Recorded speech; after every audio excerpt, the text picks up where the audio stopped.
All right. Whew, that was a little bit loud. Welcome, everyone. Welcome. Not your normal, usual setup here. I gotta test something out really quickly. So in OBS, which should have been tested out sooner than this, but I gotta make sure that it's all set up. How's everyone doing this morning? How is everyone doing? Okay, let's see. I gotta get this set up with the right link. Give me just a second.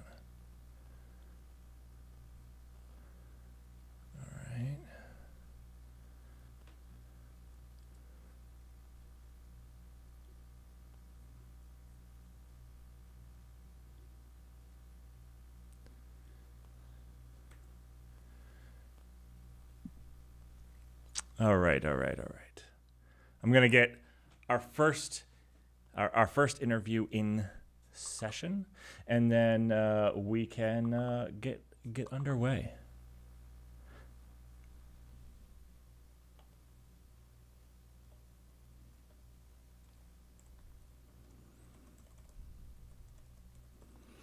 So I want to first make a big thanks to Aerospike for making this happen. It's absolutely fantastic. We have a lot of people to come on and just have some fireside chats about some of the topics and databases that I know some of us have been learning about and striving to.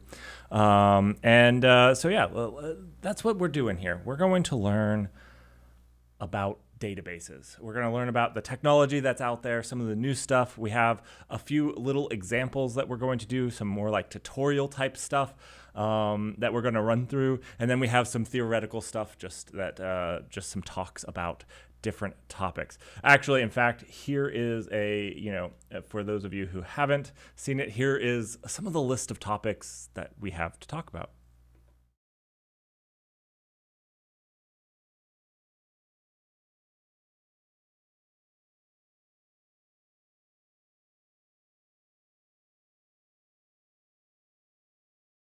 So yeah, that's pretty cool. We have a lot of cool stuff coming up. So let's get the first person in chat and let's get them started.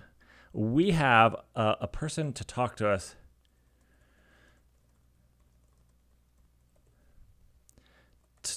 This morning about vector indexes. What are they? How do they differ from a normal database? And we even have a little bit of some slides to go with this. So I think this will be pretty good.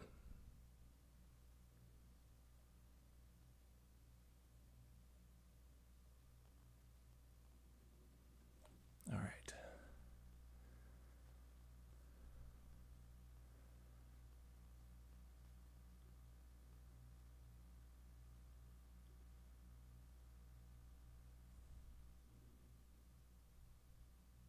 Give me just a second, as we figure some of this out. Where the first person joining me is going to join me remotely. So we have a few people in office. We have a few people remote. This one's remote, and yeah. Anyways, let's give it just a second.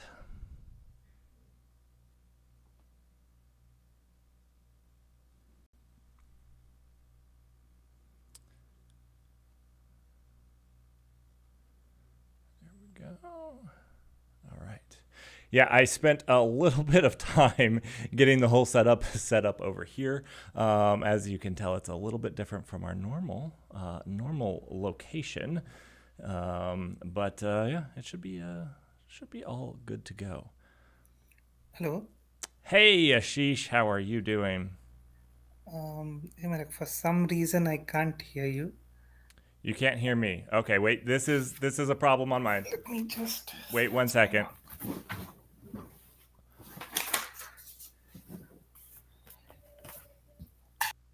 Can you hear me now? Ashish, can you hear me? Can you? Yeah, yes, I can hear you now. All right, perfect. That was 100% on me. 100% on me. All right. No, no problems. I don't know. Yeah. let's flip over. I'm gonna share my screen really quick. I'm not sure you're gonna be able to see it, but I'm gonna share my screen for the recording, and then we can get into this. Let's see. Here we go.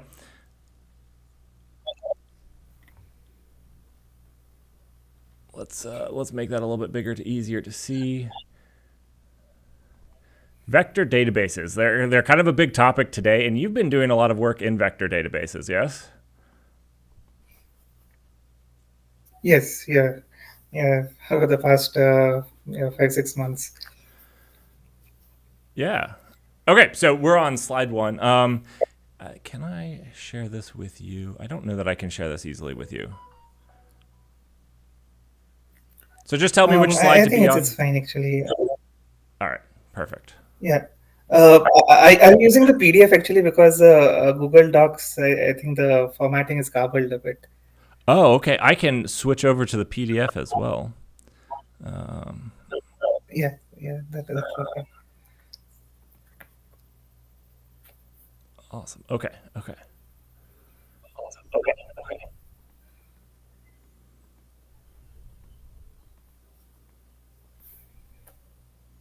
All right.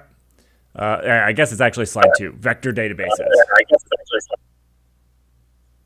Yeah, yes. So yeah, the slides are just a guide and probably to show some images there. But yeah, we could like start off and then you can guide it in a direction which you feel is helpful. Yeah, I mean, Um, we're just here to learn from you. I know very little about vector databases. So yeah, let's dig into it. So um, yeah. So yeah, so you start off with purpose-built databases that store a vector. You mind like digging into that, just like that specific thing? What is it when we're talking about the in-dimensional space? Like, how is this a what does that mean to us in practicality wise? Like, explain it to a layman like me. yeah. Yeah. So what we could do is, yeah, if you can switch to slide 4. Slide four. Yeah, Um, absolutely. yeah. So what it shows here is basically two different data items. In this case, both of them are images. Yeah, if you see, both of them are images of Albert Einstein. Slightly different images, probably different ages as well. But yeah, like what we were able to do immediately as humans is recognize that they are images belonging to the same person. Right, what we want in this case, or what we are looking at, is being able to do close to context based or close to human uh, notions of similarity. If we can actually have programs or algorithms or computers judge data items based on similarity. That is what we are trying to do at a very high level. So the way this is achieved with vectors is you take any data element, which in this case is like an image, and you convert it into a vector. A vector is nothing but uh, a set of numbers, floating point or integer based numbers with some cardinality. For example, a vector could be two-dimensional vector or a three-dimensional vector or 128 dimensional vector. So what is happening here? We will just get into a little bit of details here, but what we are trying to do here is you have some data elements. The data element could be image, could be images, or it could be text, it could be video, it could be audio. And what you do with this data element is you run it through some model. Let's just now, for now, just look at this model as a black box. And what this model outputs for every input is a vector, which is an array of n numbers, floating point numbers, or maybe integral numbers with some range. Now, the interesting property of that black box, which converts a data element into a vector or a set of numbers, is that if two data elements are similar, then the numbers that output, the vectors that output, you can always plot these vectors like they are n-dimensional numbers. For example, you have a three-dimensional vector. You could plot it in 3D space. You could say one dimension is x, the other dimension is y. The four dimension is z. And for every vector, you could plot this vector in the space, right? Is this? And once you plot these vectors, Oh, I was just going to ask. yeah, Is this black box that we put this thing through? Is it deterministic? So if we put the same picture through it or whatever, it would come out with the same vector. you'd generally want it to be at least like idempotent, meaning the same input gives the same output. But as long as it's roughly similar, it's okay, because the black boxes, like, okay, just to get a little bit more detail, these are machine learned models. So they could be some sort of neural network or any other machine learning algorithm which converts the input into a vector. So it's possible that over time you tweak it, it gets better. So over time, it's possible that the same input might get slightly different outputs based on what the how the model has evolved or been adapted. But what you really want is like similar elements give similar vectors. So by similarity, what you mean is, like, if you plot, like, let's say there's a 3D view vector and you plot it in 3D space, then you would want similar images to be nearby each other in that 3D space. If it's an n-dimensional vector, like 128 dimensional vectors, it's hard to imagine, but you would want similar data points, like, for example, similar text elements or similar images or similar videos to land up in roughly the same region of the vector space. Okay. Okay, that makes sense. Yeah. So And that is what we're looking for as a property of this black box. don't let me So derail you ever too much if I go into something too deep. Keep us on track. I'm just asking questions as they come up. no, no, no, All right. yeah, sure, no problems. Actually, this is on track. Actually, no problem. Awesome. So yeah, so what we yeah, so just like some terminology. So we have an input data element. In this case, it's an image. You have this black box, which is like a neural network or like any other trained model that you have trained to have this one key property. The key property that we are looking for from that black box or the model is similar inputs will result in vectors which are close together in that n-dimensional space. Right. And the So way you build this black box is you if you're graphing them out in like that 3D space, those vectors would be very very close together in space. yes, Okay. yes. And yeah, there are different ways of like looking at distances. They work like different distance metrics work well for different data models. So the simplest one that we have learned in school is like geometric distance or Euclidean distance, which is you just take a difference of each dimension, square it up, and then sum that and take the square root. So that's the geometric distance that we are familiar with. But there are a few more distance metrics. For example, like you are just looking at angles that the vectors make with each other. That works well. It's called cosine. Like it's not exactly that, but you can roughly look at it as you're figuring out like in which direction the vectors are oriented, and if they are oriented in the same direction, you might call them similar. So in some data sets, that distance metric works better. But roughly, you have a model which, given an input element, gives out a vector, which is a set of n numbers, and these n numbers can be graphed out in that n-dimensional space. Similar inputs will land up close to each other in this n-dimensional space. That is the property you're looking for from this black box, which you could call a transformer model or yeah, just a model. But yeah, the goal, the this entire process starts with like having a pre-trained model, which has this one key property, and the way you train that is like any other machine learning algorithm, where you'll have some fixed or known data, and you'll probably train the model and keep on evolving it, improving the accuracy until like it does a good job of taking any random unseen data and making sure the vectors for unseen data points and land up close to each other. So So you'll keep on training this model. I know that I just wanted to clear this up because I simplified to 3D space, but these vectors are like in dimensional space, right? Yes. Okay.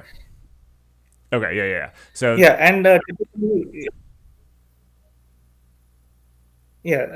typically, like n would be anywhere from 128 to thousands. Actually, it depends on what is your data model and what is the input data, what is the training model or the model that you're using for doing the vector embedding. It's called vector embedding, which is like converting your data into vectors. So it's a lot data dependent. So the number of dimensions, etc., vary, but they are generally large. like 120 dimensions and upwards.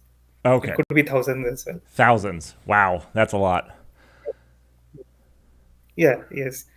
Yeah, that is what makes like the set of algorithms a little interesting, because like for smaller numbers, like for example, we know that on like graphing and coming up with similarity on latitudes and longitudes on Earth, on a model of the Earth, is a lot easier, because you're dealing with two dimensions. So simpler and much more efficient indices can be developed for such use cases, like where you have tens of dimensions, etc. But once you talk about hundreds of dimensions, it gets like the traditional algorithms don't work.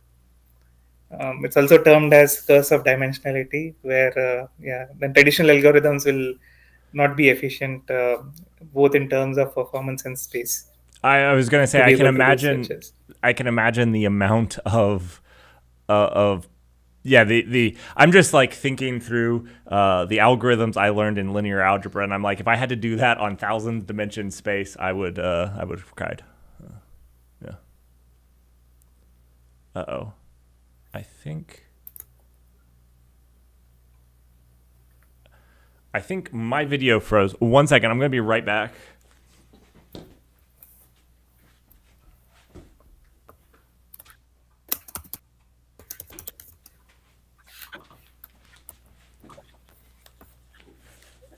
There we go. Hey, Merrick, I think I lost you for a while. Yeah, I do think my video froze, and I think I lost you, but I think you're back. I was Yeah, just yes. saying that I from college I remember some linear algebra, and if I had to do those algorithms on thousand dimension space, like the traditional Yes, matrix algebra, I don't know how a computer would do it in normal amount of time. So that's yeah, cool. yes, yeah. Yeah, so we can now set up a little bit of context for yeah, because like you mentioned, right, we can set the context for what is the numbers we are looking at, or what is the scale we are looking at here. Like we are new to this space, but then just from looking around from customers that the product team, etc., has talked to, and just looking around, what we see is people could have anywhere from a range of hundreds of millions to billions of vector embeddings, which are generated using some open model or some private internally trained models that people have on their private data. So we are looking at like having hundreds of millions to billions of vectors. The vector database is supposed to store these vectors, and if we go to slide, um, Now, yeah, slide 6. Yeah, is this similarity search?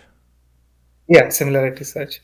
So this is the key feature that a vector database provides. So apart from storing these vectors efficiently in a space efficient model and providing a single key value retrieval, or probably a little bit more elaborate queries, the most important feature that a vector database supports is what is called a similarity search. We did get a flavor of it because that is what we are trying to achieve, where we are trying to achieve the simple thing that vectors which are similar land up in the like close to each other in this n-dimensional space.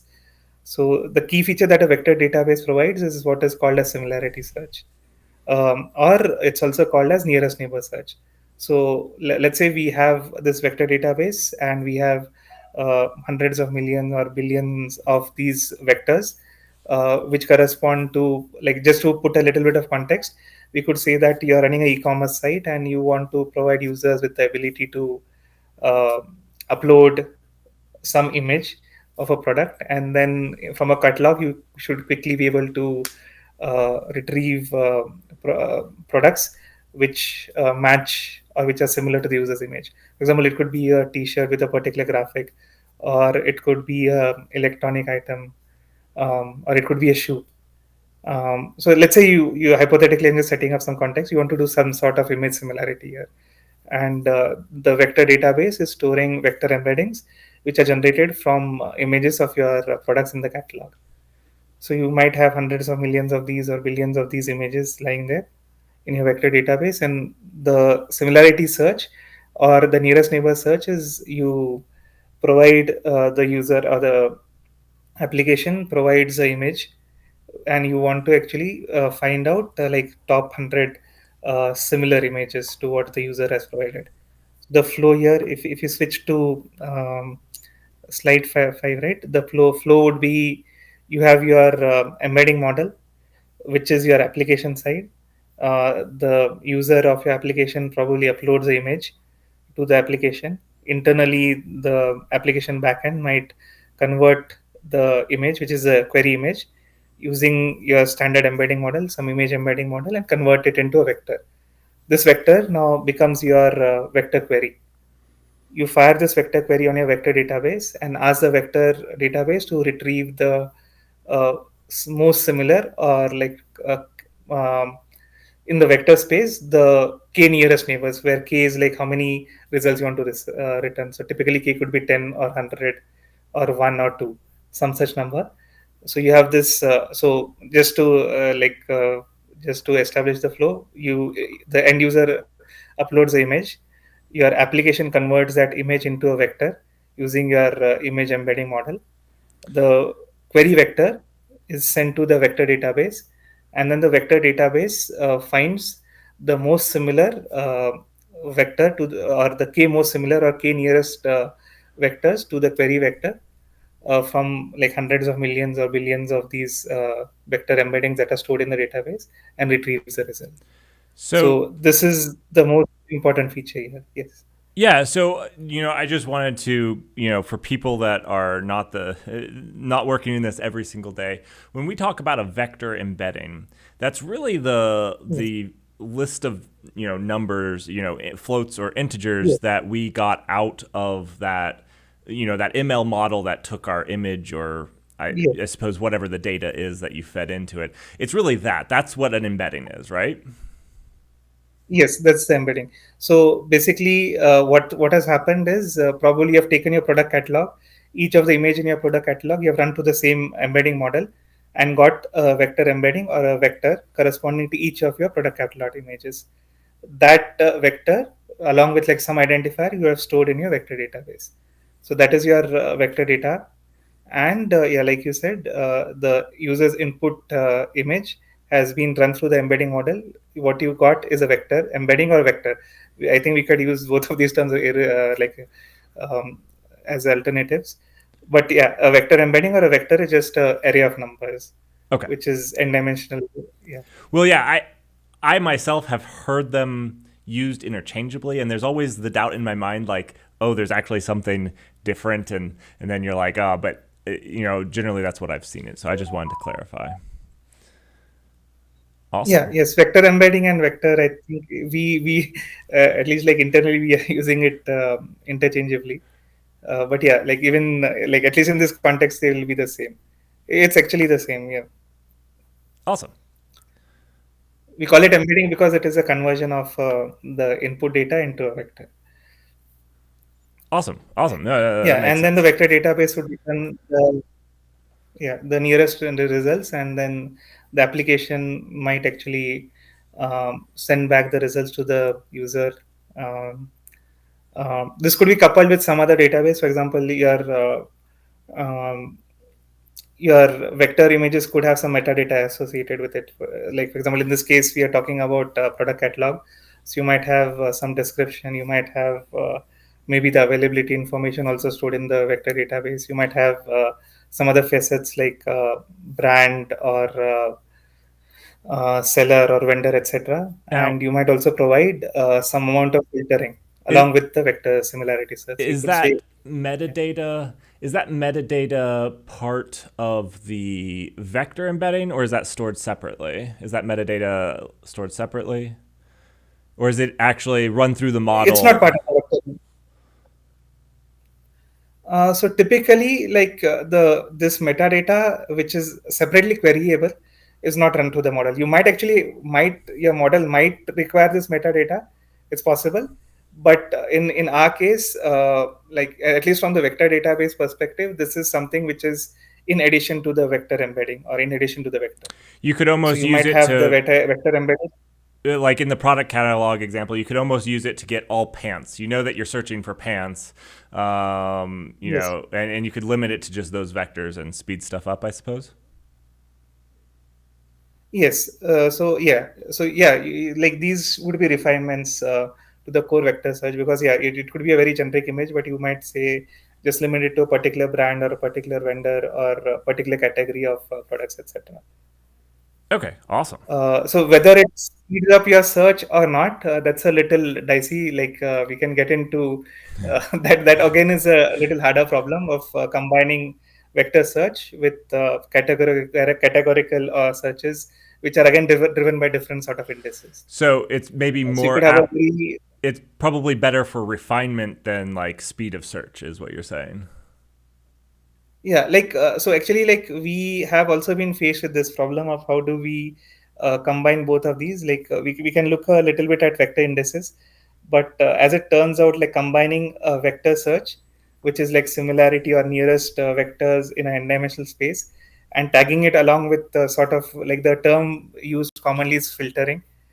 So you have a vector query vector, and then you might also attach a predicate along with it, which says, like for example, category is apparel and brand is so and so, availability is to, etc. So the predicates like combining these two results is a little hard in a same index. So typically, just to get a little bit more into details, what we do is either we perform the vector similarity search first and then apply the predicate on the results. That is one approach. The other approach is you have your data, you have this filtering capability either in your vector database or some additional system which provides you with fast filtering capabilities. Get the results from the applied filters. In this case, for example, you might get top 100 pans and then do a vector similarity search on the results. So, two approaches. One is like you do vector search first and then take the results and apply a post filter on it. So like probably if the user is looking for 100 matches, you might actually do a vector search and return 1000 matches back, apply the filter and return 100 results out of it. That's one approach. The other approach is you totally don't do a vector search first.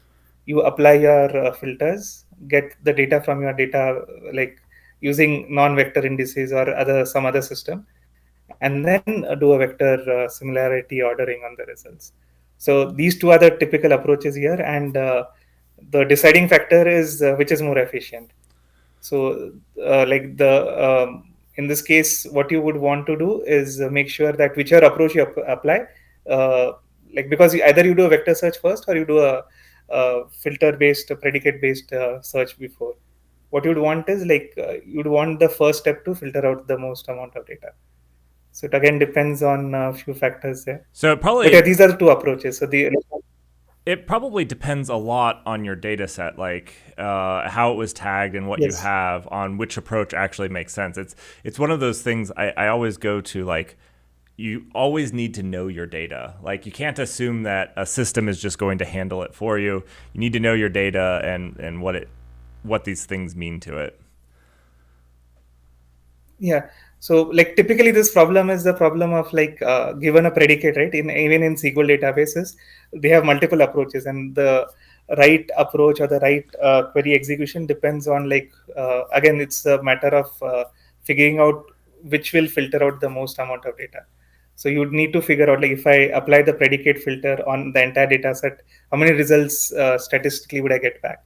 If I'm getting a small set of results, just by applying my predicate and not the vector search, then a better alternative would be to do the filters first and then do a vector ordering on them. But if your predicate or filter is selecting a lot of data, then probably it's better to do a vector search first. So yeah, it depends on the data. Like some of the cases, the users, the end application developers might be able to make a choice. In some cases, based on what statistics the vector database has, it might be able to make this choice. But currently, these are the two alternatives. We have not found efficient way of combining both of these searches using a same like a single A search single algorithm or a single Yeah, there's index. not like a single algorithm that you can just feed these things through. You're doing two different steps either way. Yes. Yeah. Yeah. Cool.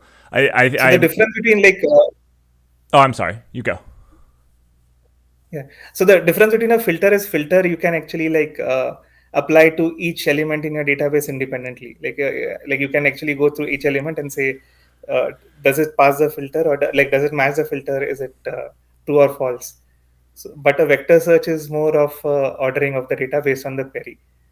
So yeah, the nature of these two is very different. So combining these two gets a lot harder actually. Right, because you were even talking about like how do you determine if it's close? Is it close in space or is it close to the same angle? Is it like there's a lot of different ways of understanding and implementing that. So Yes. And like your like these filters, right? Yeah, like for example, just a simple thing to look at is like I might have an image which matches a pant, which matches a shirt a little better.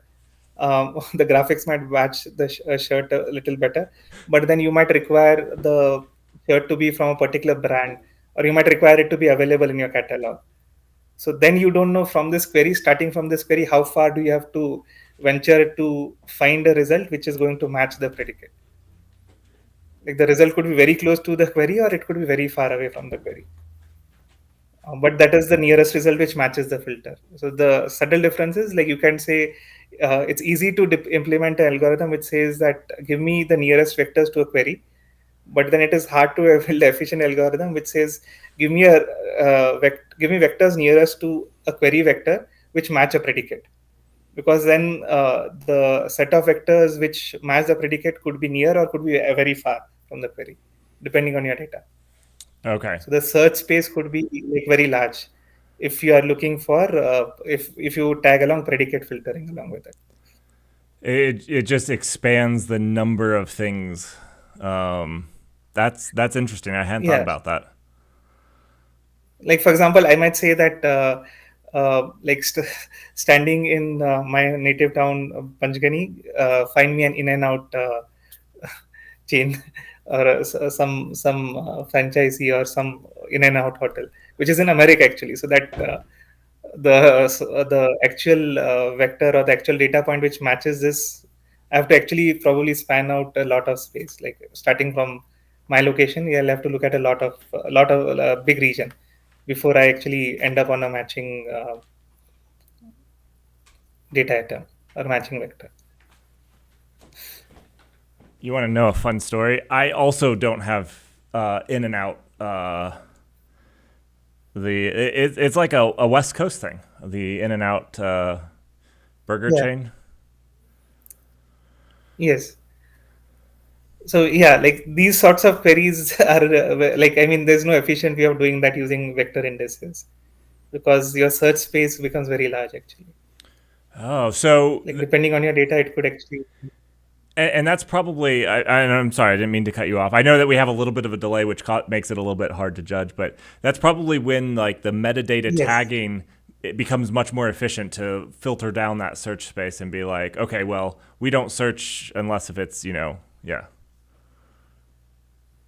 Yeah. So for example, in this case, the better strategy would be get a list of all in and out outlets and then like find the one which is nearest or order them based on what is nearest to my query.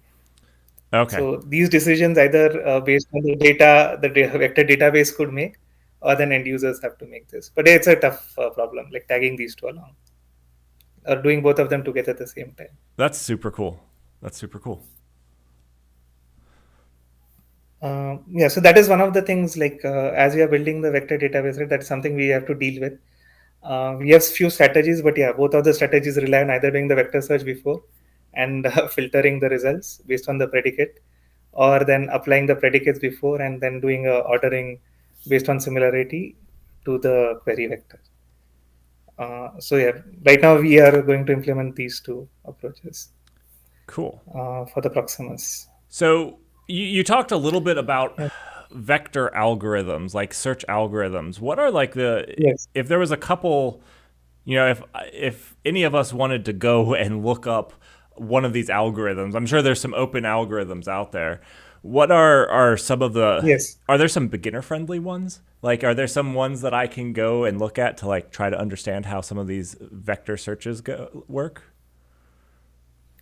Yeah. So you can actually switch to slide 7.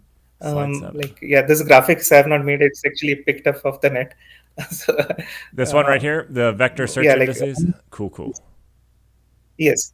So this one just shows the lay of the land.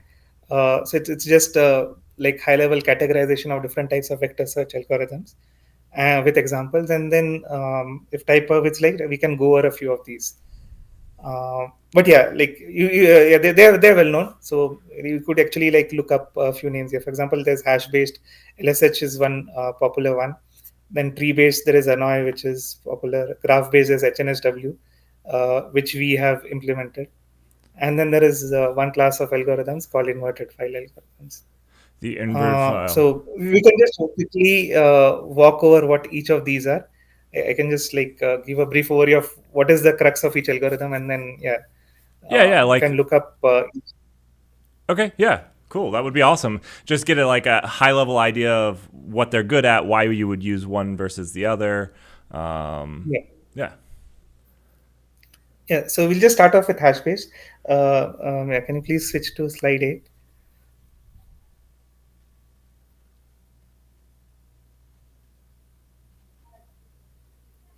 Wait. This is inverted file index. LS. Slide 8. Oh, So that should be I'm sorry. LSH. Yeah. I got it. Yeah.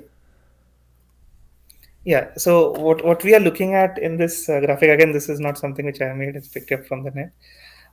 What we are looking at is like vectors, and because these are n-dimensional vectors, it is hard to visualize anything in like more than 3 dimensions. So what is shown here is similar vectors are coded with the same color. Yeah, you have some red dots which are on the left hand side, which are red, which are vectors which are similar to each other. The yellow, which are again a set of vectors which are similar to each other. Yeah, there are a few colors there. This particular like class of indices or algorithms are hash-based algorithms. So like typically what we know of hashing is given some inputs. What we want our hash function to do is avoid collisions, right? So let's say typical hash use cases like for caching or many of the cases like in aerospike we have a way of taking a user key and hashing it with some algorithm and coming up with a partition number, Right. right? And And and also coming up with a digest, which is a unique identifier.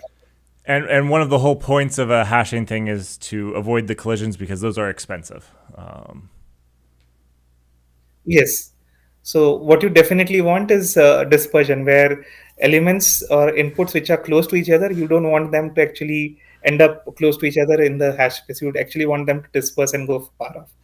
That is typically the use case, or that is where like the most effort has been put on coming up with hashing functions. Even cryptographically, that is what you would want. Like documents, a single change, a single bit change in the input data should result in a significant change in the hash or digest, so that it's hard to actually do something malicious with them. Even for performance, like that is the cryptographic cases. For performance reasons, again, you would want, like in the case of aerospike, you would not want data to like similar data to end up in the same partition. That would result in imbalance in the amount of data that partition has. Like for example, if your data is biased towards one particular category, then our partition tables in aerospike would also be biased, or they would not be uniform. So therefore, what you'd want is your hash functions to actually not generate collisions, meaning similar inputs should not result in the same hash value or should not result in close by hash values. There should be dispersion. So that is typically what you would want from your hash functions. But in the case of vector search, you would really like, at least the way the hash-based algorithms work is you design or come up with hashing functions which which do the exact opposite, meaning similar vectors should generate similar hashes or hashes which are close by to each other. That So this graphic just shows a slight difference between typical traditional hashing and what the type of hashing that you'd want for vector search. that is crazy. Like that just is so different than every hashing thing that you ever read. It's like a Yes. really interesting take. I love these aspects of things because you learn to take something mundane, hash maps, hashing tables, like it's a mundane thing that everybody uses, and you use it in a different way. And I think that's a really great learning experience, just to be thinking about these things in a different way. So that's really cool. Yes. So yeah, like the typical algorithms also differ because like the hash function that you'd use here do exactly opposite of what you like you said, right? What you encounter in your day-to-day programming life, where you'd want hash functions to have more dispersion. Here you'd want hash functions to have more collisions for similar data.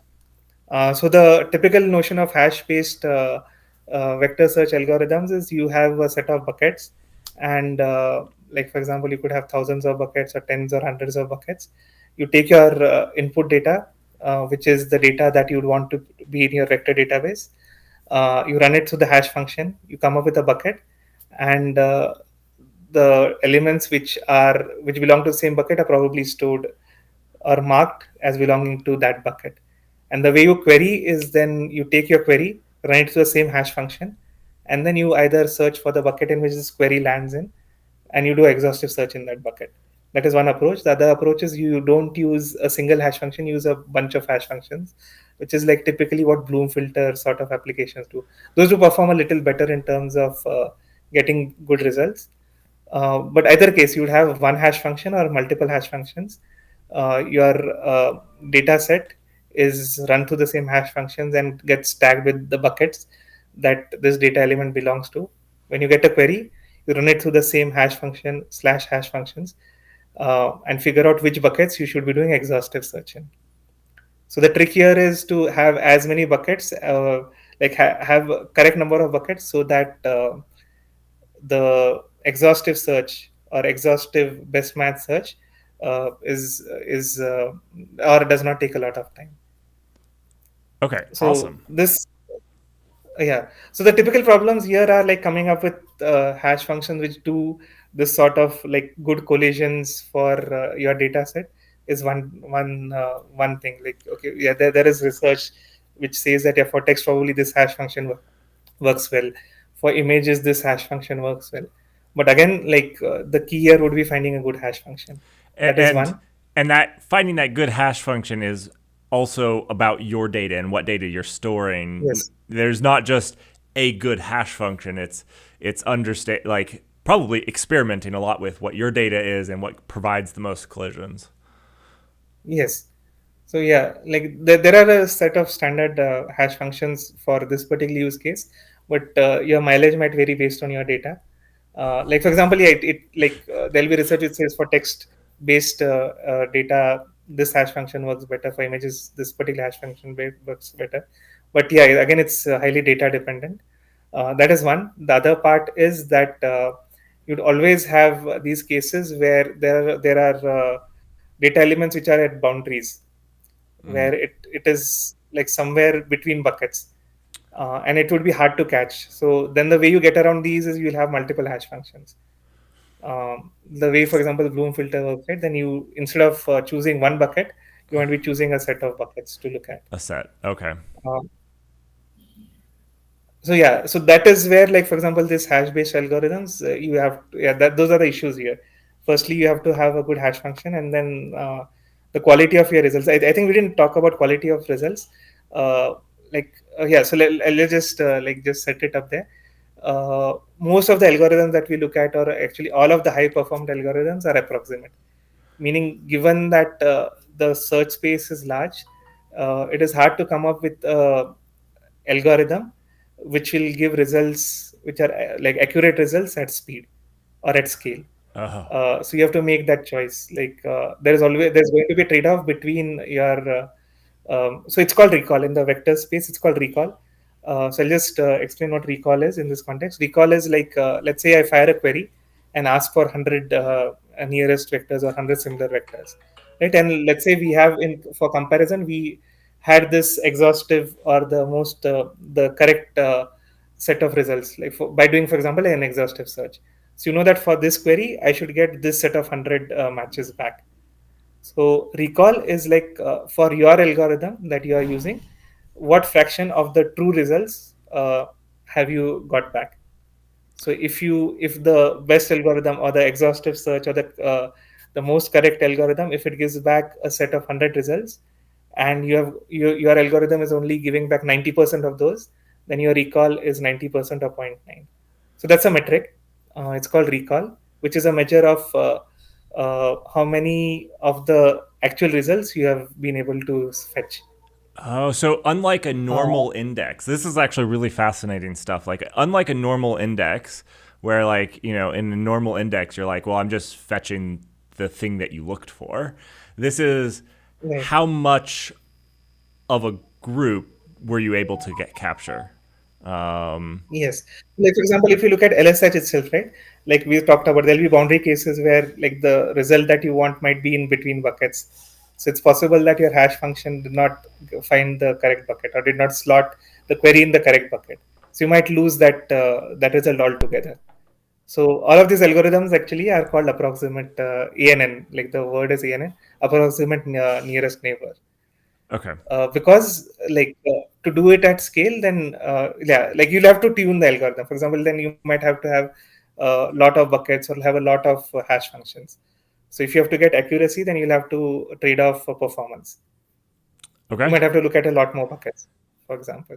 So each of these algorithms, right, or each of these class of algorithms has that trade-off. Like you can trade performance for accuracy, which is, yeah, like you said, like you correctly pointed out, right, traditional indexes don't have that. You're always going to get the result that you expect, but yeah, like depending on the algorithm, it might be slow or fast, This is the thing or that depending on your data set. Yeah, this is the Yeah. thing that, like, interests me about vectors as a whole, because, like, they take so many things, like the hashing. It's like you're creating a bad hash in like the classical context. You're making a bad hashing algorithm because you're purposely making these collisions or trying to get these collisions for Right. similar data. And then, like, in the classical sense of an index, you want to return the result, not just some arbitrary result. So Right. I find it Right. Yeah. fascinating. So this Yeah. is, yeah. And as it turns out, yeah, as your data set changes, right, for the same query, you might get different results. So it's not just getting like the exact set of results, but yeah, we will see actually, like for example, when you come to the graph-based Okay. indices, that yeah, as your data set changes, your results for the same query will also change.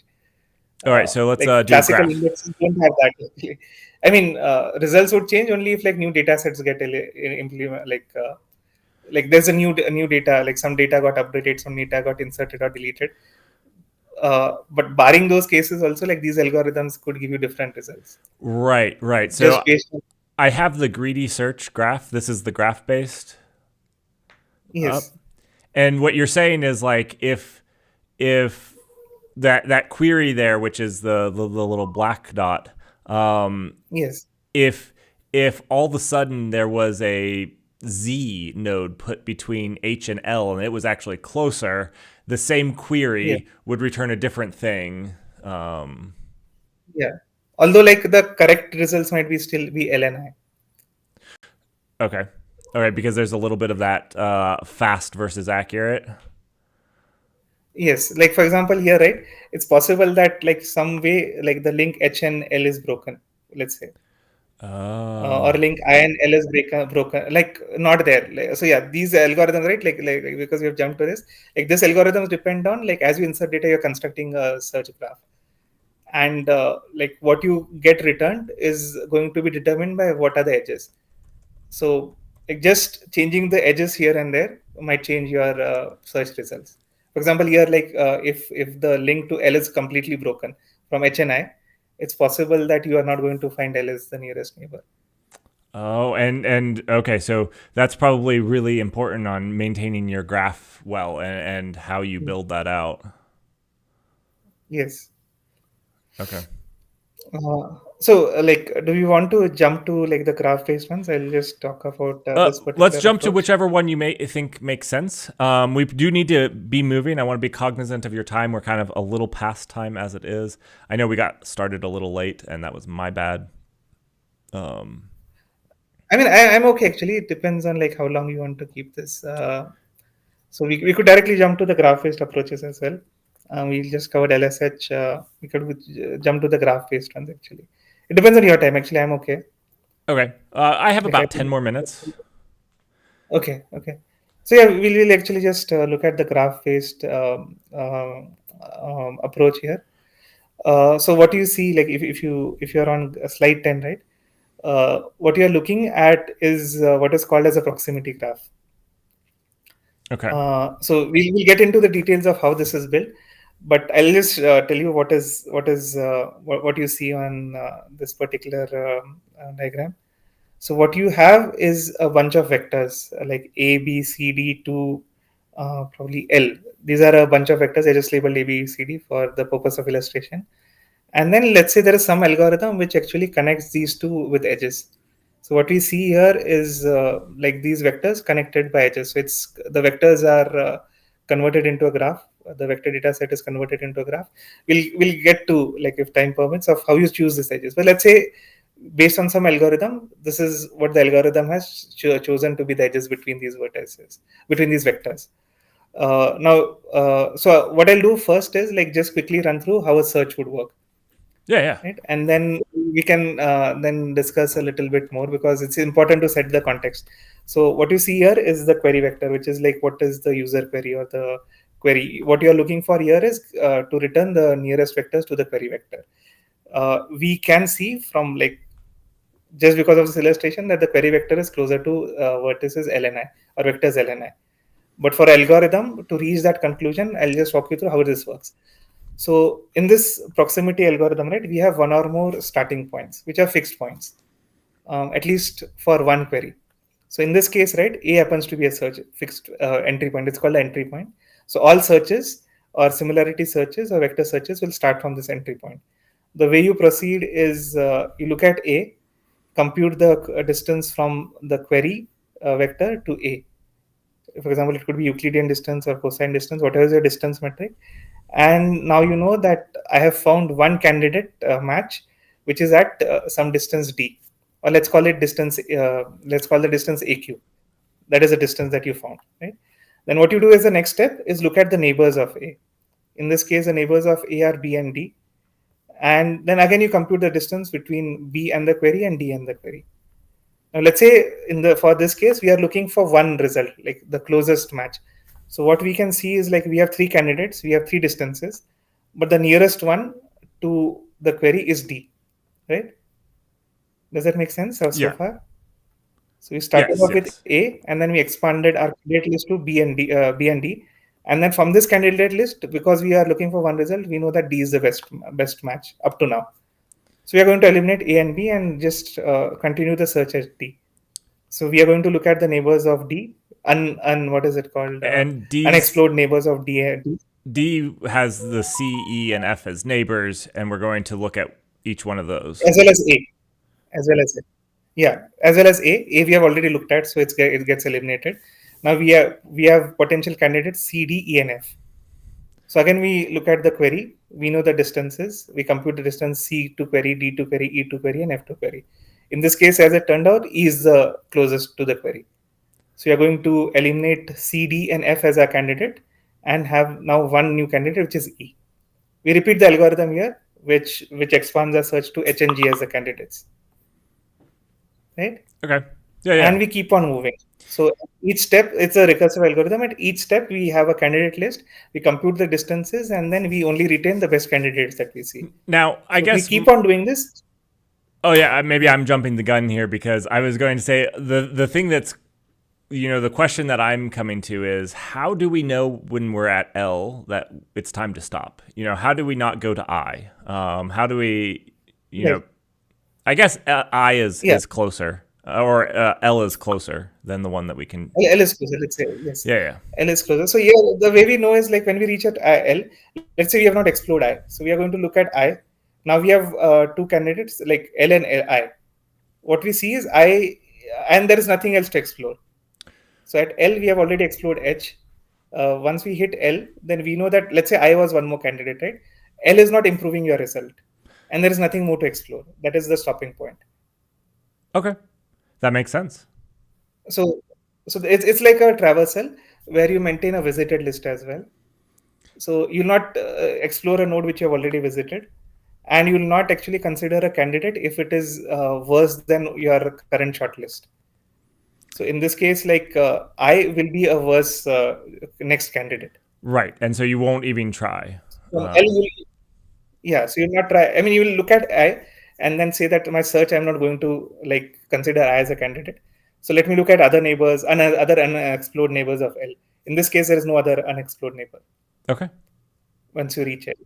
That is your stopping point. So basically, there's nothing more to explore, as well as there is either there's nothing more to explore, or then there is nothing, no better vertex or vector to explore from that point. That is your stopping point.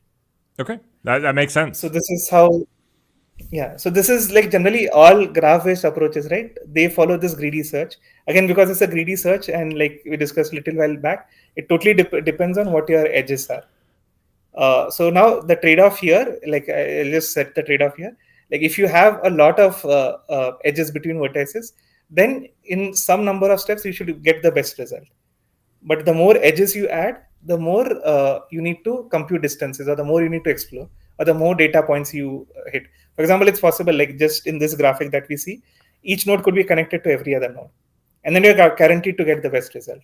But what that would mean is that every vertex you're going to actually, like let's say your data set was of size D, and at every vertex you're going to compare D minus 1 vectors, which is like a brute force, which will exactly be, or it might actually turn out to be worse than brute force. Okay. So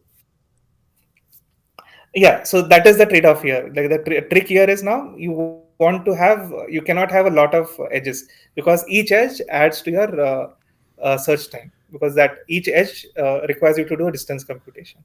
So So like you are, yeah. so with something like with this, you're looking at it's really optimizing how you build your graph. Yes, That's really important here. Which yes. So the trick probably here are, it probably is a trade-off between speed and accuracy again. yes, we can, yes. In the graph, like that trade-off is manifested by how you choose edges. The more edges you choose, you'll get better recall at the cost of slower or lesser performance, and vice versa. If you choose lesser number of edges, then you are going to you're going to have lower recalls. So the trick is, like, how do we build this graph where you can get some semblance of balance, and which Awesome. is where a lot of these graph based algorithms vary in, like, how do you choose edges between these vertices. So HNSW is one which has some heuristics for how do you choose edges, and it has some upper bounds that you can set as your graph parameters. You can say that do not exceed, for example, 16 edges from outgoing edges from a vertex.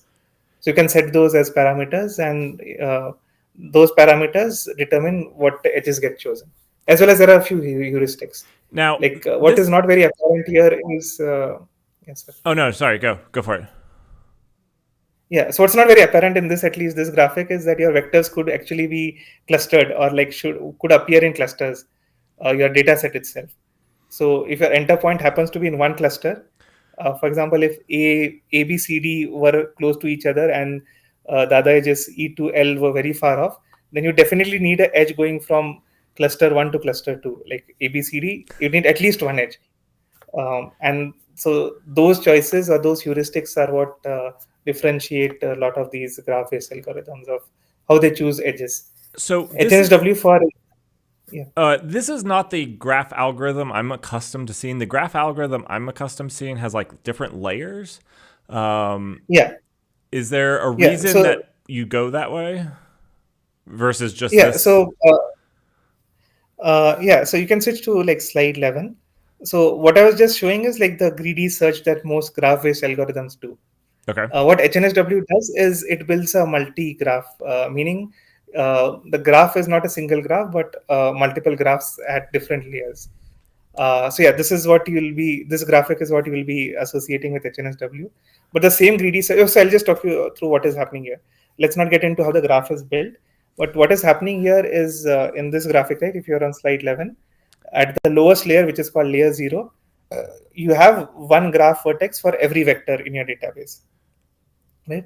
as your layer number increases, as you go higher up, the number of vectors in each layer exponentially decreases, right? So that is where like the randomization comes in. So the way HNSW works is like when you insert any new vector into the graph, you choose how many layers this particular vector is going to uh, appear in, and that is based on an exponentially decreasing probability.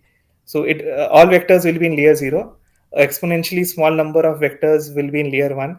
From those, exponentially smaller number of vectors would be in layer 2, so on and so forth. So what happens then is like each layer has like a very small fraction of vectors from the lower layer. And the way the search works in HNSW is you start from the highest layer, you start from enter point there, you apply the greedy algorithm that we discussed previously, and you'll get like one or more candidates. In, let's say in this case, in this particular image, layer 2.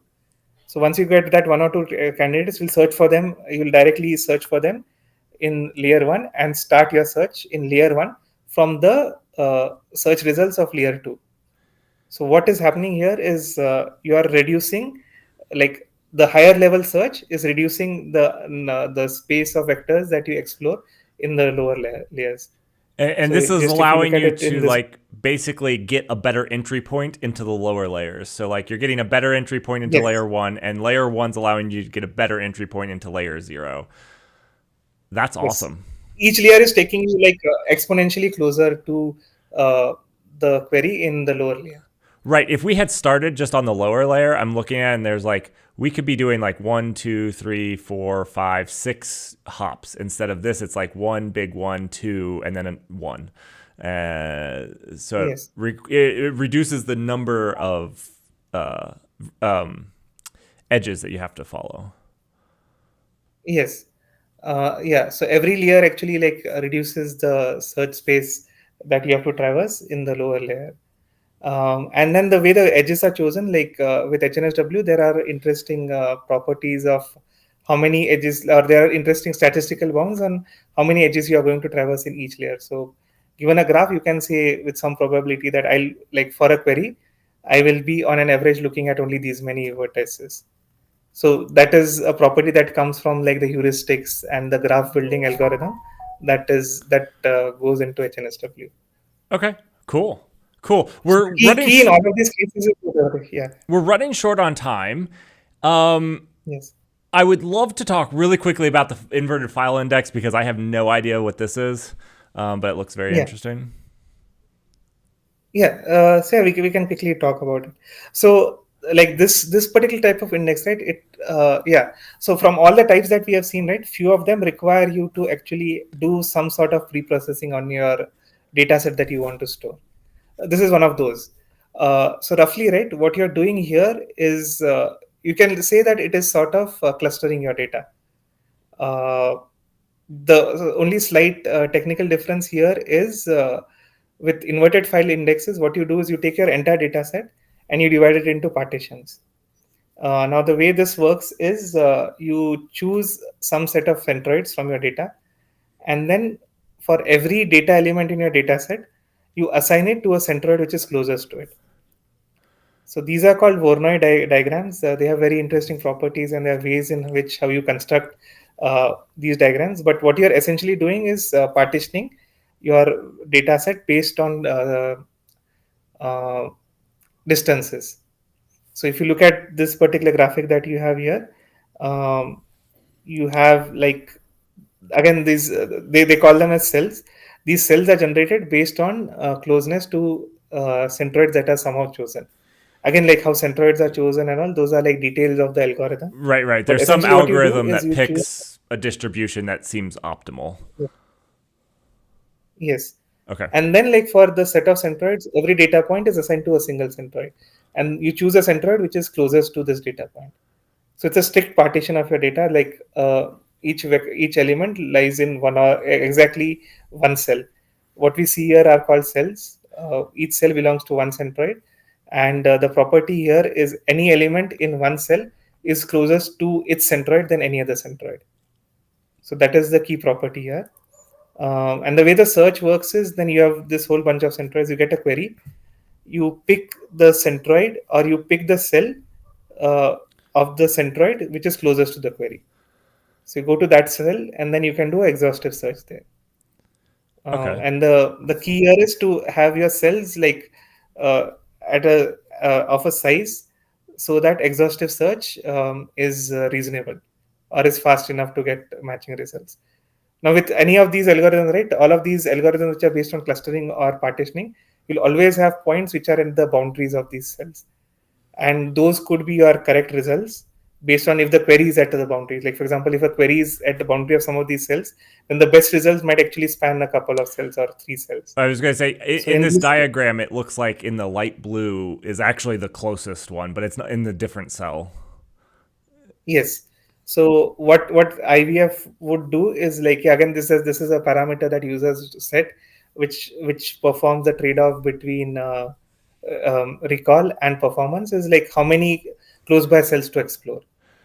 So for every query, you can say that, yeah, like don't just explore that cell, explore like near closest three cells. In the algorithm, it's called n probes or number of probes. So which is like how many close by cells you would explore before giving out the results. So in probe 1 here, we would get this far away one in the pink, but in Yes. probe 3, we would actually get the closest one. Okay. Yes. Yeah. So again, this is So probably about understanding your data and optimizing things for your data. yes. And this one is like it requires you to pre-process your data before to come up with optimal centroids. Like it's again amenable to like adding more data or deleting data, but again there are limits. Like for example, if your data changes quite a lot, then you'll have to recompute this uh, like Oh. the centroids again. So So this is each algorithm has some sense. Yeah. so this is probably better if you're not changing the data very much. Yes. Yes. And Okay. you still have to figure out the n probes. So yeah, that is one of the things of yeah, like you could, depending on how much your data has changed, your recall could be very bad actually. And you also have to come up with correct number of cells. Again, the algorithms manage it. But yeah, that is one of the key points of IVF. Okay. The reason we have, like for example, in our implementation, the first algorithm we chose to implement is HNSW, because we have strategies of dealing with data changing or digressing over time. Like you could have vectors getting deleted from your catalog, you could have new vectors getting added. So we do have reasonable strategies to make sure that the graph stays good enough to provide the recall, Okay. expected recall. Awesome. Ashish, I wish I had more Yeah. time with you. This is so fascinating. I do have I have a call with Micah to talk about some tuning stuff that I need to get to. Yes. Um, Thank you so much. This was Yeah, yeah, no amazing. problem. Yeah, yeah, I hope, yeah, it's of use. You know what I learned is that vector databases just do everything the wrong way. You know, they do hashing the wrong way. Nah, I'm just teasing. It's been really fascinating, really enlightening. Thank you Yeah, so much. yeah, yeah, yeah. Thanks, man. Thank you so much for your time and effort on this. I will talk to you later. Thank you. Yeah, sure. Yeah, yeah. Bye, bye.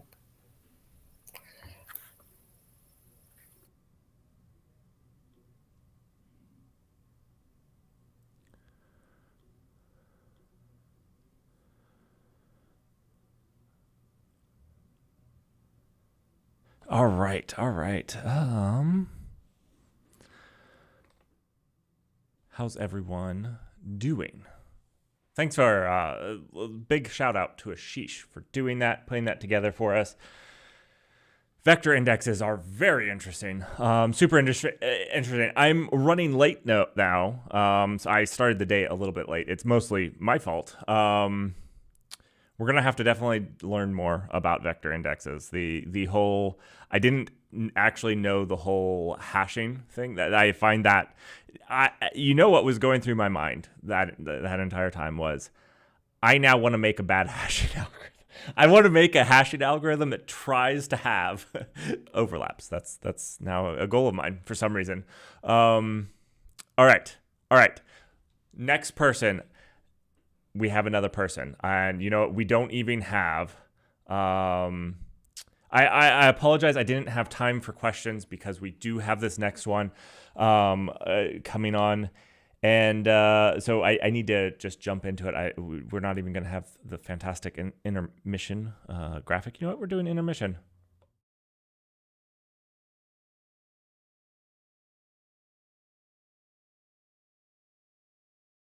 All right.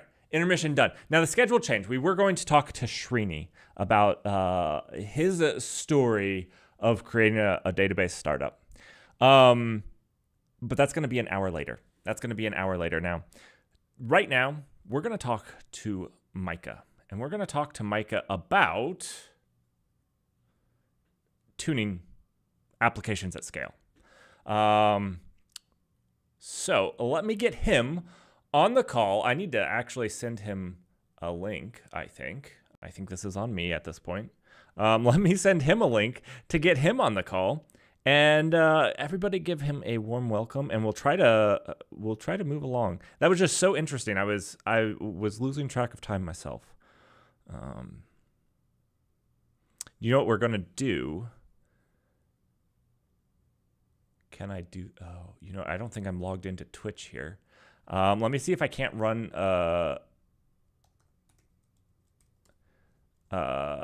ads, so we don't get ads during with this event and so many more events. Thank you, Twitch. I'm not logged in. You know what? I'm going to do this later, but that's what I'm going to do in the intermissions in the future for anybody that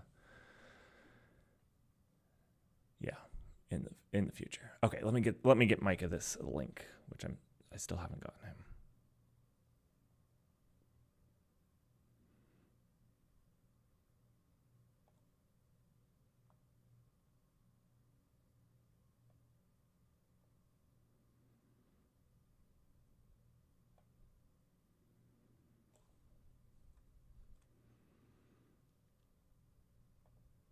Man, the Mac has been killing it with the reactions. It's about been killing me.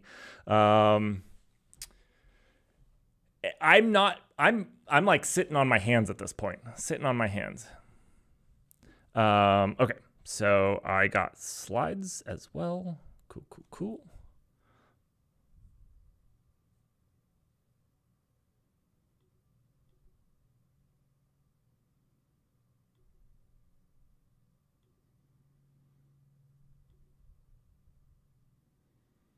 All right.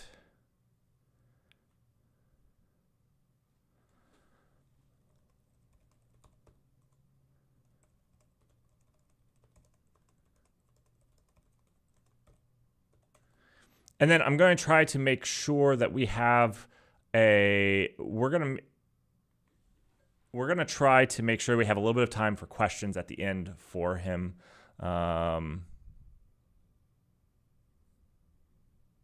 Yeah. Okay. All right. I'll give him just a second to join. Micah. Hello. How are you doing? Check one. I can hear you. Can you hear me? I'm good. I just had to turn off the Twitch stream so I don't get the double echo.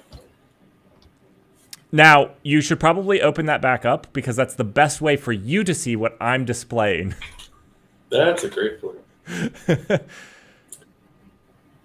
Let me mute it, though. I really need to get a way to share the screen with people I'm interviewing. And I don't have a good way at this point. I don't do this very often. If I do this more often, I'm going to find a better way to do that. So let's see. All right, I'm going to get my desktop shared. Let's see. All right. And I think this is your slides that I have up. I'm going to do a slideshow. More of mermaid diagrams pasted into slides. So sure. Yeah. No, that's. We can't ask for more. All right, so let's maybe talk a little bit about you. I'm cutting your head off. Let me fix that.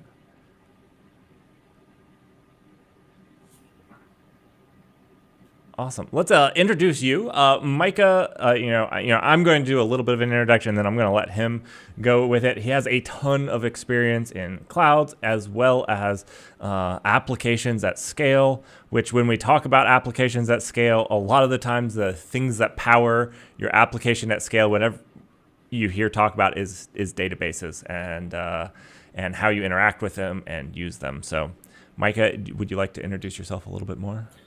Sure. So actually, real quick, is this me that has the bad image quality or video quality?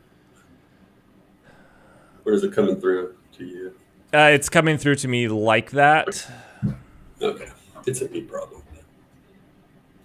Web video is always... I'm not going to try to fix it. It's an unsolvable problem. I was going to say, like, I think petabyte data application is easier than webcams.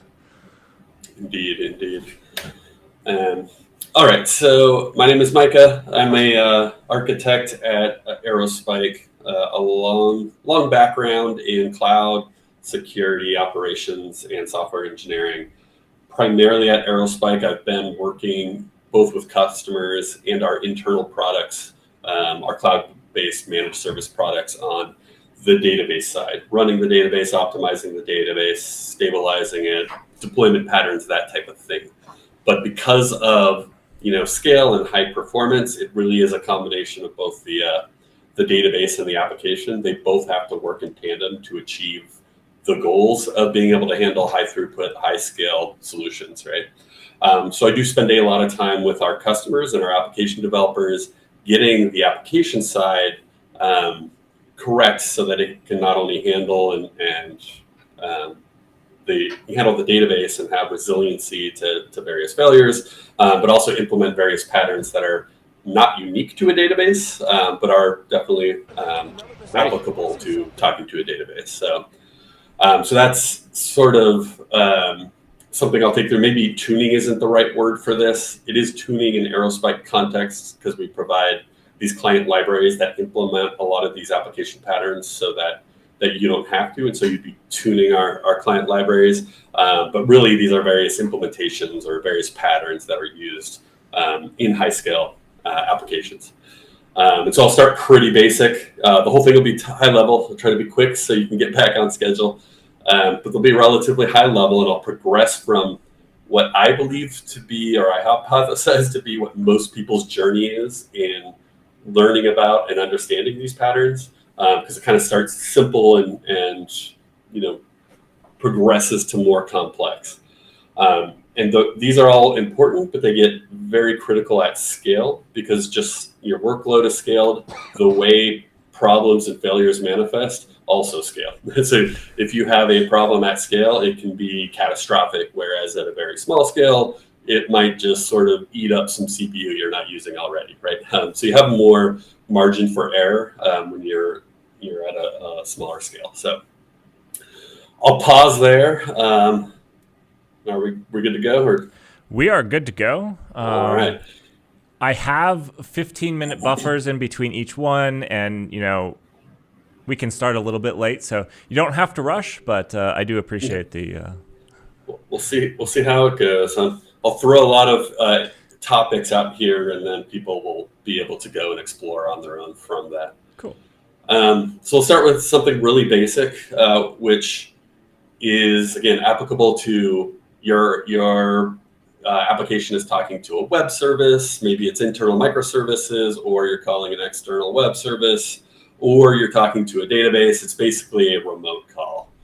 And that is a connection timeout and a socket timeout. So this is like something typically your frameworks or whatever libraries you're using to talk to that service usually have that as part of the connection parameters, right? Whatever it is, which is true with aerospike in the form of what we call policies. There's usually a default, and I'll use like an HTTP library as an example. They usually have a default of something like 30 seconds. And this is where this is often one of the first learnings as a young, 20-year-old version of Micah, where you either learn about it because you know about it, or you find out about it, or you're in a team where it's already well known, or you discover it in production. when this 30-second timeout is if those connections get hung because the downstream system is hung, then suddenly every request you're getting to your service or every job you're trying to pull off of your work queue, whatever it is, they just start piling up because every thread, every piece of work your application is trying to do is stuck on these 30 seconds waiting before it gives up, right? So is this the first or second slide? This is the first one, right? Yeah. So these two timeouts are a little bit different. Connect timeout is how long you're going to wait to establish a connection. The second one, a socket timeout, is once you've established a connection, how long do you wait for your response back from whatever it is you're sending on that socket? In a database, that's some sort of database operation, right? I'm going to read. How long am I going to wait for the response from that? Or I'm going to write, or I'm going to increment a value, whatever it is. So connection timeouts are very dependent on both the network, but also the topology. So if you're connecting to something that's very far away, that takes longer. If you're connecting to something in your own network, that's going to be faster. It also includes whatever's involved in the protocol. So like if you're doing HTTP, it's HTTP. If you're doing HTTP with HTTPS, then you also have this TLS handshake that goes back and forth, right? So the right value for these connection timeouts really depend on your topology. But more often than not, for production environments, and especially at scale, 30 seconds is probably too much. So again, kind of dependent on your environment, but this is how long you're going to wait for the connection to be established. And it's often higher than how long you'll wait to do an operation. So again, going back to that TLS handshake, that can be a lot of back and forth. Sometimes those can take 20, 50, 70 milliseconds, or even more if it's over a bigger geography. There's a lot of like network hops involved in that. And for this reason, oftentimes databases like aerospike, they'll allow you to establish these connections before you start trying to do work to get that out of the way. But you have some timeout there. The next timeout, which is I think on the next slide.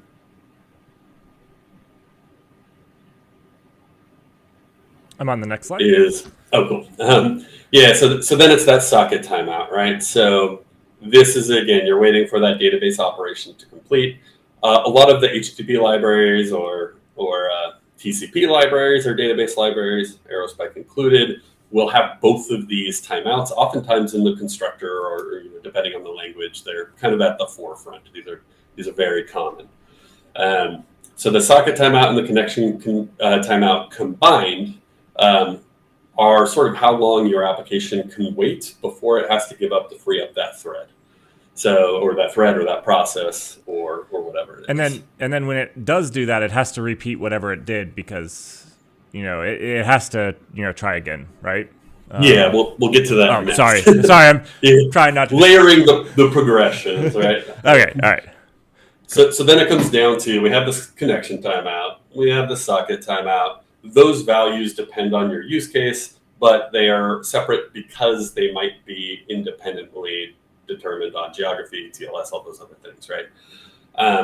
So those are very basic. We run into those early in our career if we're tying up a bunch of connections that don't mean to. You could imagine that during steady state when there's no failure, these things might be taking in the milliseconds or, in aerospike for these operations, microseconds, right? Then the network goes wrong and suddenly you're tying up every thread for 30 seconds and that like compounds to the capacity that you have available. It's kind of this idea that when you have a problem, everything gets worse. When there's one thing that has a problem, it compounds every other thing. And if something was like fine but not good, it makes it not fine anymore because it's these compounding, escalating failures that feed back on themselves. Cool. And obviously at a smaller scale, you might get an alert that, geez, my memory's gone up. At high scale, within a second, the system is overwhelmed, right? So that's why these are really critical patterns at scale. So then it comes down to, what are we going to do about it? What do we do with a timeout? And that's where we'll get into retries on the next slide. Sorry for jumping. There we go. All right, so my video is delayed anyway, so I'm kind of guessing. No. You can assume that you've said next slide. I've gone to the next slide. Okay, that's basically what I'm doing. Trust. Okay, so your application timed out trying to do something, and you have like a decision to make. One is, do I retry?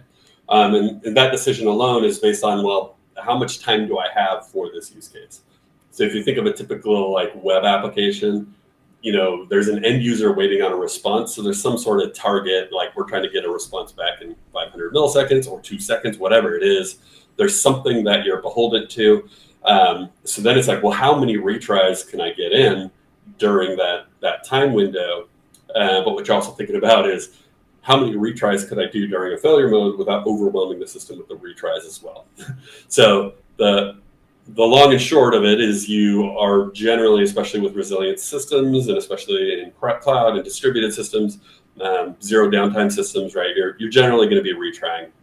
And the basic pattern is to, when you get a timeout, you wait for some amount of time and then you retry.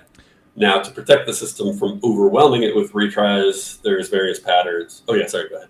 No, I was going to tell you that I actually took down prod once because of retries that were very much, there was some connection that failed, which was fine, but then everything just hammered it with retries, and it couldn't actually come back online because everything was, begging it for trying. There was no jitter. There was none of the classic, I've done this. Yeah. If I had a nickel for every time I've seen, a network hiccup, cripple a system because it wasn't designed to handle that feedback, right? So it's really critical. And it's another one of those things where, if you're getting, if you have a web service getting, 10 requests per minute, not going to be a big problem. But at scale, it's going to manifest, quite quickly. So the way people wait, a really common pattern, the most common is probably just to wait a fixed amount of time. But probably second to that is this exponential back off. You're going to wait, 2 seconds, then 4 seconds, then 6 seconds, or maybe it's multiples of 4, whatever it is. But the idea behind it is, the longer it takes to stabilize, the longer you wait to retry, so that you aren't hammering the system. You're actually backing that off. I think they call it something like a thundering herd or something like that. Yeah. It's a good analogy. I have a painful experience, like I said. Yeah, exactly. And some of the other retry strategies might be, I've seen a lot of people do time-based, which is it's not exponential or mathematical, it's our wacky units of time, right? So it's like 1 second, 1 minute, 1 hour, 1 day, that kind of thing. But one way or another, the principle is just backing off if it's not coming online quickly enough. Sometimes a network disruption is less than a second. Sometimes it's 5 minutes. You want to handle those differently. And sometimes it's that your whatever has to come back online because of whatever, Exactly. Your application is basically waiting on the downstream system or the network in between. Yep. And so one other comment I'll make here is that there's also this idea of your application can't handle how long it's down, right? At some point, you're putting these things you're trying to retry somewhere, and you're building up this back pressure on your system as requests continue to come in. So you're putting these retries on some sort of queue or something like that. So eventually what you might end up doing is giving up. And there's this concept of, having a queue that you're queuing all this stuff, and then you give up and put it into what's called a dead letter queue, which in theory you could have those be much bigger, but then you either have it for forensics or for replay offline or something like that. But one way or another, that's the other consideration, right? So if you're getting 20 million requests per second to your web service, and you're queuing all of those requests because you're not getting any through, there's going to be some amount of practical or pragmatic cost you can spend on queuing those up. So that's the other kind of factor here. Or maybe your end users aren't going to wait 3 days for the service to come back on. Hopefully, that's not a scenario you encounter. But even 5 minutes, if this is a web request where you're giving them something to display, you're not going to wait 5 minutes. Right. So you're going to retry with a reason and then give up. There was a internal server error and retry show your little minutes. Animated GIF clever error message, but you're going to give up at that point. Conversely, if it was something like an end user submitted a job, right? It's like something like that. You can then just keep waiting for a longer amount of time, or if it's like an offline process where you're reading from a work queue and you would just stop reading until things come back on. So that's, basically the retry. The other thing that I'll touch on towards the end, though, is with a distributed database, you also have this advantage of retrying against replicas.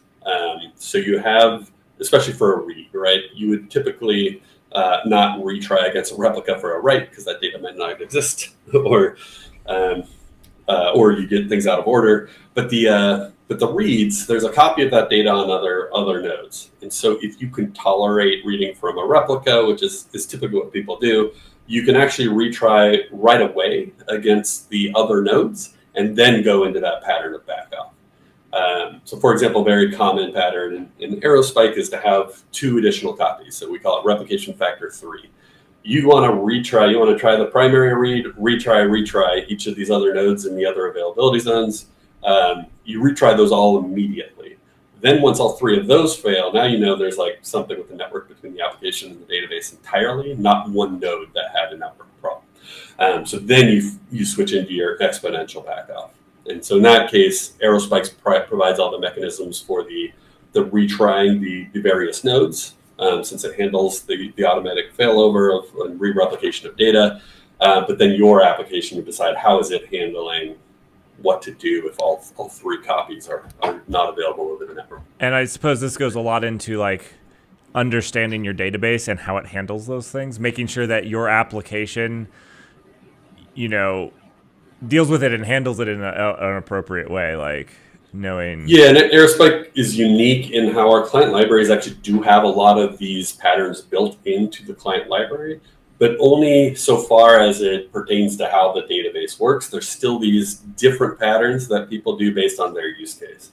So we can certainly abstract away for you the retrying each node, and the client knows how to get that data, where the nodes are, everything else, and you just kind of set a configuration for, do you want to retry? Do you want to have a little sleep between the retries, things like that, and whether or not you want to retry, what sequence to try it, all sorts of things like that, but you don't have to implement anything there. But once it comes down to what do I do if all 3 fail, do I want to give the end user an error message? Do I want to put it into a queue? Do I want to do exponential backup? That then becomes a pattern that you implement.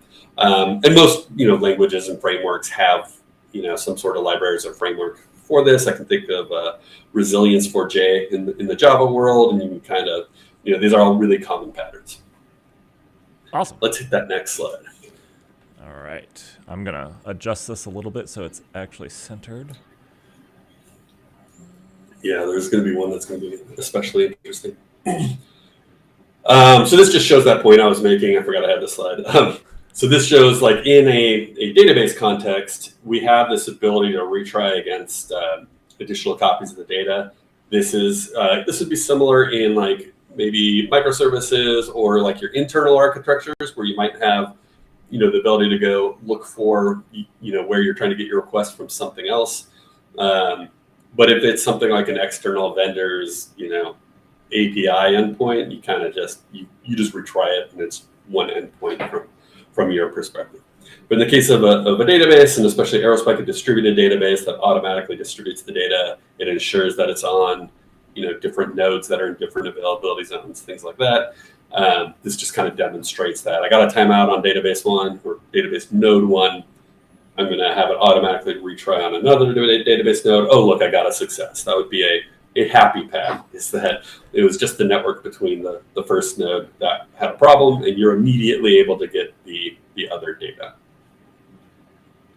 What this might be hinting at, which we'll get to on the next slide, is, well, if I have these connection timeouts and these socket timeouts and I'm retrying against other nodes, those are now cumulative in terms of the total of timeout that my application is going to wait for this transaction.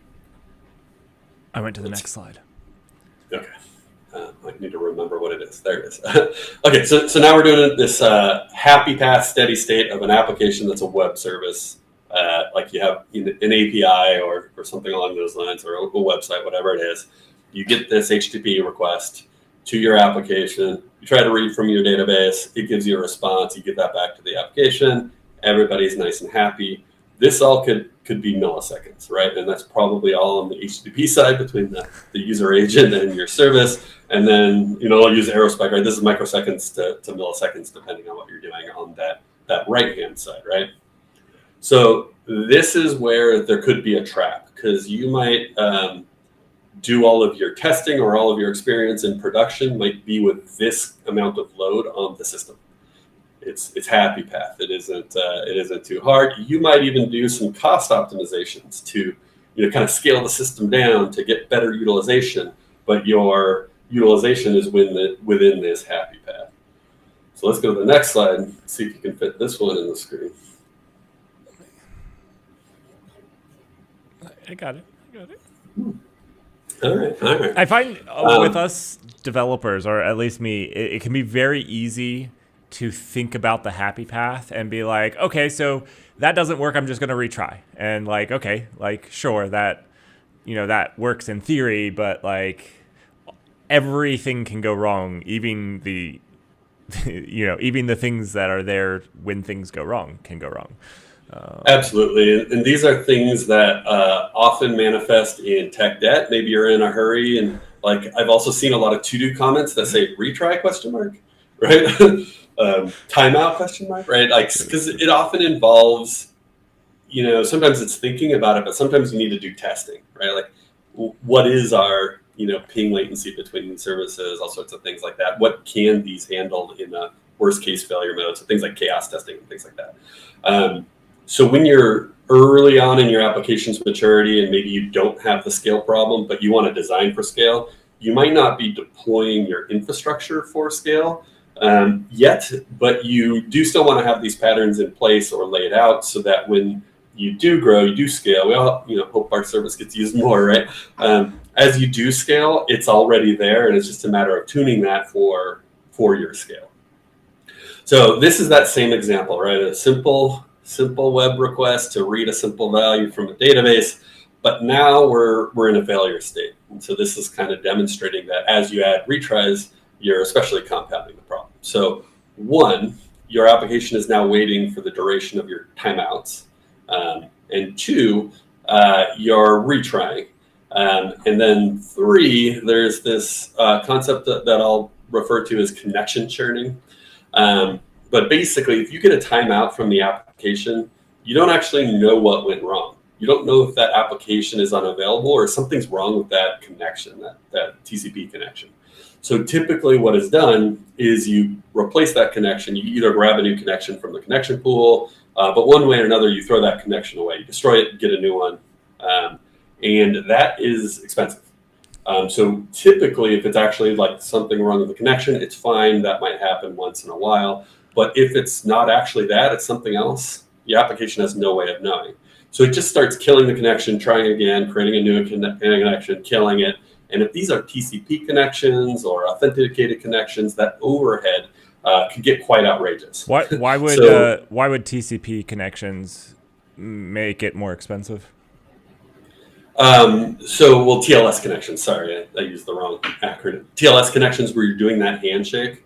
So every time you do this connection, it's like trying to reestablish that TLS handshake. That, again, those could be like 70 milliseconds. There's cryptography that runs in that has to be validated. There's a whole lot of back and forth in the cryptography. It's kind of a funny back and forth. I'd love to see it acted out between two characters in a play, but there's this like, hello, acknowledge your hello. Are you who I think I am, right? And then there's the sharing of the keys.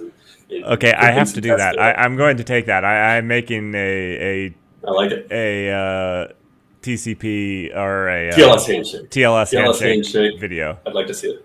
Okay. But yeah, so that could be especially expensive. And so again, in contrast to when everything is good, you're pre-establishing all these connections and then they sit and you reuse them. So if you are at scale and you have thousands, tens of thousands, millions of connections and they're all stable and they're pre-established and there's no TLS handshakes going on, and then suddenly every one of those connections, you're throwing it away and trying again, that can become a big problem, which I'll get to in a second. But you're also compounding that problem because you're then trying again. So you're not even reaching the database nodes. You're trying because like, oh, hopefully I can read from this other node, but it turns out maybe it's the network card on your application node, right? So then you're doing that same thing. So it could be overwhelming the server if these connections are making it to the server, but it can certainly overwhelm your application if it's not, because now your application is churning all these connections. You might be doing something like logging the error, and so now you're also flooding your logging system with all of these log messages. So there's a lot to be said about how you handle resiliency in these failure modes. So with that, I think we can go to the next slide. The connection turn is like, I have seen this, go wrong. This is like enemy number one for me is this failure mode. And it's early in my career, these were sort of like, we're gonna have to deal with this later. And then now it's all I think about all day. And I just wait for somebody to say, isn't this an edge case? And sort of like, that's what architects do. It's an edge case that will happen because networks... Or it won't because we design it correctly. And then we spend all of our time working on something that should never happen. Right.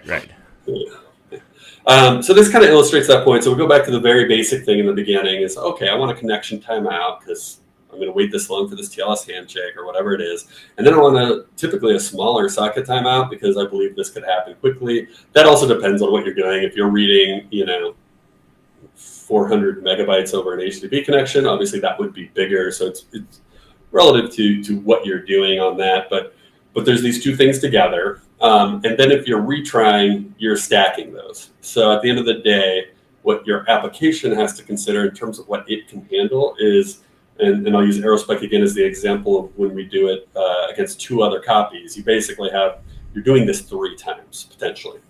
And so worst case scenario from a design perspective is my application is going to be hung up for that amount of time. And so that's sort of part of how you limit it and build your infrastructure with some testing is, let's say this adds up to 4 seconds total or 2 minutes, depending on what you're doing. That's ultimately what you're looking at, not the individual timeout settings. And in aerospike terms, we refer to this as a total timeout. So there's sort of how much time are you going to spend connecting each time you connect? How much time are you spending on that socket waiting for the operation? And then how much time are you waiting in total before you give up? And aerospike's implementation of this is the total timeout wins, right? So if you set your socket timeouts to 10 seconds and the total timeout to 10 seconds, 10 seconds is the winner. And you will end up not retrying, because that's sort of how you define what the application can tolerate waiting on anything. Right. That's your baseline for this is my total toleration, and then like retries you should be smaller. Because exactly. You want to retry quickly. Yeah. Yeah. And so what the reason that's a little nuanced is, in simple terms, let's take 2 as shown in this. You're only going to retry once in this picture. You might just make those connect timeout and socket time. You might just make that half, or really, in aerospike, the connect timeout is separate. So you'll make the socket timeout half. The goal, the reason you would still use half, even if you, or maybe even do a little more than half, and it doesn't quite fit if you're waiting the whole time that it times out, is this is also applicable to an error coming back from the server. So you might get an error back right away. And so your retries might only try all the nodes if you get a known error, but for timeouts, you give up before all the retries are complete. So you kind of have that ability to tune that a little bit. But as a starting point that most folks do is they make this so that even with timeouts, they're within their total timeout to get all of those retries done.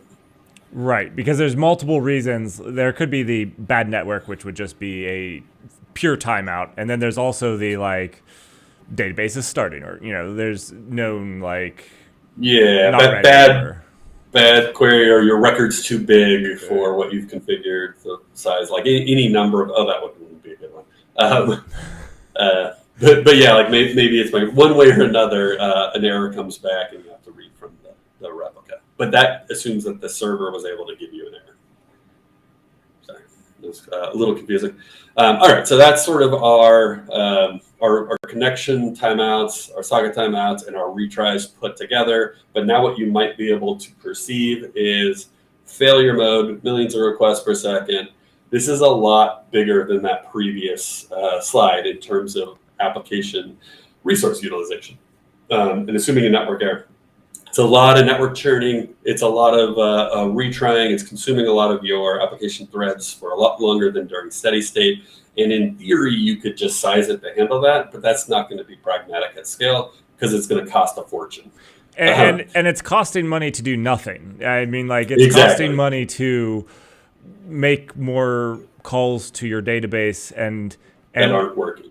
And unfortunately, you could actually cause problems on your database because your database isn't scaled to handle the hundreds of thousands stacked calls that you've been queuing up.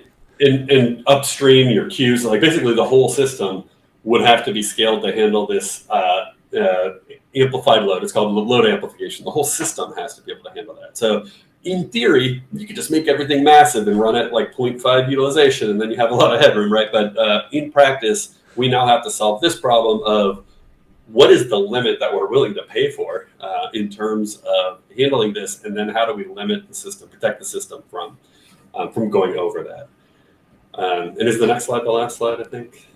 Yes, Just sir. a bunch of bullets. Okay. So I'll just talk to this. And why I wanted to talk about this today is there's a bunch of things you can do then, especially at scale, to tune this, to try to strike a good balance between how long are we going to try during a failure, how much are we going to spend on resources and queuing and all these other things before we just give up, and then how do we automatically recover when the underlying failure has been resolved, right? And so again, kind of what we're talking about with Thundering Herd, there could be a less than 1 second network hiccup in the cloud, which happens all the time, right? And then you could create your own problem where it takes a really long time to recover. Even exponential backoffs, you might be recovering very slowly over hours when the original problem was only 1 second. So we talked about the timeouts, getting those right and having those based on failure tolerance, not based on what you hope the call to be. So in other words, oftentimes people set these too low because they're like, well, I want the request to be 20 milliseconds. It's like, no, like it will be. But when there's a failure state, how long are you going to wait before you retry and in total? Because at the end of the day, retrying that or waiting a little longer is good because you don't churn that connection. But waiting too long is tying up your application. So getting those right is good. Tuning the retries, as we talked about, you want to have some sort of back off, whatever pattern works sense for you.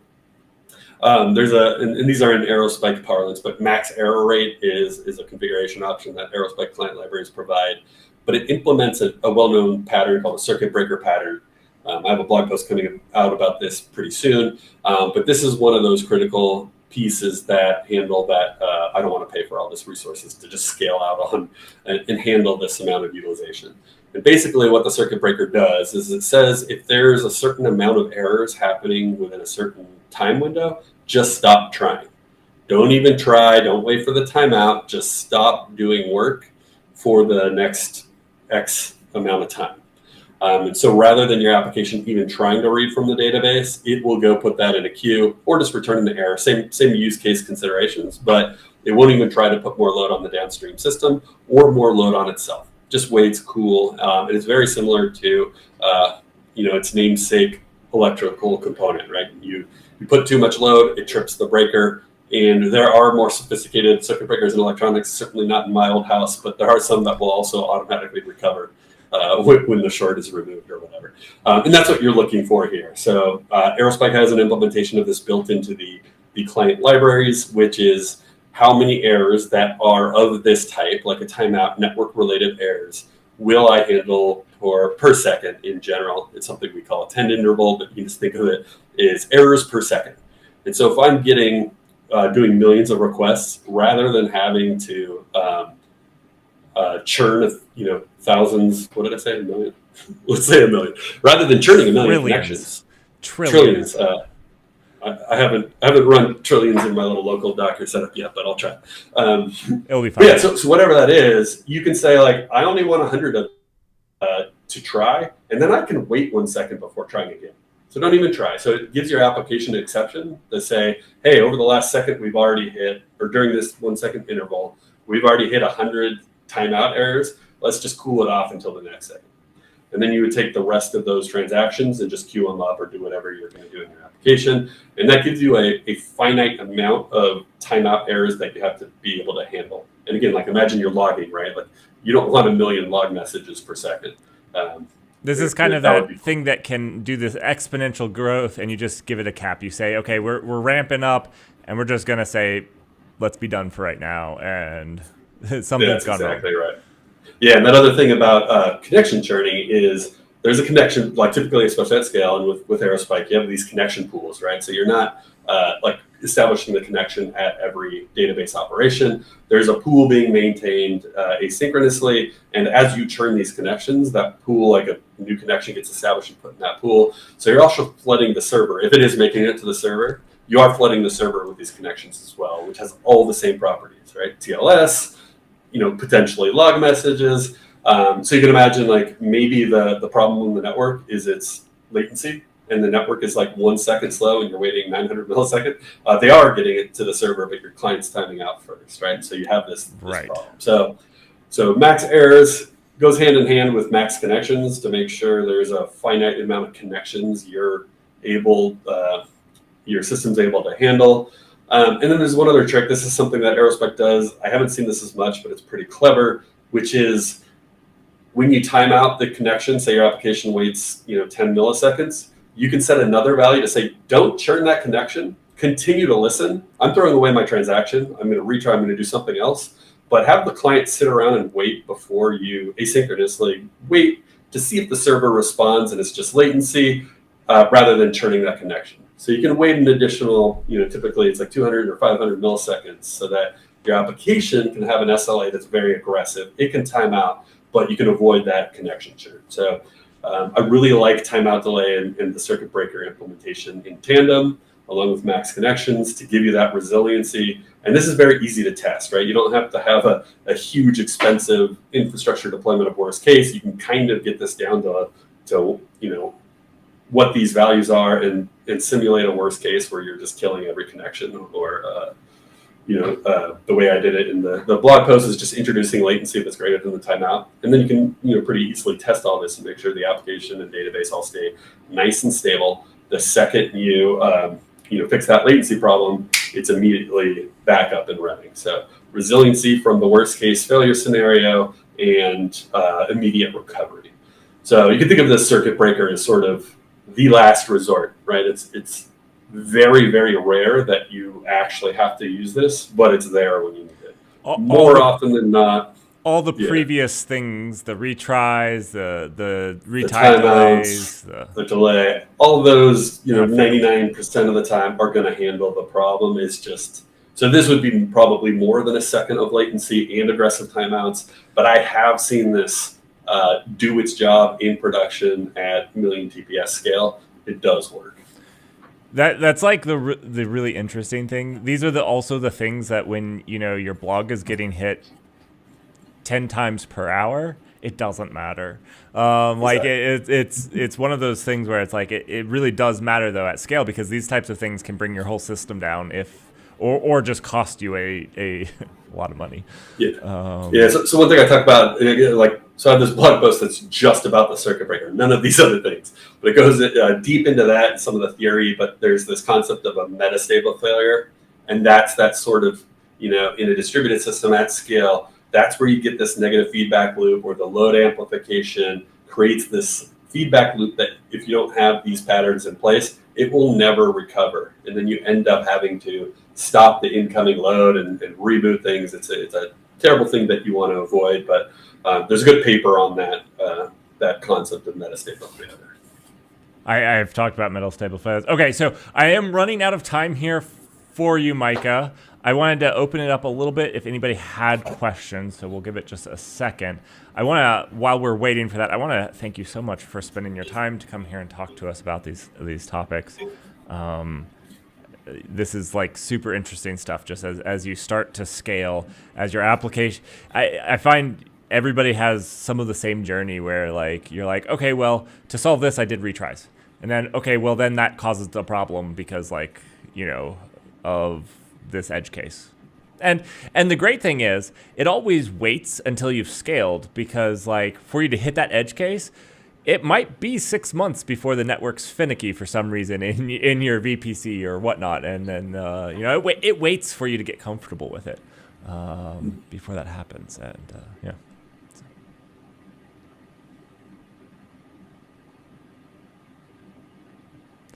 Russell is saying that Merrick loves to talk about metastable failures. Yeah, okay, so I do like to talk about them. He's not wrong. So I think it's there's a good paper on it, but I think even that paper sorts a book. I think it's called Release It, but it's just all about these, production things you do for stability. Yeah. One question from Cypher is, what are some of the implementation challenges with circuit breakers? I like that aerospike implements it for you. It's just complexity, and this is why it's usually skipped from a technical debt perspective. Either it's not known, or it's like, oh, we're not at that scale yet. We'll think about it later. But you're doing something that is counting errors, and you're doing this at scale, so it has to be efficient and performant. You have to be mindful of logging and things like that. But you're doing something to track the number of errors per window, and then raise an exception or something when that happens. So that's one of the challenge is just the implementation complexity. The other one is, what do you do with those next? It has the same sort of principle as a retry, but you now have all of these operations that before you were even able to do them, you get this, hey, we're at our circuit breaker is tripped, and you have to decide what to do with those. Are you going to queue them? Are you going to throw them away? Are you going to give the user an error? All right. Awesome. There is a question about the paper's name for the metastable failures. Cypher, I can get that to you. Yeah, I can get that to you. No problem. Oh, I just realized this is the book that I think mentions it. Release It. Second edition. Awesome. All right, Micah, thank you so much for your time. I super appreciate it. And look forward to hopefully getting to pick your brain on some more topics. Cool. Thanks.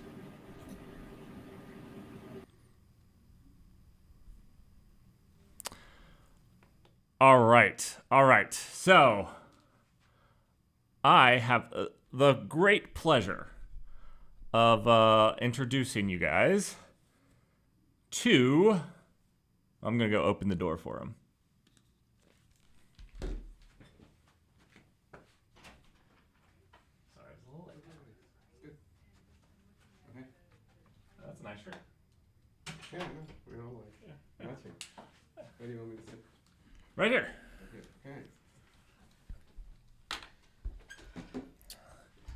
This is for you. All right.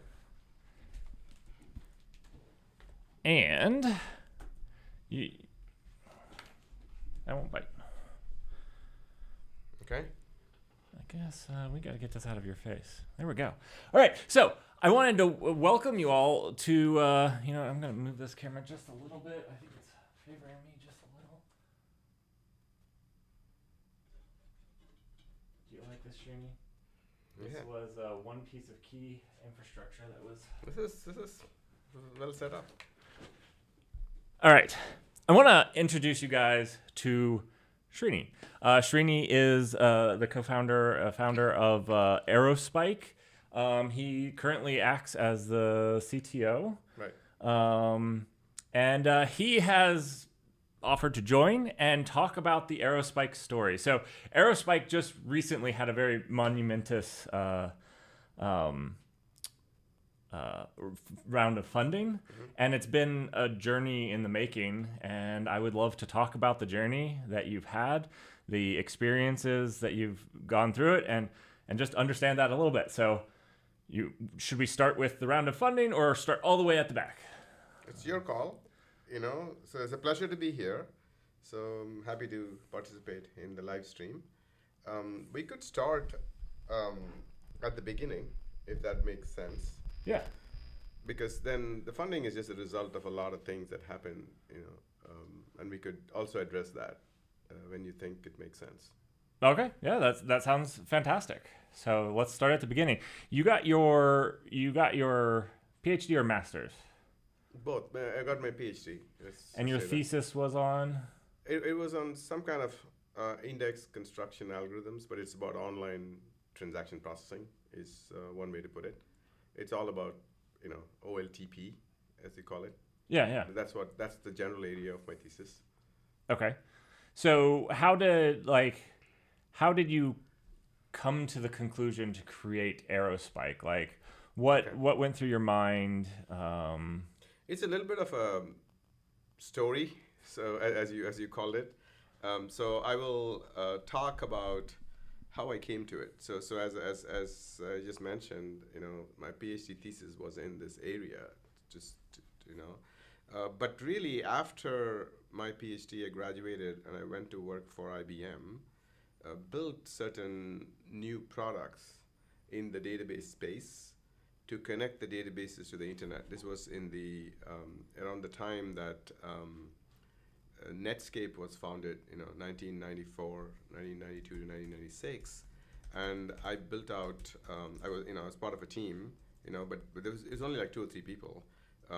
We built this connection for IBM DB2 to the internet, So that, and then what happened was within a couple of years, there was all this activity on the internet companies, and I just switched out from the database field, and that would continue for about like 16 to 17 years.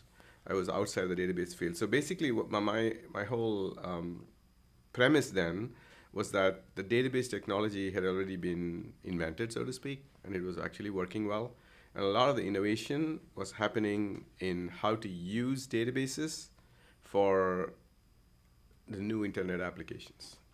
So I spent a bunch of time in an interactive TV company, and eventually went to another startup, which was in the mobile space. And the mobile space was interesting to me because we were doing mobile before mobile was cool. It was in 2000 to 2005. We built a lot of the technologies you take for granted in a mobile phone. We built all of those things then in a small company, which got acquired by Yahoo. And that's where the reason for founding aerospike kind of materialized, because we had built all these applications for mobile, and millions of people were using, as opposed to billions of people today. Tens of millions of users for mobile existed in around 2005, 2006. And 2007 is when the iPhone launched. So at Yahoo, we built a lot of applications that would work on the iPhone. Okay, and we were picked, in fact, to be the mail product for the first iPhone. And the reason Steve Jobs picked us was because our team, including people like Meher and Joe Martin in aerospike, they built out this notification scheme for email when it arrived. And the reason, and Google didn't have that. Gmail did not have that in their mobile devices in 2007. And so Yahoo Mail got picked for that. And while we were doing all of this scaling to tens of millions of users, we encountered a number of database problems. Essentially, databases would freeze up. And we were, it is not so much, I'm not against the existing databases then. It was more like they were not built for the real-time read-write workload, as I call it. And that's when we would have all kinds of problems. And then the reason the aerospike idea came was because of all these problems I had with doing read-write transactions on existing relational databases. Doesn't matter which one, all of them. And that's what caught me, and then what happened was Yahoo pulled out of mobile for some reason, which was kind of the bad decision. So I decided to start looking around. I ended up meeting Brian Bulkowski, who's my co-founder in aerospike, and we chose to basically build a database which will work for those kinds of applications we saw in mobile, in ad tech, and we hoped will also happen in other areas, which has since happened, of course. But that was the whole start of genesis of it. And there was some more details I can go into in terms of the technology and why we even decided to start a company. But the fundamental reason was we wanted to build a better database to handle mobile and internet applications. You wanted, it's like the scale and real time at the same time. Right. It's always easy to do real time if you have 5 users, and any database can do. But having millions or billions of people, right, and being able to maintain that same right level, that's really awesome. That's really awesome. So you guys decided to start it, and I guess talk me through like the early days of aerospike, because like the database, there's like some really big there's really big people that compete in it. Like to me that would be a really daunting, you have these people that, even some open source ones that have been around for a very long time at that point. That had to be terrifying. Actually, it was not terrifying as much as I would say there was a lot of curiosity for us. So the first thing you have to realize is both Brian and I are technical people. So we've done deep technical work in various areas. I worked in distributed file systems as well as the database field. I'm generally a systems person. And Brian is an amazing networking person. He built some of the earliest networking stacks, TCP/IP stacks, and so on. So we kind of realized that a database in 2009 when we started this, needed to be a distributed database. It is table stakes to be distributed. And both of us had between us the knowledge to build a distributed database. And we, of course, thought we could do it better than anybody else. I mean, that goes without saying. A startup is only started by founders who are a little bit crazy. And so we had that. But more interestingly, Brian also discovered, due to a mutual friend of ours, Dave Flynn, who's the founder of Fusion.io, discovered SSDs. And then he explained that to me as to how, I think Flynn explained to Brian explained to me, how SSDs work. And that gave me the idea, really, to, when Brian and I first talked, to start a database company. Because Brian had already done some work on this before we met. But he was mostly focused on building out a fast cache. But because I have this database experience from before, from Wisconsin in my PhD and so on, I realized that when you had Flash, and Flash was typically you can do reads and writes in maybe tens of microseconds, maybe 200 microseconds for a proper read-write end-to-end in a database is doable. So you can get sub-millisecond, well under sub-millisecond reads and writes, okay? Memory, of course, is in nanoseconds, main memory. But if you look at an application requirement, what Flash allowed us to do is to do random access to data on Flash. So we did not have to keep all of the data in DRAM or in memory in order to satisfy the sub-millisecond read-write response times. There were, if you look at any other database other than aerospike, you will have to keep all the data in memory. So aerospike invented, right? And that's when we came up with this hybrid memory architecture. We put the index fully resident in DRAM and the data directly accessed from SSDs. Immediately, it gives you, first of all, it gives you the 10x advantage in performance, which you will also get if you put everything in DRAM.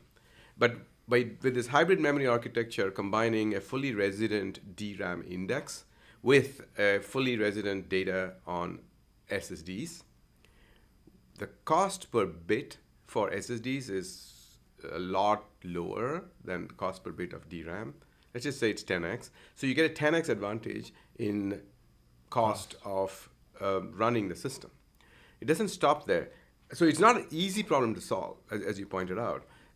So what we had to do was, okay, now we know that we can do direct access to SSDs. We had to write a file system which worked around SSDs where leveling. Again, all of this we knew when we started the company. We had to deal with all this stuff.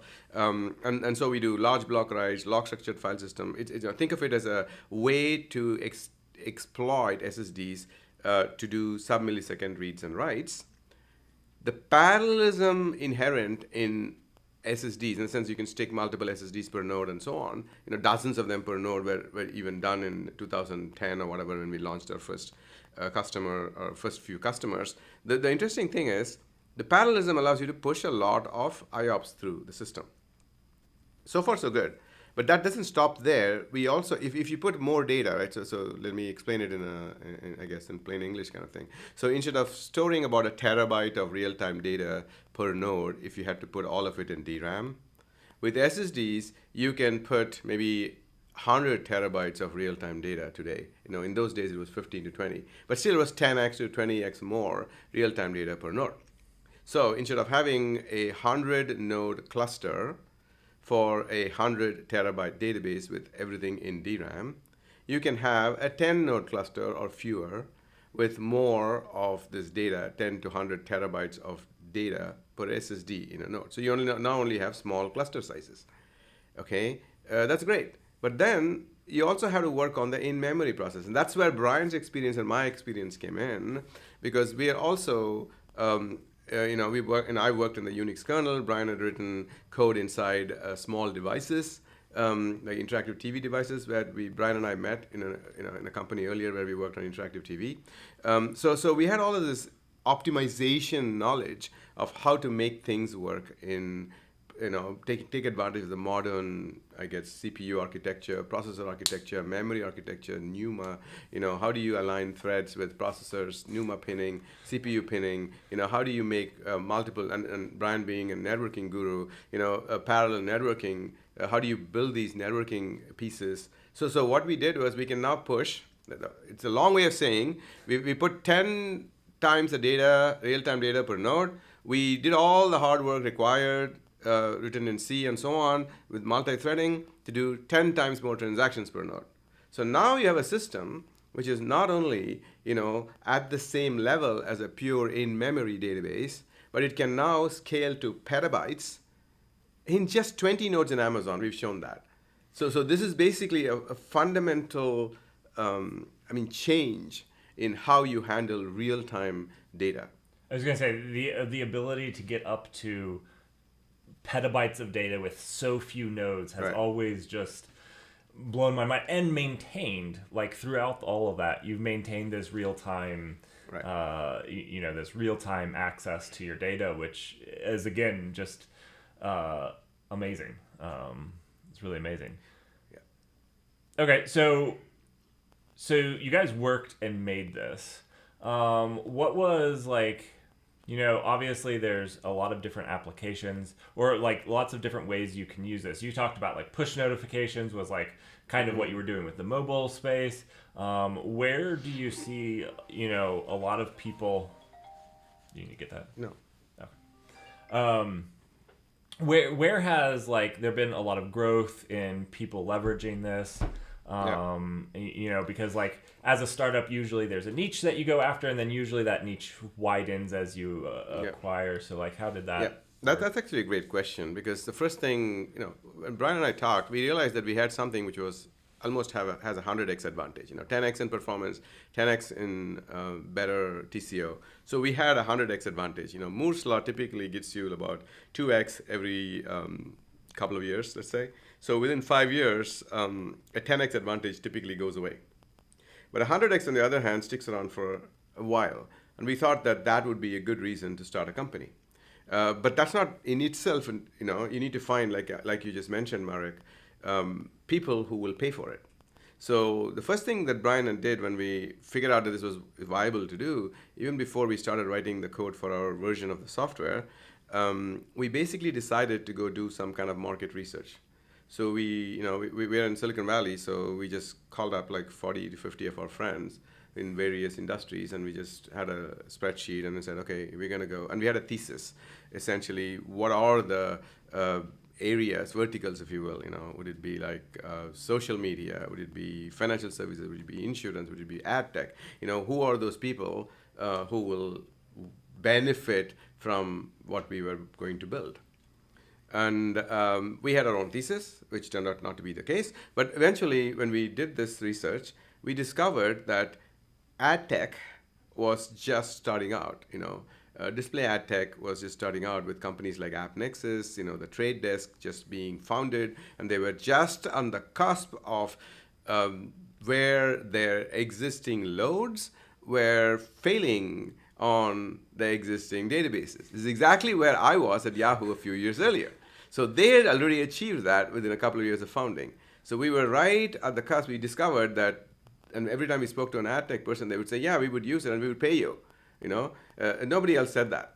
So we said, okay, you know what? What other features do you need which will make you successful? So we figured that out, and that was our version 2 of the product. We also actually were smart to call our first version as version 2.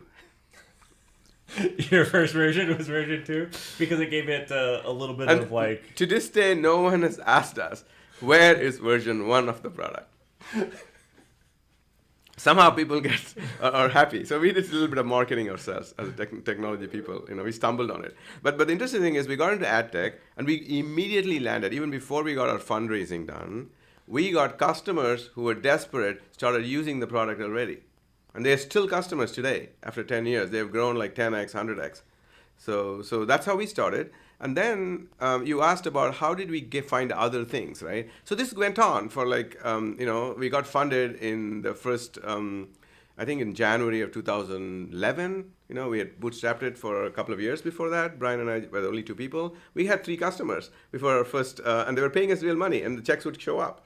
It was not online then, but there was no like online transfer of money. But you get physical checks? Yeah, I would get physical checks, and I would deposit it in Silicon Valley Bank. We had all this controversy over them. They've been great for us. So fundamentally, when we got the funding, we were supposed to get 10 customers and prove out the technology in 2011. Not only did we prove it out by getting 20 customers worldwide, not just in the US. See, that was like an amazing spurt in growth. We also got $1 million in revenue in the first year. And we had only gotten $2 million in funding. And this has been the story of aerospike over the years, is we've always been a little bit ahead. So for whatever amount of money has been invested in, our ARR has been pretty close to the investment in the company. Every time we have an investment, we easily reach the ARR of how much we was invested. So that's actually pretty impressive, even if I look back on it, because it's been a discipline we have carried on through the years. Aerospike has, from my perspective, and I haven't been here nearly as long as you, obviously, but has been very disciplined in how it spends its money and being like responsible. You see some, I'll say like Uber, who like just goes and burns a ton of money, and like you guys have always taken a very responsible approach, which I've appreciated. Yeah, because it's a difficult problem, because we have to be here long term to be successful. It's infrastructure that we're building. And it will take off at some point when enough people use it. But there has to be a level of patience to building the business so that we are around long enough. It's like building roads or tracks or whatever. It's like database is a serious business. Like you pointed out earlier, why would you even take this? It's such a daunting thing. And the reason we took it is because we felt we had the experience to start it, right? Because we didn't start it as 20-year-olds. We started as 40-year-olds. Which means we had already had 20 years of experience building these systems for other people. And now we said, okay, let's build it ourselves in this company. You had experience, and you identified like a real need that just wasn't being solved at the time. Right. And here's a prediction we made. And to answer, I didn't quite answer the previous question you asked, but let me answer it this way.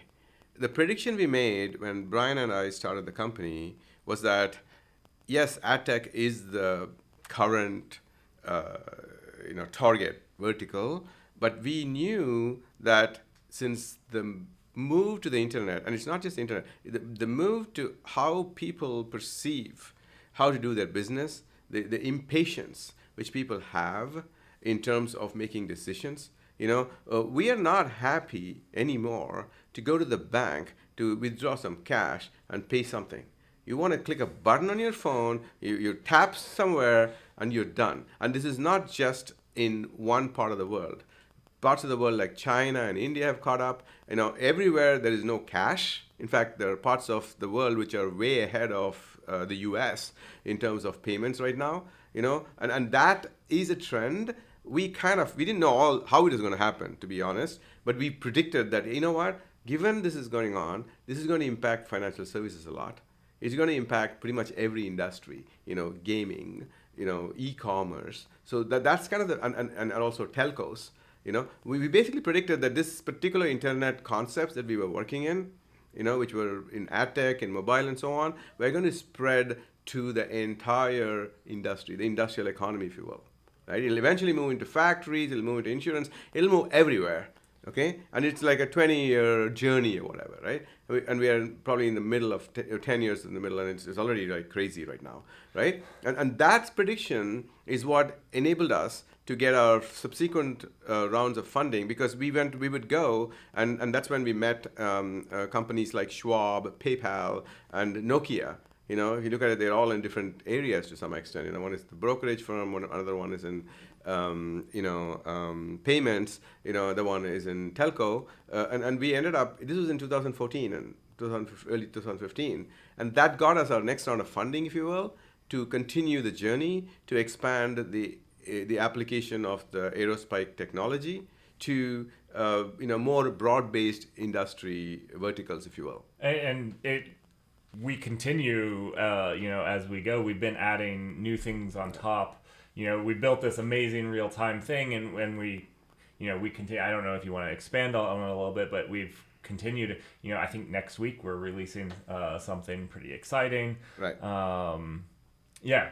Right. So that's actually a good question, because from the product side, which is kind of where my passion is, I guess, and Brian's passion, you know, we wanted to build a great product which can solve real problems. The platform, and we have a great team. I think you've spoken to some of them already.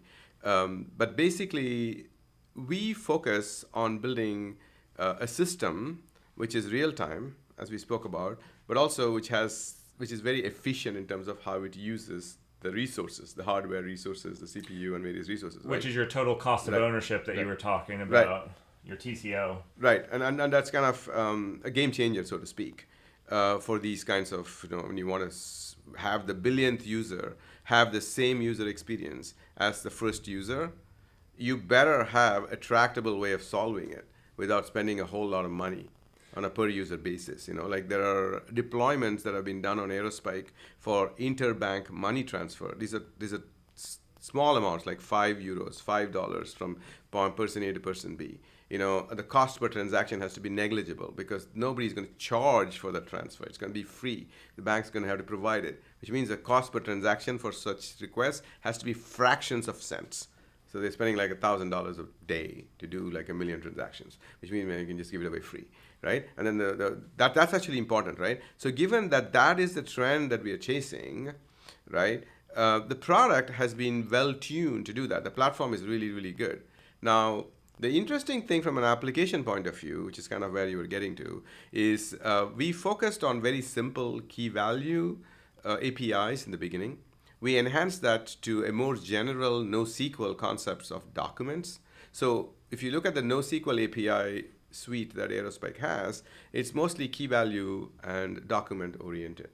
Okay, and we also have certain things like geoindexes and so on. But it's all like NoSQL concepts. But then we also realized a few years ago, thanks to one of our customers actually alerting us to this fact, that aerospike can be really good as a graph database. So we therefore got some experts in graph who have developed Tinkerpop and have worked on Gremlin to come and build out a graph capability on aerospike using the same platform we just talked about, which has the well-tuned, high performance, low TCO, high uptime, with the distributed capability. We just built graph on top of it, and we've already found in some cases, that our graph implementation is superior at scale for transforming. When I mean at scale, it's been lots of graph edges. Typically, identity graphs are what we are really good for right now. We are adding, working on adding more features and more distributed database features coming into graph. But the point is, we are able to already show how we are better at scale than many established graph players. And that's very interesting because we're using the same platform with just a library on top. Right, you have the same aerospike down, and then just on top you've. Yeah. So the other way to think about it from a product point of view is aerospike has implemented an amazing data layer in the database sense. It's a data access layer and so on. The query layer or the processing layer on top has been very thin in the past. But with graph, we're adding a really solid graph processing layer. And then the other one that we have kind of pre-announced, or which is available in private betas, is a vector capability, which is running on top of the same platform. Again, here for vector, it's a little bit more complex in terms of processing on the query layer. So what we are using is the distributed concepts that we have developed for the data layer. We are adapting and improving those to make it work for the vector query processing layer. So we have the know-how to do that, and we're basically inventing new algorithms. See, that's kind of the exciting part is we started with something very, really unique like hybrid memory architecture, but we haven't stopped there. We have invented a lot of things over the years, and the latest one being the vector query processing layer, which is in process right now. Yeah, and it's I think we're going to beta with it soon. So that's like super interesting, and we're actually later today we're going to do a demo. There's with Art has built up. I think he showed that at Google Next. Yes. Yeah. I'm not releasing anything people don't know, but well, I guess if you weren't at well, Google I mean, Next, these are things we have announced. I mean, we've talked about vector in Google Next too, so it's coming. I mean, it's pretty much. And in fact, we're showing what we already have, but it's not generally available yet. So yeah. So that's awesome. So that's like the growth of a database company from focusing on this one niche to, okay, we built this really amazing thing and now we're going to expand on this database that gives us real-time data with one of or the lowest total cost of ownership as you're looking at it. I actually do find like the hybrid memory architecture to be really fascinating, where you gained all of that. So that's awesome. And that has led, last month. Now I know I had jury duty, and so this was delayed, but one of the reasons I wanted to interview, Srini here is like, he's been through this all, and just, what was it, 3 weeks ago? Yeah. 3 weeks ago, it was 114? Yeah, we've actually closed a greater than 100 million round in a market where it's difficult to close anything right now. If you look at it, there are not that many deals being made now. And it's an interesting story there, because aerospike has lived within our means, but we also continue to innovate, as we talked about. So we have tried to grow this company in a sustainable way, so to speak, which means when the market conditions changed recently, the fact that we were a really, really great company came through loud and clear as people were looking for places to invest with their money. And aerospike basically is, at this point, the only large deal that I've seen happen in the last 2 or 3 months, and that I think has been very satisfying for the people here in the company, for myself, because we've really worked hard to build a great company. We're not done by any means, but I think the fact that it's been recognized in this way, it makes a lot of difference, because now what we feel is we needed the money mostly to expand, like I talked about, in terms of the AI/ML space, where vector is, of course, a key component. Aerospike, over the years, even in the earliest deployments like PayPal and Wayfair, we were used for recommendation engines, we used for fraud detection, we used for risk analysis, in companies like Barclays, PayPal, and so on. But the fundamental thing is, they're all based on some level of AI. This is typically nowadays, I don't know what to call it, but it's classical AI, let's just call it, as opposed to statistical analysis.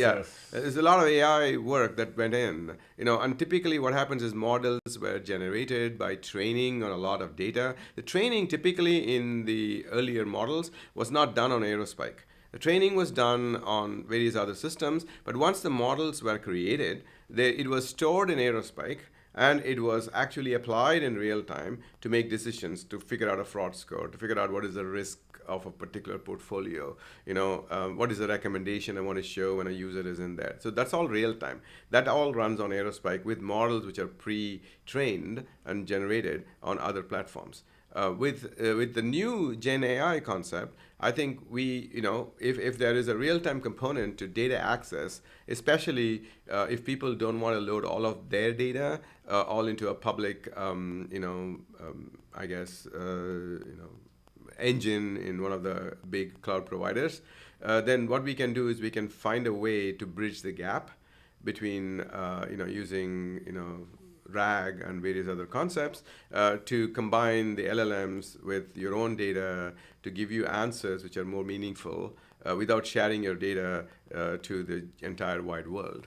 And that could be a great application of aerospike. And that's one of the reasons I'm really excited about the vector capability coming out, because combining the vector capability with the graph search capability and also the key value work that we've done with secondary indexes and so on means you can build richer applications with aerospike on one platform without having to have a graph database and a vector database and a key value database, and then figuring out how all of this works with each other. We can make it much easier. In fact, we are showing, we have a meetup next week in New York City where our I think it's Tim Fox, Art, myself, we're going to be showcasing how you do vector search across these multiple components of aerospike. Next week, New York City? No, I'm sorry, the week after, 2 weeks from now. So. 2 weeks? Yeah. So for anybody that's in New York City, that would be a fantastic thing to go to. That's awesome. That's awesome. Is there anything else? I'd like to give people a little bit of time. So if you guys would like to ask questions, we're going to wrap up in the next 5-ish minutes, I think. And then if you guys would have some questions, that would be great. Okay, so, I know later today we're going to have another little chat about what you see as the future of databases, and I'm sure that we're going to talk a little bit more about vectors and graph and just some of your thoughts on the database or the data world in general. Is there anything... I love to ask this question, and for everybody out there, I really do respect Srini a lot. I've learned a lot from him. He's a person that's always willing to share and help and encourage people to learn.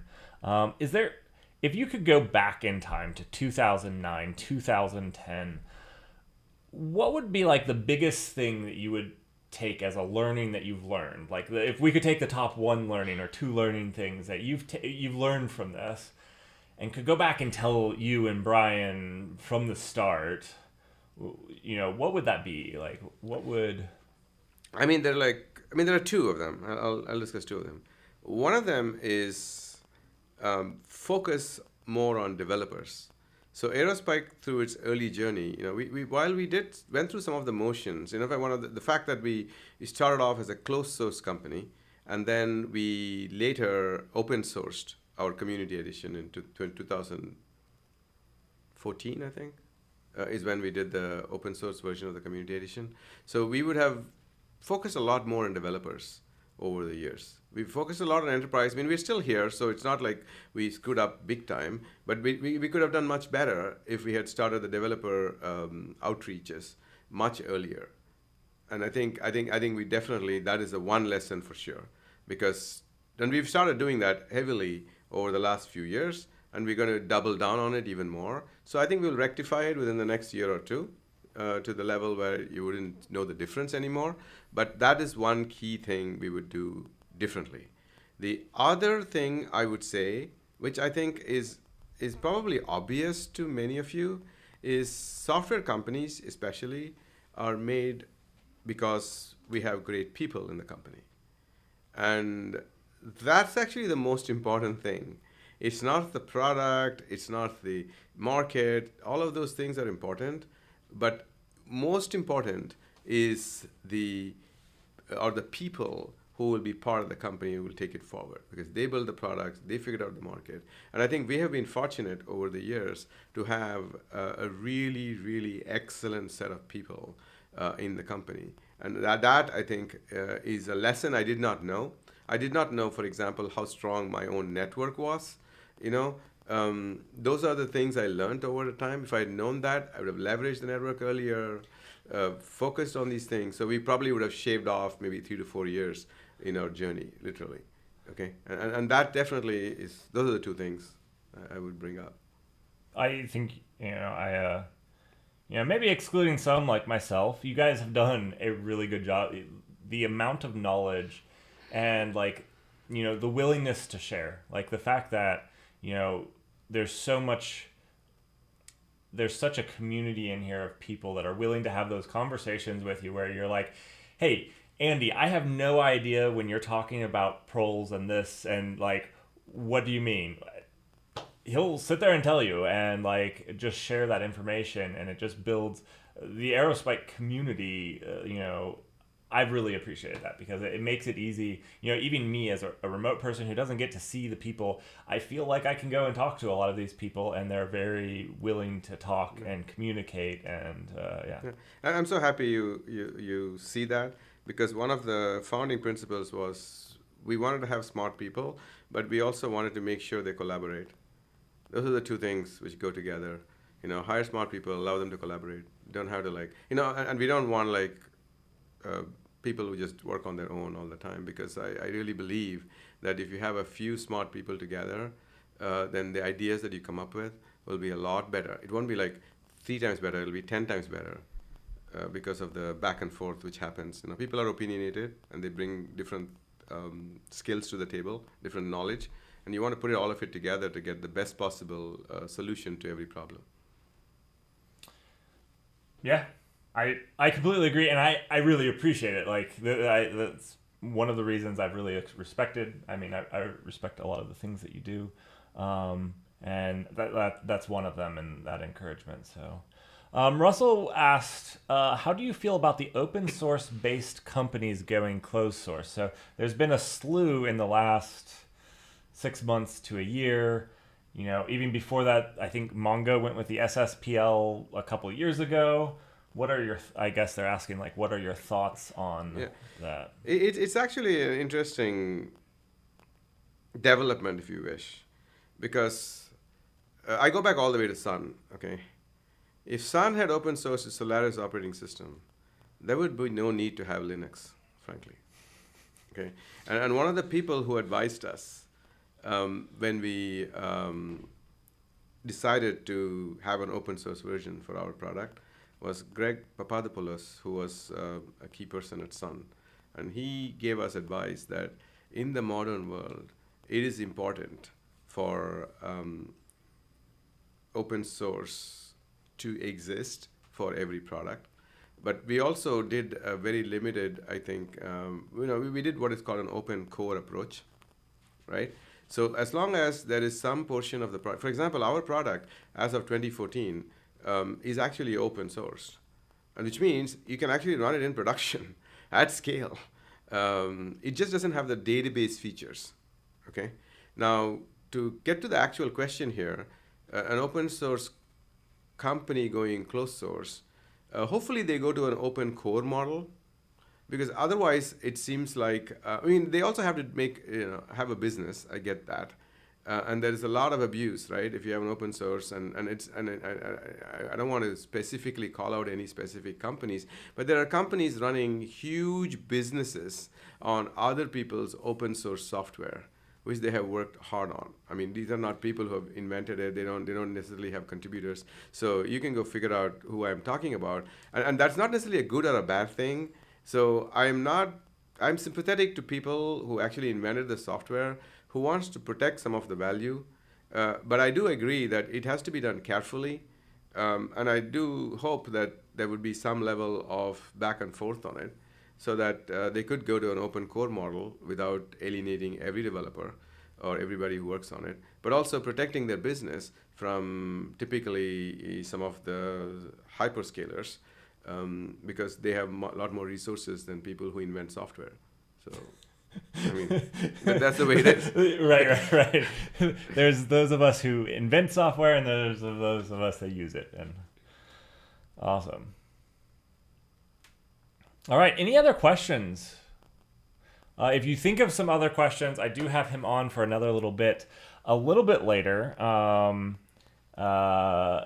To have a fireside chat about databases where we're just going to talk. I have some topics obviously in mind, but really it's supposed to be picking his mind. He spends his days and nights in databases and the future of them. And I'm really excited about that. Thank you so much for joining. Thank you, Mark. It's been a pleasure. Yeah, it absolutely has been a pleasure. Thank you. Likewise. Thanks. Yeah. All right.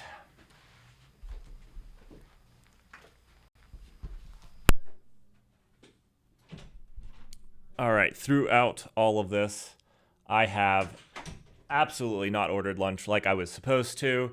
Let me validate this really quickly. What would you like? Do you have a minute to look at the menu? Oh gosh. I'm sorry. Looking at the menu right now. I don't know. I don't know if he left to get lunch yet, or if I still have time to look at the menu. I'm gonna look at the menu really quickly. I might be hungry.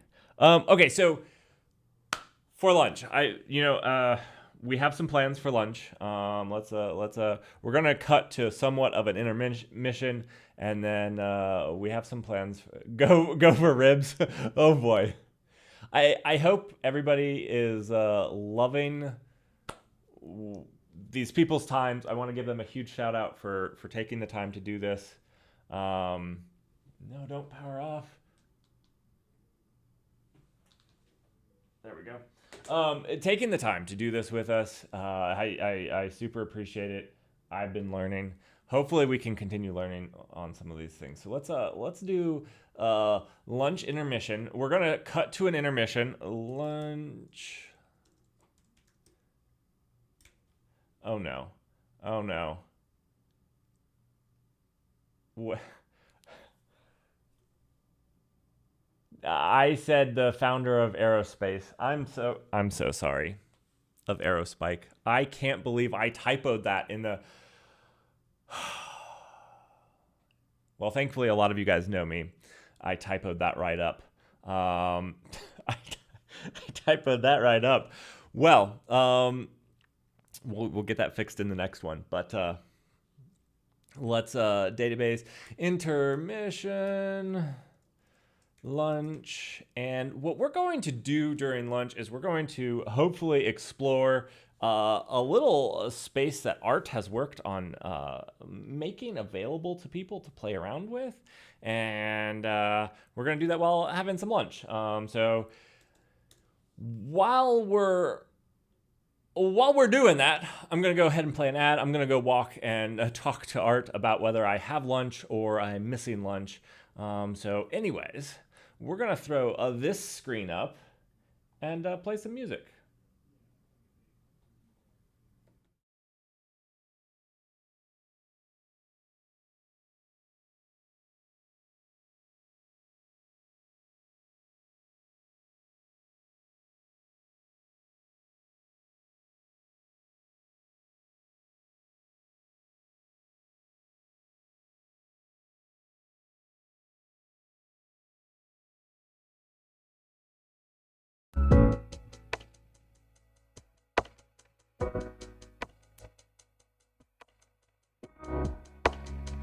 I'll be right back. You guys, I'll be back in like about 10 minutes. 10 minutes. Sounds good. That yellow is a little bright.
All right, how's everyone doing? I'm a little late. Ooh. That was no good. Let me pause this and turn this music down. So loud. Okay. How's everyone doing? Thanks everyone for joining. Thanks everyone for joining. I have a lunch order. So we're a little behind, like we have been all day. Thankfully, I have built in 15-minute buffers, which should have been 30-minute buffers. But we have 15-minute buffers, so we're not as far behind. And for lunch, we had something that was relatively loosely defined that we are going to do. It will be a little bit shorter than normal or than we were planning. But because I just got lunch ordered, which means we're probably going to start around we have about 20 minutes to go. Get some tacos. I don't think that's what we're getting because tacos are hard to eat around a computer. Micah, ribs and taco. You guys are going to kill me. Hey, thanks for the happy weekend and productive stream. I hope the stream has been productive so far. I hope everybody's liking it so far. I'm super excited. I've been enjoying it thus far. So we have some things that are coming up that I'm excited about. So let's talk about what we're going to do for lunch. So for lunch, for lunch. We had this grand plan. This didn't happen, but we wanted to do. It was going to involve hot wings and challenges, and unfortunately, that didn't. Or fortunately, if you're me, because I don't do hot wings very well, but.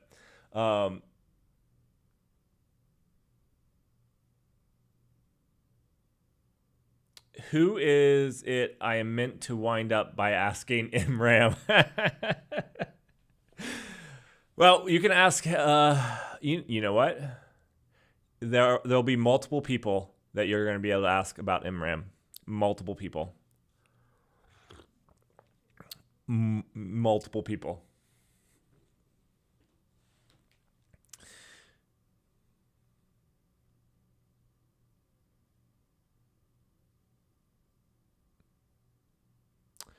Okay, so for lunch, what we're going to do, instead of something where I eat hot wings, we're going to go over. If you guys don't know, I do not have a palate for heat. We're going to have a regular food. And we're just going to go around, we've talked a decent amount about aerospike. And so what we're going to do is Art and I are going to explore some of the things where you can play around with aerospike. So if you'd like to get your hands dirty, there's some playgrounds and stuff. There's the developer hub that you can go and actually run aerospike stuff that maybe you don't know about. And so we're going to show some of that during the 30 minutes that we're eating. Right after that, Art and I are going to do a discussion on what are vectors databases really good at and why you would want to use one and when. So I know that we already talked about vector indexes, and honestly, we need to do another one on vector indexes at some point and dive deeper into some of those algorithms, because I know that we've all had our interest piqued at this point. I'm one of these streams we're going to have to do a hashing algorithm and try to get as many collisions as possible with like data. That sounds fascinating. I don't know. I had a hard time focusing after that because I was just focusing on how you could hash like that. I was like, I have never thought about this. So anyways, so after that, let me pull up. You get to wind up multiple people. Best day. Russell lives for this. After this, let me pull up that graphic. Can I? Wait. Can I go to intimate?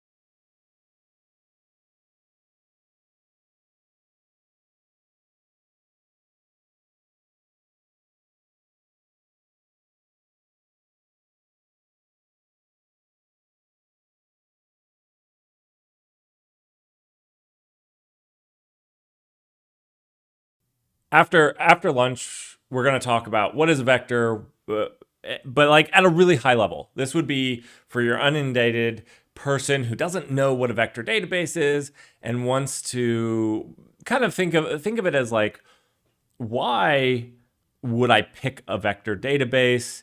What does it do well at? Everybody knows AI, ML, and those types of things, but we're going to talk a little bit about like what it's good at and why you would pick it as a database. So very, very high level little conversation there. Supposed to take about half an hour. After that, we're getting to talk to Srini again, and I'm going to get the microphone closer to him and boost it a little bit because I know he's a soft talker and I'm a really loud talker. So I'm going to try to make that a little bit easier. I got some reports that he was a little bit quiet. No worries. We're going to fix that. And then we're talking to Andy. Andy's another super technical guy. Everybody here is a super technical person. And we're going to get to talk to him about indexes. And you know what? We're going to be benchmaking. This is benchmarking. On my work laptop, I don't have any of the stuff to edit these graphics. So you're stuck with me and my typing. We're benchmaking. So we're going to get our woodworking tools out and talk about the struggles of making our own benches. But we'll also talk about benchmarking while sitting on benches that were made by somebody. And then this last one I'm really excited about here, this NoSQL Mindshift, where we're going to just discuss if you want to leverage a NoSQL database, it actually requires you to use the database in a different way. And this is like an introductory talk. I hope people join and like it, because I'd actually like to do this as a series with Tim, where, you know, every month or two, we do another topic on the Mindshift, how you have to think about dealing with these types of databases, whether it's, you know, your key value store, your document, or your graph or whatnot. How do you have to think about the database, and how do you interact with it differently and leverage it differently than if you do your common relational database? So I'm super excited about this one. It's something I've talked about and with you guys, and it's absolutely fantastic. And then we're gonna actually use the newly coming out aerospike vector DB to RAG an LLM, and that's gonna be fantastic. Let's fix this yellow. I got a little excited with this color, and it's not a good color to be just yellow. Oh, that's a little bright. The power of the sun. Okay, there we go. That is more palatable.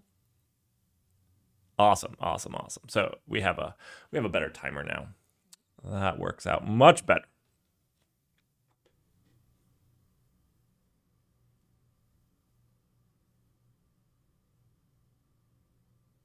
I am interviewing multiple people today. Absolutely. I did boost it a little bit. Next time I'm gonna try to get him to talk. These microphones, the nice thing is they do really isolate the sound, but they isolate the sound, which means you gotta talk close, or you gotta speak loud like me. Will we make something for the aerospace industry in our woodworking session? Oh my gosh.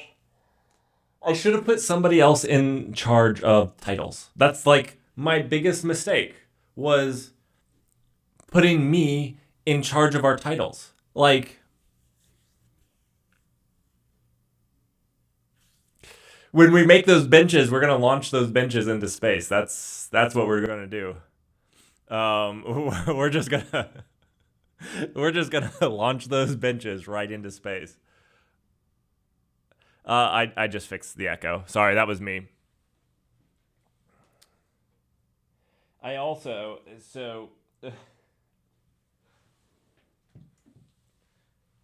flew across the United States. I brought a tripod.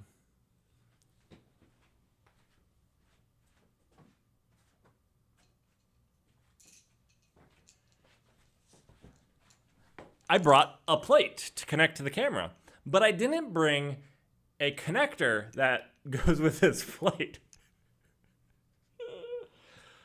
Amazing here.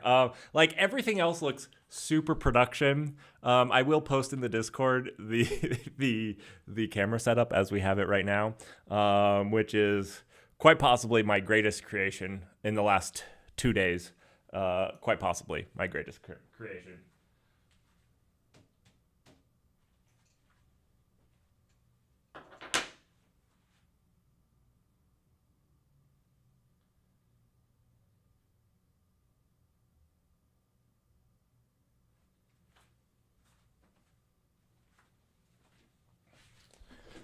Oh, yeah, see, it's on the table.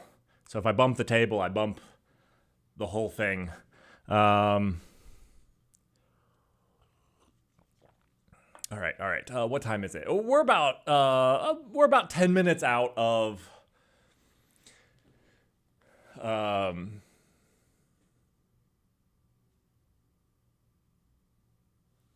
Did the mic get an echo again? No, the mic shouldn't have an echo, does it? Yeah, we're about 10 minutes out of going over some of the developer tools. This is just, I want to, again, I'll state this, Aerospike didn't approach me. I approached Aerospike and asked them if they would be willing to do this with me because I was excited about what Srini has achieved. And I also thought that this was a really great experience to get to talk to you guys about things that we don't always get to cover, from performance tuning and those types of things. There's so much more we could go on with, like what Micah was talking about. There's so many things that have bit me there. Fun story. So Micah was talking about, like the back offs and everything. I had a fantastic thing where our database, I think it was actually the network to our database went down. And so we were backing up requests to it. And we were also doing this back off. So these back offs, but the back offs were symmetrical, which means that every single client had the same back off. So because the network dropped at the same time for all of them, it means that they all retried after 5 seconds. They all retried after 15 seconds. They all retried after 30 seconds. And so when the database got reconnected, it just destroyed the database because we had while we had done some of those things, so we had no jitter in our time. So a lot of times you'll see with those backoffs, there's also some amount of jitter where each client, they target 5 seconds, but it's like some will do 5.5 seconds, some will do 8 seconds, some will do 2 seconds.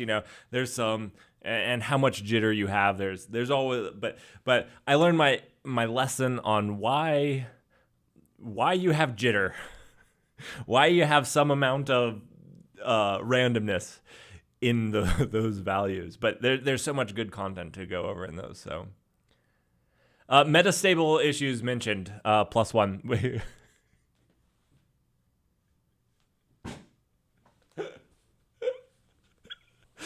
Guilty. Okay.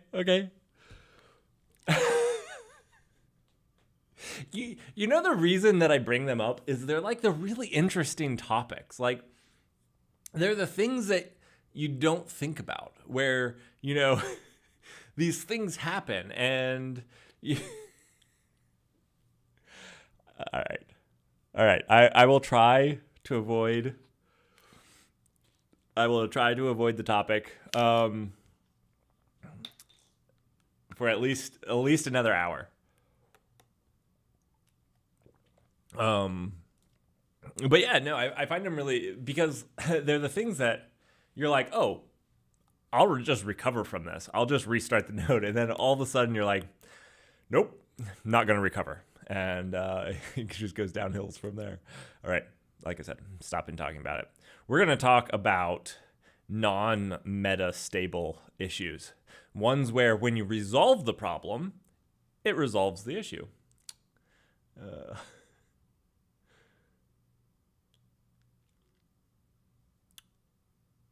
I didn't have a follow-up for that. No follow-up. Oh, so this is the first time I've gotten to travel with the Voyager keyboard. It's actually a joy to travel with. It's actually a joy to travel with. For any of you those that care, it's actually been really nice. It's super thin. It packed well into my luggage. I was happy with it. I say was like I broke it. I didn't break it. It still works.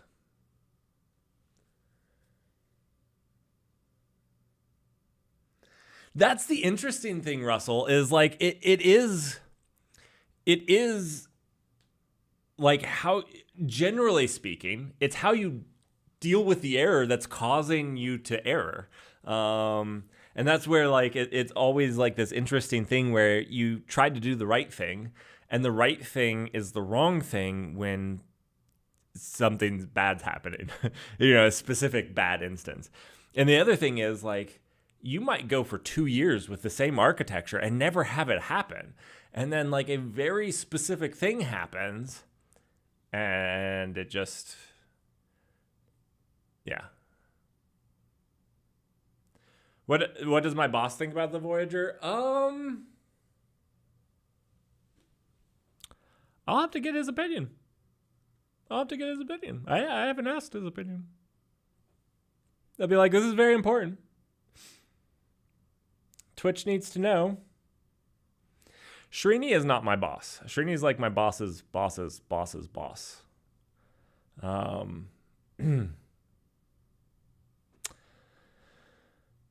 don't know what Srini thinks about it either. I can tell you some random people what they think about it. The worst part is the keycaps. It's very hard for somebody else to try because, one, you have to understand the layers. It's almost like Vim because like you have to know what the layers are because without the layers, you don't have a full keyboard. So it's kind of like Vim. And then the second problem with somebody else trying it is all my keycaps are not QWERTY. So while I can put the keyboard into QWERTY, a QWERTY layer, you can't look at it and tell what it is. And things like shift are long pressing these buttons, which is a little bit weird. It's very hard for other people to like give it a real shot. I do find it's like your Vim environment. It's very much customized to you. While I'm asking him about that, I'll ask him about IMRAM. This is going to be like an ongoing joke here now. To trigger people, we'll ask about IMRAM. So tell me about IMRAM.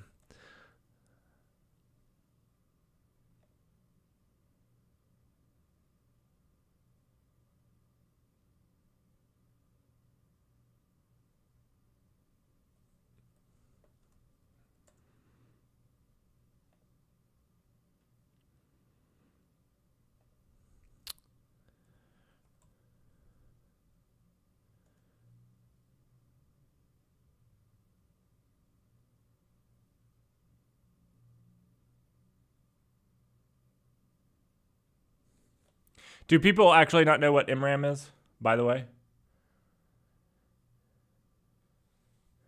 I can talk about what IMRAM is at a high level. I do have the Moonlander, but the Moonlander is not easy to travel with. The Moonlander is too big.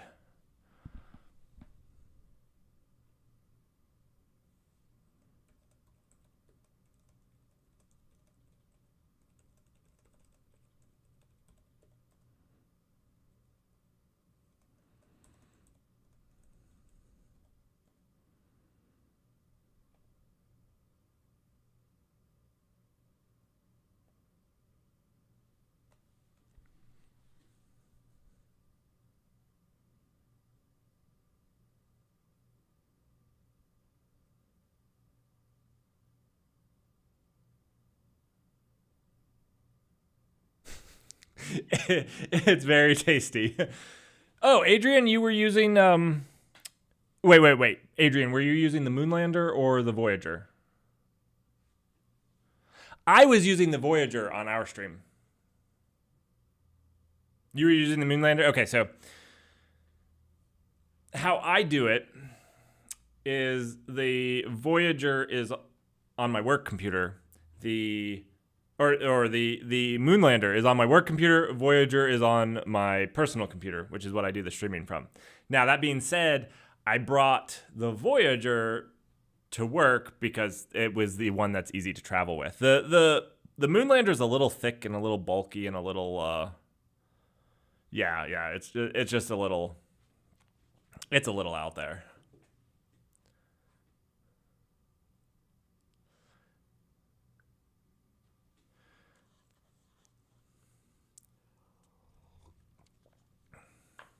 By that, I also fixed our Rust container with, I need to push it out, but I've got it building with native TLS instead of OpenSSL, by the way, Adrian.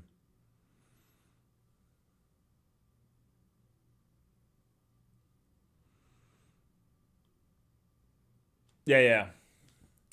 You know, I've heard that you want to do a Rust guide, migrating to Rust guide. If you want a friend about migrating your images to Rust, I know intimately a person who's been through the trials of migrating to Rust, we can collaborate. Dane, how are you doing? How are you doing today? I am just waiting for food to get into the next thing.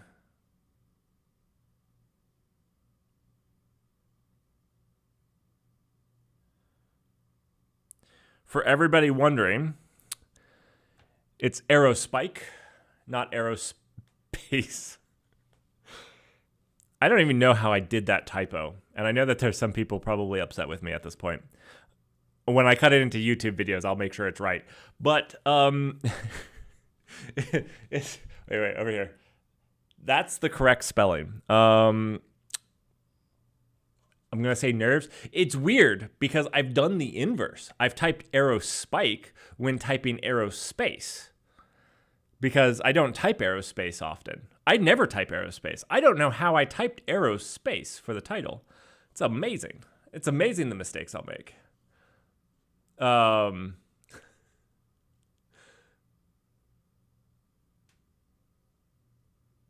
You're taking your ISC2 exam? Very nice, Dane.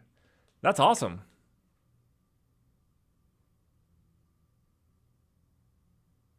Good luck. Yeah. We wish you well. Tell us how it goes. Let us know. Oh, let me post in Discord really quickly what the setup looks like. Lunch should be getting here soon, and then we're gonna dig into just, we've talked about aerospike, and so Art and I wanted to show you if you wanted to play around with aerospike a little bit, if you've been interested in some of the stuff that we've talked about, there's a way for you to easily do it, and we just wanted to show that off to you while eating lunch. If next time we get to do something like this, you want us to do something where we have to progressively eat hotter chicken wings, let me know, because I don't know how we type with that, like, because it's hot wings. We're probably going to need a third person to help us out on that. I'm not entirely sure, but it sounded fun. It sounded fun and painful. I'm a lightweight.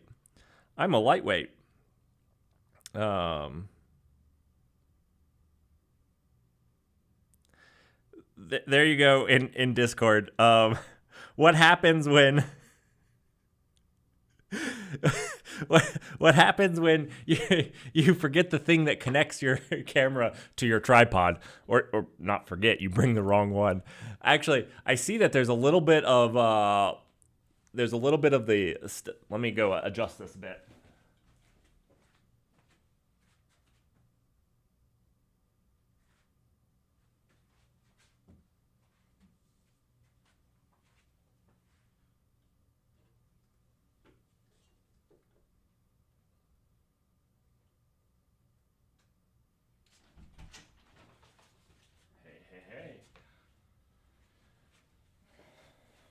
I'll need to make room for you. Getting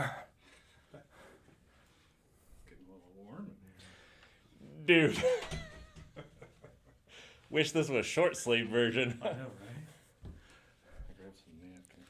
Awesome. All right, everybody, welcome. This is Art. Art does a lot of our developer relations. He's done a lot of stuff with Vector. And we're going to eat lunch. And then we're going to show off some of those stuff. And then right after lunch, we're going to get into vectors. Your mic's not plugged in. I've been unplugging it because I'm so loud. I'm super loud. I need to talk indoor voice. All right. So what did we get for lunch? Sandwiches. Sweet. Yeah, plug this. So this is the cable, Art. If you want to show your screen, that's the cable. Sweet. Interesting thing is it's going to connect. Your computer is going to connect as screen, a 4K monitor. But the monitor is only in OBS. So like it's only when showing this because it's going through a screen capture. It's not actually going to a monitor. Okay. So if you don't want it to be 4K, you've got to like go into your system settings. Because it thinks it's a monitor, but there's no way to see it except in OBS when we go to like this is going to be screen. It doesn't have a signal right now, but Nice. that's the only way to see the other monitor. Cool. And it's kind of small for us since there's the other stuff. So, anyways, that's yeah. Ooh, this smells fantastic. You didn't bring enough napkins. I'm gonna go get some more. Oh, I brought a whole stack. You haven't seen me eat.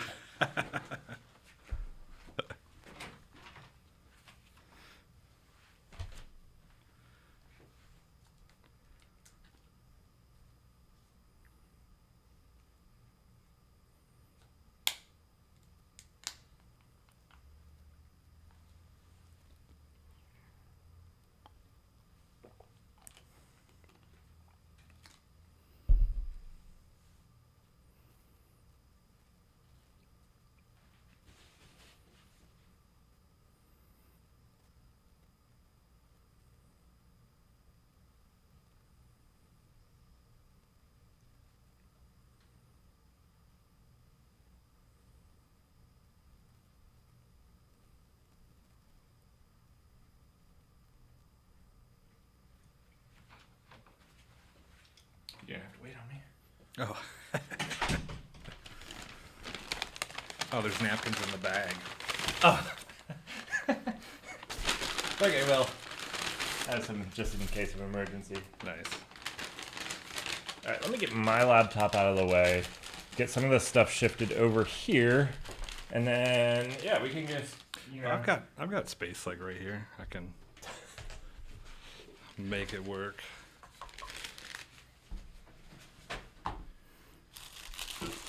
Try to not eat into the microphone.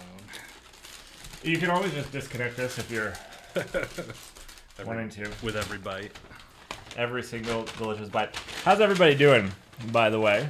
We can check out chat.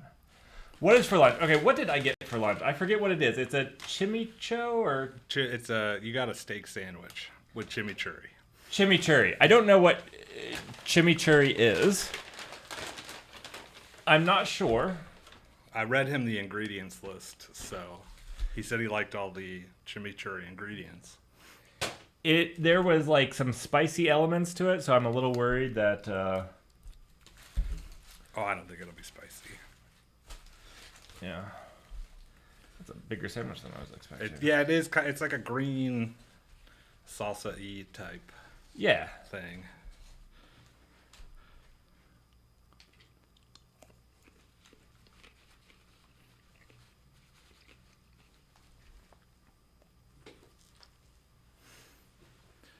Why are we frozen up there?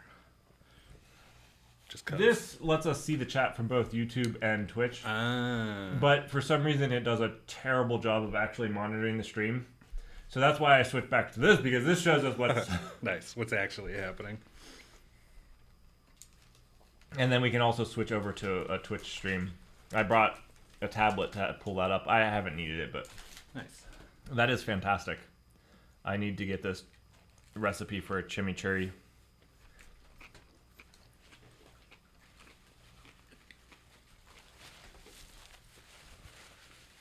So, Art, how long have you worked at Aerospike?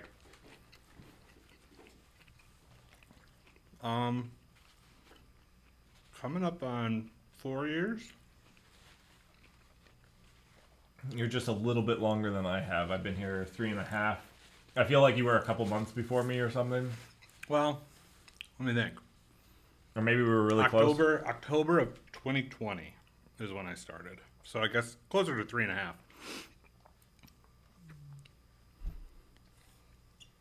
I was February of 2021. Nice.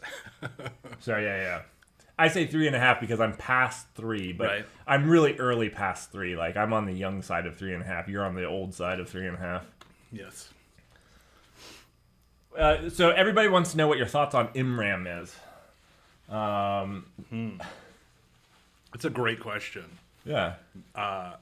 Maybe you could explain for other people in your audience, not me, what MRAM is, so that they have a better idea of how I'm answering this question. IMRAM is volatile magnetic memory. So Yeah, I don't know how much to say much more than that. I think the M stands for magnetic, All right. random access memory, Sweet. as opposed to non-magnetic. Magnets are great. I don't have ChatGPT here in front of me. I could pull that up. 1 second. We'll see what ChatGPT thinks about MRAM.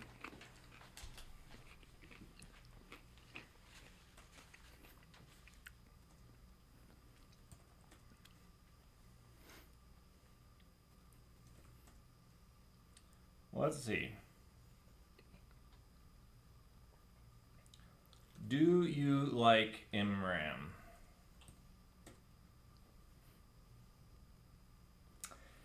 Okay, as it turns out, as an AI, I don't have a personal preference. But I can tell you about MRAM. Magno-resistive memory. I say magnet memory. I was super... Yeah, that's kind of like uninformed. the opposite. Yep. And it's non-volatile. Oh, is it non-volatile? Yeah. Oh, So- I said volatile, didn't yeah. I? So basically, the complete opposite. Yeah. Say. So is this basically where like PMEM went? After PMEM stopped being The age PMEM? of the dodo. Yeah. Because we did stuff with PMEM, and that was pretty neat. Okay, that's a good NVMe and DDR had a child. I like it. Yeah, I imagine we could probably do some pretty cool stuff with it, like we were with PMEM. Every time I say DDR, I think of Dance Dance Revolution. Like, Nice. Yeah. Andy's going to have a lot of thoughts on this because what people don't realize is that non-volatile memory changes how you have to think about an application. Because like a lot of times we as developers will write an application that like, okay, if something happens with our memory, we crash and the application restarts, which is a bad thing, but our memory got into a bad state and we fixed it by restarting. But what MRAM or what non-volatile memory, which stays around, it does two things. One, it's a really fast way to restart your app at the last location. But if it was a crash, that's not a great way to restart your application because if the memory was bad for some reason, it's just a whole different way of thinking about memory. It's kind of like NoSQL versus SQL. You actually have to think about how you use memory differently. Because so much of the time when we're thinking about memory, you think about memory that goes away. That, you know, my application restarts and I just get new memory. And, you know. That's what it is, solid state and Dance Dance Revolution. That is, Russell, quite possibly where it's at. I'm going to give this back to you. Oh. So no personal preference. If not personal, do you have an impersonal preference? Do you have an...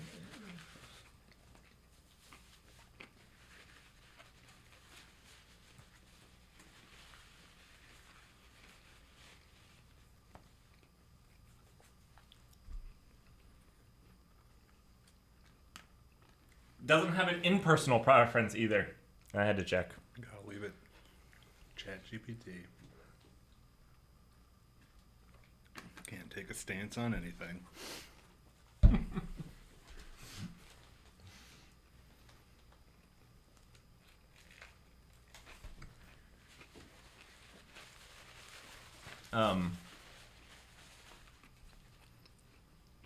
So have you always worked with the developers relations? No, I haven't. So I have kind of a weird background. Spent many years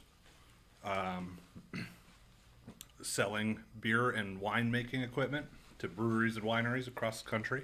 He's also a musician. Not a good one. and decided I didn't like the whole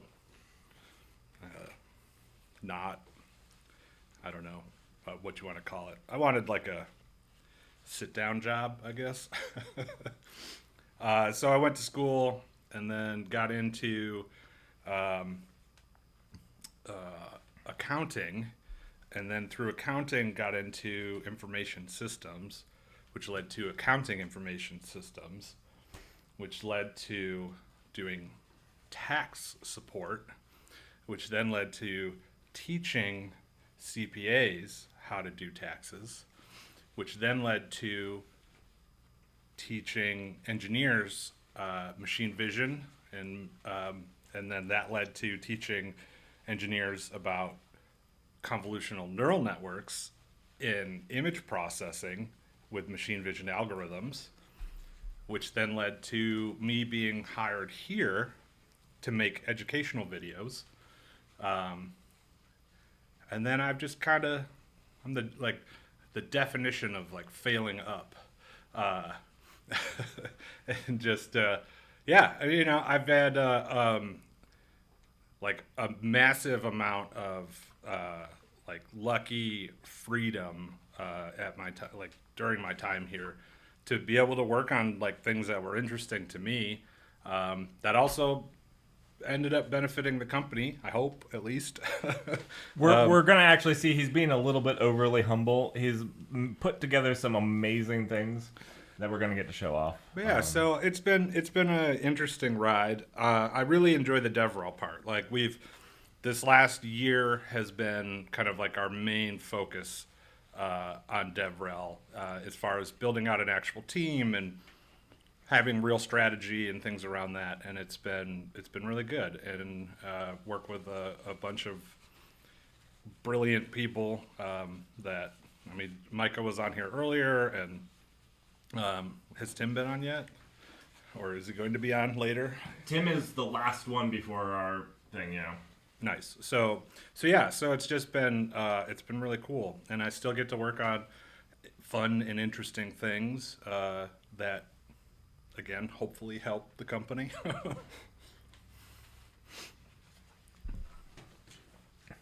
I say Tim is our last one. Tim is our last one before we do the ending of you and I exploring ragging with aerospike. Nice. I can only ever call it ragging, which I realize has a different...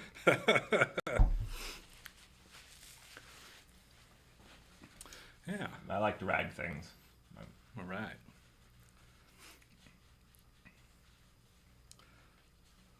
But yeah, it's I've always had a affinity for technology, even in my like beer and wine making days. But yeah, it's been a lot of fun.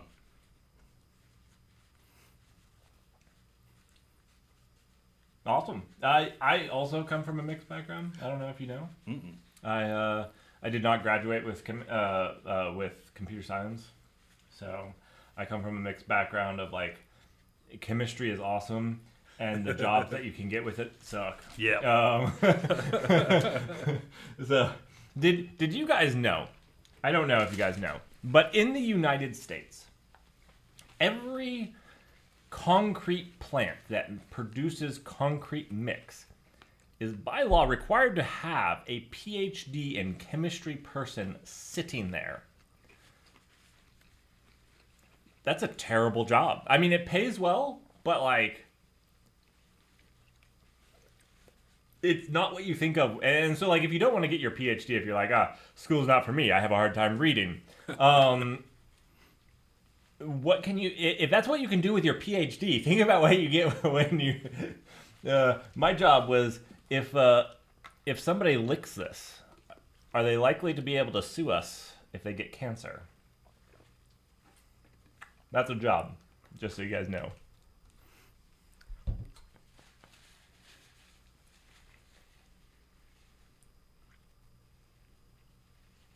Oh, in Britain, ragging means running something to the extreme? Okay, what does rag mean? What does the word rag it stands for something. In this context, in the context of AI, it's retrieval augmented generation. But I've used ragging in the same way as well, like ragging on a car. Just really. I grew up using it wrong. When you were ragging on somebody, you were like picking on them. But no, that is also a way that I've seen Oh, it used okay. as well. But I've also seen it used as the ragging on I mean, it could almost be like I'm picking on my car by pushing it to the limits. Oh, I hadn't thought about that. So, yeah, who knows? Well, we are talking about pushing your database to the limits. Yes. By some retrieval. And I think most of you guys know, you use RAG, and what we're going to use the vector search to RAG an LLM to help it not hallucinate. So that's kind of the goal of ragging in the AI ML sense. Is there some other? Yeah, not just to help it. So it does definitely help with hallucination, but it's more about, and we can talk about this more later, but like you take one of these foundational LLMs, right, a large language model, and they're trained on this like massive corpus of documents, generally like the internet, right, or some kind of curated set of content. And when they're trained, like that's it. That's what they know now. So if I need my LLM to understand more than what it was trained on, I really have two options. I can kind of fine tune and retrain, so I can add additional information and kind of like build more on its existing knowledge, or a much more cost-effective method is doing something like a RAG, where I'm now passing along the new information as context so that it can then go in and create my answer for me and so on. That's awesome.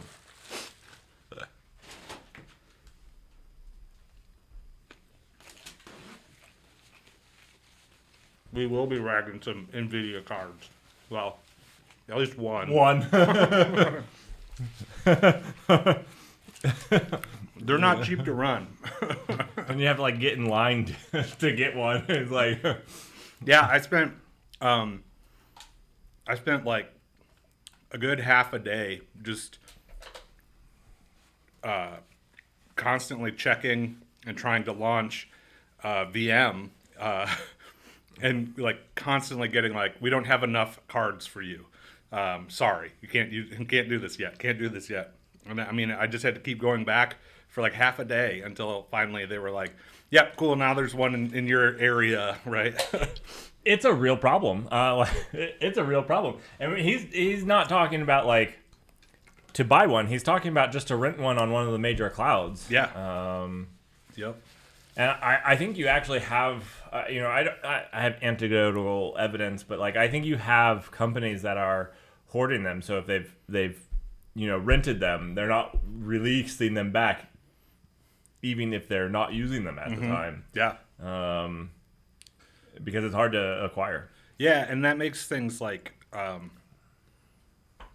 spinning up, let's say like a Kubernetes cluster with like pods that I want to be able to do inference. Like if I'm constantly running up against limits without cards available, then I'm either putting everything into memory and wasting a ton of money in that direction, and then also time, because it takes a lot longer to do your inference. But yeah, or I'm just not going to have those resources. So it's kind of wild.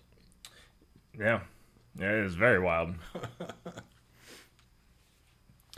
Yeah, nothing of NVIDIA's is cheap anymore. No.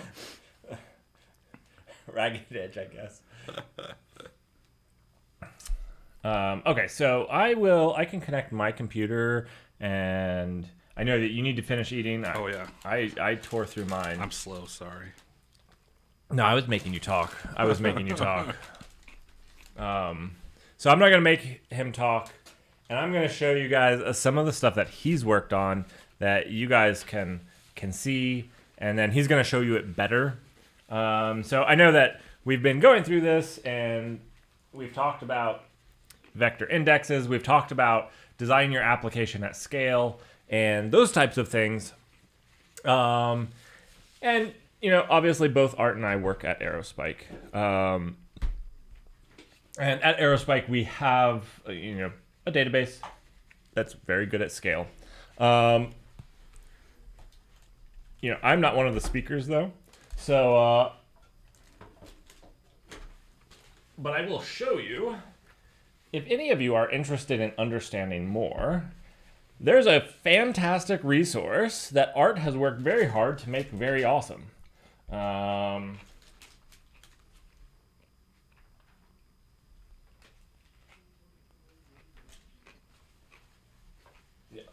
Sorry, I just tried to plug the HDMI into USB port. It's fine. Didn't work, but it's fine. All right, so let's get this up. And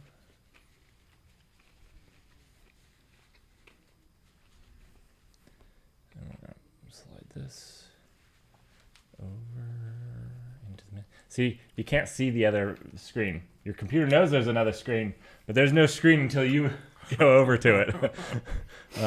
It's quite amazing as far as the setup goes. This is how it's supposed to be done. All right, let's jump into this maybe.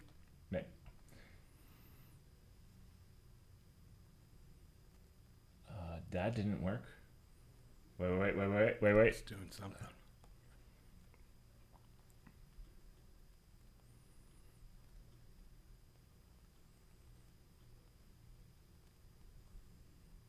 No signal. Why not? You know what? Let's let me check really quickly because it might have it. No, it's set up the right. Do you mind unplugging that and plugging it back in? That always works. This right here.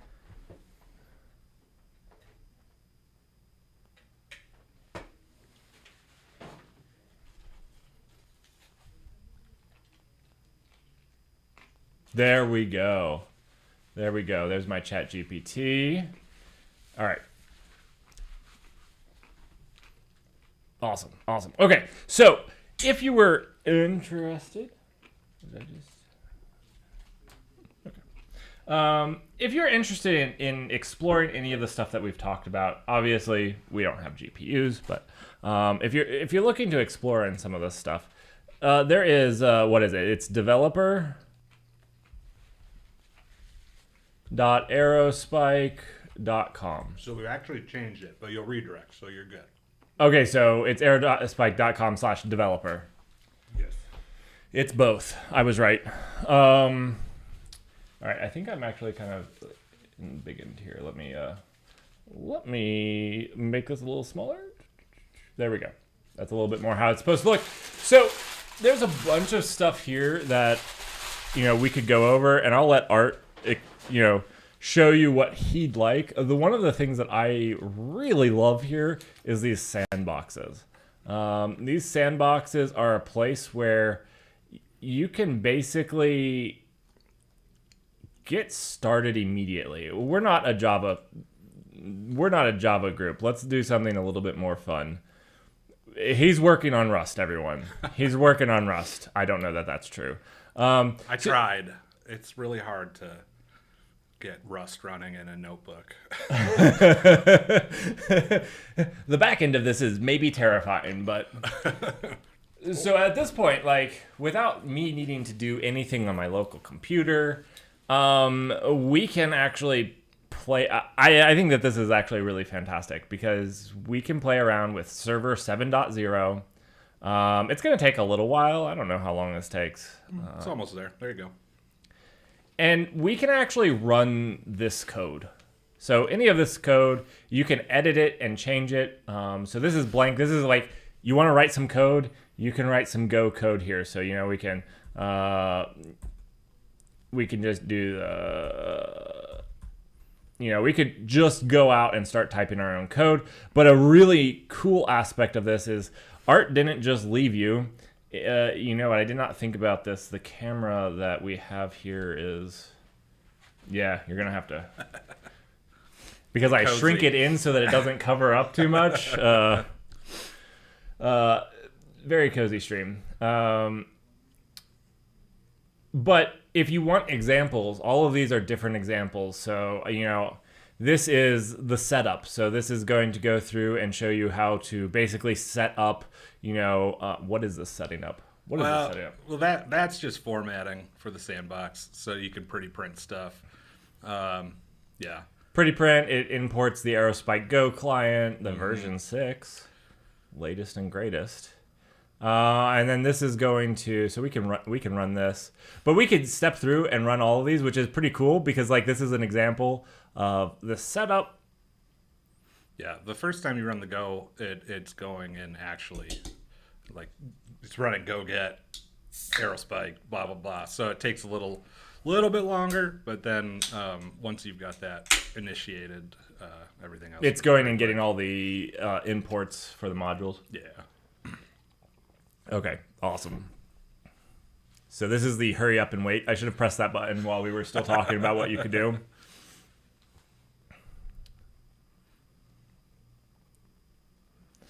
Like I said, blazing fast. This is powered by Jupyter Notebooks, people, by the way. Yeah, so that's one thing to note because Go is using a REPL engine that actually compiles, if you will, and then runs the code. So you'll see every one of these tabs defines a main function and runs that function and so on. But if you use some of the other languages like say Java or C#, those are just being interpreted and not necessarily compiled. So it's a Jupyter notebook in the background that's running all this stuff. So when you start playing around with this, the code doesn't necessarily fully translate into an application, but it's a quick way to just I want to test this one little piece of these couple lines of code real fast. How does this work? What does it do? Yeah, I just wanted you probably should have gone with one of the other languages. You should have stopped me. This is why I didn't realize that, but it makes sense with languages that can be interpreted. I know that C# and Java can be compiled, but they can also be okay, check this out. So we've actually hit an aerospike database. We've got a create succeeded. We got the key for it. We got the record that we put in there, and this is all the demo code. So if you guys, the reason I love this is because I learned a lot about aerospike from using this. I'm not gonna lie. I got into this, and it's you can run it in a container on your machine just fine. You can run the community edition. It's easy, but it doesn't have any code that's actually doing anything with it. And then this was a great place to be oh, okay, that's how you create. Now let's read from that same database that we just wrote something to, and you can see that we got key 5000, and then you can go and play around with this. So this was something I wanted to show to you guys because I know that there's a lot of people that ask me what aerospike is, and this is a great place to learn and understand. I mean, there's a ton of other stuff here at aerospike.com/developer. So, you can, on this too, you actually have access to the terminal. So there's a terminal tab up at the top next to where it says code editor. I didn't realize that was a tab. Mm-hmm. Yeah. This is on my list of things I'd love to rebuild. I learned something new. So we can ASD in here? Yeah. ASADM. Oh, okay. And then info.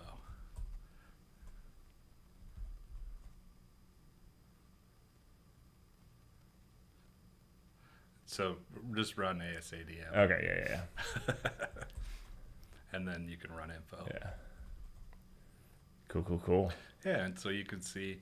So this actually comes pre-populated with 5,000 records of UFO sightings. Yeah. Real ones? Mm-hmm. There's a database for this? Yeah, it's the New Fork database. And so I grabbed just like a very small subset of the like massive amount of information in there. How did I not know this database existed? It's really just a giant. It's really just like a giant CSV file of. But yeah, so there's like 5,000 records in here that you can play around with, as well as like a test for a test namespace, so you can just kind of throw your own stuff in there if you like. I'd love to be able to add like a bulk loader to this, so you could load some of your own data more simply, right? And just something a little more fully fleshed out would be awesome. But this works for now, and I'd love to see this grow.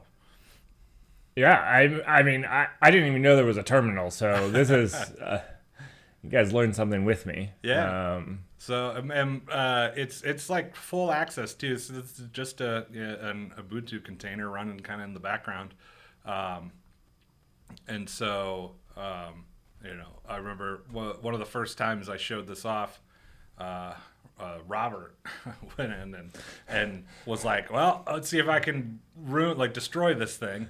And he definitely did destroy the container. But if that happens, just close it and launch a new one, right? Yeah. Awesome. You know what? We can actually, you know what I didn't do? We can just go over here and leave if you guys want to, it is, we'll just drop a link really quickly. Arrows.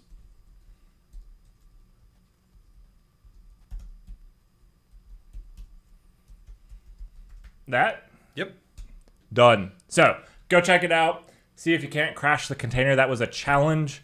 You guys were all challenged to see if you can crash a Jupyter Notebook in a container. Well, and the two of us are the only people that are doing any sort of SRE on our binder hub. So on the back end. So if you do break anything, it'll be one of us fixing it. Okay, so, I take that back. Don't break it. I take that back. Don't try because I'm busy, and that the Jupyter Notebooks run in Binder Hub. Correct. Yeah. So this is directly powered by Binder Hub. Exactly. Yeah. So we have our own. So you can also run some of our own notebooks. On the developer site, there's a tutorials section. You want to show that off? Sure, go for it. Do we have enough time? Ooh, we're close to time. Oh, okay. Where we got to talk about whatnot. But here, you go for it. I'll switch seats. That's the Mac. This is the thing that's actually showing the screen. Oh. That's what I'm saying. It's weird. It's weird because that's your screen up there. Oh, well, just go to interactive tutorials right there. Interactive. Down. Down. Yep. And then if you open up the first, let's do like we can't do Python. No. Do like introductory tutorials, and there's probably like a Java Hello World or something like that. Where's the introductory? On the sidebar. On. Yeah. I'm sorry. I skipped straight to the content. No, this is we need to organize this maybe a little bit differently. All right. So Hello World. Where's the C#? There is no C#. It's all Java and Python for right now. Oh, no. I'm not going to hear the end of this, but we'll go here. All right. And so at the top, you can actually click that launch binder. And so this will launch out on our binder hub. So if you're familiar with like mybinder.org, that's a great resource to run notebooks online. And we wanted to basically have our own, one, to not draw resources from them, but two, to be able to have our own resources so we could kind of control how quickly things loaded and all that. And it's been really great. This loads way faster than if you went on the public Binder Hub. Yeah. Because generally when you're loading your these kinds of things, it does not have the container cached. So Russell, you shouldn't try it because I know that you will now try to crash it, and I forgot that this is the people that support this is myself at Art. but yeah, so this Binder Hub out here though, you can run these notebooks. You can even just like launch your own notebook, like once you're out here if you like, or a blank notebook. Binder.aerospike.com. And then we can just like run these steps or edit the code as we go through it because that's how Jupyter Notebooks work. So you have all of the documentation in here plus the code, and we can go through and ensure the database is running, import the modules. Yeah, so this is really cool. So if you guys are interested in playing around with any of this as we go about talking about any of these things, that is a resource out there for you all to use. Yeah. So, all right. Well, are you ready to talk about vectors? Sure. Let's update the title. Let's try to spell things correctly this time. Introduction to vector DBs.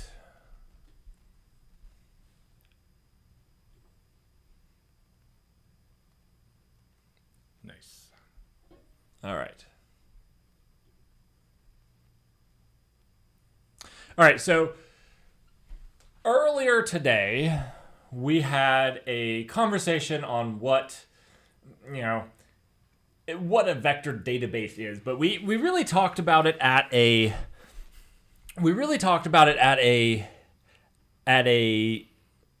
I'm not going to say that we talked about the algorithms. We did talk about some of the algorithms specifically, but we talked about a lot of the technical things of what a vector is.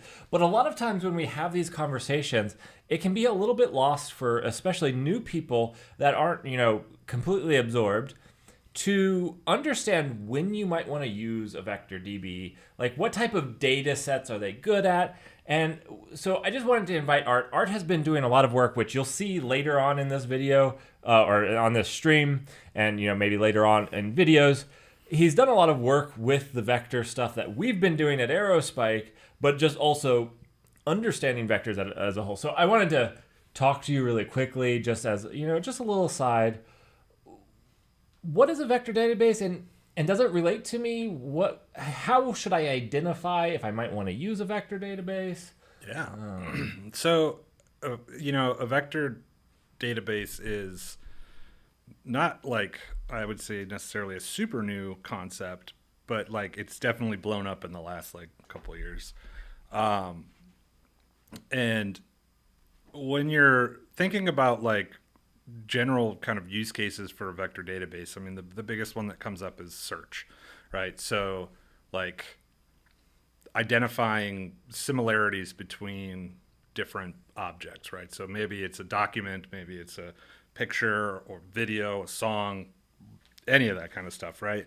And so generally what happens in the basic kind of pipeline of generating these vectors and then utilizing them in a database is I'm going to have some kind of embedding model. So these are generally like LLMs that might be kind of smaller, trained on significantly less parameters than like a foundational 70B model. You might be looking at just a few 100 million parameters instead of billions of parameters. But so you take these smaller models to then process content, right? So again, like a document, for example, that's what we'll be looking at later today. And you're effectively just turning that file, that data, into a statistical representation of that data that, if done well, is going to try and capture that semantic meaning, right? So when you think about a document, I might ask a question, and the words that I use to ask a question might not actually appear in the best document to answer that question for me, right? And so being able to capture context as far as what this is talking about and what I'm asking, this is where really vectors can play a huge part. So for example, the stuff we're going to look at later today, we've taken aerospike documentation, chunked it up into smaller bits, and then generated these vectors to then capture that semantic meaning, put it in the database, and then when somebody comes and asks a question, we take that question and using the same embedding model, we'll create a vector on the query. And so what you're really trying to do, just like with the document, is capture the context, the semantic meaning of the query, right? Because I can ask the same question a multitude of ways, right? And I might not be using the same words or the same phrasing or any of that, but like the meaning of it could still be the same.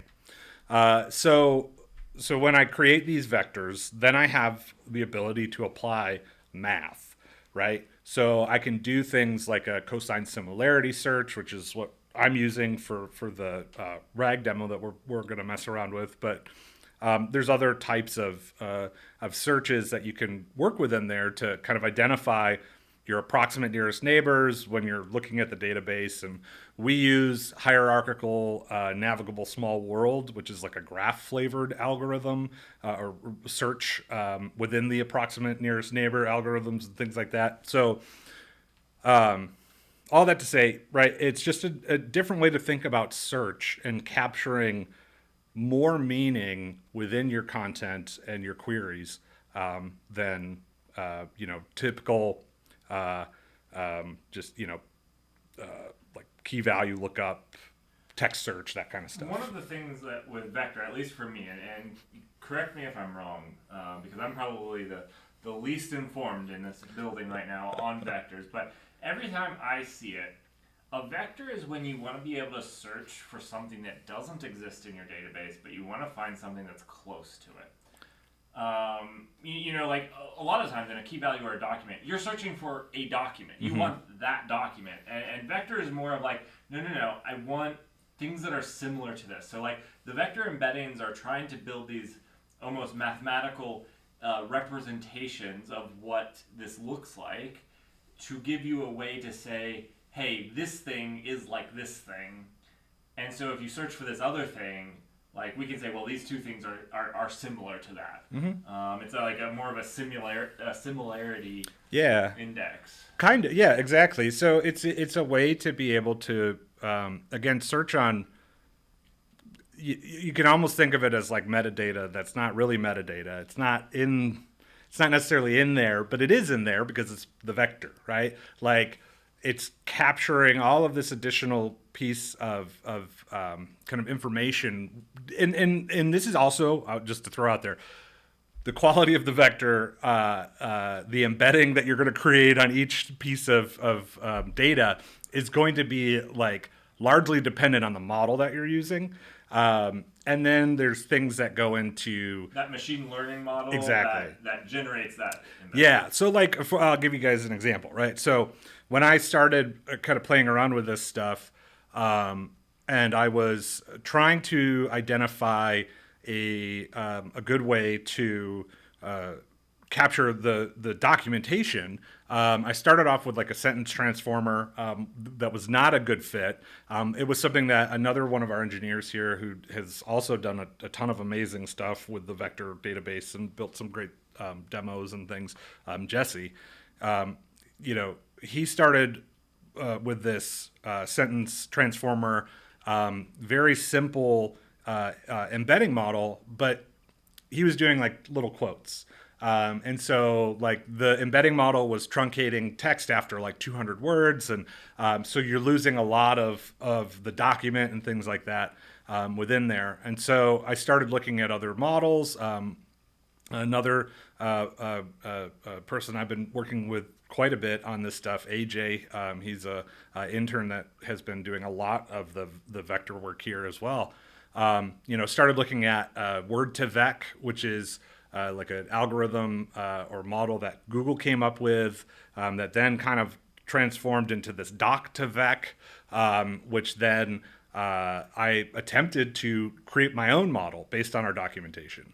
And breaking everything up and getting it all in there, I ended up with about maybe 2,000 or so documents to feed into this training, and I mean, it was utter trash. And not because the model isn't good, or the algorithm that I was using to try and train the model isn't good. It's because 2,000 documents is like peanuts, right? Like you need millions to really create like a high quality model. So I ended up on using this one called from Nomic AI, and it is a kind of a larger text embedding model that does a really, really great job. It has some prefixes that you can apply to your content based on like whether I'm doing like a document search or maybe clustering or other types of searches that I might be playing around with there.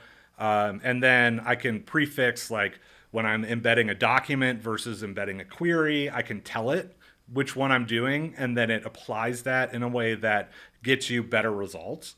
So it's a really great model, and what I really liked about it too is it's light, so it's about like half a gig of memory, versus some of these larger ones that are getting into like 20, 30, 40 gigs of memory needed to produce a vector like with enough dimensions to really capture what I'm hoping for. So do you know? Yeah, so the demo that I've got. We can get into the demo. Let me not ask that question, because that's a good demo question. But yeah, but that is also something to just be aware of, right? Is how many dimensions, right? Like the magnitude of the vector, right? So I will say 768. That's how many I'm using for each document. But I went anywhere from like 100 to a couple thousand, and everywhere in between. So Russell asked, so this would be great for clothes shopping sites if you wanted to match a certain style you see? That's a great question. I'm actually working on a demo using clothing, fashion stuff. I've actually seen a demo on this. I actually think the answer, Russell, would probably be yes, probably. Yeah. No, absolutely. That's kind of what we're doing. And there's a hope to pull some of our graph offering in there as well, and potentially even connecting up to an LLM, so then you could say like, I really love this red dress, right? What shoes would go well with this? And then the LLM can prompt you with all that. Recommendation engines, site search, like all of these things are great use cases for vector. Okay. Let's see. Are there any other like top of mind things that you would use vector for? Which, I mean, I guess I go with the fuzzy search. I don't know that that's the right the terminology, but I don't have this thing in my database, but I want to find the things like this in my database. That's kind of what I see vectors are for. Like, you want to take the unknown and you want to come up with things that are similar to that in your data, and doing that efficiently and quickly. Yeah. Yeah. Well, and there's different types of vectors as well. Like I might have like here I'm talking about my 768 dimension. I think it's like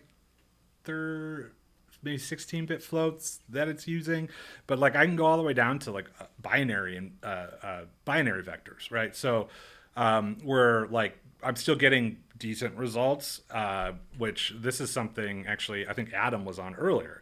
Him and I were talking. He had brought this up about using binary vectors as a way to limit the more complex like full vector embedding search that you're doing. So I can use a binary vector to like reduce the size of the content or the records that would actually be relevant to my main search. And then as a second attempt, I could use a far more complex search on the so kind of less... like a faster, quicker search for a bunch of stuff. Mm-hmm. Almost like the multi-level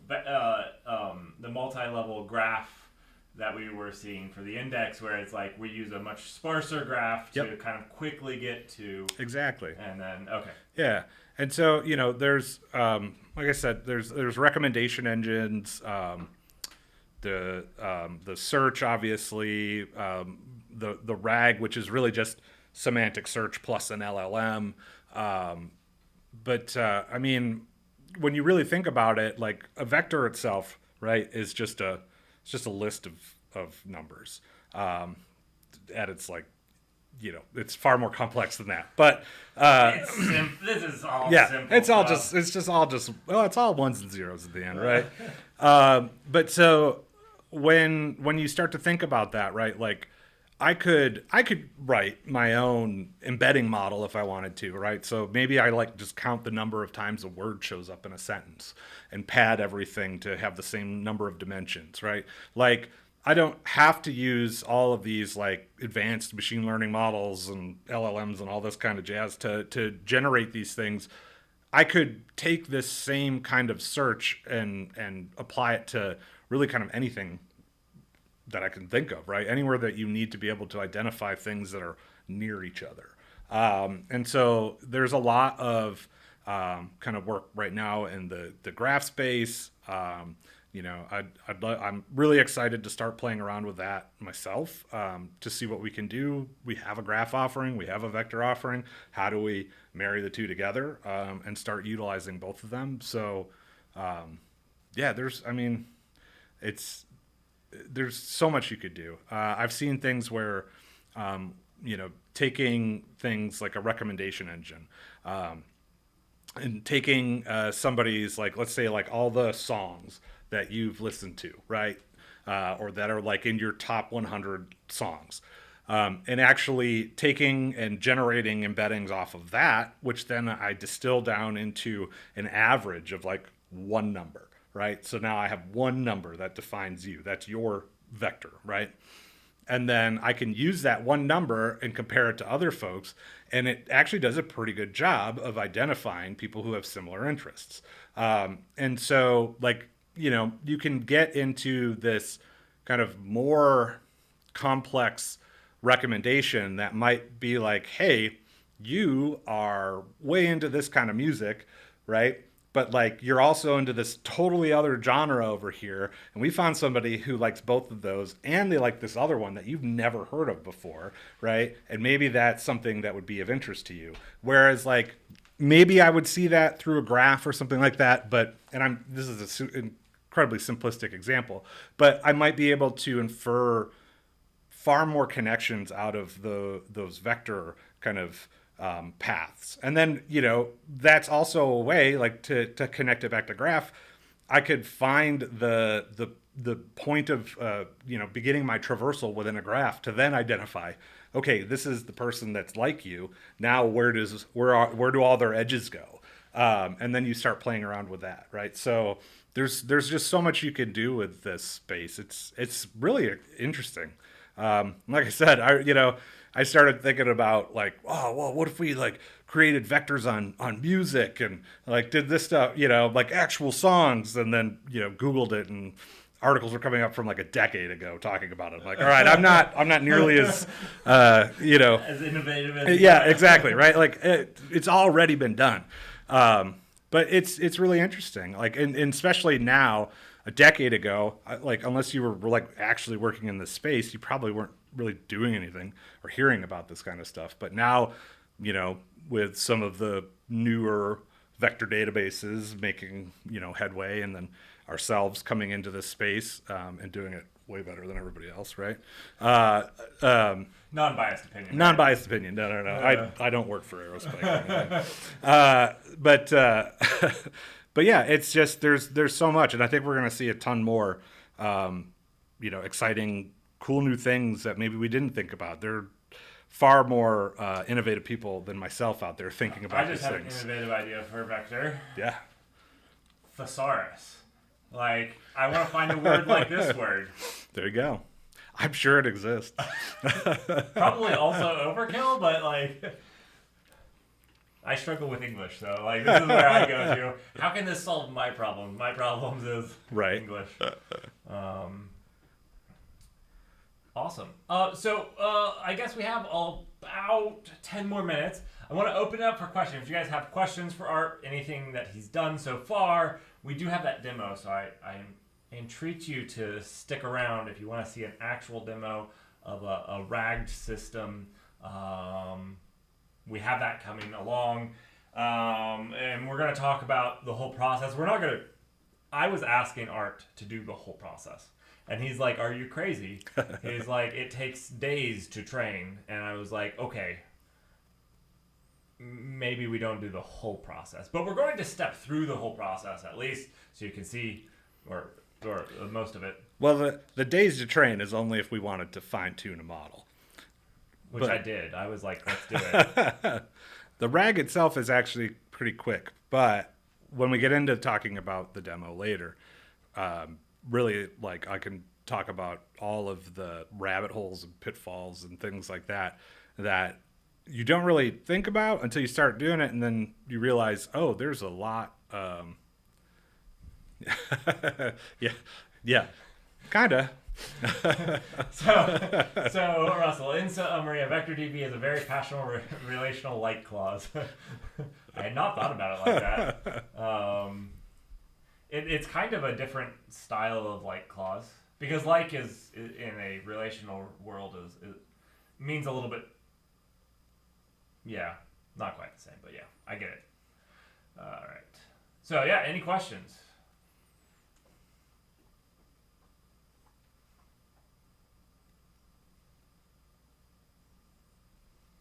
Oh, I was expecting somebody to speak up, and then I forgot that I need to have chat up. I don't have my multiple monitors set up like usual, so I usually have chat always up, which it's not now because technical difficulties.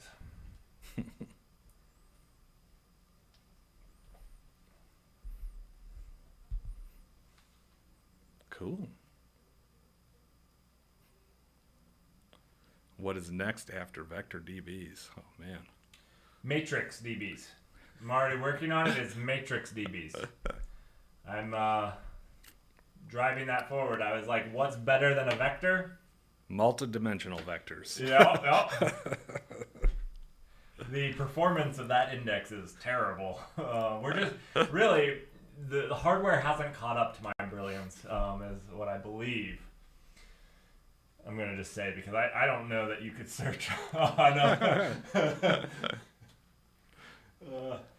Well, generally that's like the input layer to your like CNN training, but you have like a matrix. But yeah, I don't know. After vector DBs, I'm interested to see just where this space goes.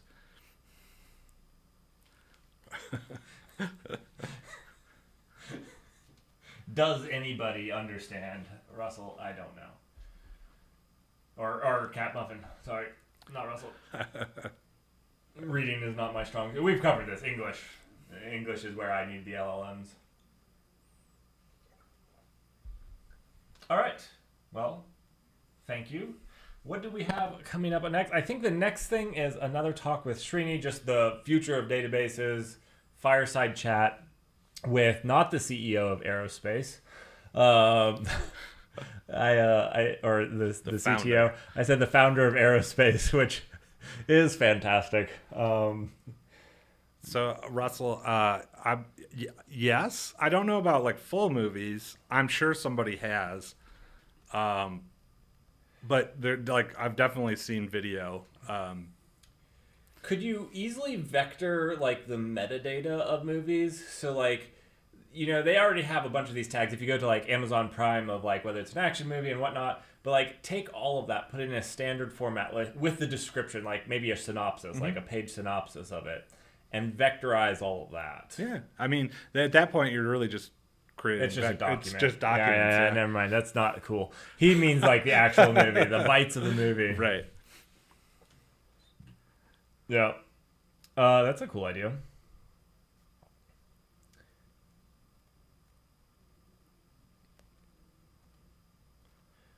Oh man. This is what my chat comes up with. Just so you're aware. Is that a real movie? That's what I always. Half the time they're baiting you. Half the time it's actually a real movie. So like you just never know. Okay. So the training taking days, bottlenecks. So it doesn't always take days, but like it can take days. So when you're talking about like training the foundational LLM models, things like it's like Llama 2, right? So there's the 70B model, so 70 billion parameters. Like the full training of that took, I believe it was like 1.7 million GPU hours. There's the sheer amount of data, and then just the like literal like amount of processing power needed, and just how long it takes to do that. If you have 1.7 million GPUs, yeah, it'd take about an hour. Yeah, right. So like that's really kind of where it comes in. Now some of the smaller ones, like I think the 7B was somewhere around like 187,000 GPU hours. So like less, but you're talking like a magnitude of 10x less parameters that we're looking at in there as well. $10 billion to train new models in a few years. Yeah. Oh yeah, absolutely. I mean, just looking at like the cost of me spinning up a VM with a single NVIDIA L4 GPU, I'll believe it. But yeah, it's back to what you were talking about. Like, it's processing power, it's the amount of data, it's what you're attempting to do, because it's it can be anywhere from hours to days, really just kind of depending on what it is that you're trying to get out of it when you're fine tuning an existing model, but like creating these brand new ones, it's I mean, earlier I was saying before I came to aerospike, I was teaching machine vision and machine learning. So we were using convolutional neural networks, which is just what like powers what's behind LLMs. But so we would be training models based off of like sets of images that we had for defect detection, that kind of stuff. And let's say we took like 1,000 images, and we tried to train a model, and this was, close to 5 years ago. We were probably on like a NVIDIA, we were using gaming laptops, so we were like GTX 1080s and things like that maybe. And it would take, it could take up to like 20 minutes to train this like kind of pre-defined black box model on like 1,000 images, right? And so now scale that up to 1 billion images, 10 billion images, 100, like it gets pretty wild. You need to start saving up. Russell, what this makes it look like is my dream to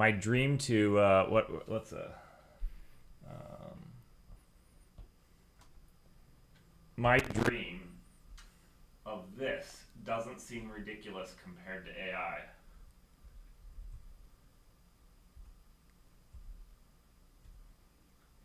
My oxide rack, I think they start around $1 million. Seems cheap. That's all I'm gonna say.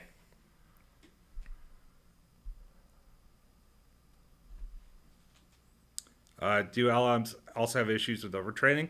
I mean, definitely. There's different like Not techniques. Here in America. I'm sorry. No, but so like what you're probably like more thinking about is like overfitting, and so a lot of that can be kind of handled during the training and the testing period. A lot of times if you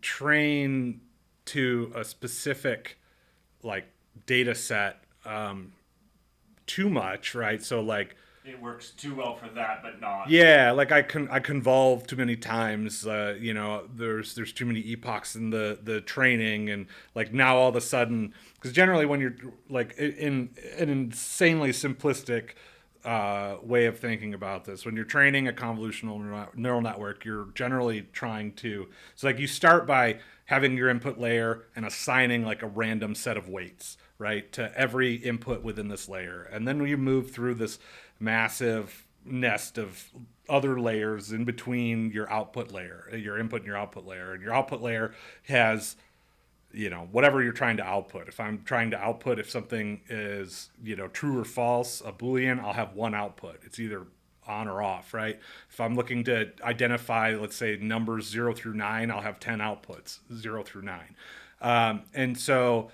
what happens in the training is I'm applying this kind of random set of weights, and then I go through until my output layer produces something, and then I test it and I say, is that output correct?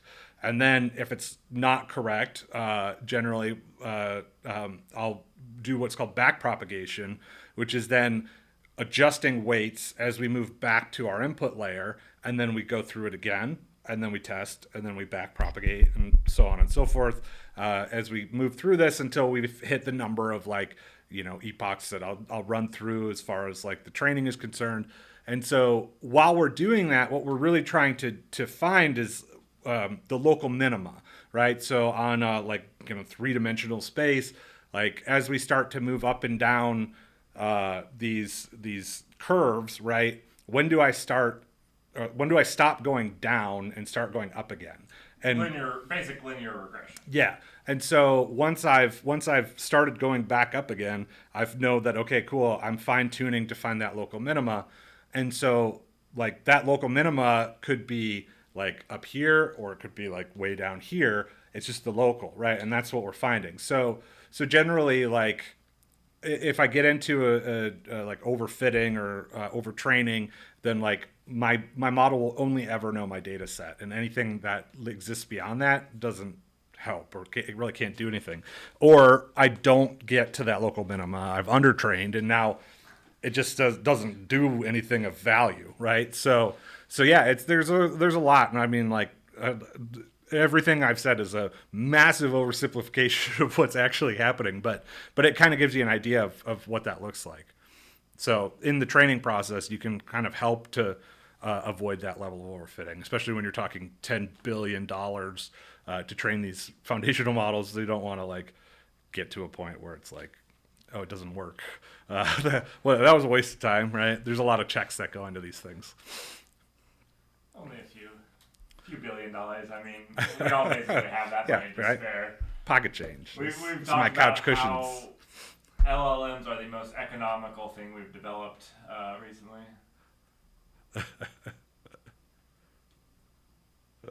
Cool. Well, I think, am I taking up some of Srini's time now? No. He starts at 1:45 because I'm a brilliant person. Now everything starts on the 45 instead of the top of the hour, because that's how I did scheduling. Don't ever hire me to schedule anything because I don't know how to do it, obviously. So yeah, no, this is actually right now supposed to be like a 15-minute intermission. We can talk some more if you like. If people have more questions. My mic is muted.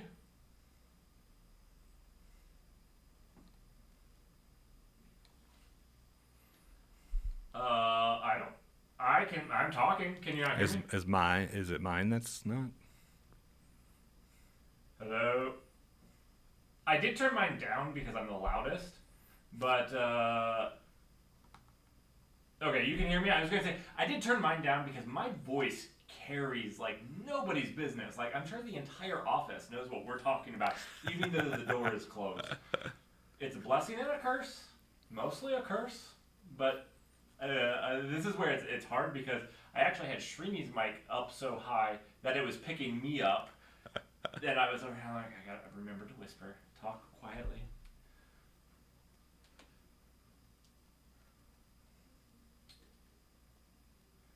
You do sound far away. Okay. I can try to play around with that if we have a little bit of time. Sweet. I can boost mine up a little. Hello? Yeah, I'm coming quiet. You're hearing me more on his mic than on my mic.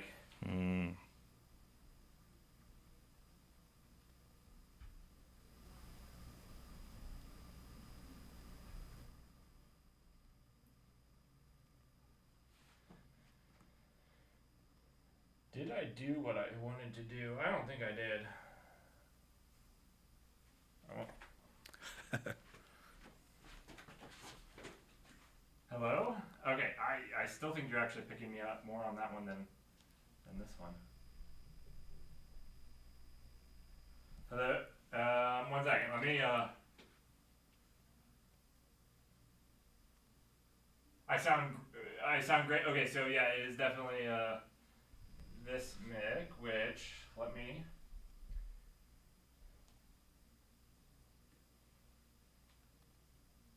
I'm thinking.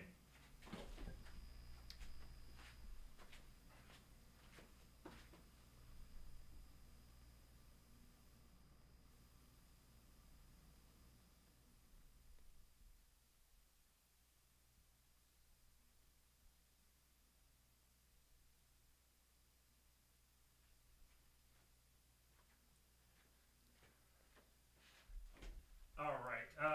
I guess I'm still a little bit quieter on this mic. So I actually only have one lifter, which that one's getting a lifter. Let me look something up really quickly. I might be. Now they can't hear you at all. Okay, you just talk. Can you hear me?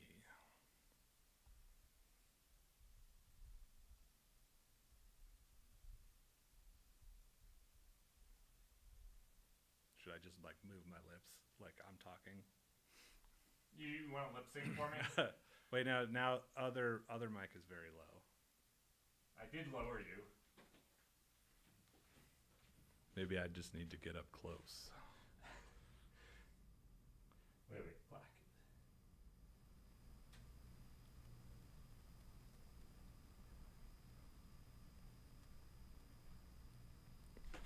There you go. How is that? I feel like I'm way too high now. I peaked. No, you still have plenty of time. I peaked in my career. Whew, okay. How is this? Is this better?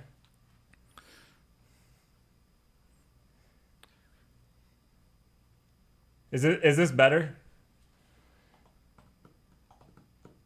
Yes. Okay, cool. Can you speak and see if they're talk about the local weather? Give the weather report. Well, they've already said that my mic sounds perfect, so It's actually just your voice. I have like a dumb voice for my unfortunately I got a face for radio and a voice for silent movies. if you've watched any of our explainer videos, that you might you might know me from. I think DB's it's going really well. I've been enjoying it. I've learned a lot from the people that have joined so far. And in 10 minutes, we're going to talk to the CTO of a company that's called aerospike, not aerospace. I'm not living that one down in the company for like you have no idea how much ragging these guys will give me about the aerospace. Man, callbacks and everything. Yeah. Good. Yeah. No, I'm going to get it from them and you guys. I'm not living that one down for a while. Absolutely. You know nice. what? I love aerospike because of its technology, for sure. But one of the things that I've also loved here is we have a lot of great people that are always willing to show up on a random stream to 20 or 30 random people watching and talk about databases and share some of their knowledge, and it's awesome. Well, Merritt flew all the way out to California to do this, so that was pretty cool. I did. Let me tell you, I left at 3 a.m. my time, which is about midnight this time, got here at 9 a.m., and then I sat at work because it was daylight out. And I was like, I could work. That's how you do it. Hiring in Europe. We might be. Aerospike.com/careers, I think. That's where. We're hiring in a couple places. Yeah. I know India is a real big one right now. India, they're the ones doing some of the vector stuff. They also do the Kubernetes operator. Europe does some of the Kubernetes and the backup stuff.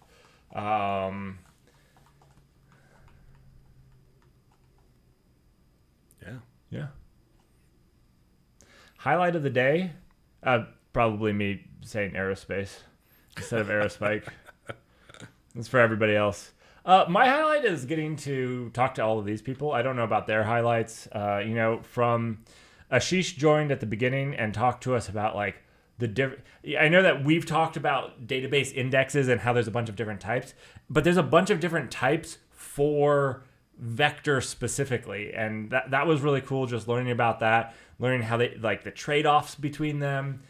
Then I also, the talk from Micah was so on point because so often those types of things you don't think of. They sound mundane, like the retries, and it's just like, oh, of course we retry, whatever. But then you don't realize the repercussions when you get to massive scale that a simple thing is like, yeah, my app will just retry.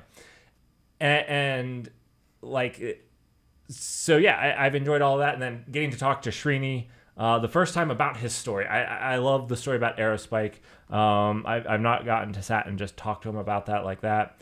And then talking to Art just over lunch about stuff. Yeah, but also the vectors, like why you would want. I know that we do a lot of talk about like, hey, why would you want to use X type of database? And it can be hard because I'll preach like pick the database for your data, but then like that's like an open-ended question because like it's hard because you've got to try to understand your data and how that's going to work. So yeah, that's my highlights. So I highlighted the whole thing. We have 5 minutes before the next thing. I'm going to stand up and use the restroom. And I'm going to play a Twitch ad so that when we come back, we won't have one. Understanding the data seems to be an impossible challenge. Understanding the data is an underrepresented challenge. People don't talk about, even to the point of what index do you pick? I'll use this. Postgres supports multiple different types of indexes that you can put on a table. Aerospike now has, we have our key value in our document and they use different indexes. The vector uses a different index type of stuff. And the thing is you really need to, and it's an understated, an known problem of saying, and the thing is everybody's data is different. So when you get into it, there's like not a right answer. I can't say, well, because you're a shopping site, this is the index that you want to use. This is the style of access. Well, maybe you're unique in your shopping and you only have skirts. Like you only sell skirts and that's all you sell. And so like maybe that makes it different. I don't know. And so I think a lot of that comes into like the scientific method where you make experiments and you say, hey, we're going to change this one thing and we're going to see how that affects it. And, that's how I take a lot of this stuff. There's not a good silver bullet. All right. We're going to an ad break. After we come back,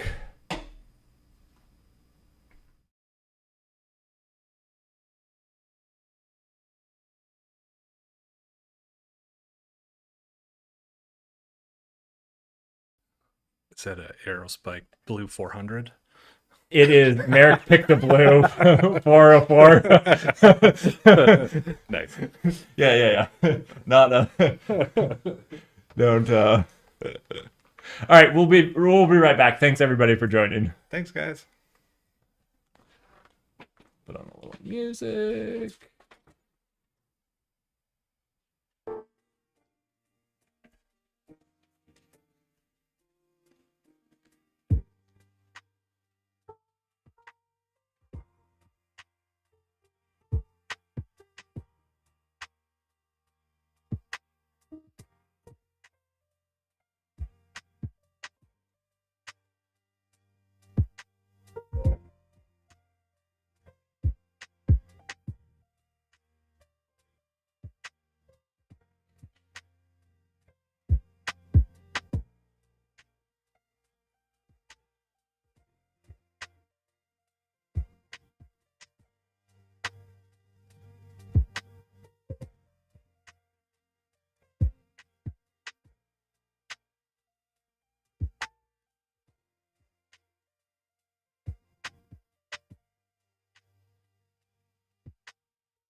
All right.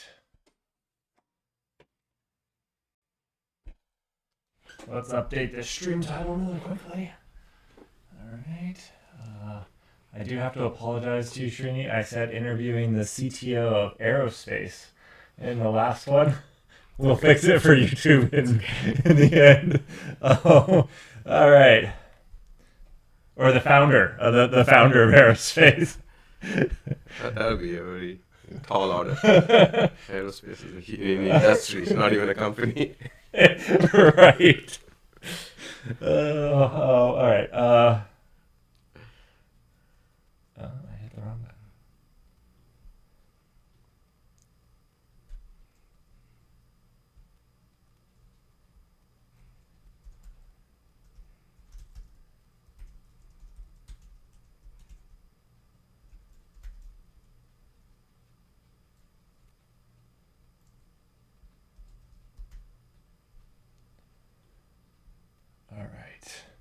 All right, welcome everyone. If I could ask you, Srini, to be a little closer to the microphone. Oh, here? Yeah, you're a quiet person. I'm a loud person. Okay. And so it's easier to hear me than it is to you. So I'm gonna step back a little. Okay. I want to introduce everyone to Srini again. We got to talk to him earlier today about the story of Aerospike, the company he founded, co-founded, and a little bit. So. yeah. And we got to see a little bit of that story and how he started it, how it grew, and how it's grown over the years. And I thought it would be really great to come and get together and have like a little fireside chat. You guys can feel free to ask questions. I will be watching chat. And as well as just ask him some questions about what he's excited about in the database space. Like that's what they do here at aerospike. What we do here at aerospike is databases. And I wanted to pick his brain a little bit about the future of databases. Obviously, we have these new things, graphs and vectors and those types of things that are being explored more heavily now. But, yeah. I'm just going to leave it there. I know it's a very open-ended, and we'll see where the conversation goes. My mic sounds a bit weird now, Merrick. You guys are killing me.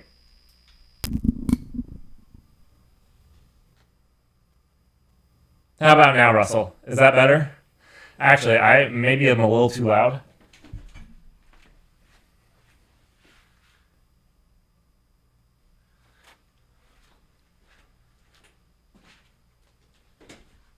Oh, I might have left I did. There you go. Thank you. It was probably a little echoey because there was the feedback loop. There's a loop back interface. All right. So let me start from there. I'd like to just have a little chat with Srini about what he sees in the future of databases, what excites him about it, what he's looking forward to in the future, and yeah. So let's start there. It's actually a very interesting question because I actually never expected to be back in the database field, in my career, because I had been out of the field for almost like 15, 16 years. And it's been now 15 years almost 15 years since, I co-founded aerospike. So what I am learning in this one, there was a golden age of databases, which is probably about 35, 40 years ago. There were almost like maybe 15 to 20 database systems which existed.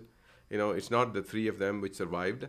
Eventually it was Oracle, Microsoft, and then, what was the third one? IBM, But then with the cloud, another golden age of databases started, right? I mean, you have DynamoDB, you have Cosmos DB, you have Google's Big Table, various, cloud providers have databases now, and everything is happening on the cloud.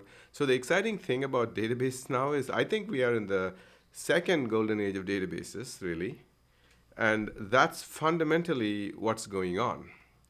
And I don't think it is going to end anytime soon, okay? Thinking about the future, right?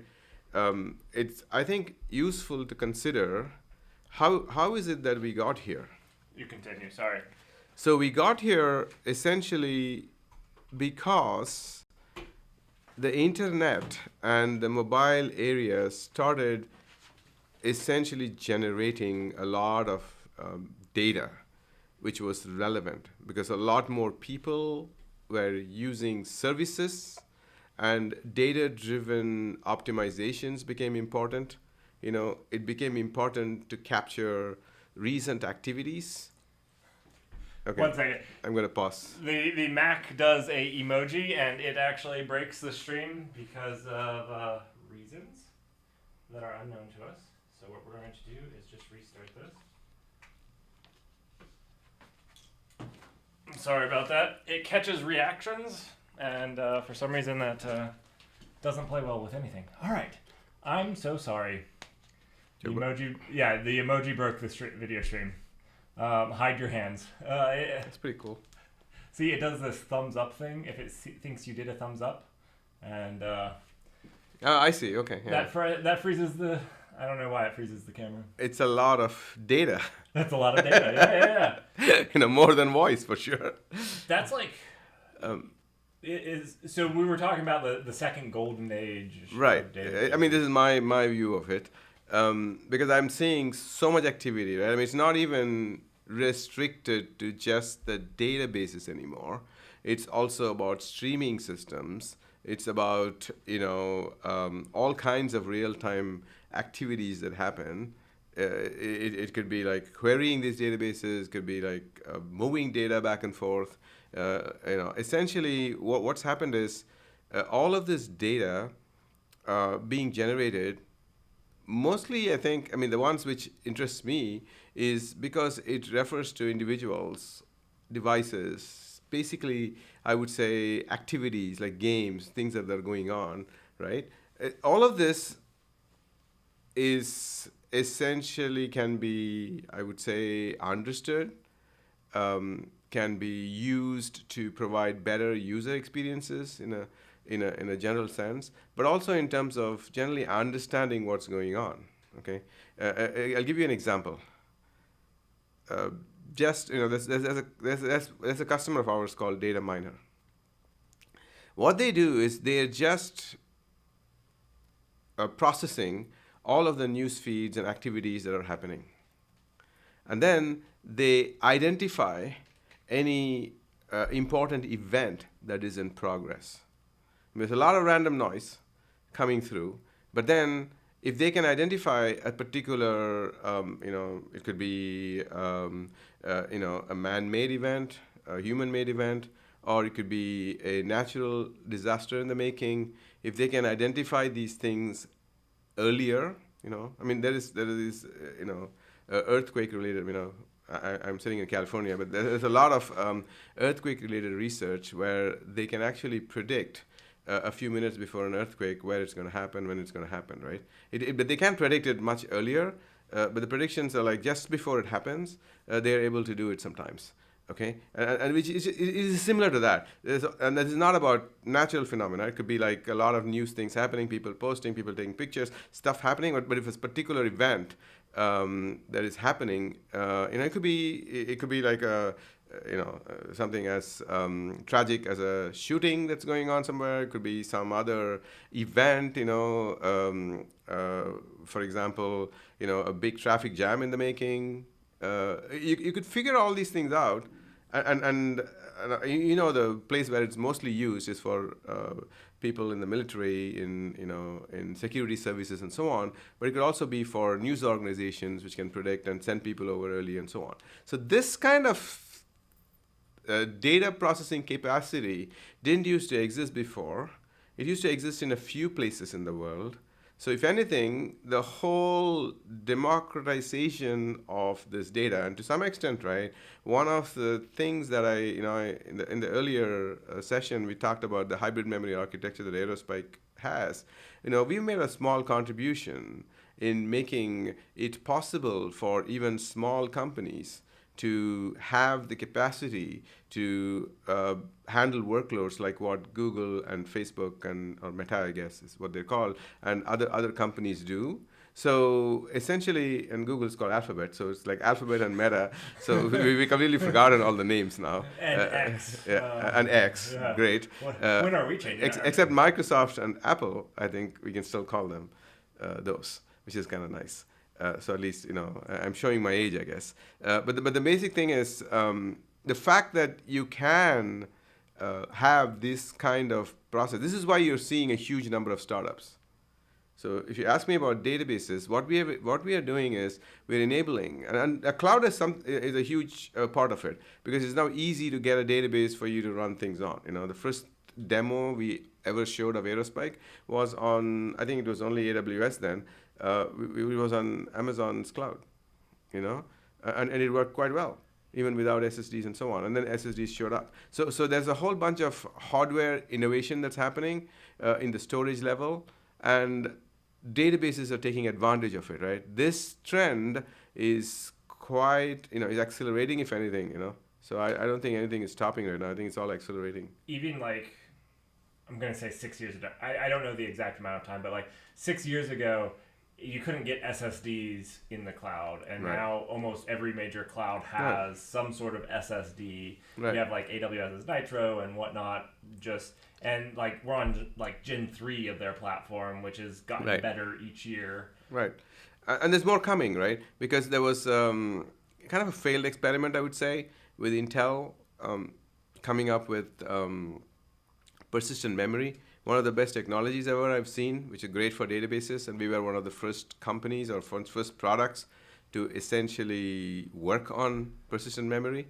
But that didn't take off. I think, I'm not an expert at it on the business side, but I think fundamentally the cloud providers did not adopt it, so it didn't take off for various reasons. Why would PMEM or persistent memory, whatever style it, why would that be so big for databases? Like, why do you say that? Because it got to something which is much faster than SSDs, more closer to memory than SSD in terms of its performance, but it also provided persistence.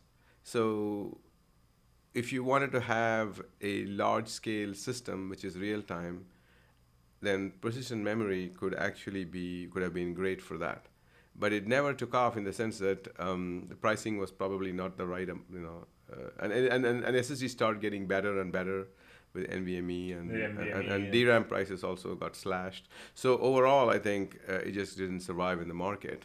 But there are people who are working on this standard called CXL, which will hopefully come up with new advantages, right? I mean, new inventions like persistent memory, and the reason, one of the reasons persistent memory failed was because it didn't have the support of the entire storage industry. CXL does, so which enables multiple players to participate in it, and that hopefully will revive some of these new hardware storage technologies, which will also drive database technologies forward. Talking about the future of databases, a part of it is about leveraging the new storage technologies that are available. Right, because if persistent memory is a thing that can be leveraged, now we can do cool things with aerospike to actually leverage that as a use case. And here's the other trend, which would be interesting, is cloud providers, have two kinds of models to manage data. One is what I would call the shared nothing model, which is how aerospike runs today, where you have essentially instances or machines, nodes, VMs, whatever you want to call it, which have certain capacities in terms of CPU, memory, networking, storage, various types of storage, and then you add those things, and then together you form a system. Okay, and that typically means that you're not sharing any of those resources across these nodes. But then the system on top utilizes all of these resources, which is kind of how aerospike works today. However, there is this other trend, so in the trend of having instances, everybody is building better and better instances. Amazon has its i4Is and i4Gs, G for Graviton, I for Intel, and the first I is for instance. So.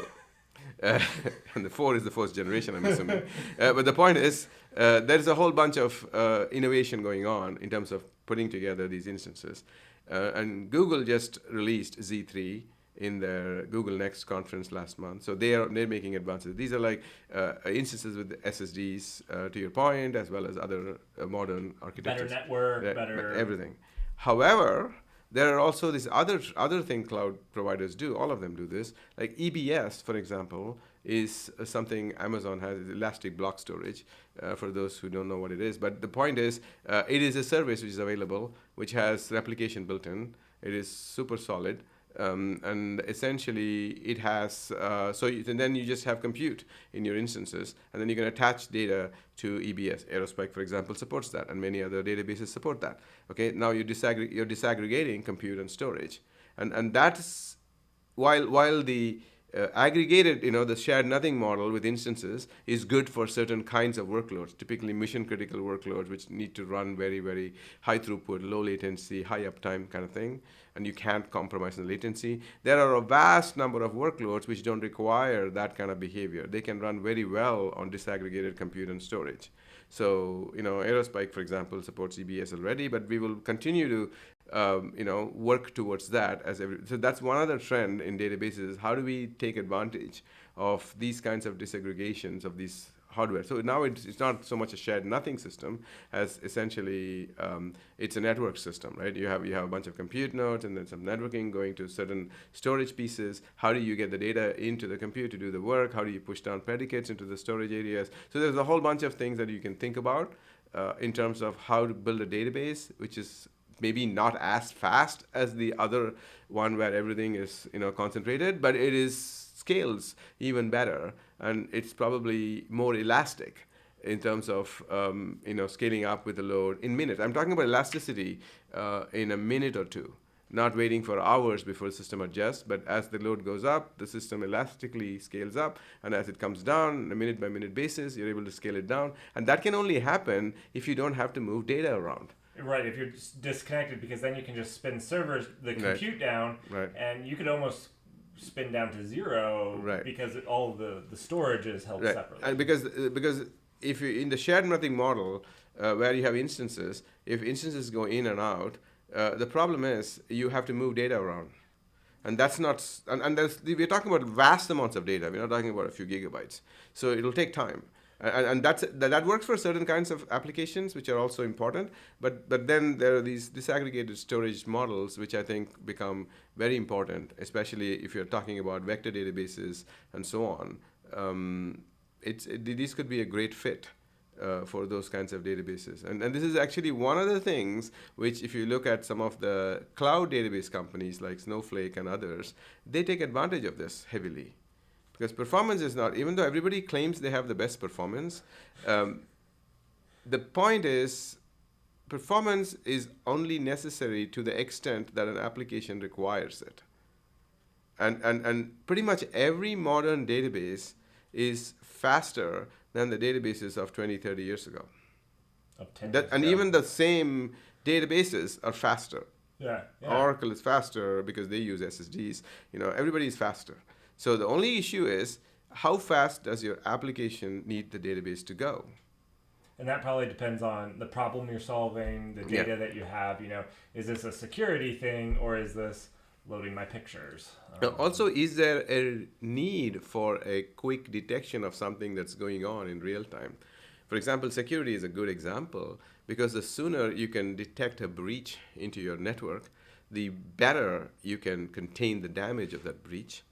But also maybe even eliminate the damage if you found it early enough, Because one of the things, one of the companies we worked with at aerospike is Cyber Reason, and this was a long time ago when I spoke to their founder.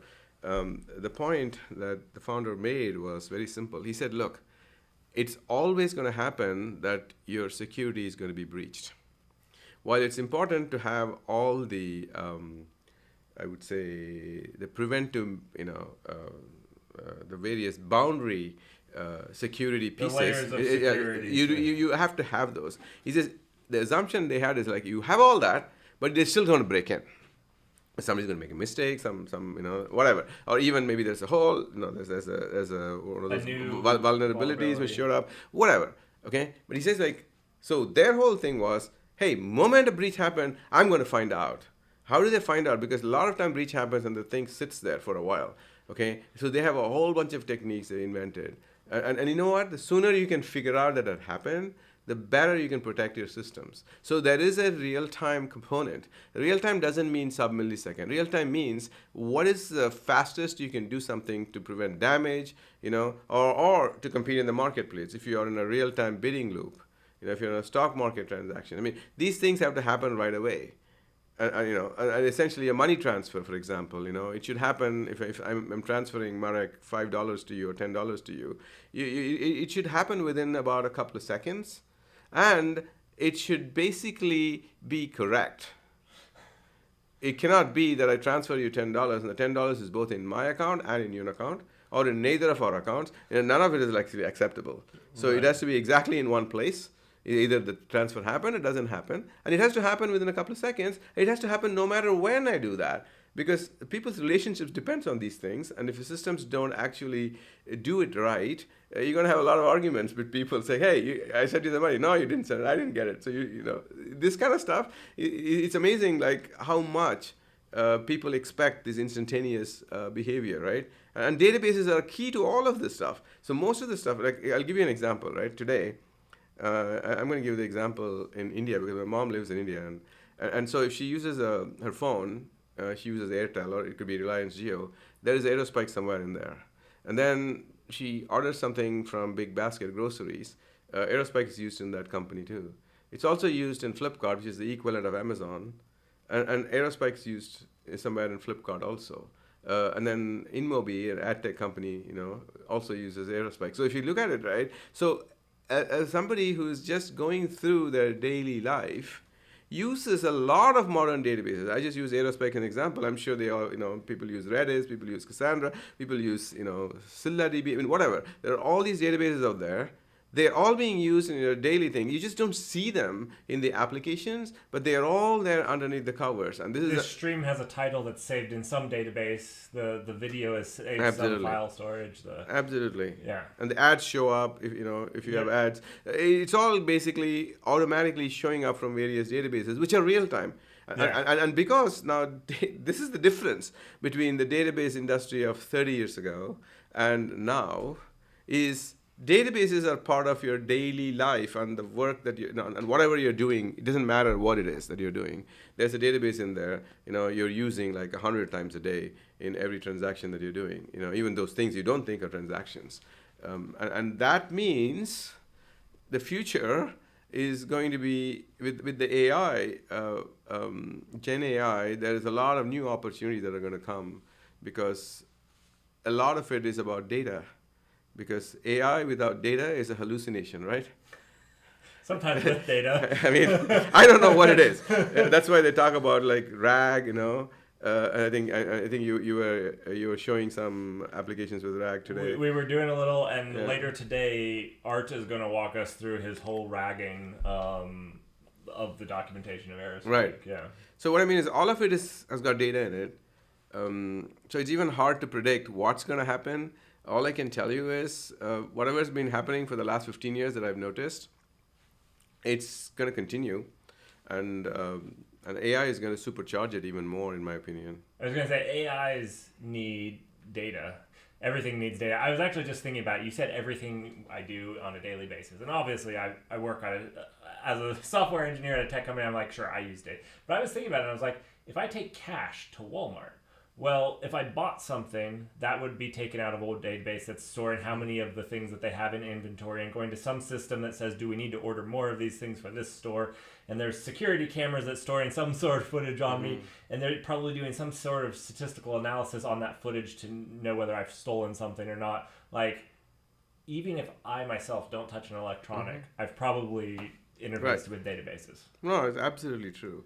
And in a way, it's a little weird and scary, if you ask me. Well, I was gonna say I've never thought about that, where it's like, oh, I went with cash to. But they warn you. They say that there is public surveillance everywhere, right? I mean, wherever in the world you go, the first thing you see is, hey, it's a camera watching. I don't think cameras are nobody's actually watching, because it's somebody's processing the data in the back end, identifying where people should be watching, right? So there's a whole bunch of data processing happening in the back end.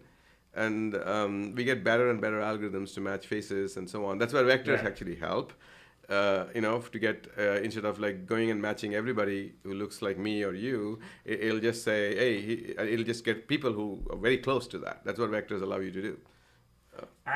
So I've loved today. We've done a ton of learning on vector, and I'm like super excited about vectors because to me, vectors flipped everything I thought of databases on its head.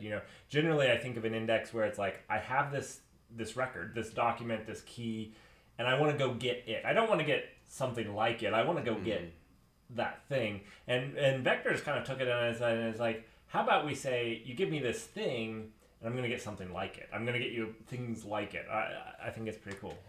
Yeah, it's just an approximate nearest neighbor algorithm. I mean, it's just like the embeddings are good, and it's been around for a while. But the point is, it's actually a foundational piece for much of the work that's happening in Gen AI, as we are finding out, right? I mean, basically, you create the embeddings, and you put the data in, you do the search, and now you can feed it to an LLM. Before, there was nobody to explain it to anybody. But now we have LLMs explaining everything to everybody, including our own queries, what we're sending it to them. It's pretty impressive in the sense that we've just got an end-to-end system right now, which actually works much better than typing a SQL query and getting an answer as a table, right? So the whole thing has changed. So you can now do, as we talked about, probably I'm repeating myself, normal life is now integrated quite a bit with a lot of the data-oriented pipelines that we have, including databases. Now I have to go to a secluded park for a day. Yeah, but then I'm on. there are GPS. satellites. Yeah, I was gonna say. There are satellites. And there are so many. They're like what? SpaceX is sending what, like 5,000, 10,000 satellites a year? I don't know, some numbers. I heard that they're like 40-some% of all the satellites or something at this point. Yeah, if you're going to looking up and seeing a star, it's probably not a star anymore. It's probably like, oh, okay. The new constellations. Yeah. It's moving. Why is it moving? That's hilarious. Okay, so do you think IMRAM? We talked about IMRAM. They're stuck on IMRAM. Chat is. Oh, okay. Yeah. Okay, so cool. So I guess you've broken it kind of into two different things maybe I'm oversimplifying, but there's like the infrastructure side of it. We have hardware that's, I even saw stuff about like a GPU based index, which probably fell flat because there's no GPUs to buy because they're all used for right now, but it'll change. Right, but my more point was like there's just new hardware coming out to power the amount of data. And the reason we're having another database golden age is like there's just so much data. We found out it's like you have a cell phone. Do you know how much data is produced by a cell phone, from location data to pictures to, and those things are used to make those things better or to interact better. Like I could send money to people, and then there's like the software side of it, which is more like we're coming up with new ways to interact with that hardware. We've made that hardware so fast we can do, I don't know, but I would say 20 years ago on a spinning disk, you couldn't have done a vector database because it might not have ever returned fast enough, or maybe. No, you could have done it, but the thing is the applications didn't exist. See, a lot of the things is not about just technology, right? Technology enables things. And SSDs definitely moved it forward, right? The way I describe that is, if you think of memory and rotational disk in terms of the distance from the CPU, memory is right close to it, okay? It's like in the same room, let's say, just to give a physical example. Rotational disk is halfway across the world. That's the way it is in terms of ratios. SSD is actually probably in the next building, or it's not that far away. And that's a lot of difference, right? It could even be in the next room or 2 rooms down. Yeah, NVMe's right? are 2 rooms down. Yeah, 2 rooms down. And SSDs, when we started, were probably like next building, and now it's like 2 rooms down, right?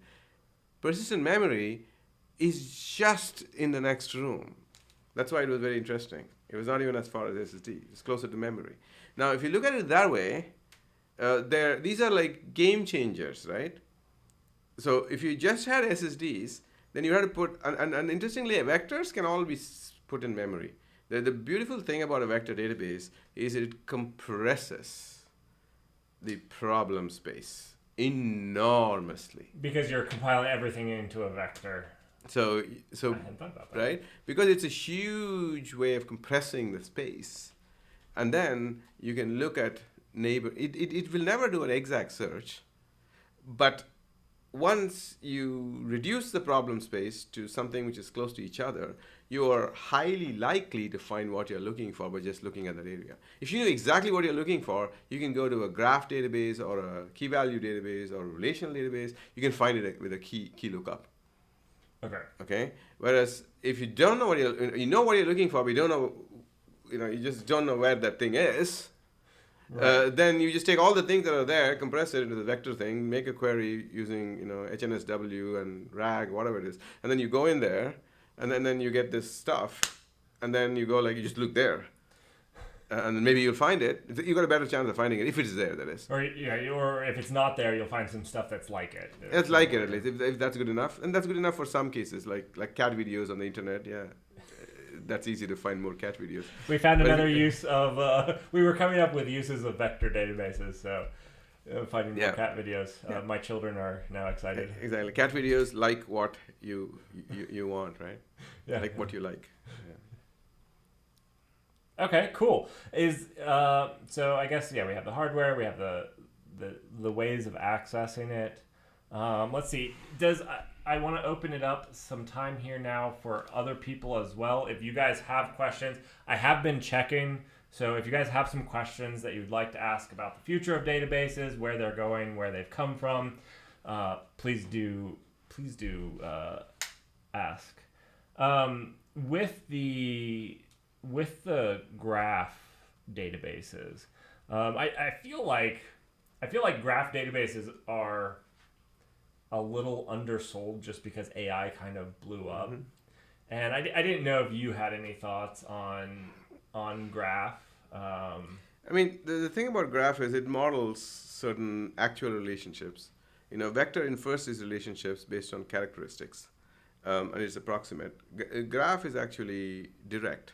Like the fact that you and I are sitting in the same room can be modeled in a graph, right? And when you're sitting at home, across the country, it'll be different, right? I mean, so we can actually model these things based on real data, and I think there are certain kinds of queries, especially if you want to find out, especially you brought up X, you have all these people who are followers and and things like that. But it's concrete. You don't want the concrete, fuzzy. right? So you know exactly who's following whom, as well as how many followers somebody has, and what is the characteristic of followers of a certain person from a certain zip code. You can actually answer these queries fairly clearly. You could go in and do analysis on the entire graph of, if you take the entire graph of, I think you have the whole genealogy graphs. People do analysis on these things, so there are all kinds of graphs, right? I mean, even the DNA thing is a kind of graph. Everything is there are a lot of naturally occurring things which are graphs, and which means it just gives you a way to model it and analyze it and find answers to questions, right? And the only question is, it's not AI, right? I mean, it's just a foundational thing. Can I combine? The thing that's interesting to me is it possible to combine the real things in a graph as well as a real thing in a relational or key value store with secondary indexes? I mean, these are like not even real things. These are basically specific things. Specific not things, approximate real things. things. Yeah, and then you can go look at vector. So vector is an enabling technology. It enables you to bring relationships among items which you wouldn't have realized they exist, right? Because you just know there's all this data there. I want to find these, we use the cat video example. You want to find cat videos like this. So you don't know what anything is, you find it. And then you say, I only want to find cat videos of cats which are in my neighborhood or something. And then you can use the graph to figure that out. There are all these combination applications. I gave a very useless example right now, but I'm sure there are various applications that can be written combining vector with graph with other data, and that might become really interesting. This is one of the things I think will start happening is a combination thing, because right now we're going like we'll build a vector application, we'll build a graph application, build a key value. You kind of pick one or the other. Yeah, but I don't think you need to going forward. I don't think we'll need to pick one of those. You could have data which is spread across all of this, and then you would have to solve or answer a question or solve a problem using all of these information. And then you can do it much easier by writing one application which can access all these kinds of data, right? And that's kind of that's one of the approaches I think makes sense, and why, for example, in aerospike we invest in all of these, That's actually a really cool concept that I hadn't really thought about, as like trying to combine all of them to like leverage the things they're good at. Vector's really good at finding this fuzzy search and whatnot, and then Graph's really good at making relationships out of maybe the things that you found, and then like you can go get specific data on them with a key value story where you can be like, okay, this video I want to get all of the details of it or whatnot. Exactly. That's really cool. Let's see. Some questions. Are there any hardware announcement developments that you're keeping your eyes on? Yes, I think I'm always looking at processor and storage advancements, cloud advancements, right? For example, Google's been making announcements, Amazon's been making announcements on how you can get sub-millisecond EBS thing or equivalent things in Google. Cloud, I'm always looking for when you say hardware, I also refer to cloud as an infrastructure piece now. It's almost like cloud is out there, and we're utilizing it to do all kinds of software on it, right? So so the hardware and cloud are. When we started the company 15 years ago, it was mostly hardware, but now it's actually mostly cloud. But hardware still matters because for certain applications you can run more efficiently. If it's a mature application at very high scale, your own hardware-based deployment will be much cheaper than cloud deployment. I mean, it's just a given. But then cloud is the more used one because it's the more convenient one. It's you more you can get flexible. started and then you can continue. And if you're making enough profits anyway, you don't care. Right? So what I mean is it's the convenience of it and the elasticity of it is really important. So I'm looking for announcements from cloud in terms of the various, like I talked about disaggregated storage things that they have, services that they provide at the lower level, the infrastructure level, which may incorporate NVMEs and other hardware environments. I'm also looking at any storage-related hardware like CXL, any activities on CXL based storage, as well as new kinds of memory which is coming out, or new processor architectures. Graviton is a big thing. ARM-based processors was big for us. Intel-based, I'm sure there'll be some innovations there. NVIDIA, the whole GPU thing market, that's taking off, so we need to figure out how to leverage it. But that requires a lot of CPU-oriented applications, which are also something we've started to do with graph and vector. We have I would say a query layer in aerospike, which is fairly sophisticated for graph, and I would say fairly sophisticated for vector, and it is going to start becoming more sophisticated for graph. So yeah, I mean, those are the kinds of things I would look for, hardware and cloud-based things. Okay, yeah, that's awesome. I have the perception that we're storing insane amounts of data, but it's still dirty and difficult to handle. I understand the technology solves part of the problem, but when is data just too much data?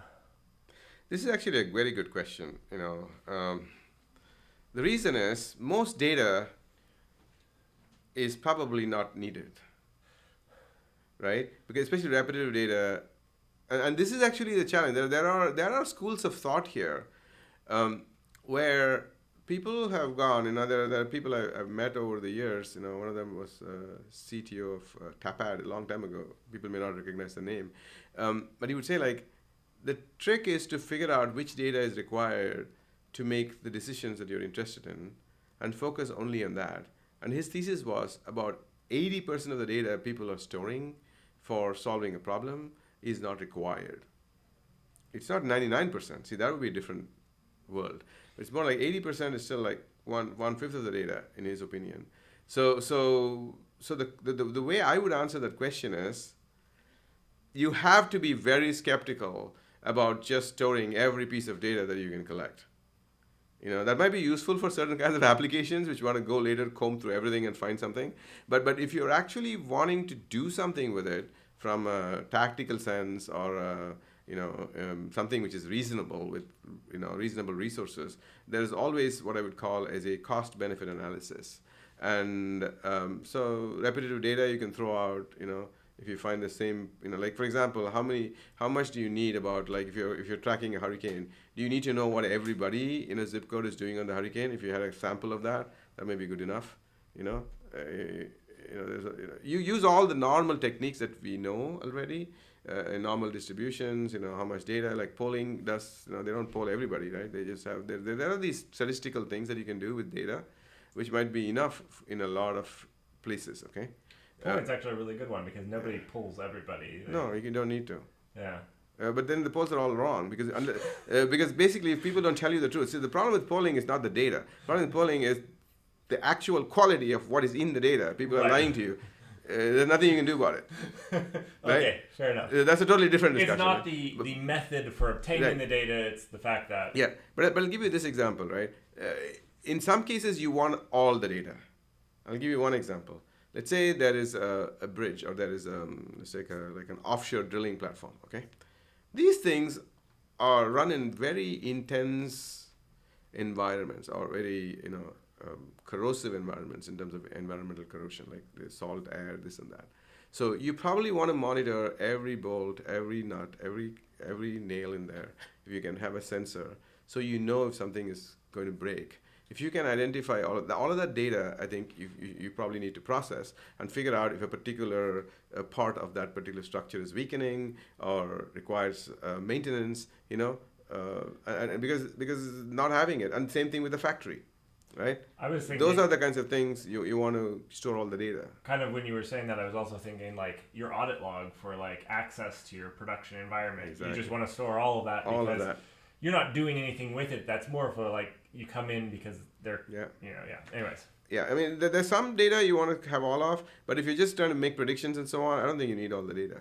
So you got to pick and choose, and that's a good question because one can, I would say, blindly store everything that anybody is sending you, but that may not be. SSDs haven't gotten that cheap yet. It's not even cheap. You get lost. I think that's the point of the question was you just get lost in the data. Oh. And then what are you trying to do? And then anything you could have found the problem in 5 minutes. Now it takes you like 2 hours or worse, like 2 days, because you just have a whole bunch of junk you're sifting through. Or you find never what you find need. that relationship because there's too many relationships, and so like that key thing is obfuscated. And so one needs to be, I guess, more intentional in terms of which data to store, which data to look at, and I think that's actually a good principle to follow in this. Awesome. Any other questions for Srini?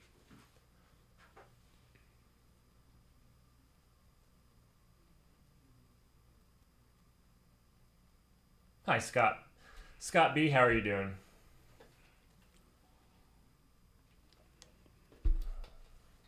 All right, well, if there are no other questions, I want to thank Srini for coming out and talking to us about the future. Thank you. It's been a pleasure being here.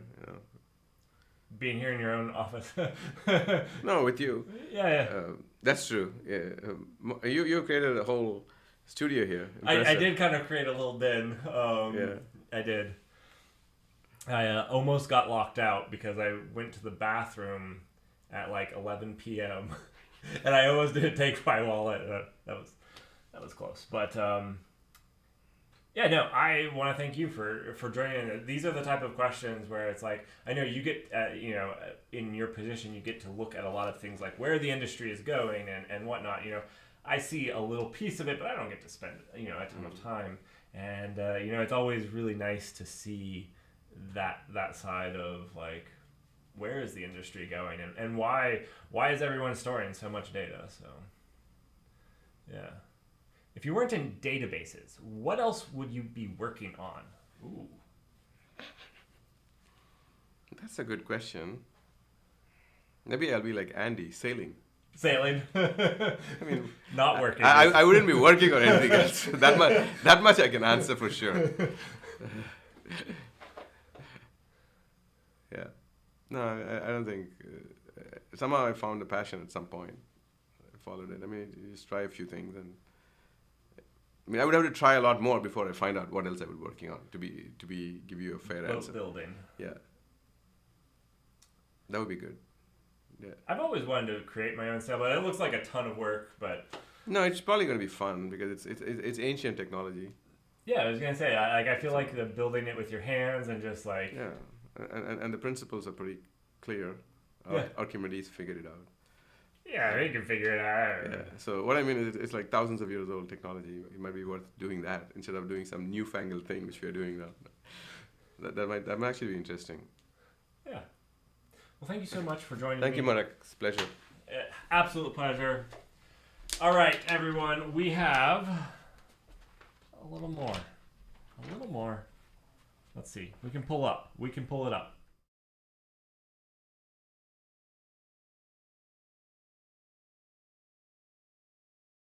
Coming up next, we have Andy for 2 back-to-back sessions. It wasn't supposed to be back-to-back. That's my brilliant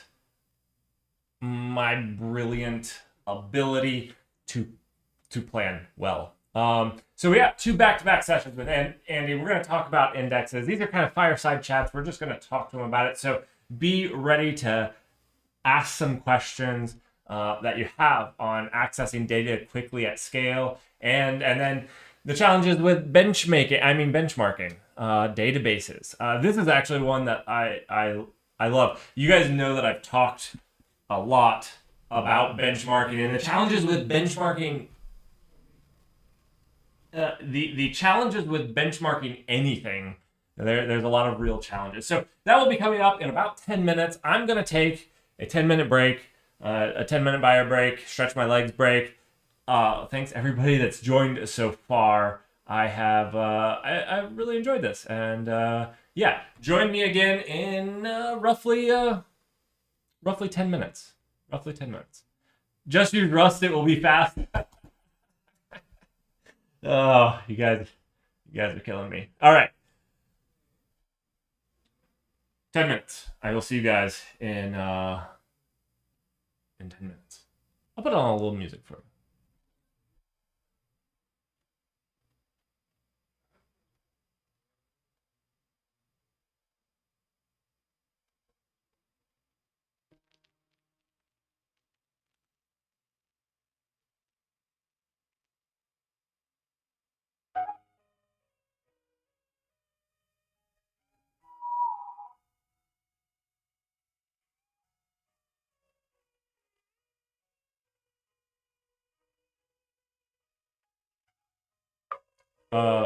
Is the music? I don't think the music can play, is it?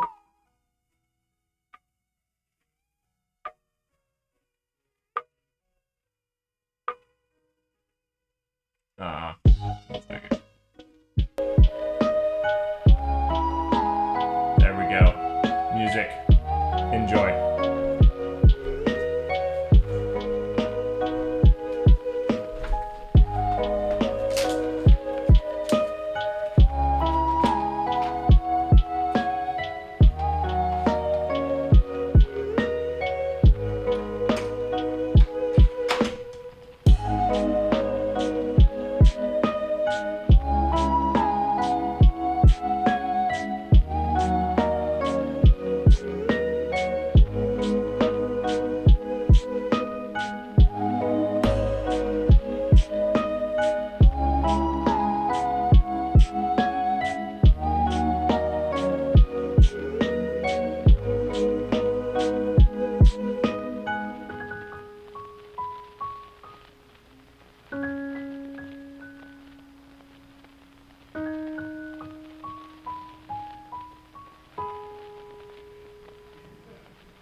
All right.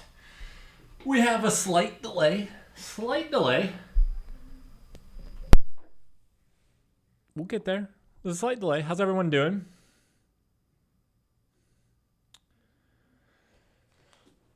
Thank you, everybody, for joining. So, up next, we're going to talk about a little bit more technical stuff. So, we're getting Andy on. He's in the middle of something. He'll be here in just a second. Ah, I said that. Hello. His nose was itching. That's what the saying is, right? You didn't come get me. I was standing out there. You were in the middle of something, so I backed off. I thought I'd come back in like 5 minutes. Okay, yeah, now hopefully this is a better venue for me this afternoon because I will be talking about something I know about. I hope. You hope? Yeah. All right. Well, I mean, the floor is yours. Let me introduce you guys to Andy's fine, right? Yep. People call you Andy. Okay. I call you Andy. I could just... Andy Gooding, physicist. Long ago, yes. Long ago, a physicist. Super brilliant. I love every single conversation I have with Andy because he has so much insight from different aspects of life, whether it's from the physics side to the computer science side. So, yeah. All right. Do you want to introduce yourself? You'll have to get a little closer to the mic. Yeah. Well, Oh, wait, the camera crashed. Check this out. Do you see how they put a thumbs down up there? Mm-hmm. That is because I'm using a Mac Mini to stream, and it automatically puts it on there, and it crashes the video every single time it does that. Isn't that fantastic software? Yeah. I have to restart it. That's a lot of wires. It is a lot of wires. I haven't seen that many wires since the 80s and 90s. So we each have a mic, which each has wire that goes back to the audio device. Then there's a USB device from that. Then there's the camera has its own power and HDMI. The laptop has its own power and HDMI going all into that. And then the headphones. I actually have a wireless mouse and keyboard. Yeah, well, you're making up for it over there. So that's fine. All right. Introduce yourself. Introduce myself. Yes, I'm Vice President of Engineering at Aerospike. We build a as Marek has probably told you, we build a high-performance at large-scale database. And I'm still very much involved in the day-to-day building of it, designing and building of it. So I'm very, very hands-on. I'm not the armchair visionary yet. And yes, as you said, if you go far enough back, I've had many lives. And an earlier one was indeed as a theoretical physicist. But I slithered, as many people did at the time, out of theoretical physics academia and gradually into IT. And yeah, long and winding road ends up here. As far as databases go, that's really only been this company.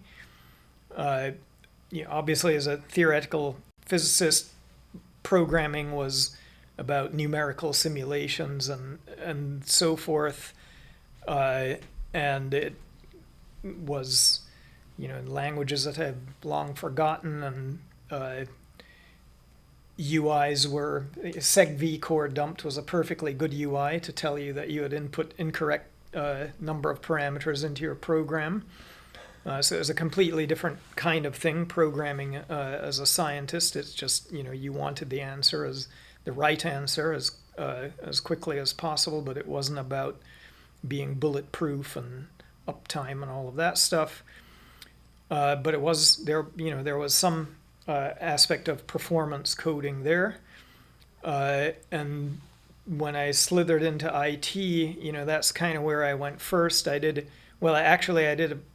was sort of doing a IT consulting job to begin with. It had a really eclectic bunch of things, but I always, from the beginning, maintained a focus one way or the other on we're busted again. Yeah, it's not very good at recognizing thumbs up. It sees hands and it's like, that's a thumbs up to me. It's very optimistic. Okay. It's optimistic thumbs up, and I won't get into it. I can't disable it without installing FaceTime because that's how Mac did it. There's not a setting for me to do. Anyways. Yeah, anyway, so yeah, where was I? Yeah, so I always, I started off with the important thing about software being performance, and some aspect of that has kind of followed me wherever I went in software. So I did, I've done so many different kinds of software, but the more recent jobs before the database, I was in the phone world, the embedded systems and feature phone world, and performance was a thing there, just different concerns, but it was still about, or largely about performance. Was in that realm, but yeah, I got the chance when I came here to try something completely different, which kind of was one of the reasons I did want to come here. Was it was How long ago was that? well, it's 13 years now. 13. You were one of the original. Yes, I was here when it was literally 5 people in a room. So you've gotten to actually touch Srini's code. I'm not convinced he wrote any code. Seriously. I never saw him write any code. I mean, yes, he was there when I joined. It was 5 people in a room. All the other people who were in that room except Srini are gone. Well, there's also Sunil in Bangalore who occasionally visited the room, who is still around, but Srini was not writing code anymore by then, even when it was 5 people in a room.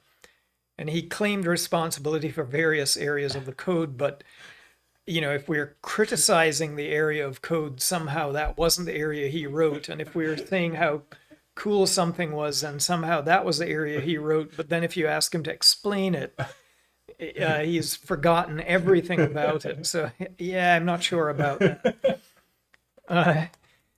But yes, he is the only other person in the room of 5 that's still around. And it has been a long time. So yeah, I've been in database, at least aerospike, for a long time. But yeah, when I arrived, I didn't know anything about databases per se. As I said, the previous decade was really feature phones, embedded systems, and the like. And performance in the embedded is pretty big deal. Performance, unless you're writing some kind of application where all it is about functionality, no bugs, a great UI, and time to market. There are areas of software where performance isn't super critical, but I've always been in areas where it has been pretty darn critical. And the feature phones, because they were such dinky systems and you're trying to do as much as you can with them, and I was usually writing the infrastructure in them, performance was definitely a big concern. So yeah, when I was coming here, the other co-founder who was recruiting me, I kept telling him, I'd love to do something different because I've been doing these embedded systems and feature phones for years, and I just felt like it would be kind of nice to do something different, but I don't know anything about it. And he was like, yeah, don't worry about it. You'll learn what you need to know about it soon enough. And in fact, maybe it's even good that you don't know the academia behind database IT. It may help you think outside the box because you don't know what the box is. And he also said, and performance coding is performance coding, and if you're good at that or you're into that, then that's what we're all about here at Aerospike. And so yes, it's true that it's performance coding, but the concerns were definitely different. Back when we were back when I was doing feature phones and embedded systems, performance concern was mostly about things like, well, it was about CPU and algorithms reducing the number of instructions to do a given job and that sort of stuff, which was sort of similar to, how it went all the way back to when I was doing numerical simulations as a physicist. But in this big database for aerospike, it's somewhat different concerns. The big deals here are, first of all, minimizing device I/O, or doing that as efficiently as possible. Secondly, threadedness, mainly avoiding contention. In other words, being lockless as far as you can, and when you do have to have potential contention, making sure that it's absolutely minimum. And then cache friendliness, and that just wasn't really a thing, back in the feature phone days, at least not. You mean like CPU cache friendly? Yes. Yeah. So it's it's performance coding, but with pretty different concerns on what I had been Very used to. specific things. Yeah, so like the things that I had always been worried about, like the algorithmic optimization and instruction reducing and all of that. I mean, it's still somewhat of a concern, but comparatively on these machines, it seems like CPU is free, or that sort of stuff just doesn't show up compared to if you mess something up with regards to getting your threadedness right or efficient, and if you end up with contention or if you do something that's hideously not cache friendly. So anyway, he was right. I adapted, and it's database software, which I have learned a lot about. It is true, I've learned a lot about databases, and I sort of do know where the boxes are now that we're thinking outside. But yeah, we spend a fair amount of time outside the box, and still a lot of it, for me here, is still all about just performance with the concerns that are relevant for aerospike database. And yeah, we've heard me cynically say here before that aerospike is a database. We only really sell one feature, which is performance. And it's kind of true. I mean, it's a bit cynical, but it's true. The world has, there are so many databases out there, and aerospike came relatively late to the game. Of course, there are always new databases showing up. But when you're going to write a whole new database, and there are already all these other databases out there, your new database better do something different or better than the stuff that's already out there, or you're not really going to get very far with it. And aerospike's thing that made it different was, from day one, supposed to be incredible performance at large scale, throughput latency at large scale. And it was originally done with the ad tech industry in mind, a particular use case. It was, mostly a pretty vanilla key value store. Some people still think of it as that, although it really is a lot more than that now, or at least it's not vanilla anymore. It's definitely many flavors. But yeah, we kind of, it went where we started with, here's this pretty simple thing that in terms of functionality, but it's going to be absolute maximum performance, and the job all along has been add more functionality without ruining the performance, and hopefully even making the performance better, where most other things have came into the game where, well, here's some functionality that's new and different and cool. Now let's spend the next 10 years trying to make it perform better so that it can scale. So we did it backwards. We start with a performance at scale and then try to add functionality to expand use cases applicable to, and everyone else seems to do the opposite. And it's worked pretty well for us because I used to worry long ago that, oh, there is no way we could keep a significant performance edge through all of this, and how much functionality can we really add without ruining this edge? And it turns out that, well, we've kept the edge, and it's still a very big edge, and we have significantly expanded the niche in which we're suitable to operate in without ruining that edge. And it's still the game a decade later. Nice. So I think we kind of had 2 sessions kind of planned. One was on benchmarking, which we'll get to later. Yeah. And then one was finding data on disk at scale quickly, and like some of the challenges that go into that, whether it's indexes or the disks themselves. I didn't know, a lot of people that are watching are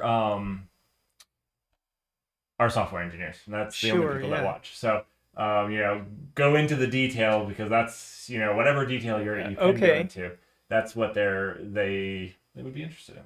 Right. Yeah. This is well, the technical side. Sure. Yeah. Well, aerospike kind of, like I said, it was built for certain use cases in mind, and from day one with extreme performance at scale in mind. And about the use case, yes, originally a relatively vanilla key value store, but in particular a use case where it's a lot of keys and we're not going to rely on any set of them being hot, meaning, it's not like we assume there's a small subset of the keys that are much more frequently read or operated on, and you can make good use of caches and so forth. It was all about absolutely random access. So it's this huge internet scale thing in terms of the number of keys, but let's assume random access, and we're fine with hot key sets, but the goal, that wasn't the goal. The goal was really random access. If you can do random access, you can do hotkeys, because yes, if you're doing incredible performance random access, then hotkeys will work too. But it was not the other way around. It's not something where it's great if you within this small set of keys, but if you go get something that's cold, then it's gonna really hit you hard. Come back tomorrow and I'll have your yeah, exactly. So the deal was, these early on ad tech use cases and stuff, it was so broad that was useless. Trying to rely on a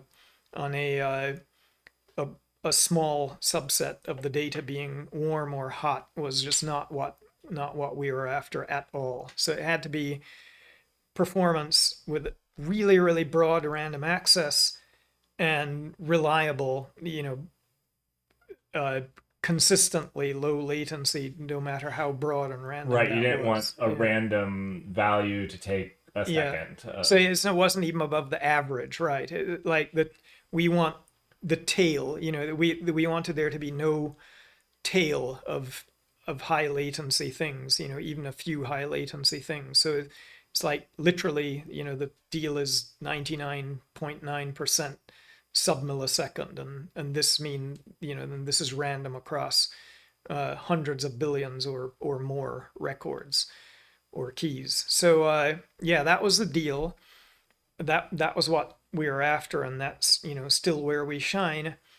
And the ingredients that went into, well, how do you do this? First, they're sort of a tripod or stool on which aerospike stands to pull this off.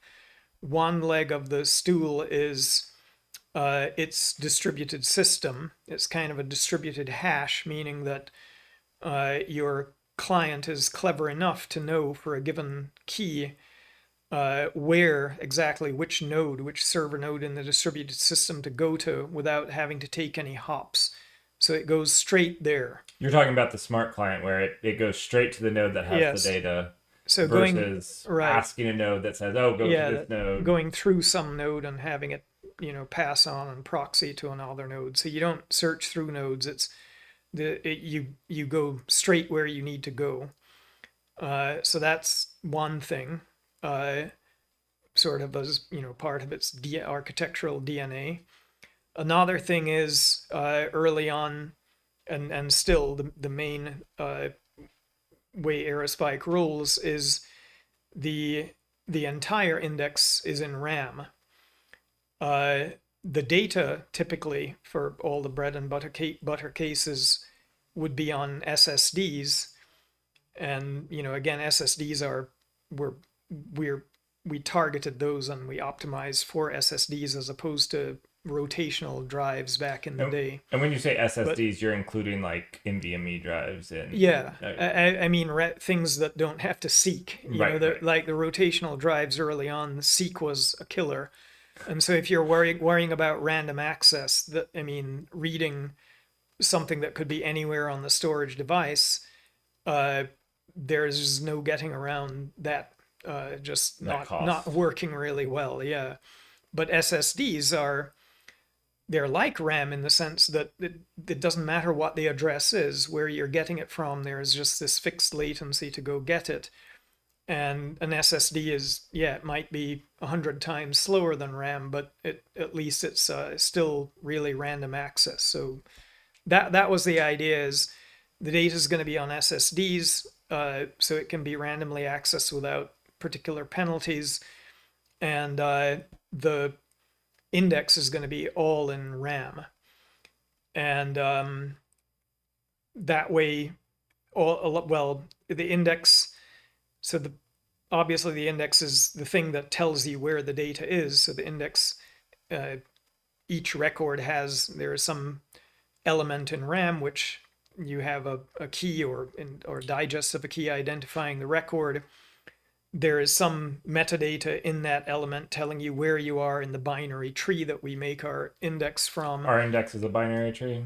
Yeah. Of course, there are many binary trees. Our primary indexes happen to be red-black trees for various reasons. We could have used other things, but I think red-black trees were the right thing for us for various reasons. But yeah, then along with that, obviously you need information as to where on device, where in storage you need to go to get this record. And then any remaining space you have, you'll cram in all the critical record metadata that you can to enable things to be able to work where possible without having to read devices off the record, for various non-vanilla operations. So, yeah, the whole index in RAM, we've pulled it off where a record takes up 64 bytes of RAM. The index element is 64 bytes. And some people think, wow, that's really amazing. How could you cram everything you need into 64 bytes? And other people think, oh my God, 64 bytes of RAM per record. That's a huge amount of RAM. aerospike is horribly expensive in terms of RAM for indexes. And so, I still don't know, is that good or bad? But it has been a heck of a feat to keep what we have in the 64 bytes in 64 bytes. We have added more and more and more over the years, and I used to joke that every bit, like a bit in the index, if you want a bit in the index in my software engineering team, you have to deposit X amount into my Swiss bank account. And every bit is unbelievably valuable, right? Because it's 64 bytes. And why 64 bytes? We didn't want to go above that. Well, this comes back to cache friendliness. 64 bytes is a cache line on pretty much every modern architecture that you're in. And if you made the index element bigger than 64 bytes, it's not just that you're wasting more RAM, but you absolutely destroy the cache friendliness of index operations, it turns out. So our job has always been to hold the fort at 64 bytes. And there have been several times over the last decade where it seemed like, wow, we're just out, that there's no way that we can squeeze another bit out of this. And then somehow we find a way. And then, we get a few bits going again, and then we use them up, and the cycle repeats itself. And I honestly I'm pretty amazed that we're still, within the 64 bytes for all the stuff that we need to do. But yeah, then there are folks that say, but wow, 64 bytes per record, that's so much. That's very expensive for RAM. And we, for those folks, well, first you point out that, well, how big are your records? Once your records get to like a K, or well, say they're 6K, well, then your data is 100 times the size of your index, and you would think by then that, I know SSDs are much cheaper than RAM, but by then your index is not really necessarily going to be the dominating cost. There's only so many SSDs you can attach to a... Yeah. So I mean, so again, it comes back to record size. If your record's average size is 10K or more, I don't want to hear any complaining about, the index RAM, because it's which resource you're going to run out of first, yeah, if you're right, well, it's just the cost, assuming you get them in the right ratio. If your data is 1,000 times the size of the index, then I'm pretty sure you don't really need to be complaining about the costs of the index RAM.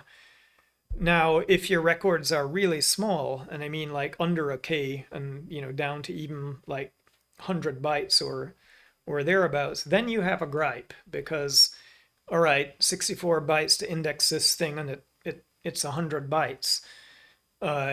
You're like a third of the... Yeah, if your SSD is byte for byte 50 times more cheaper than RAM, then then you are dominated by RAM costs, and maybe you have a right to whine about an index element taking 64 bytes. Now, people like that, well, there are two ways out of that at aerospike. One is at the application level, you can batch records together into a single aerospike record, and I'm pretty sure there are customers out there that do that. And that's not that hard, actually, although, it's a bit of a hassle.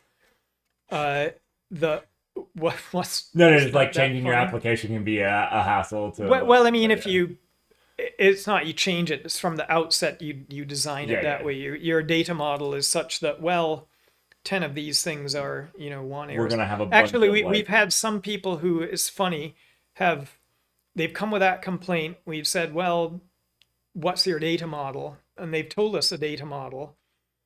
And we've discovered that, their data model, so you have these groups of 100 or 1,000 tiny little records, and they're actually going to query them on that set, and they're going to put them in sets and stuff like that. And eventually, we ask them, why don't you just put all of that together in one record?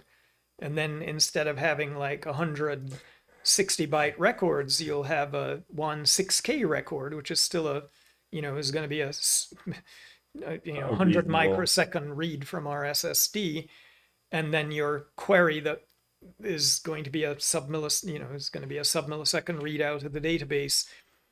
And early on, we didn't have all the non-vanilla features, so we had some of our original customers saying, "Oh no, we can't do that, because what happens when I want to get those pieces without getting the whole thing?" And our answer was, well, you haven't been keeping up. We introduced CDTs, the collection data types, like lists and maps. So if you put all these things together in the same record, it can be in a list or a map, and you can do operations on things within that, in one transaction to the database, and then they'll go, oh. And then they'll change their data model. They'll take these groups of records, put them into one aerospike record in a list or map. And all of a sudden their RAM concerns go away. Their query concerns, their queries that might have taken a couple seconds or several seconds turn into a sub-millisecond read. They have all these operations they can do, all sub-millisecond. They go from needing 200 nodes down to needing 30 nodes, and everything just is great. So yeah, a lot can depend on have the right data model for the database. And yeah, early on especially, sometimes we didn't pay attention to what customers were going to do, And when we started doing so, it turns out there are many cases we could really help the data model and turn it around so that complaints like too much index RAM or whatever, just kind of vanish with the change data model. But there were cases left over where, okay, there's just no way around it. The best thing here is, if you don't or can't artificially batch these unrelated records, is I need a solution for tiny little records that's lower cost. And our solution there was, finally, we came out with the ability to put the index in Flash as well.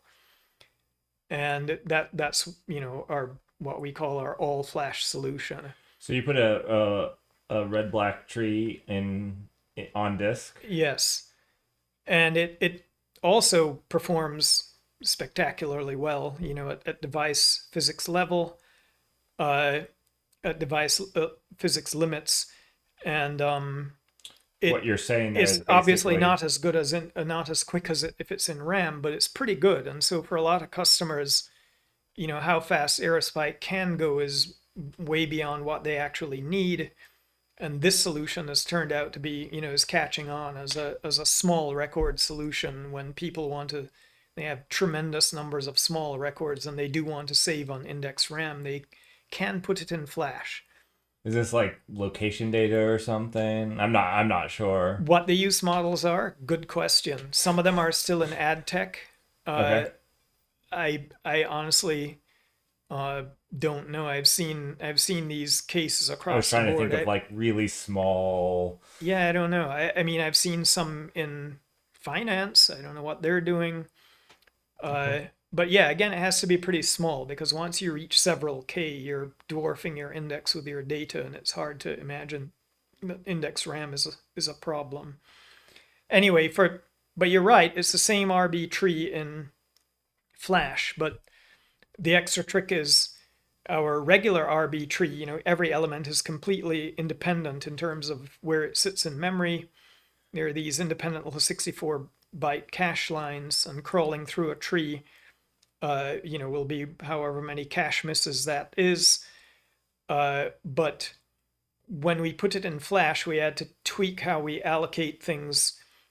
We tried to make it so that things in the same miniature RB trees are in the same 4K block. Yeah, so that you only do one device I/O and you get 64 of these at the same time, and that gives you, 6-level binary tree that fits in one device I/O. And if you're careful enough when you're configuring it, you can make it so that, every read, it'll be a device I/O to get the record, but it'll also be only one device I/O on the index device, the Flash index device. And so you can't possibly do any better than that, unless you're appealing to caches, which again, aerospike's point is you don't. It has to be broad random access. But your broad random access, everything is only doing one device I/O, one minimum size device I/O to do an index lookup.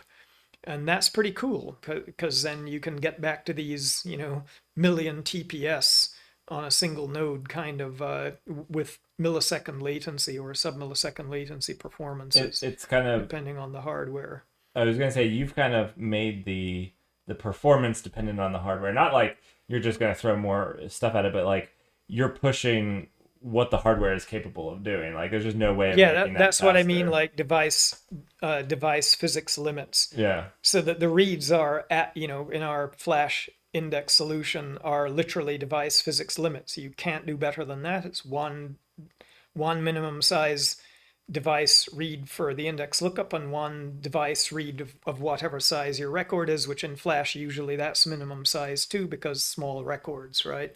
Right. So you literally can't do better than that. The writes, because of defragmentation, we do our own defragmentation.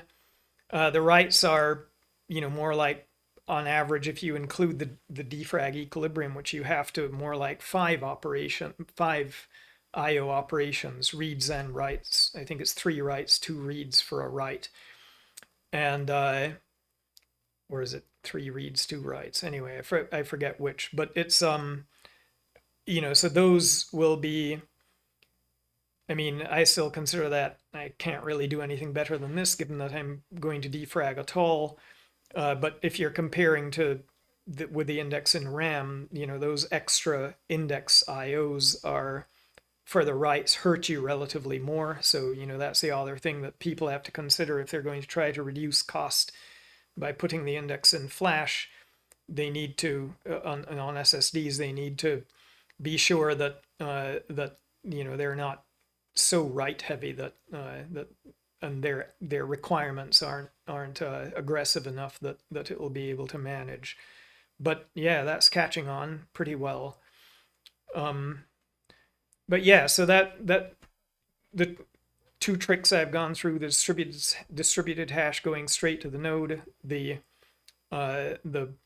index all in RAM. Although of course now we've relaxed that for low cost. But I mean, the majority of people that are really looking for the performance still use the memory.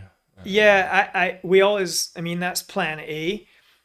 If it really isn't a cost burden, you might as well do that, because even if it far exceeds what you need, I always like to have, I like to think people are running with cushions on, to handle untoward, unexpected situations where a lot more is going on in the cluster than a nice sunny day stable cluster with no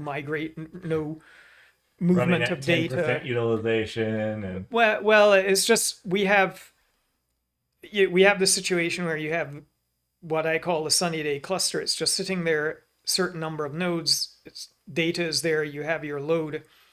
Nothing is going on in the background. You're not moving data from point A to point B because the node dropped out, or you added new empty nodes, or you're not scaling the cluster, or you didn't have network split brains or anything that's causing data to be moved around, and extra internode checks to be done to make sure when you're hitting nodes that you have the most recent data and all of that stuff. And yeah, if you have a rainy enough day in the cluster where a lot is going on in the background, it can affect your foreground, your main transaction load, if you're trying to do that load at the same time.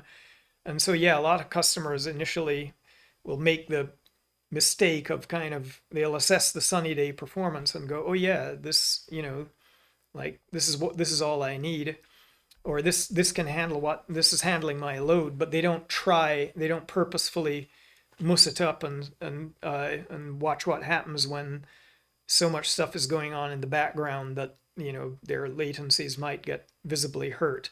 And then you get incidents later where it does happen to them unplanned, and they're like, hey, we're falling outside of our SLAs, and what's going on. And then it's a big panic. So if you have RAM indexes, or if you have, just in general, if you have more performance capability or capacity than you need, that's always good, because then you just know that when stuff goes sideways, you probably will still, you'll just handle it performance wise. You won't drop off. That's actually one thing that I've learned is I've always thought about, like, I come from like the service side, like the Kubernetes, the scaling horizontally, and it's like adding a new node in my terms have always been free. I add a new node and it just starts handling traffic because there's a database back somewhere that's handling. But databases, when you add a new node, like there's stuff that has to happen. Like the other nodes have to start sending data to this node. So if you try to scale after you've just destroyed your database because like you let it, either there was a huge peak in traffic. Yeah, that's true. That's the other thing, is that the sideways thing is non-linear, because typically what happens is when it's only when the thing is starting to struggle, that's the time when they decide, okay, I'm going to rearrange, I'm going to grow my cluster, and not realizing that there is actually a background performance cost to growing the cluster. And so things will get worse before they get better. And I've seen that happen. And it's very hard to talk people into having headroom or doing things preemptively. They tend to just if you let them just run at the absolute limit of what it can run, and then when it can't, then they worry about changing stuff, and then they find that changing the stuff is going to make things worse before it makes it better. Right. And it's not like we do a bad job of this stuff. We work hard making all of that do as well as it can too, but there's just stuff you have to do. And it often comes as a surprise in a way that it really shouldn't. But yeah, so that for the RAM indexes, we would never tell somebody, oh, you might be able to save yourself money by putting your index in Flash, unless they're already complaining about it, because I'd rather they have headroom for a rainy day so that we don't see sad faces from them, in some operational situation down the road. And not that the rainy day sad faces can't show up with the RAM indexes too, because people really will push limits and then start taking action kind of when it's too late. Well, not literally too late, but when it's a bad time to do so. But yeah, it's worse with obviously you hit these limits sooner with a system where your index is in a medium that's 100 times slower to fetch something than RAM. So yeah, that's a big thing for us, is fast indexes, either in RAM with maximum cache friendliness, or Flash where with minimum device I/O. Well, I was gonna say that I think that's really cool. Like the cache effectiveness seemed to line up so well with block sizes of NVMEs and whatnot. Where it's like it feels very nice, or at least it seems like. Yes, I mean it's fortuitous. I mean the 64-byte thing, of course, was we'd have done 32 if we could, but no chance. And but it was possible. Early on, it wasn't that hard to stick in 64 because we didn't have all these extra things we wanted to jam in the index. But as the tension on that grew, it was a real effort to we are not going to give up this for cache friendliness. If it kills us, we're going to stay in 64 bytes. And it's killed me a few times, but we've done it. I have a question on that. Have you ever, just in a test build, done a 65-bit and see... We did a 68 once. And just see what it... what did it do? Yeah, it was a disaster. It was okay. Well, I mean, it's not a disaster. I mean, it still ran as a perfectly fine database.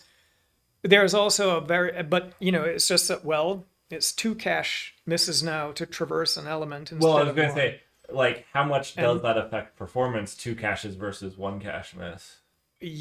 Well, it depends on what you're doing, but yeah, for us, you would see a very significant hit in throughput and latency, and the resulting throughput and latency would still be fine on a on the global scale of what's out there, but compared to the good aerospike case where we were in there, it was just something we didn't want to give up. You don't want to give up 20%, or 40. That's massive. In terms of throughput.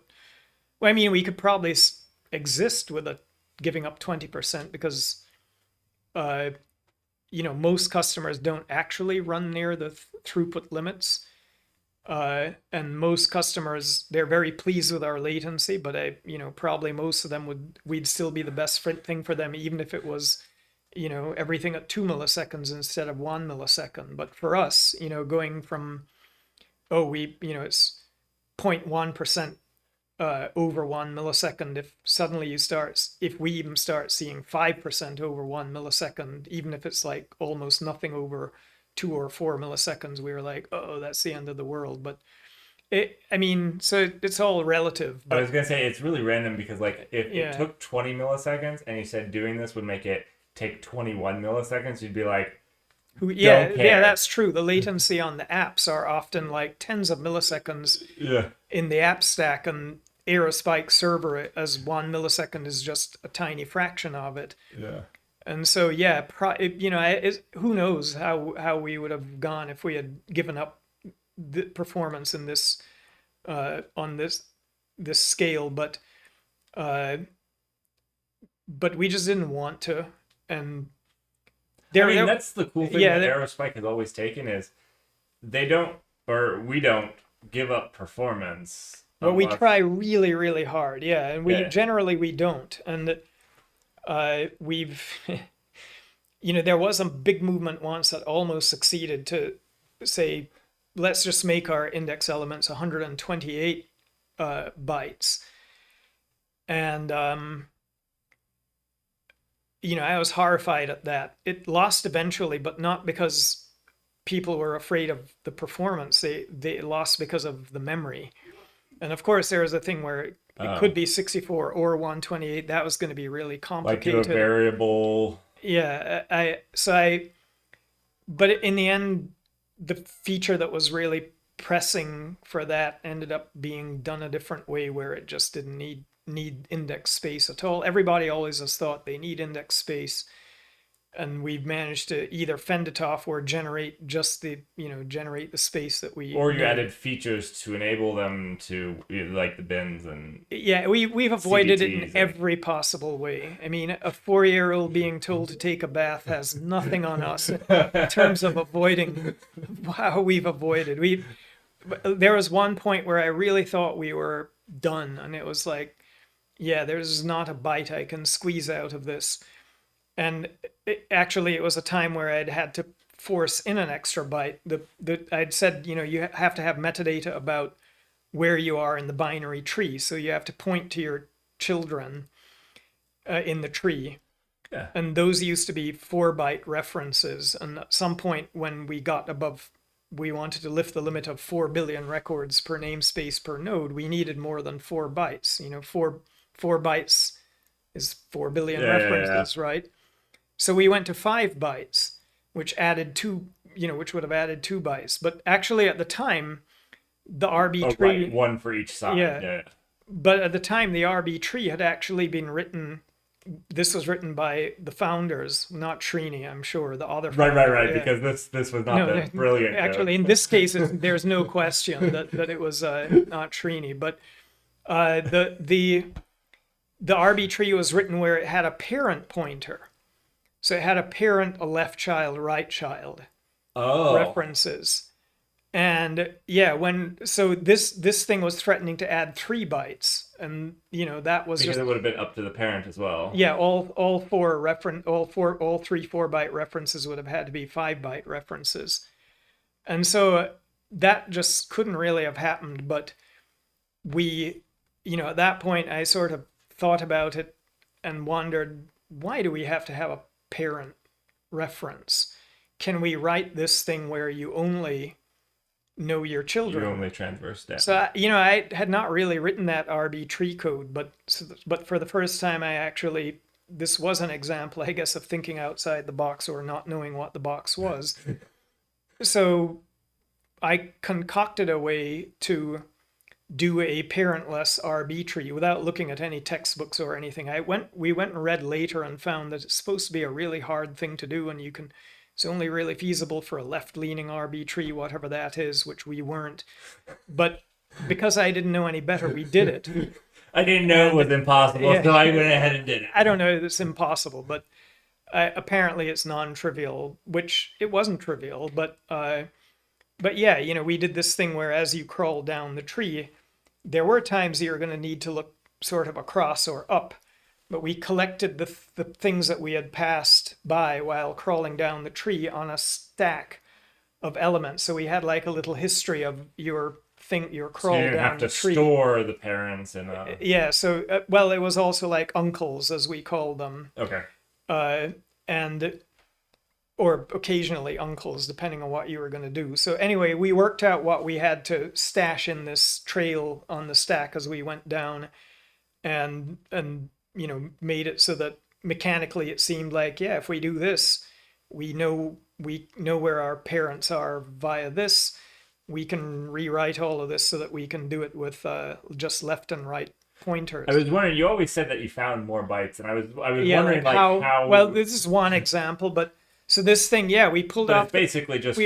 So we got rid of the parent. So we had 12 bytes, 3 times 4 byte references.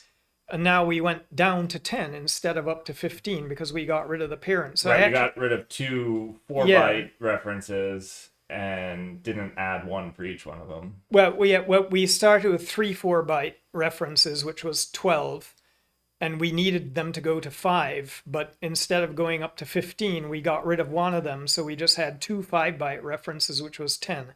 So we, instead of adding 3 bytes, we removed 2. And it turns out that when we measured it, our parentless RB tree was about 5% faster. It actually improved, RAM insert. It's a long story, but there was some redundancy in the parent, in the code with the parents. Oh, because you could like jump to the uncles instead I don't of, know like, why. I going never back really up. understood why. It might not have been directly related to the fact that there was no parent. It might have been that we cleaned up other As you were internal going algorithms through. to take advantage of it, and there had been some redundancy in there that it was terrifying to take it out, but it was like mechanically this has to be redundant, right? We don't like there's a lot of resolving of these references into physical pointers that we realize we don't need to do that, and so we trimmed out a lot of extra reference resolving, some redundancy, and this whole thing panned out to be faster and take less bytes, and we ended up being able to have 5-byte references, and so now we could have way more than, you could have 256 times 4 billion records, so that limit went away. So that's a kind of stunt, that like every time you think, all right, we just can't do any better here, then we just somehow find a way to do better. And there have been plenty different ones like that, but sometimes they're only saving you a bit or two, where like there's some flags you think you need, but you find that there's a way to do without them. Or a lot of it was early on was pretty basic stuff like, hey, wait a minute, this expiration time is in units of seconds. Do I really need 32 bits because that takes me out 110 years? And I don't think we're going to worry about our database expiring things 100 years from now. It's almost like the difficulty of Bitcoin mining. Like Yeah. saving new bytes is probably getting harder and harder and harder. As Yeah, you go. well, we had a ruthless phase where we were like, we don't care if this thing doesn't go more than 30 years because, or 40 years, because we'll be dead by then. It'll be someone else's problem. They can figure out how to squeeze this index further. So like we took the expiration time and trimmed a few bits off of it because, now it has like a 20-year range instead of a 100-year range. And we decided in any case, who the heck is ever going to set an expiration time literally of 20 years? We actually put a 10-year limit, an arbitrary round number 10-year limit, because, at that point we felt like that doesn't sound like something you're going to do for real in an app. Nobody is thinking to expire that far ahead. So just some stuff was simple like that, but some stuff was really, amazing, like the parentless RB tree thing. That actually sounds really, really cool. Yeah, it was cool. And that's in the open source project, right? Yeah, it is, Yeah. and that's there to look at. And I was gonna say, it's funny what it took a few weeks because I built this test harness. I was like, I'm going to exhaustively test this RB tree, to like huge trees, because I want to make sure I haven't screwed anything up in the algorithm. We want how to do terrifying everything. was that? It was really terrifying, but the most terrifying part was we went up to trees of 1 million, right? 10 deep, no problem. And I pretty much said, we're done. But just for the heck of it, I was like, let's go another level deeper. Let's go to 10 million. Well, it's a couple levels deeper, but like let's do a 10 million tree. And we ran everything on the 10 million tree, and there was a bug, that started showing up when trees were like 7 million big. The odds got good enough. The odds of the situation that the bug showed up and got good enough that this thing started showing up, and it was just unbelievable. I was like, how can this be? How can there be a situation that you don't see with a tree with 1 million things in it, but you do see, if you try to go to 10 million? We found the bug eventually. It was in some delete algorithm where you're rotating stuff after the thing is gone, and there's some bizarre case with it that we had messed up, and Do you do the rotation algorithm. I know there's like two ways of balancing trees. Don't ask me to write one. I'd fail that interview. But like one of them is where you like walk up and rotate. Yeah, deletes and RB trees are weird, and I don't remember the details. And again, the parentless stuff was to a certain extent mechanical.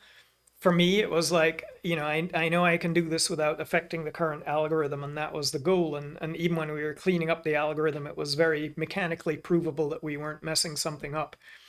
And we actually found that one of our mechanically provable things that we are doing, we accidentally messed up.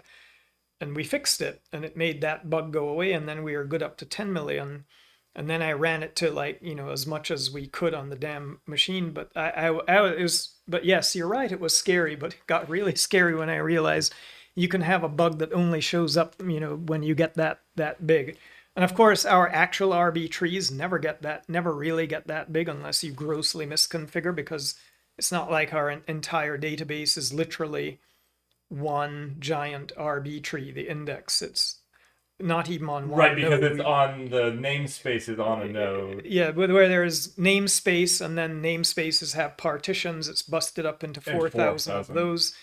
Originally, it used to be one tree for one of those, and those could get easily, into the tens of millions.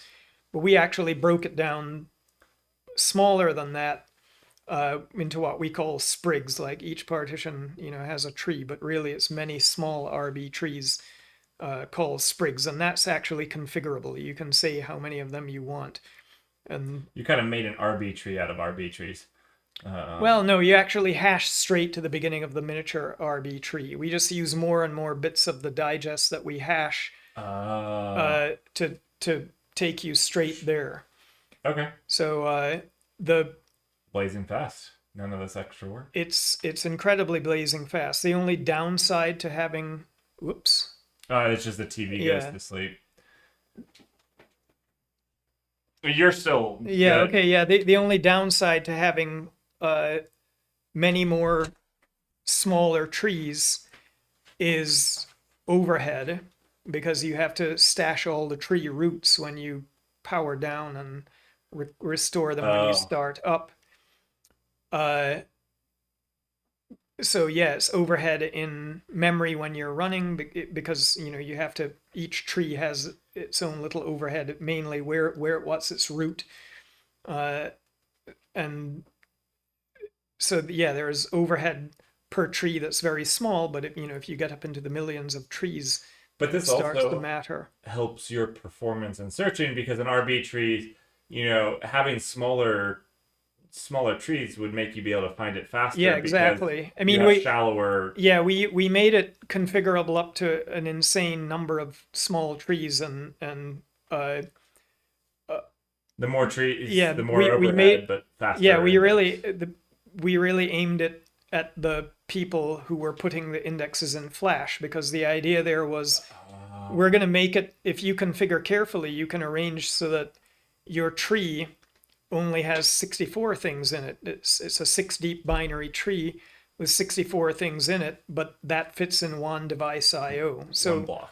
I mean, it works if it's more than one device I/O, but if you configure accurately, then it'll be in one device I/O, and that's awesome. Of course, the people with the indexes in RAM, you can do that too, but the returns are marginal. Like the overhead stops.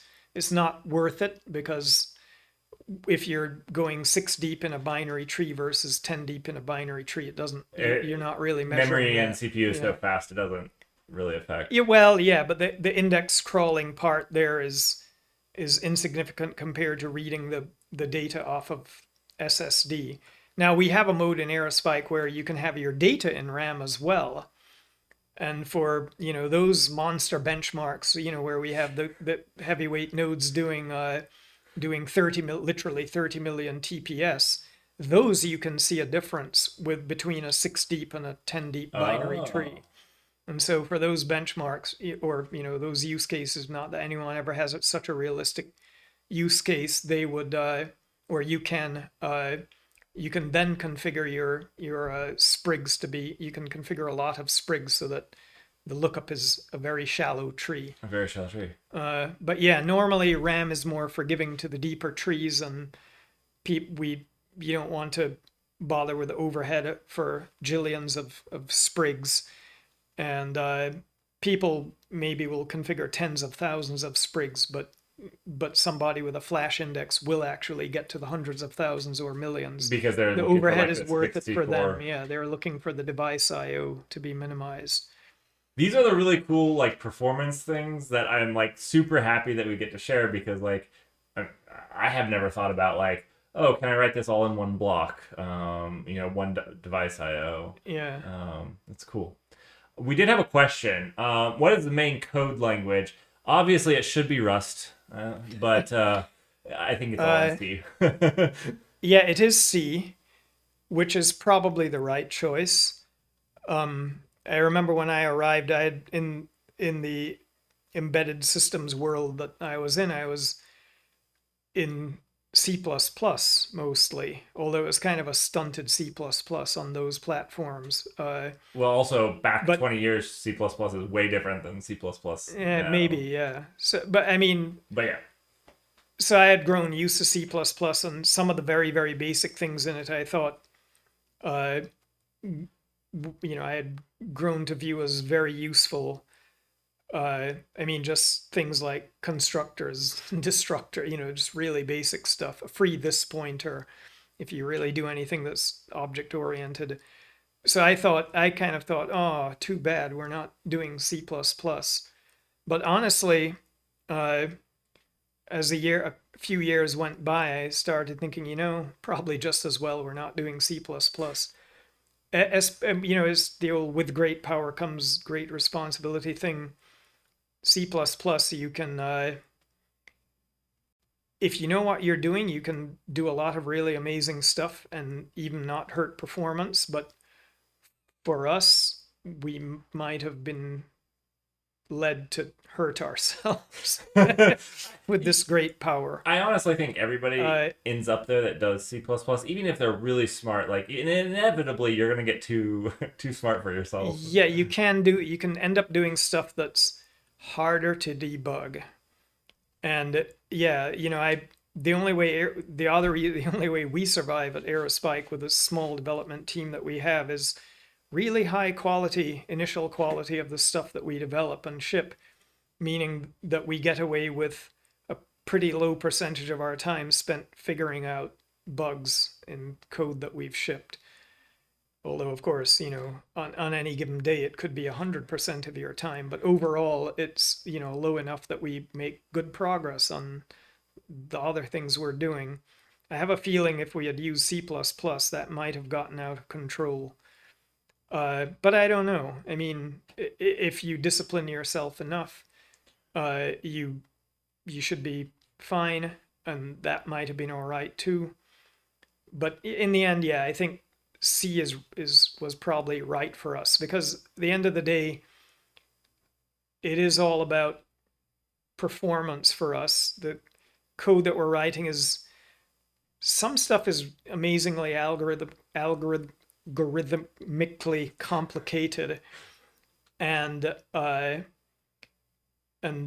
it's hard in that sense, but a lot of it is pretty kind of mundane, and it's all about doing it so things are as efficient as they can be. They, don't use more memory than they can. They're cache friendly, minimize contention, all the stuff that we said earlier. A lot of effort goes into the multi-threaded, streamlining the multi-threaded stuff to avoid contention. And yeah, for that, but the rest of the stuff you're writing is, yeah, we don't really need monster object hierarchies and all of that stuff. There is a lot of some stuff I could use from C++, but a lot of it, C is fine for this kind of product. And I'd no longer regret that we're not written in something else than C. And in terms of performance, it's also easiest to get a handle on. Our instincts as to what's going to be good or bad or indifferent is just much better. In C++, we'd have more of a chance of being surprised by things, I think. Cool. I mean, I obviously don't have anything to add to that. I'm not smart enough to do either of those. So, what about the Russell asked, when working with SSDs, do you target certain vendors' generations of hardware? As in, are there tricks for different generations of drives? We've tried to remain pretty generic, meaning we've tried to not have to pay close attention to. Are all SSDs 4-block reads? Some of the older ones are 512 bytes.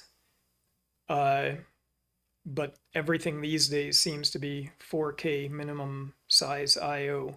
So if you're on older drives, you'll get worse performance because you'll be reading more blocks, but that's also because they're slower. Yeah, I mean, yeah, I don't think we've ever done anything super. I mean, there are some basic things about SSDs that we've wrapped ourselves around, but between SSDs, we haven't really needed to do. Yeah, something we've been pretty generic. Now, of course, we test all the SSDs off against each other, and we can recommend to customers which ones seem to work better for us or worse or whatever. And there are definitely been differences over the years. We have a specialized tool for that gets pretty raw. ACT, yeah. And so that it matters, but we've never really ended up changing the way we've done something because the generation of SSD or SSDs went in some direction that made us do so. So some of the basic things still seem to be the same. Like there was a time earlier on when all the devices it was all SATA SSDs. One of the other stools aerospike performance stands on besides the index and RAM is the way we do writing to device. We pile things up into a buffer of a certain size and then we flush it asynchronously, and we keep doing that, and then as the stuff written into one of those areas depletes as you delete or update, write things elsewhere, it deletes, then it gets below a certain level, we'll defragment it, we'll take the remaining stuff and pack it back into a buffer of this size. So we're doing continuous defrag on. Yeah, but the general, the key, the leg of the stool was that the write pattern, as far as the device saw, was we are always writing exactly the same size. So it could be like 1 megabyte. It's configurable. The default was a megabyte. But we found out on early SSDs that by far, or at least very clearly, the most optimum size for performance was 128K. And I'm still not really sure why. So the most important thing is that the writes are all the same size.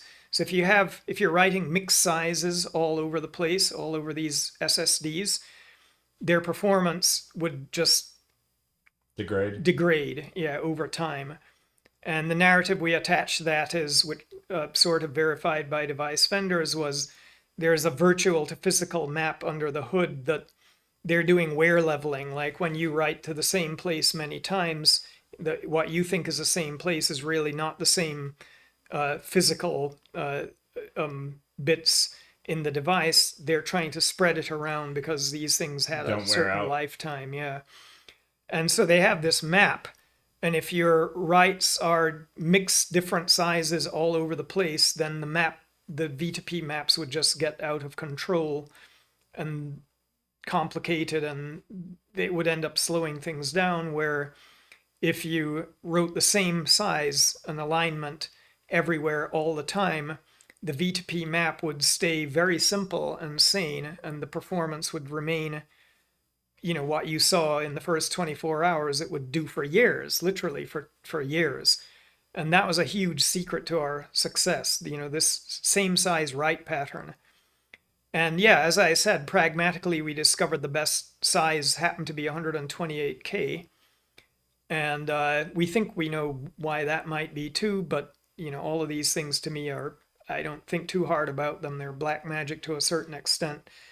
But when NVMEs came along, a lot of the device vendors said, you don't need to worry about any of that anymore, because everything is these 4K blocks, and it doesn't matter if you're doing mix size writes, and doesn't matter what size you're doing, blah, blah, blah. And a lot of people thought, oh, that's cool. And I thought, oh my God, that's a disaster, because there goes one of our big edges, right? Yeah. If this will just bring all the other boats will rise on this tide, but we're already up here, and our edge will go We away. already did the work. So yeah, when the first NVMEs came out, we jumped on several batches of them, and we ran a whole bunch of tests to verify the truth of this change. And it turned out, luckily for us, it's true they were much better with there was these still... scenarios, but it's still just much worse writing a mixed size load than a fixed size load. And oddly enough, still better writing 128K than, say, 512K or a meg, or even 64K or 4K. So for some reason, there was some truth to the fact that they got better about this stuff, but for the absolute limits of performance that we were trying to get, it turns out that our write model absolutely translated one for one straight from the SATA world to the NVMe world without us, and it left. It still gives an edge, and that I found that bizarre, but it was just true. Empirically, that's just how it goes. Now some things change, like we found we didn't need to over provision the devices anymore like we used to with the SATA drives, meaning like leave an area of it empty that would help the firmware somehow. The NVMe, was it like internal defragging or something? Who knows what, but it used to be that, like, if you over provision, meaning leave 30% of the device alone, that it would be much better. And we'd had instructions as to how much to over provision what devices and stuff. That seemed to go away with NVMEs. And yeah, it's true that the mix size writing got better. It got better enough that we have a strong consistency mode that we call commit to device that does do mix size writing. It literally is flushing the records to the device as it goes with the strong enveloping. consistent. It kind of requires that you get it to disk. One mode of it, yeah. Okay.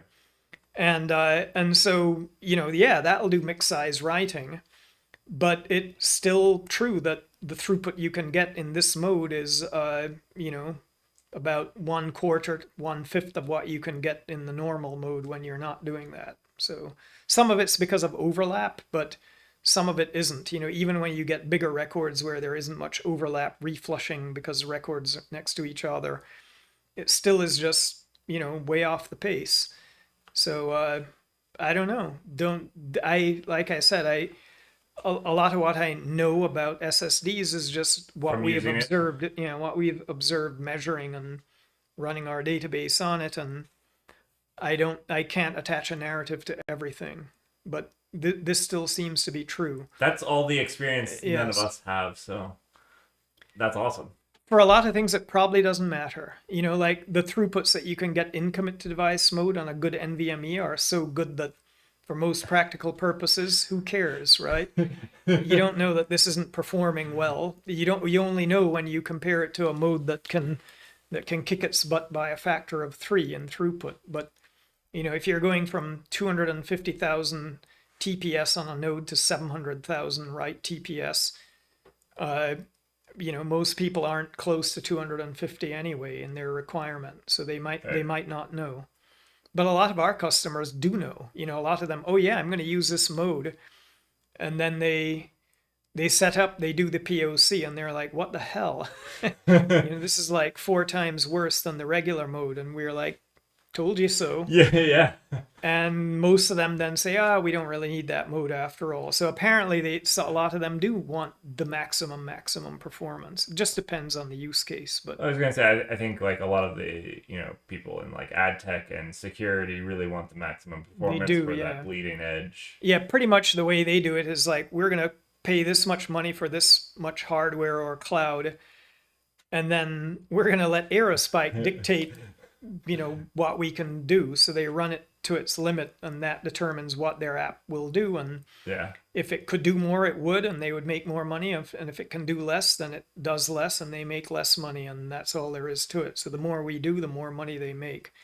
and it's pretty simple. But there are other things like there are financial customers that use this commit to device mode that's slower because all they care about is, well, as long as your transaction is still sub-millisecond, or 99% of them are sub-millisecond, the throughputs we're talking about here aren't close to the limit that this thing could do. And It's still going to take me. Yeah, all we care about is this latent, as for our modest throughput, we get this reliable latency that's a fraction of our application's latency for whatever it's doing, whatever, some financial transfer or whatever, and then everything's fine. Then it's fine for them.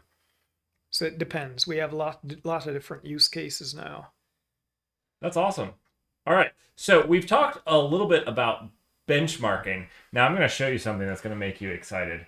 I made this graphic. That's tough on a Friday for me, but yeah, I'll let you try. I'm going to make it. Instead of talking about benchmarking, I made this nice graphic for us that says we're going to be talking about challenges with bench making. Yes. So I did help make a bench once. Okay, there we go. We have an expert on bench making. No, I helped make one once. That doesn't make me an expert. Well, that's more benches than I made. Now I need a bio break because I drank that whole thing of water. All right. And then if you want to talk a little bit about benchmarking, and just the challenges of it, what happens. I did a thumbs up there. Did I kill the camera? Oh no, you might have. No, I didn't. It's been really bad because if you do an actual thumbs up, it won't get it. But there's times when I do like this and it's like, oh, you did a thumbs up. And it's like, okay. I could get into this about software. The thing trying to do too much. Yeah. Well, it does it on any video stream coming into the computer. And the greatest thing is to configure it, you have to install FaceTime, which it's a headless device that I just use to encode the stream and send it up. So like it started putting these thumbs up things on my video that was just getting raw processed through the machine without ever telling. It was just an update to the Mac.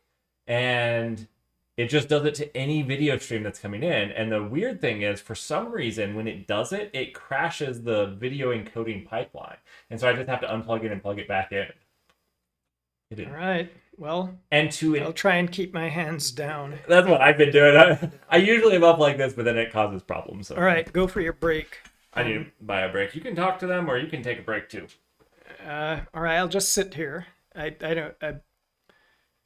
guess I can talk to them by seeing people write things. Yeah, they write stuff here. That's it. All right. That's it. So everybody, if you have a question, ask it now. If you don't have a question, especially if you have a question that you don't want Mark to hear. All right, so go away. Okay, I don't have to pee anymore. I'm fine. Okay. Problem done. I'll be right back. Yep.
Oh yeah, Piyush.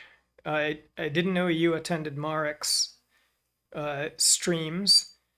What is the next exciting feature you are working on that you can share with us today? Well, I didn't think anything I was working on was secret. Indeed, many things that I'm working on, our salespeople are out there selling them before we've finished them, before they should be selling them. So I guess I can tell you anything we're working on. The next big thing is multi-record transactions, which up to this point, well, aerospike has come a long way from being a vanilla key value store. It's now at least a Neapolitan brick key value store with lots of other toppings and bells and whistles. But one thing that we had remained was a single record transaction database, meaning every record is independent of every other record. Even when you do transactions in batches, there is no dependency between them. So no record knows about any other record in aerospike. And, that's just up to the app. But multi-record transactions will give us the chance, it'll be our departure from that. It will provide a mechanism by which you can put a lock around a group of otherwise independent records, and do operations on them in an atomic fashion or a serializable fashion, so that they don't interfere with other such multi-record transactions. And this will enable a whole new class of applications, obviously, where to the application the records are related. So, things like a time series or a graph, or maybe even, just simpler versions of that, where it's a few records that are really part of one entity, but somehow best stored as individual records. In aerospike, you can now collect them and regard them as one entity atomically by doing multi-record transactions with them. So yeah, that's the next big thing, coming sometime this summer to a theater near you. Actually, literally, maybe late summer to a theater near you. Are theaters using it? No. I just envision our salespeople out there showing the movie. Showing the movie? Okay. Right. The aerospike movie. That's we should do like a for fun aerospike movie. I don't know how to do that. Yeah, it would be interesting. So yeah, that's the next exciting feature. That's exciting to all the salespeople for sure, because it's definitely a new class of capability that unquestionably widens the niche that aerospike operates in. Of course, as with everything we do, it better outperform other things with the same functionality. That seems to be our lot in life. Feature equivalency is never enough. It seems to always be expected that we outperform, otherwise we're not going to get used. So that is a performance challenge, and who knows how it's going to turn out. But yeah, the features like that, strangely, are less exciting to me. They're harrowing to me, actually, because they're things you have to really get right, and they're very complicated, and it's a bit of torture. It's also going to be very difficult to test, thoroughly, to be very confident that we've got everything functionally correct. So I wish I spent more time on things that are more exciting to me, which are just more straight up performance things, like improving the performance of vanilla systems or subsystems. And we do have a couple of those that we hope we'll manage to get to this year. Probably the easiest one to describe, and the one I have very high hopes for, is asynchronous I/O, asynchronous device I/O. So right now, when we read an SSD, it's a blocking call. I mean, we're using direct I/O, but it's a blocking call. When we do read, that thread sits there until I get the data back from the SSD. And to combat that, to try to get our big throughput at this device limit latency, we go parallel. We have lots of threads. We parallelize. We call them, I guess, service threads. All the service threads are, we spread wide. Like our default, if you have SSDs, I think works out to be best at 5 threads per core per CPU. And so yeah, we do synchronous I/O in pretty massively parallel. But we already know that it would be better if we did asynchronous I/O, meaning I read the record and I don't have to wait in that thread to get the answer, to get the data. I can do other stuff. And when the data is ready for me, you get a callback that then allows you to resume just exactly what you think of as asynchronous versus synchronous. So asynchronous is really the attempt to decouple throughput from latency, meaning I can do things that take longer and still have a high throughput because I can do multiple of those things on the same, Right. You're no longer the same channel. locked Yeah, to I'm not one waiting. service thread waiting Right. for. And so, yeah, you might ask, well, what's the big difference if I have, many more threads doing it synchronously? What's the difference between that and having fewer threads doing it asynchronously? And the big difference is when you have many threads, when you go massively parallel, you have more and more context switching between these threads, even on the same CPU, and that overhead ends up killing you. That hurts. So if you can do things asynchronously, the idea here was now we'll only need one thread per CPU doing these reads, because I can still do multiple reads on that thread because each one is asynchronous. And because I have one thread per CPU and far fewer threads overall, there's just much less context switching overhead, and my overall performance will go up. So we've already done the straw man experiments that prove this, that, yep, out of the box, we get an extra 15-20% throughput just right much. there. Yeah. That's amazing. I thought it was going to be like another 5% or something. No. It's, maybe there are some scenarios where it won't be as high as 15-20, but that seems to be a typical number. So it's actually really, really hard for us, aerospike, at this point to make an improvement that significant in what I call a major subsystem, and not some side subsystem that's pretty obscure and we haven't really put much effort into. But obviously, like reading keys from reading records is the most vanilla thing and the most fundamental mainline thing we can do. And if we can get we haven't seen a 15% throughput in something that vanilla for years, because those are the things you concentrate on earliest and hardest. But yeah, we've had our eye on this for a while, but the original code was done in this synchronous widespread thread model. And just because of internal technical reasons, it's been incredibly hard to get to the point where we think we can pull off a switch to the asynchronous, now one thread per CPU model.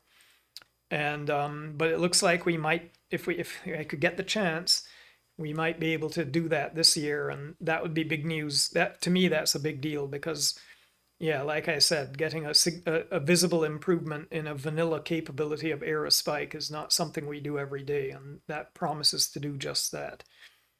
Usually the game these days is trying to add some feature where with no impact, or let's try and get this feature in there with no visible impact to the performance.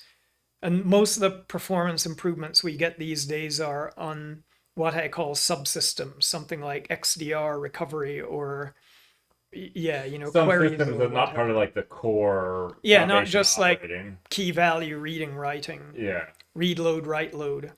So it'll be some less frequently used, but less worked over the decade on by us in terms of performance. So something, like XDR, or cross data center replication, has a recovery mode that we made 3 to 5 times faster in the last few months. That is just one of these things where. But that's a special thing, and it was awesome to do. But for people who are to whom that's happening, it's like night and day, and it's incredible. But it's not a main database functionality. although these days, I guess maybe half our enterprise customers at least are using XDR, so maybe it's more mainstream than I think. But yeah, generally it's not the just super basic functionality that we'll find an improvement in. But yeah, so that will be cool. But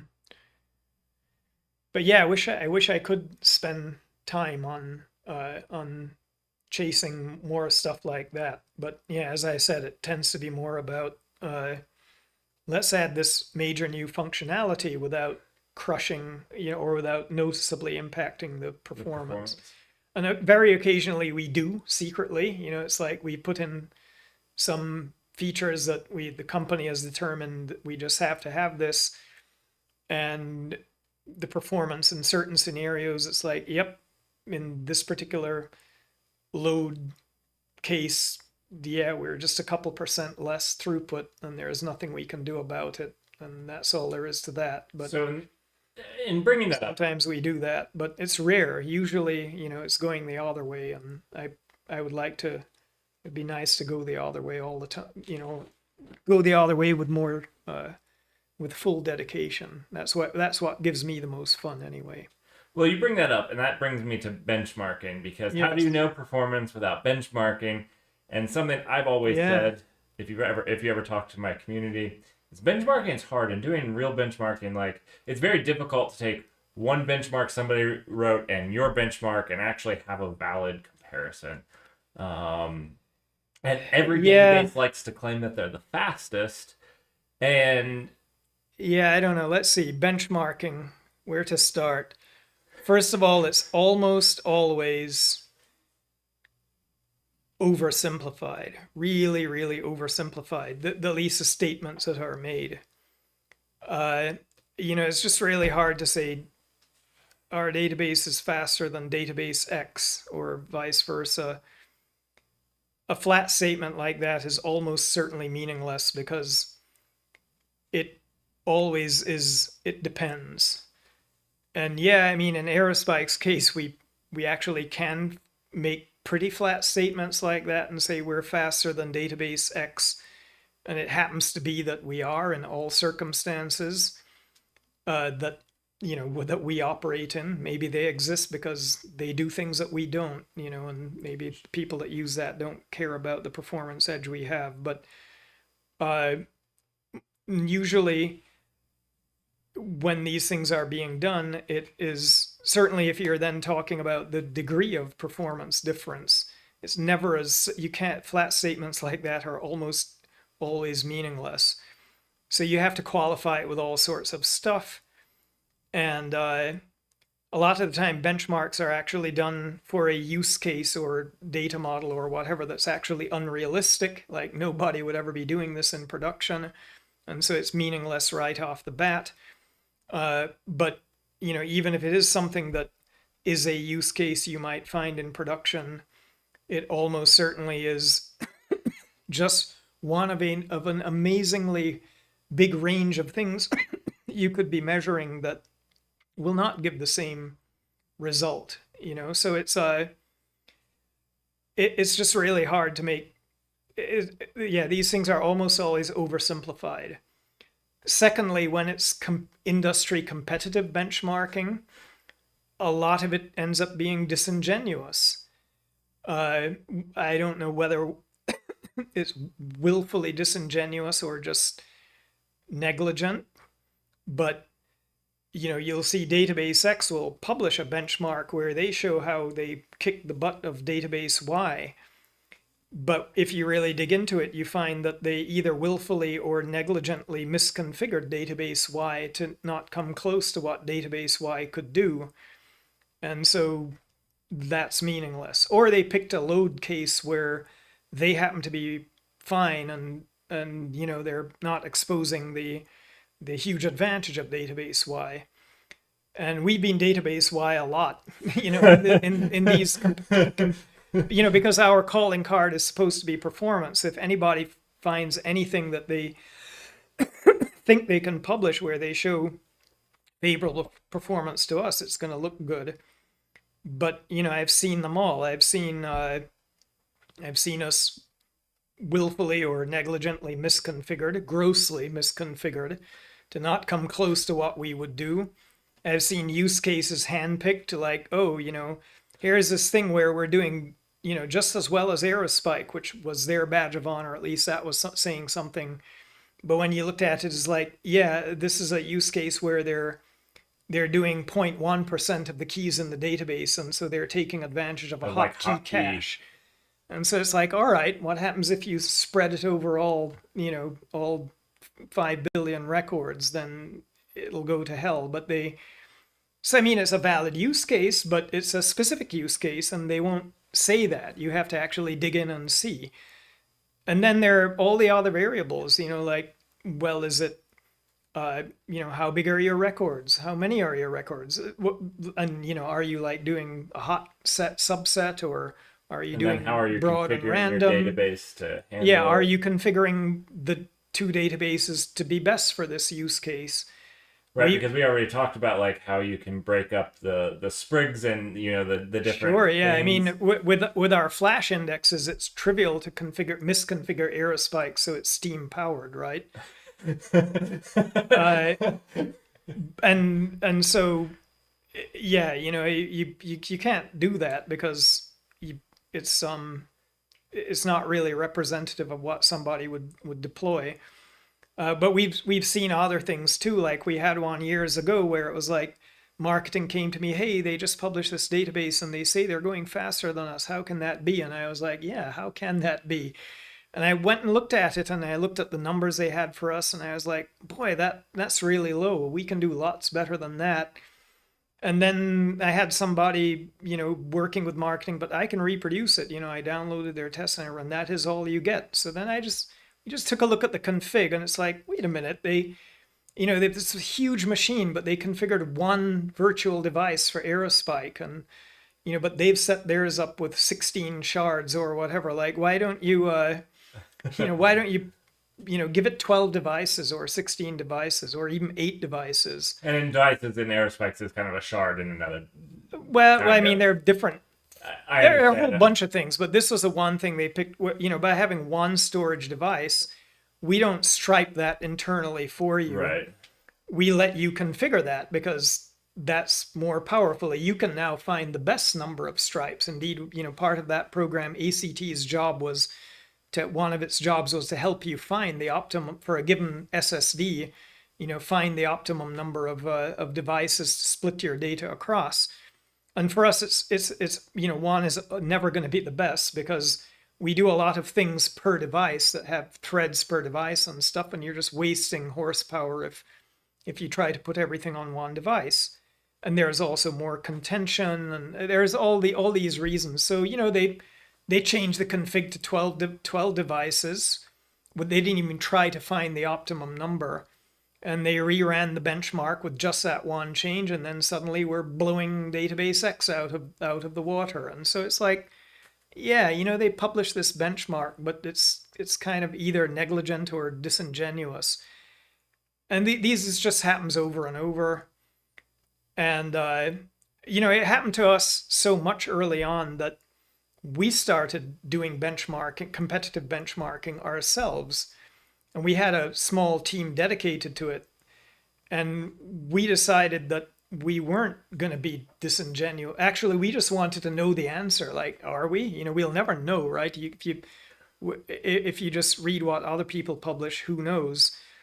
But we spent an inordinate amount of effort, this team, in going other database by other database, and they would spend literally months learning how to optimize and set up very carefully to get the best out of the competitor's database. And then they would, do a quick, 10-minute, well, I think aerospike will work best with this load like this. And then they'd run them, and they'd tune us a bit, but generally they spent almost all the effort tuning the competitor database because we really wanted to know what the answers were. And that was good. And so obviously a lot of the time we did come out looking great, and we published some of them. occasionally there were use cases where, we tried to play in their ballpark, in their wheelhouse, where we weren't that much better, if any better. And sometimes these investigations actually did lead us to find something that we could improve in our product. That happened a couple of times, which was nice. And that, all along I was like, all right, can we have a team like this working with me in development so that, we can check when we're doing stuff so we don't fly by the seat of the pants. I want to be able to check and see that we're doing the right things performance-wise, making the right architectural and implementation architecture choices. And we really don't do a lot of that. We do less of that than you would think. And I'm always complaining about it here, as you know. But his complaining is legendary. But I mean, about this, it's like, come on, remember, cynically, the only feature we sell is performance. So you'd think we could devote some serious resources to performance engineering with development. And it's hard. It's time consuming. Like you say, you have to check this spectrum of use cases, and they're wildly different. I was going to say, just checking the performance of aerospike, not compared to another one, but just like from build 1 to build 2, is a hard problem. That can be very time consuming. Especially you add a new feature, how do you know what its performance was or should be? Right. So, I mean, configuration phase space is infinite, or near infinite, as I like to say, because even if I'm doing one change here or one thing, there's almost always different configurations that will affect it, or different load setups that will affect it. Are my records big? Are they small? But also just straight configuration. Is my data in RAM? Is it in Flash? Is my index in RAM? Is it in Flash? And it's you have to check all of these, and sometimes it's really hard when you're doing something for them to all get better. In fact, frequently in our company, what will happen is, all right, we do this thing, we change something because we need X functionality that is obviously cool, new, and different, and enables use cases from a functionality point of view. So it's a new feature, but we're going to change things so that it's going to affect performance. And I remember once, I drew out actually a table with 8 quadrants. I was like, there are 8 basic splits of, how you can set this thing up, where, it makes sense to evaluate performance independently. And it's going to be different. Each of these octants is going to be different. And I said, in 5 of them, we're going to be better. We know we're going to be better. Some of them much, much better. In 2 of them, we're not going to be much different. It's going to be about the same, 6 of one, half dozen of the other. But this one quadrant out of 8, we're going to go backwards. And, at the time, everybody was like, well, business decision, 5 out of 8, or 7 to 1, how bad can that be? And then we did it, and we shipped it. And, all the customers get to it, and we've got hundreds of enterprise customers, but all it takes is 1 or 2 customer that hits that quadrant that, hey, you guys, this is worse than it was in 5.7. Wah. And, I try to get my sales SA team to tell them, yes, this was a business decision we made, but, it wasn't a good business decision for the customer if they happen to be in that quadrant. And so the sad faces come back, and then we have to, find a way to see if we can make this quadrant better. So we had this expectation that we want to make nothing should ever get worse, and everything should always get better. Uh-oh, thumbs up. Yeah. Towards the camera. See, it puts that bubble on it. It's the worst. All right.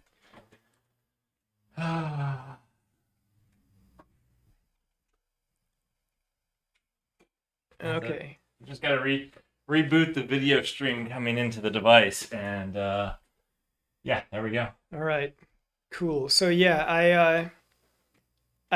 it's pretty merciless, the expectations for performance, and we put a lot of effort into it.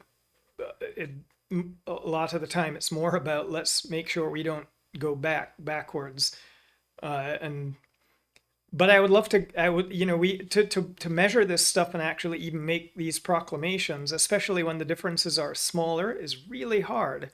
Yeah. You have to spend a lot of time on it. Trying to do benchmarking in the cloud is terrible. Oh, the variation in the cloud. Even on the same day, on supposedly the same instance between different runs. And you get like full instances because like there's obviously like the burstable, but you go get full instances with like dedicated network and it's still... Yeah, by the way, that's another thing I've always been lobbying for is we need some of our own hardware because I want to take that out of it. And we do actually do...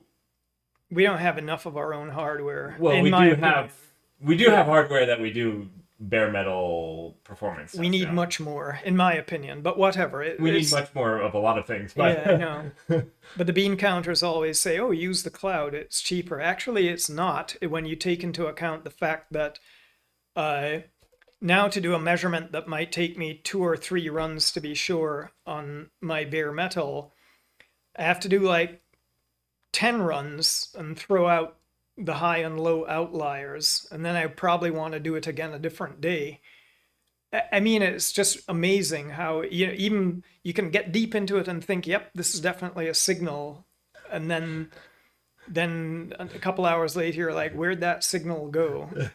And we're talking here even differences in the 5 to 10% range, so it's just it's really hard to measure things definitively in the cloud, and we are stuck trying to do that a lot. But yeah, generally also just configuration, phase space is infinite, use case phase space is infinite. And to cover all of it and be sure that, to say definitively how well you're going in one or how not well you're going in one direction or the other for all of this phase space is really, really hard. It just really, really time consuming. What would you say to like an engineer that's tuning in who wanted to understand their performance? Like, let's say they were interested now to like be like, I want to understand the performance we're getting right now, and like to understand that better. Do you have like a recommendation of like methodology to? Yeah, actually trying to find out what's causing a perceived bad performance is probably more straightforward than finding out whether what your performance actually is or whether it got better or worse compared to some... Right, finding a bottleneck is a thing that you can actually find. Yeah, once you've determined that, okay, we don't like how this thing is performing, picking it apart and trying to find something that might help it of course it can also be, sometimes it devolves into black magic and then you're right back to where you started with that. Now I just literally have to measure differences of 5% or whatever and be sure that I'm seeing a signal and not BS. But sometimes it can be straightforward. Like you can use a flame graph or you can use all of these relatively standard tools you can see, oh yeah, we're just hung up on this particular mutex lock a lot. We're just suffering a lot of contention there. Why, why is that happening? And yeah, so sometimes you can use just direct things that look at directly what's happening inside your program and figure something out to at least understand where the problem is, if not literally, how to fix it. But when everything seems like it's working, yeah, well, it's doing what we think, but this is just 5% worse than that, or is it? Then it can get really hard. And if you're talking about performance like factor of 2 or 3, then the cloud is fine. At least you'll at least get your signal. But when you get down to single-digit %, then it gets really hard with the cloud, and especially under 5%, it can very easily be just the cloud that you are running, the box the machine that's running beside your machine in the network. Right. But I mean, still here at aerospike and me, I hate letting things like that go. Sometimes we have, it's like, okay, on average, it appears that we've gone backwards 2% in this case, or 3%. But if we're having a hard time being sure about this, how can it be? How will a customer know? And yeah, we've done a few of those, but I hate doing them because if you make a regular habit of it, then 2% there, 5% there, pretty soon you're talking real money. And I would hate to think that somebody really looks at a 1-year-old version of aerospike and thinks that it performs noticeably better to the point where they wouldn't want to upgrade. And anyway, but it's difficult, but mainly you have to be into it or it'll drive you nuts, and even then it might drive you nuts. And you also have to, some of us just started yeah, a you little have crazy. to be into it, you have to be patient, and yeah, it has to be important enough for you to be spending your time worrying about it. But again, aerospike is a place where it is important. It is the feature we sell, so we should be paying as much attention to that as we want. Yeah, I mean, there are plenty of anecdotes over the years. Sometimes you get a nice low-hanging fruit, when you look hard. These flame graphs were hung up on this lock, wait, why? We had one case once, actually it came out of one of these competitive benchmarks where we did measure against another database in a certain use case where they had somewhat better throughput, although worse latency than we did. And we could have called it even and not worried, but it bothered us. We wanted to be better on both counts. And we knew we could trade for throughput by giving away latency too, but we just thought, can't we just get the better throughput? And so we dug deep to find, what is the real hang up here? And it turned out to be, well, it's a lock that we seem to spend a lot of time on the fabric, the internode communications, the network communications. And it turned out that this was a lock that had been there, a subsystem that had been there in the fabric from more than a decade ago. It had survived one of the original founders, actually. So he had put in one of yeah, he had put in the a sort of a private little heap for fabric messages, which at the time might have been a good idea because everything changes so much. You can't Right. look at code 5 years ago and be like, yeah, but this little memory pool had a lock just to get a chunk of to allocate your little chunk of private memory from the pool. It had a simple mutex on it.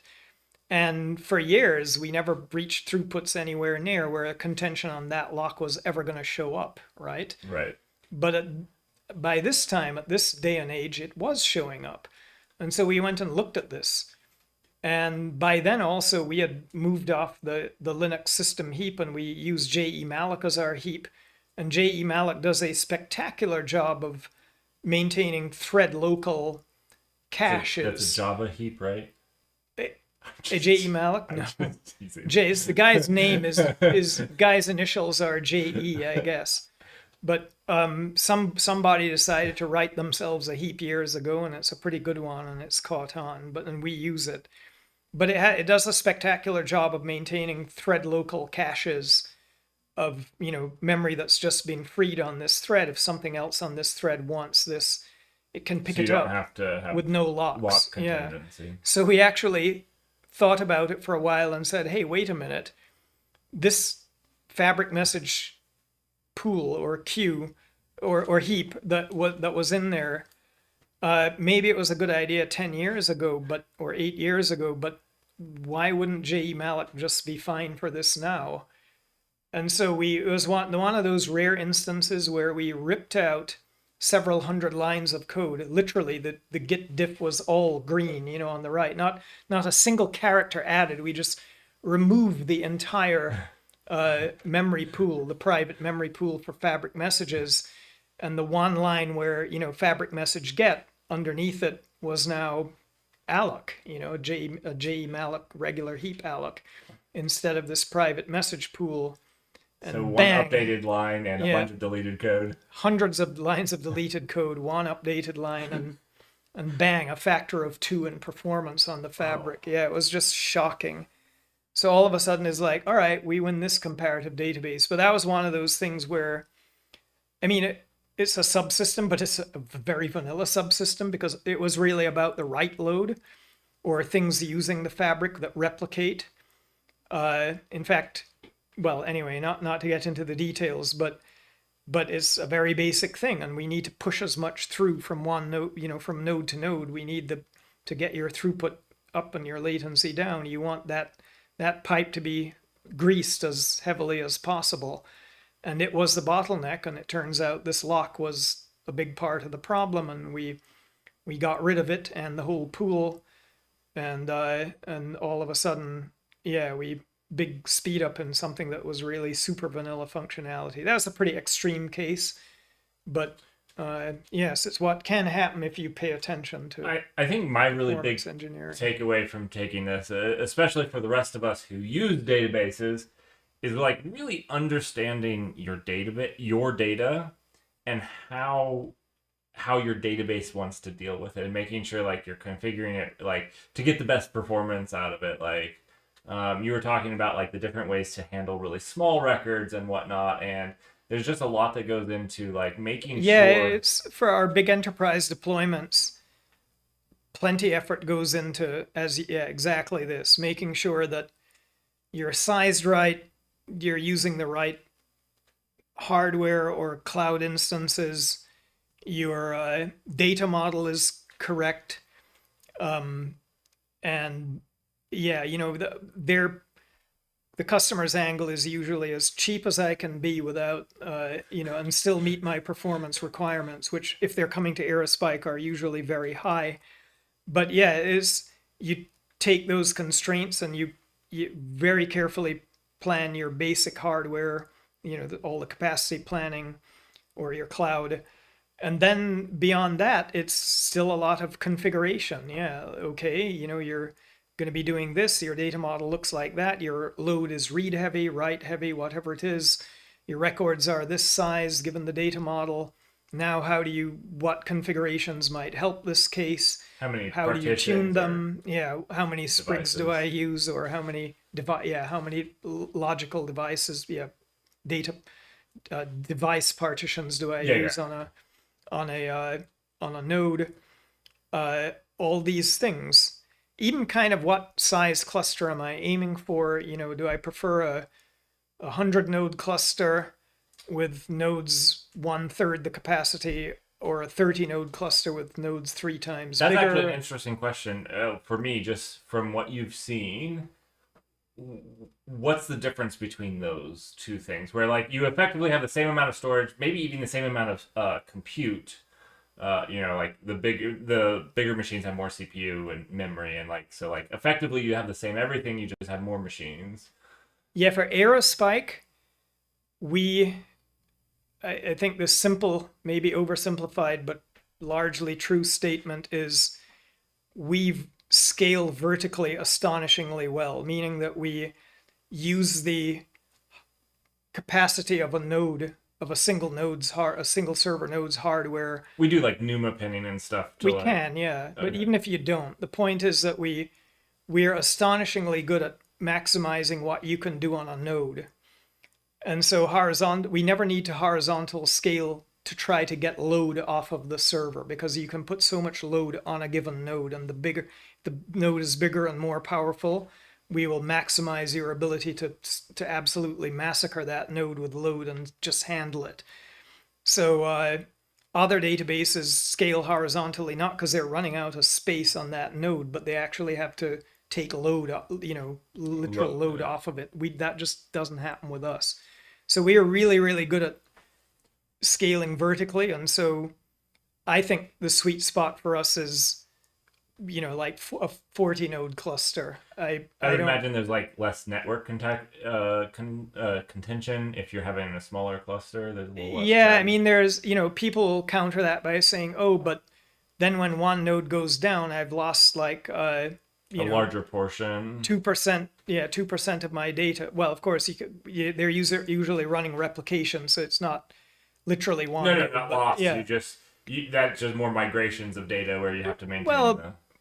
Okay, so if 2 nodes go out, 40, then then yeah, I have a couple percent of the database is unavailable because if the replicas that are on for the partitions that are on happen to be on those two nodes are gone, and so they're like, yeah, we don't like that. Per node lost, the availability. So it's more of an availability thing when you run the really large clusters instead of the vertical. Yeah, except that, thing. Well, the problem, people who say, well, if I lose a node, I lose relatively more in a smaller cluster. That's true, but what I find is when your cluster gets really big, the odds of you losing a node scale the same way.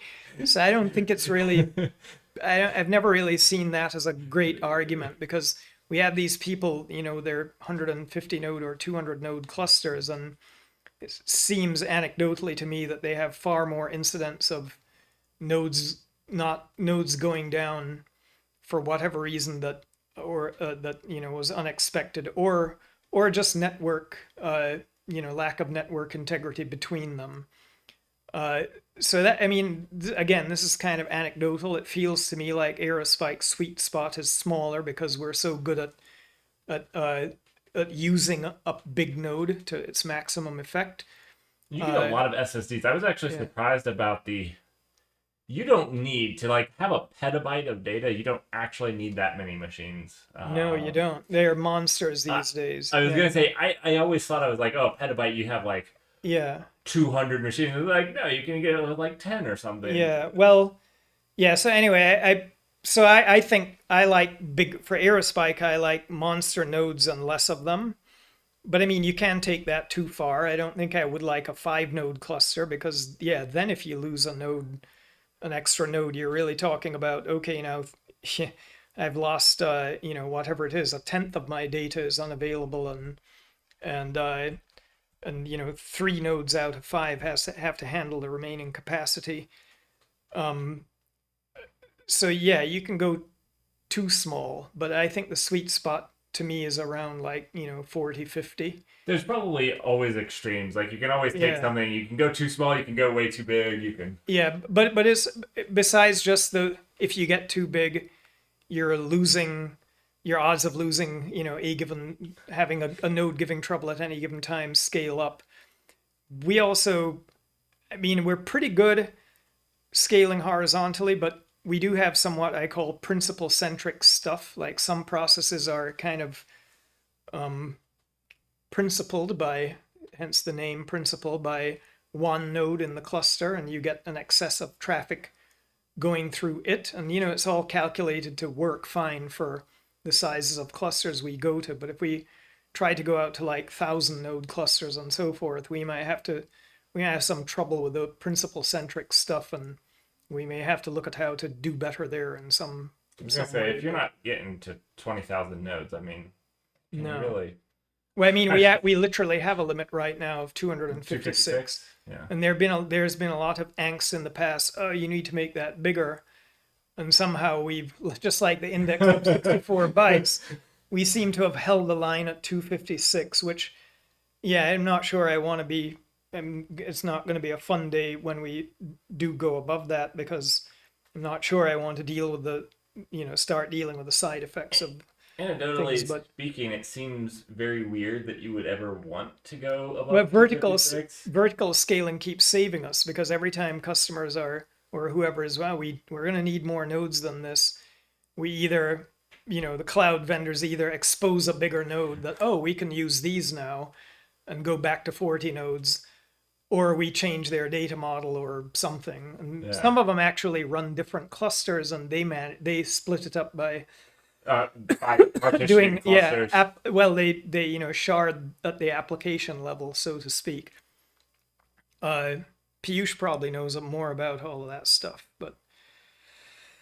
All right, well, we're running out of time. Yeah. Was there anything else you guys would like to ask Andy? Incredibly talented.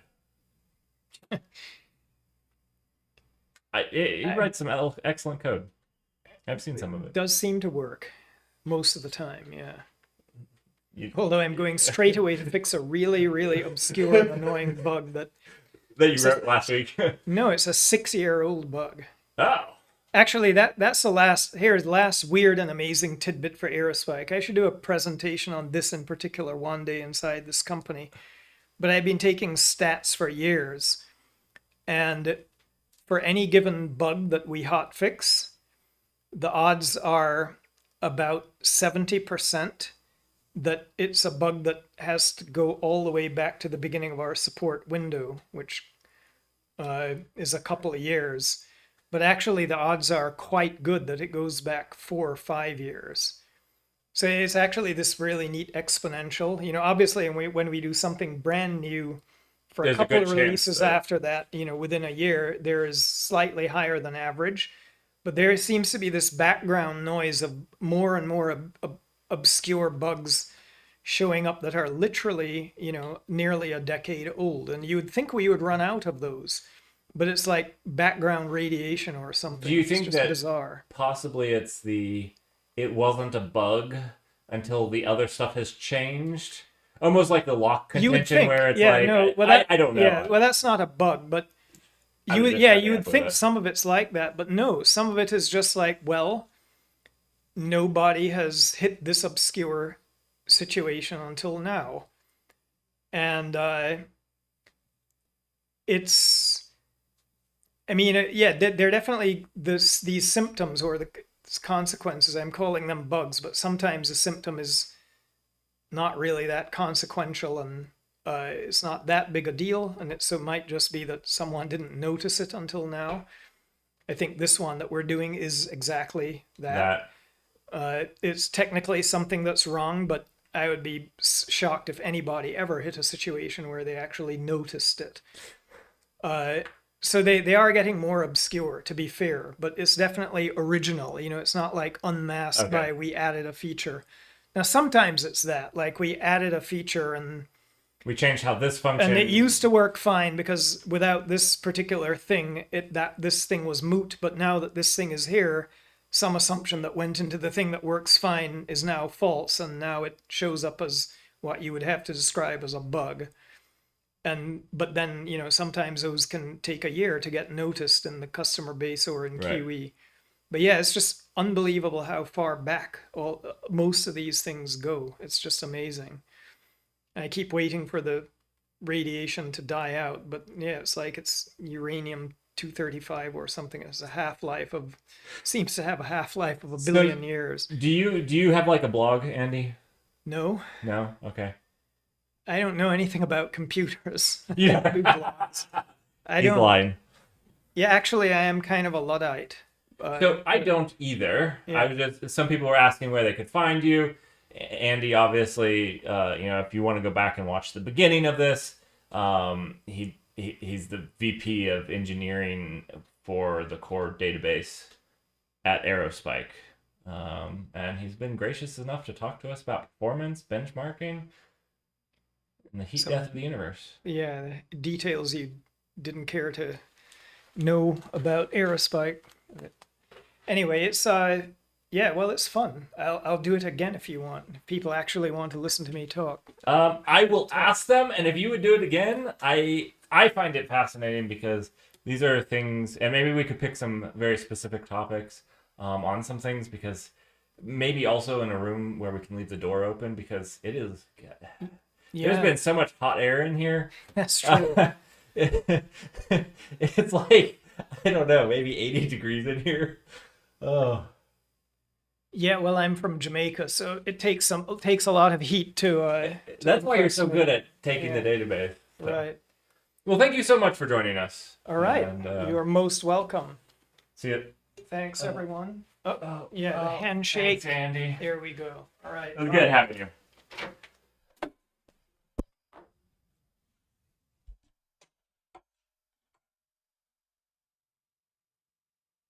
All right. Let's see. How are we doing? Looking good. Okay, so I have another remote interview to do. Yeah. So you know what? I'm not even gonna get a break. That's okay. That's okay. So this next one is one that I want to do as I would like to do with Tim, and I'll let Tim introduce himself when he gets on, which he'll get on when I send him a link actually. So let me do that. I want to do it he talked about doing it as a series. This is something I think is actually really important. We'll switch over to the intermission screen. This is the NoSQL mind shift. And, I don't think I created that name.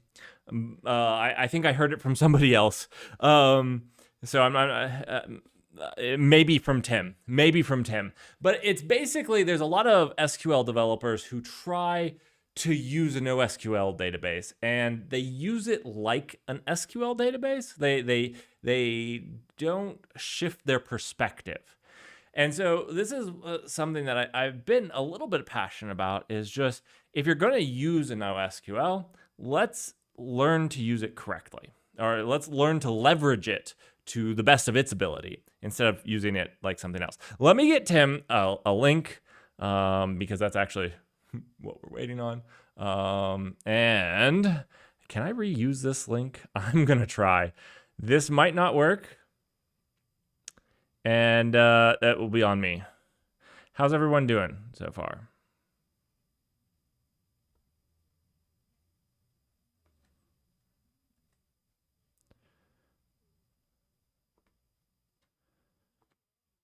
Thanks everybody for joining and talking about databases. This has been really awesome.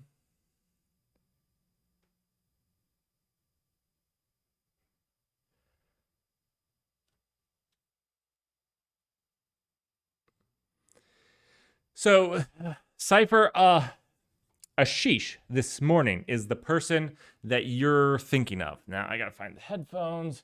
Ashish is the person that you're thinking of for Paxos. I think he's also said that he would do the Paxos talk if we do this again.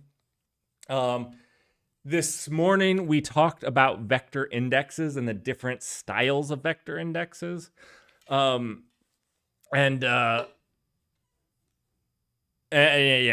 So, absolutely.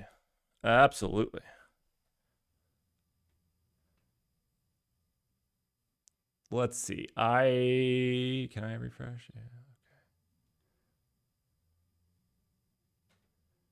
Okay.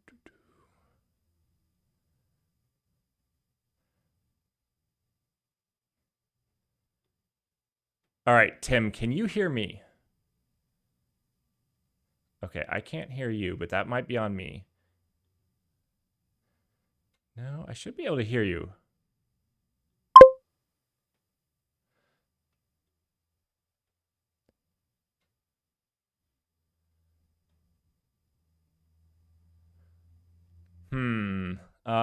This is saying that there's no okay, so in video, can you make sure that you have the mic selected? Because sometimes it does something weird and it selects like a random like HDMI cable, and it's like, I'm just gonna listen to this for audio.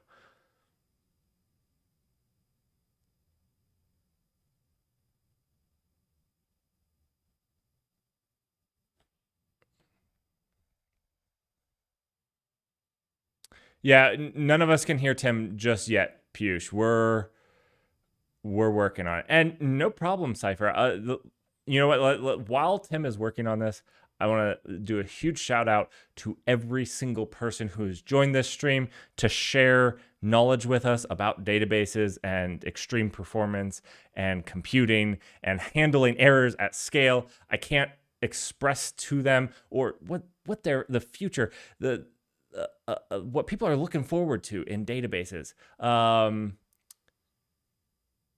It's absolutely fantastic. Hello, Mari. How are you doing?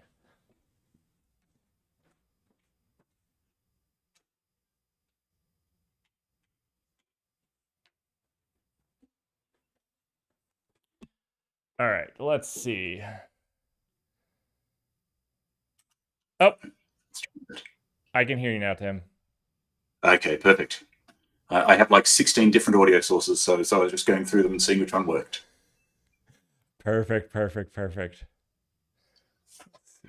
I don't want you to think I'm a nerd, but given I can't blur my background, you can see my racks of little NUCs, my other computers, and my 3D printers, and all my nerdy stuff behind me. So apologies about that. Oh, no apologies. Everybody that joins this, probably you're gaining respect for those things. So yeah, let's talk about, you know what, I'm gonna fix your name tag because your name is not Ashish. And No.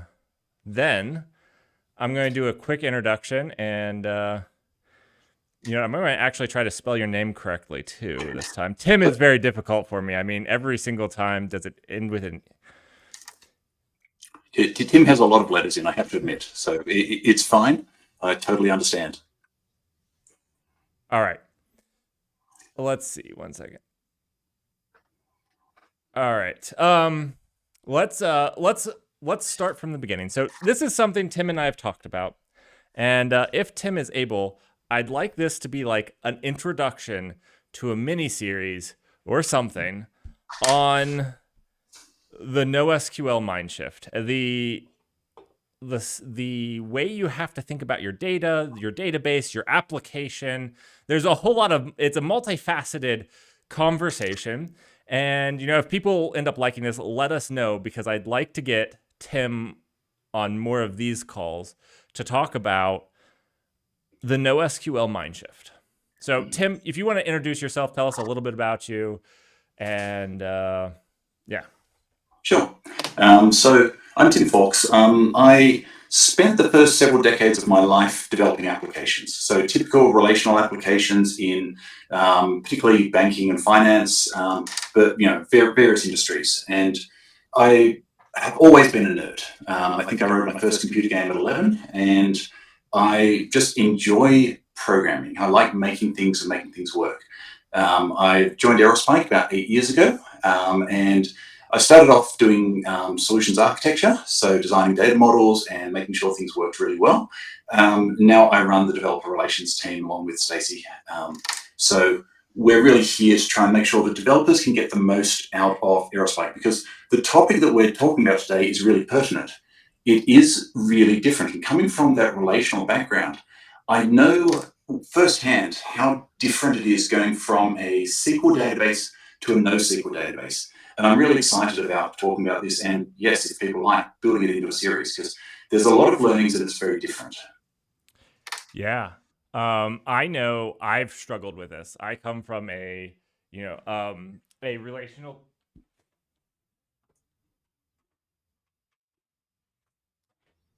I'm sorry. I accidentally thumbs up, and that is an amazing experience on Mac.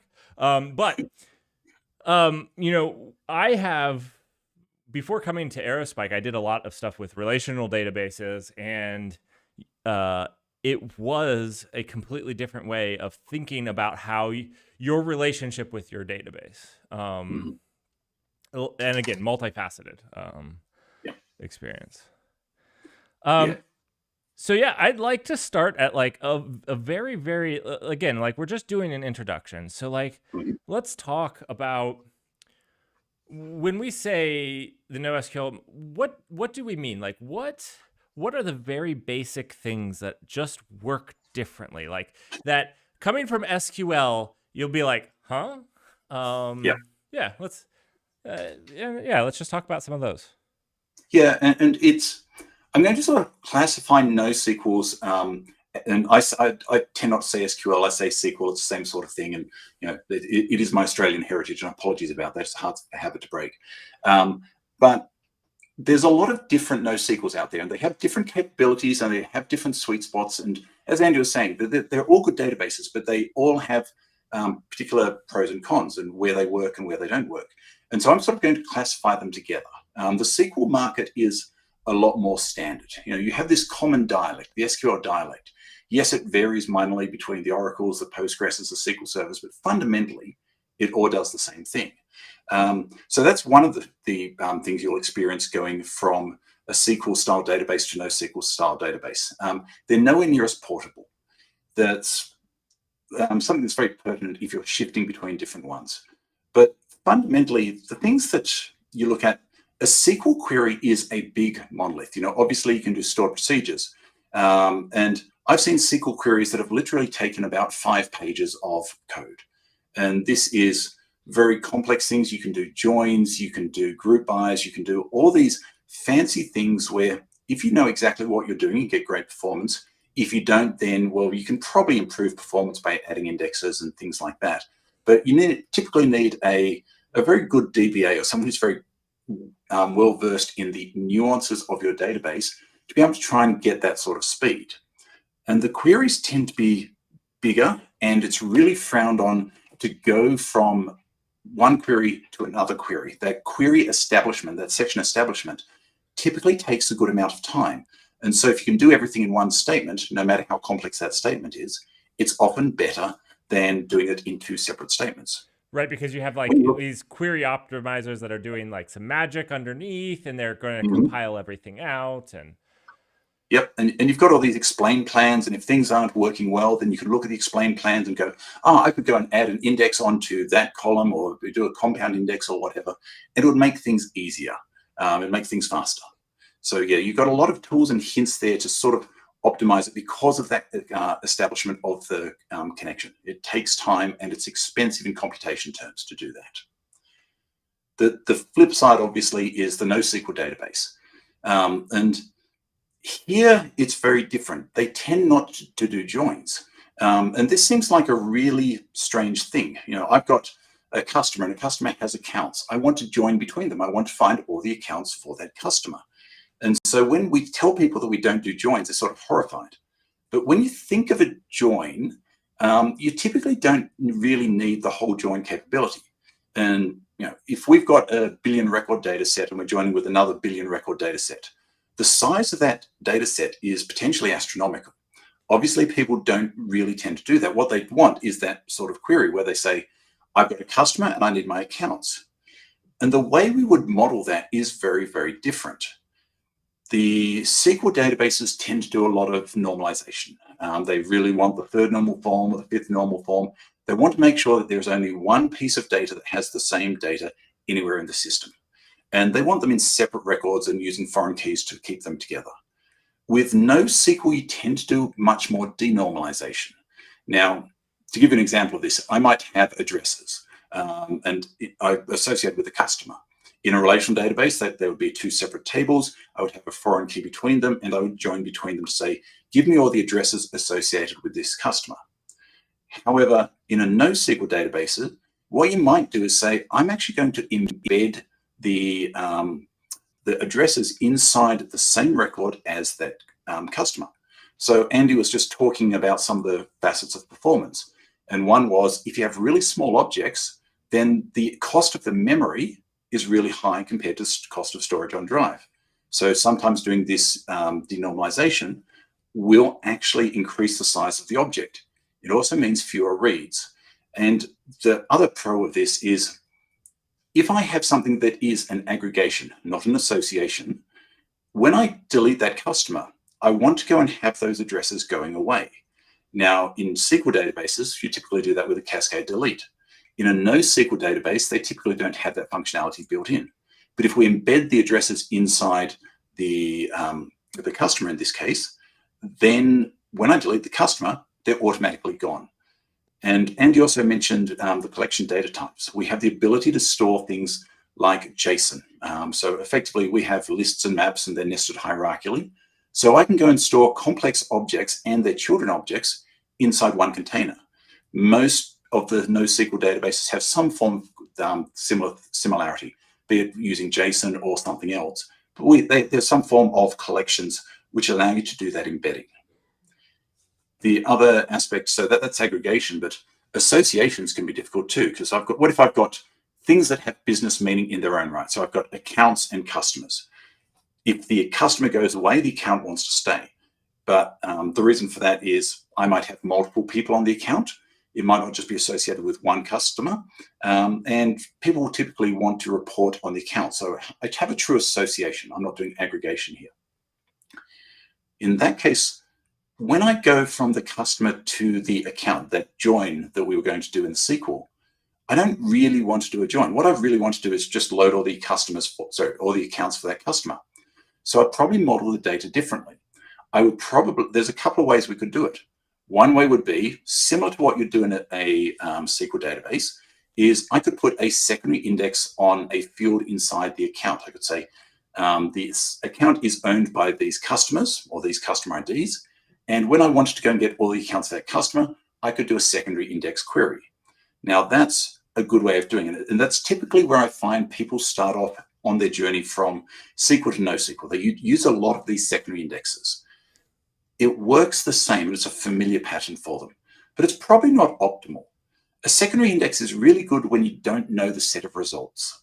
So if I'm doing time series, I want to find all the credit card transactions between 2 points in time. For that, I'd probably use a secondary index. But for something like this, a customer, you know all their accounts, you have a fixed set of them. So what I would typically do is I would store the account IDs on the customer. Then when I want to go and load all those accounts, I'll load the customer, I'll read those account IDs, and then I'll go into a batch getter, something which will go and load multiple keys in parallel very, very efficiently. Now, this is obviously very different to a SQL statement. I've started doing multiple statements. I've done one to load my customer and one to go and load all the accounts.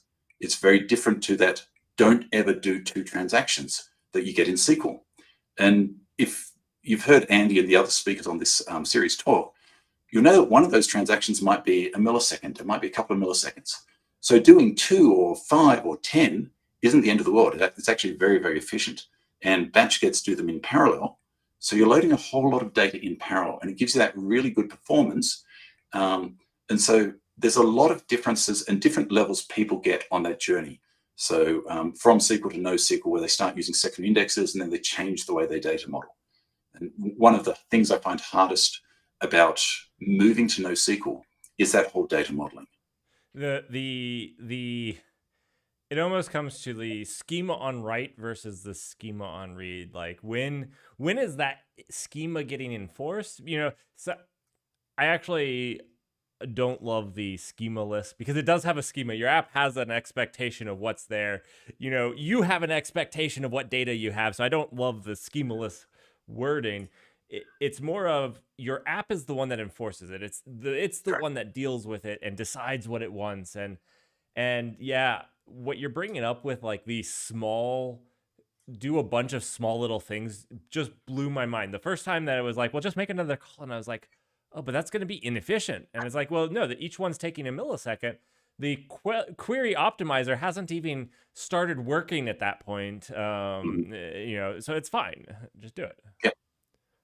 Yeah, and you're right. The application enforces the schema. Now, I have seen some very weird and wacky patterns. aerospike, for the reasons that have been mentioned, has an upper limit on the record size. You can't go and store 100 megabyte in aerospike.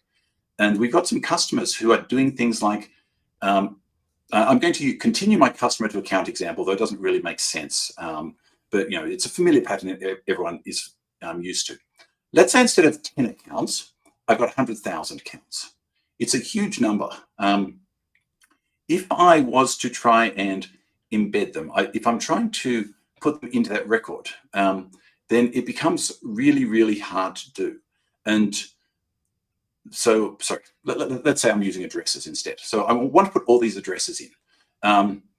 It's too big. I can't do that. And so what I've seen some people do is they say, well, normally I'll store my addresses inside that record, but if it gets too big, then what I'm going to do is I'm actually going to split those addresses across multiple records, and I'll put sort of a header record inside that customer record.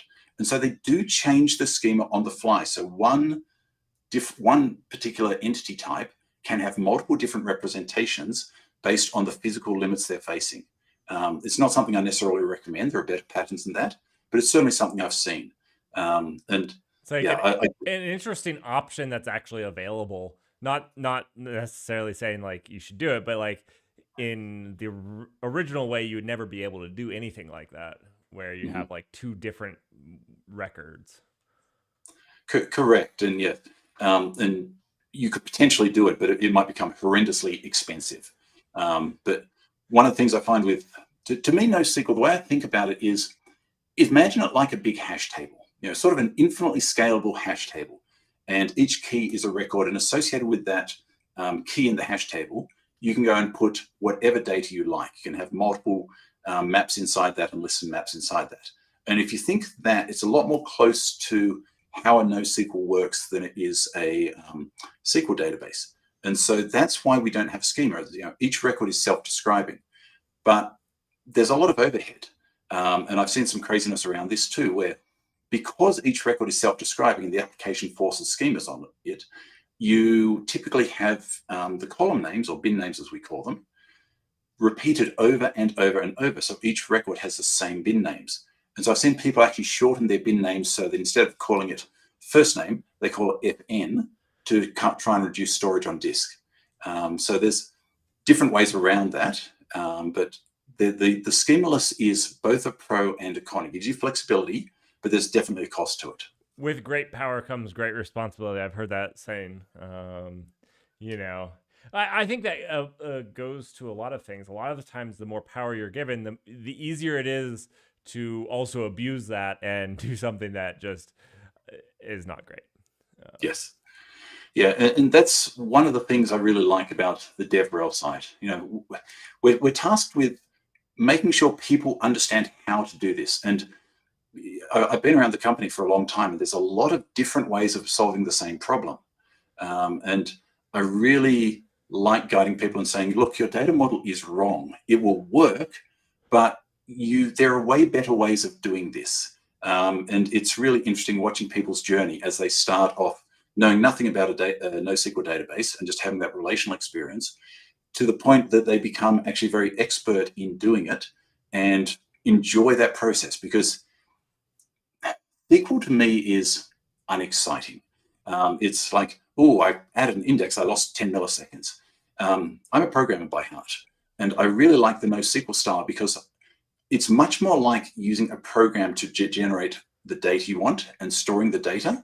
And it's a lot closer to programming than it is to writing a very, very complex SQL statement and having parts of that execute well and parts not execute well, and trying to debug that for performance reasons. Trying to find where you might add an index to do better performance. A lot of times with NoSQL, you can look at your application and say, hey, in my application, how could I be doing this better with either the data model or how I deal with the database or how I do the relations or whatnot.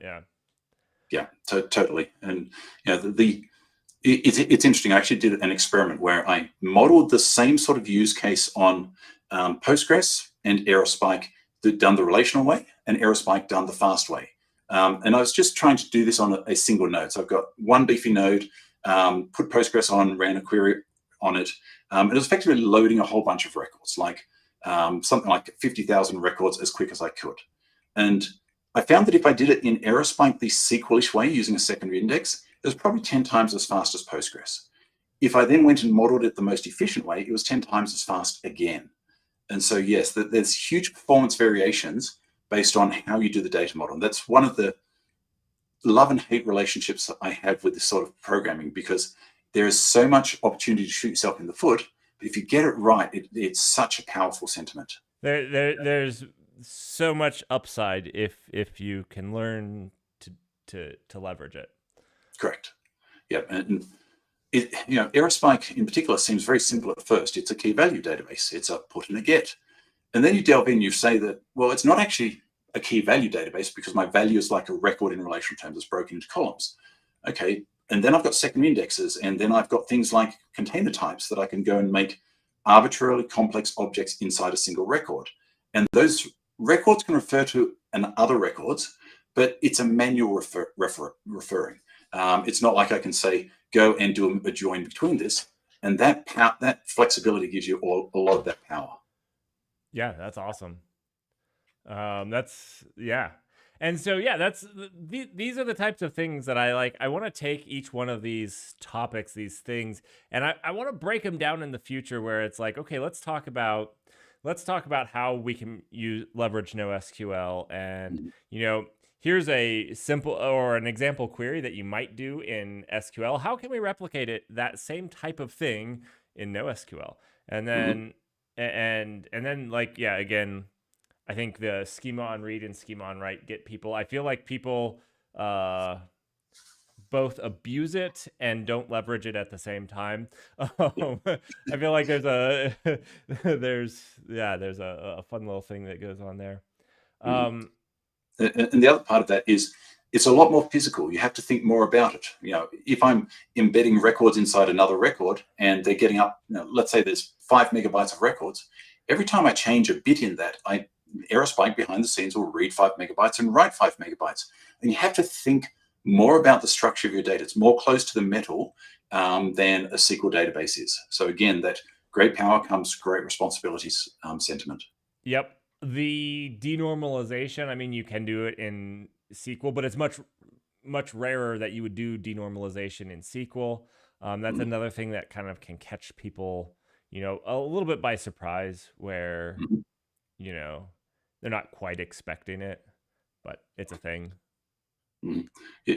In fact, when I joined aerospike, my mentor at the time sent me a challenge, and he drew us an ERD with 5 different tables on it and said, all right, go and work out how to write this in aerospike.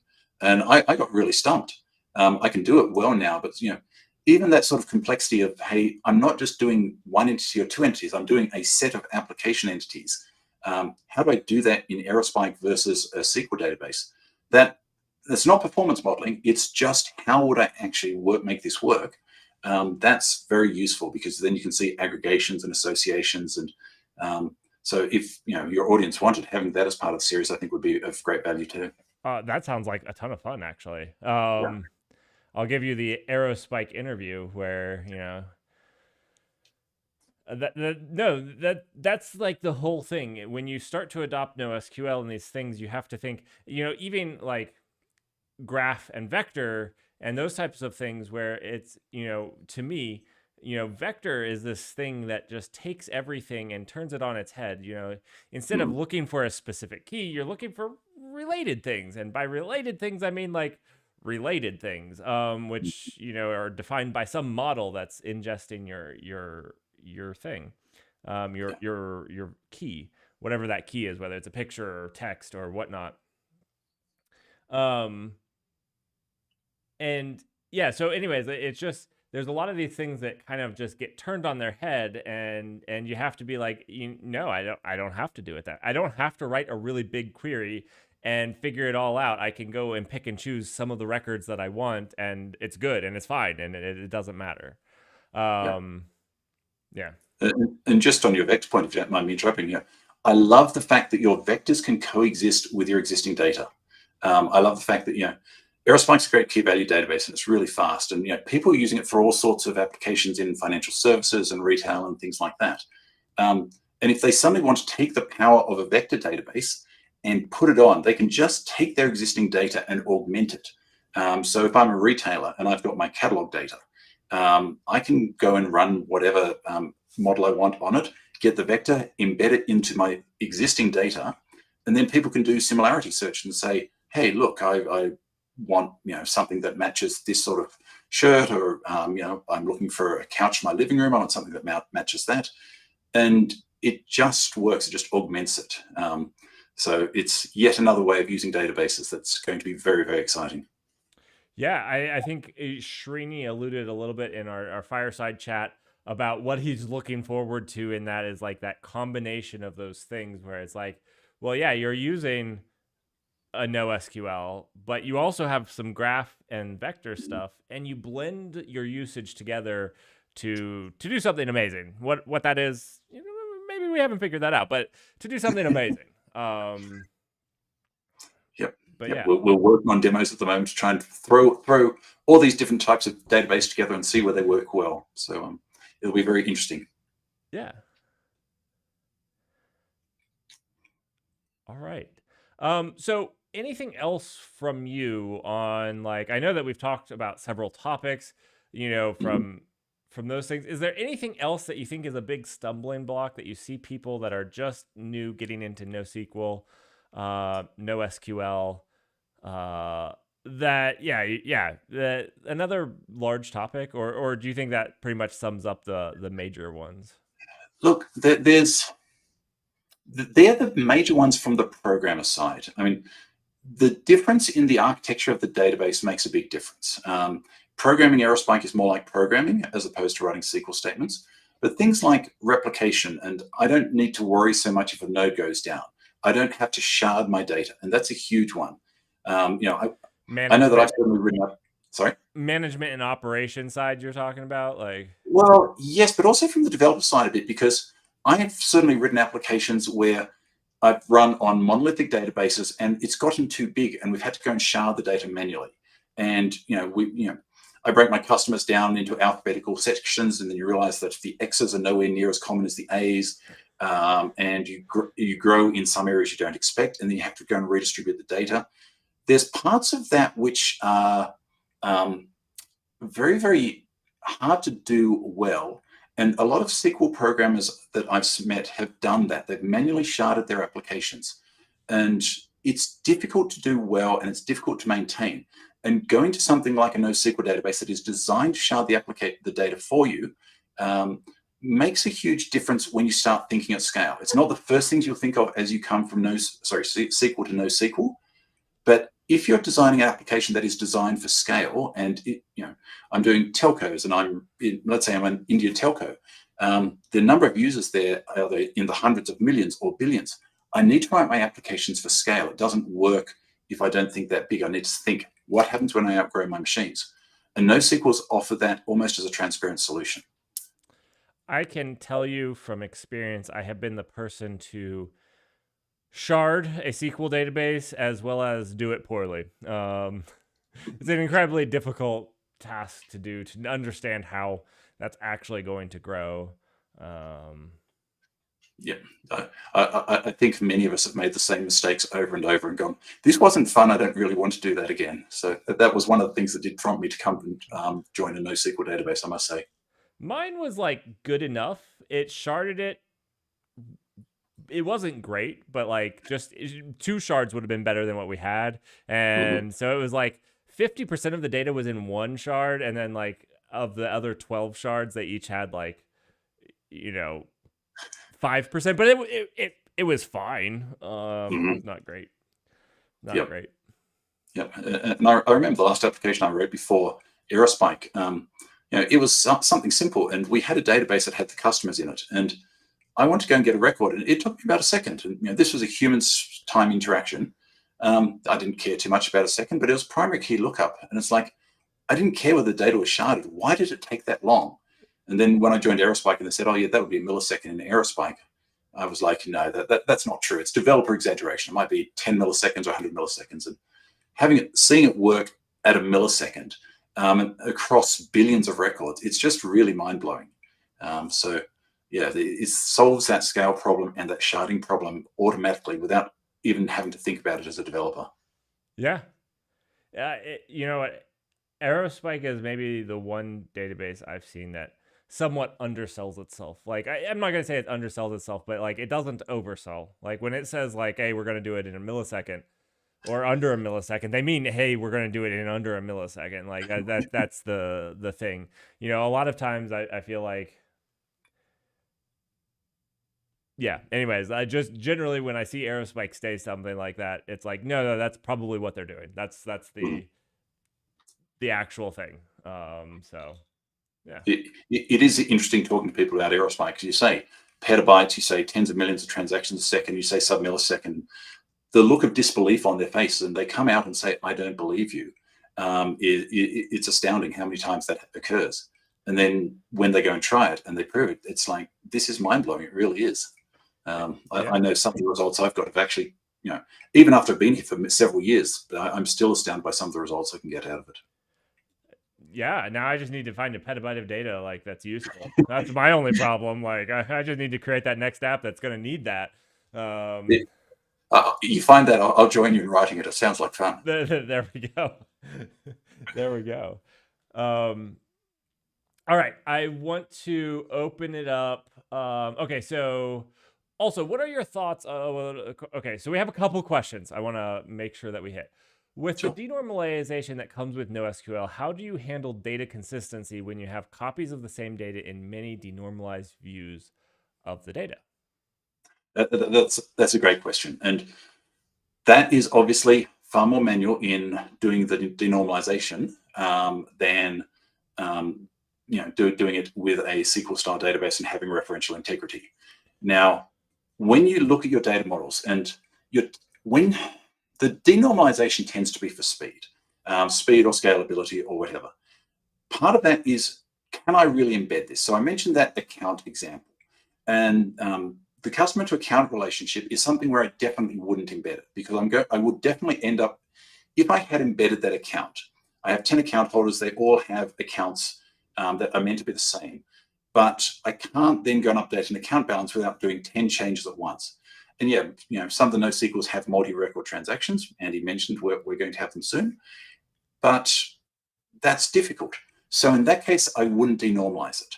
So part of that journey onto the denormalization is, does this make sense to denormalize? Is it performant? Is it scalable? And can I make it so that I'm not giving myself maintenance nightmares? And that's something that takes a bit of practice to work out. So it's a great question. And there's no single answer where I can say, no, we can always do this as the answer. It's really on, here's your application. Here's an example of where it works. Here's an example of where it doesn't. And then look at your particular data model and say, yes, I think that's a great example of where I can denormalize, or no, that's not going to make sense in my application. I'll go and do that sort of referential association like we spoke about earlier.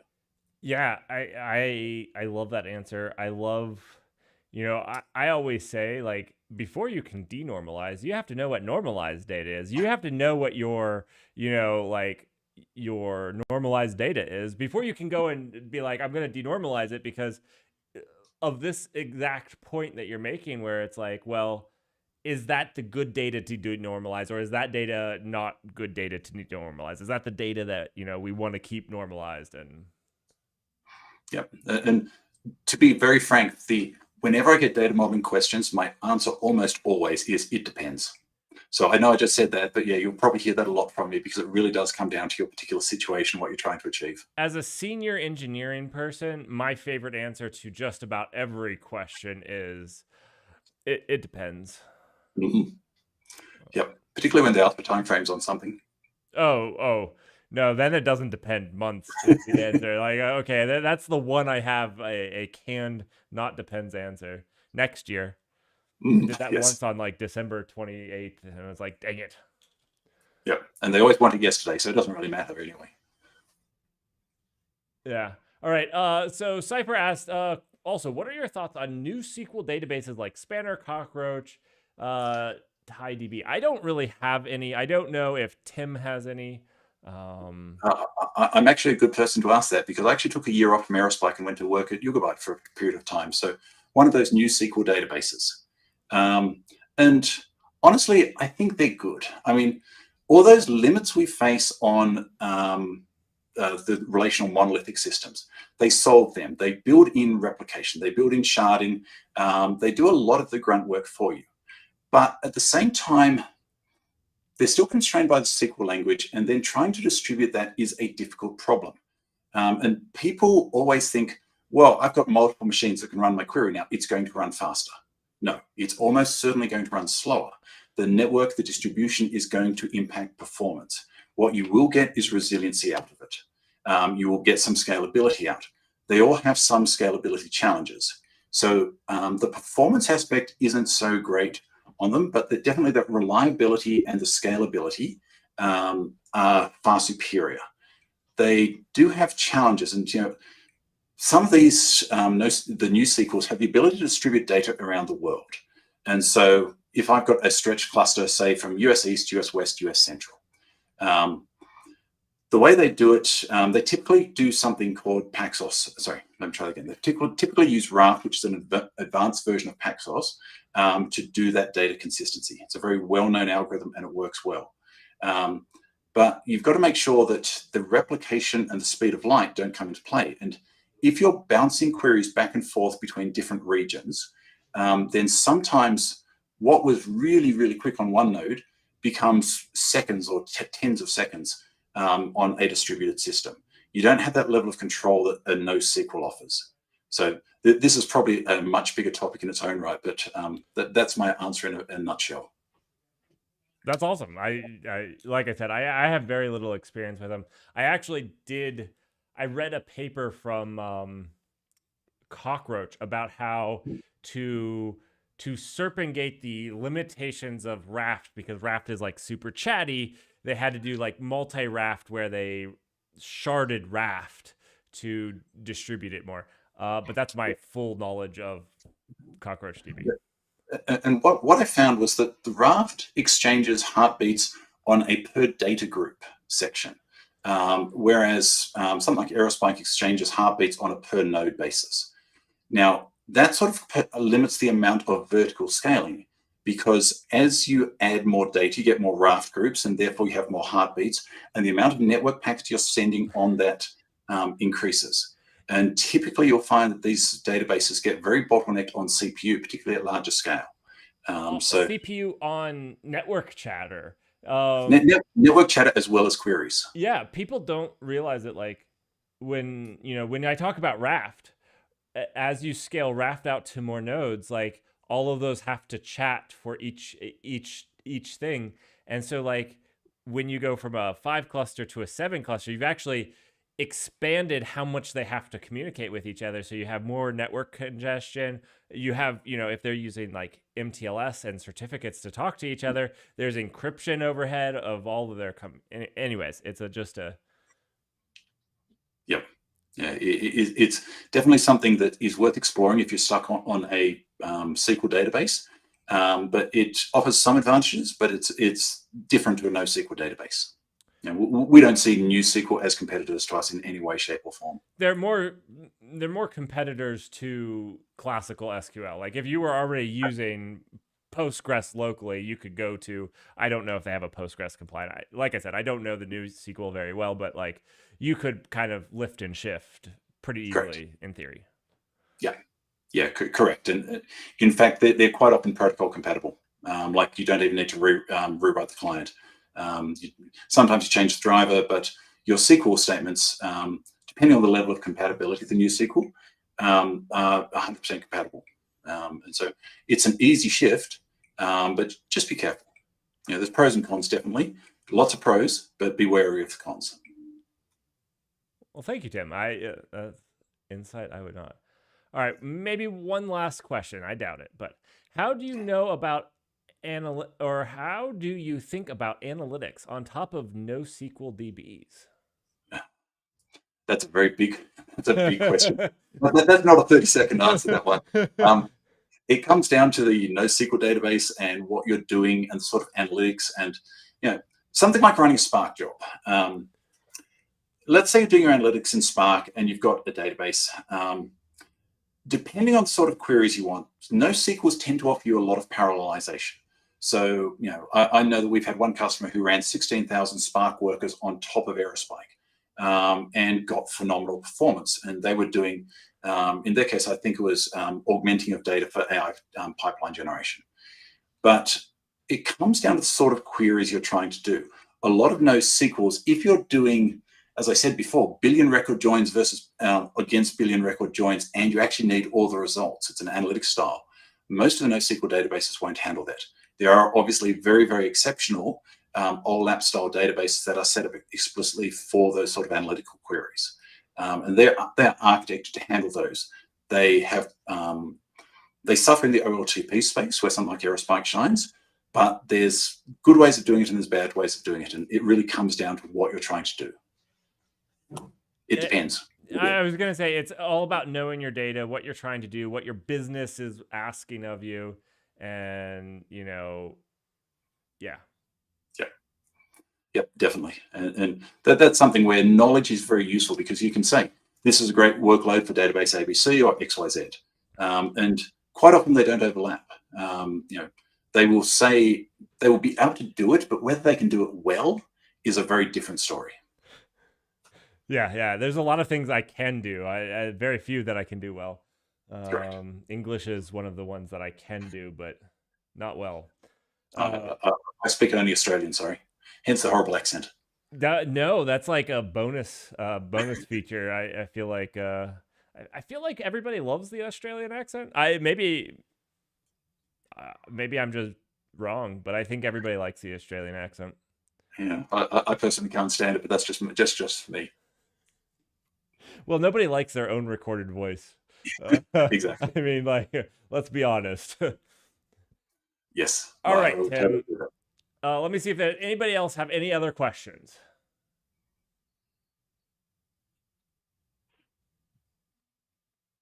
All right. Well, I have to let you guys know that while streaming, I can't actually hear my own voice. But when I'm editing videos, I can, and it kills me. It does. Thank you so much, Tim, for joining. I'll check in with everybody and see if they'd like little mini series on the specific topics. I know that we just talked about a broad range of like, okay, well, what are the different things? But like actually how to do those things. I think it would be really cool to bring those. And I think that there's probably some. I have some yeses in chat that the channel has answered. So. I definitely think there's some people that are interested in doing that. If you'd like to do those with me later. Yeah, that sounds great. I mean, this has been a real pleasure and really excited to do a series like that with you. Awesome. All right. Well, thank you very much, Tim. Everybody give Tim a shout out. Tim and his entire team does some pretty amazing stuff. Go check out aerospike.com/developer. I'll put it in chat for you guys. English. I'm just I'm making sure I'm not doing aerospace.com. Let's see. If I can do a shameless plug, if you go onto the Aerospike community page, there is a Discord community, and that's where we all hang out. So if you have any technical questions or anything that all these questions that have come in the chat, would love to see you there and would love to have a chat with you. It's developer to developer and just fun, and we keep it very light and social. All right. Wait. Do you guys have that link? Can we just post that in chat? Wait, I can find it. I can probably find it. Let me bring that up if you don't. I don't have it. I'm looking for it. Let me paste in chat. Sweet.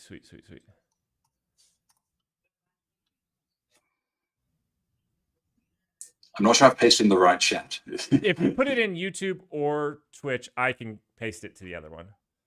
All right. So if you get it to one. I'm going to dump it to you personally, just in case I don't have it. Is it the discuss.aerospike.com? No, aerospike.com/community. No. So, yeah.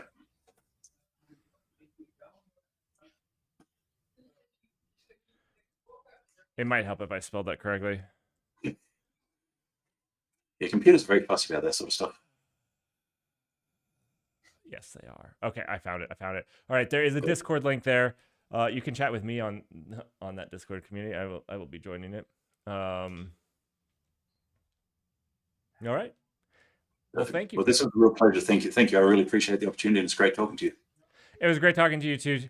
Thank you, Tim. We will see you later. Thanks. Okay, bye.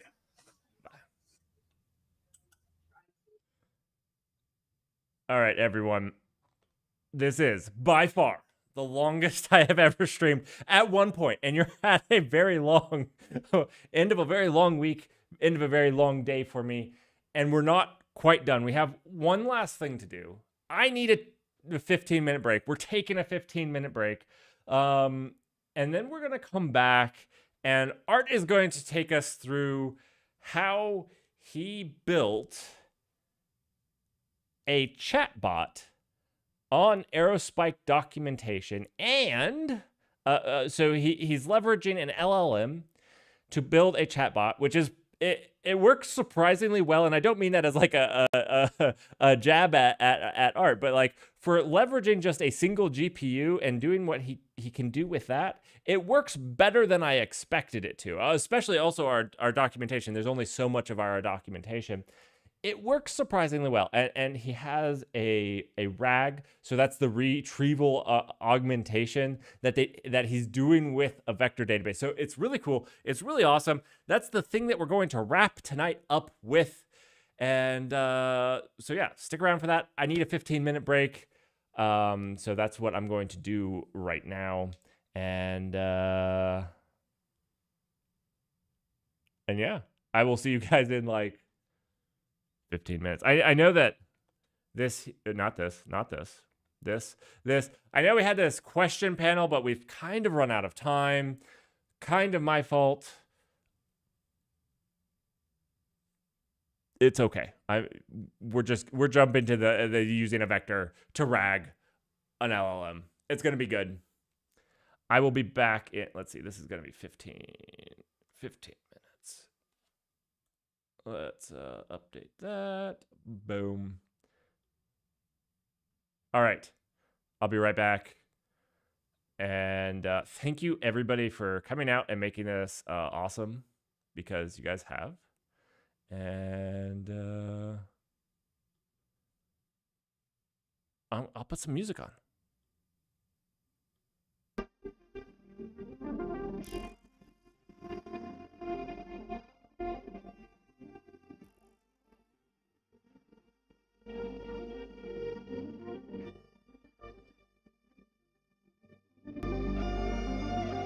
See you guys in 15.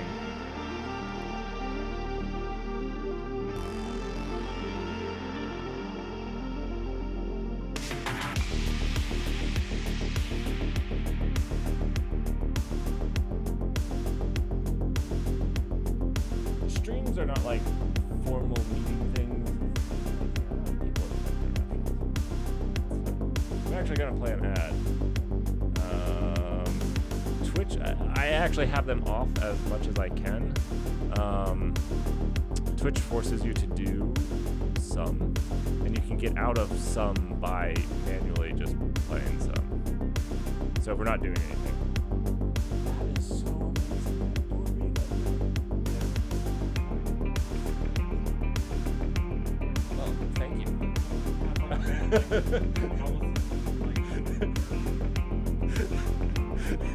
It smells like Merrick's been sweating in this room for 8 hours.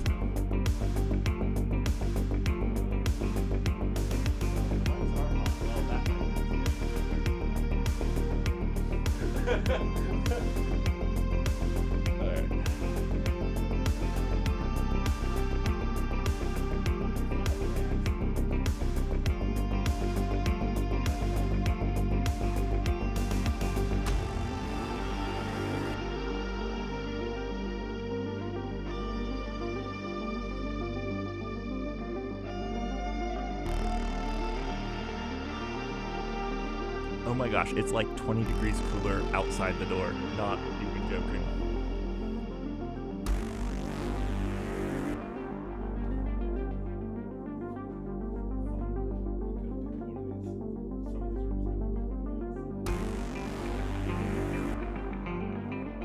Okay, so next time, pick a better room.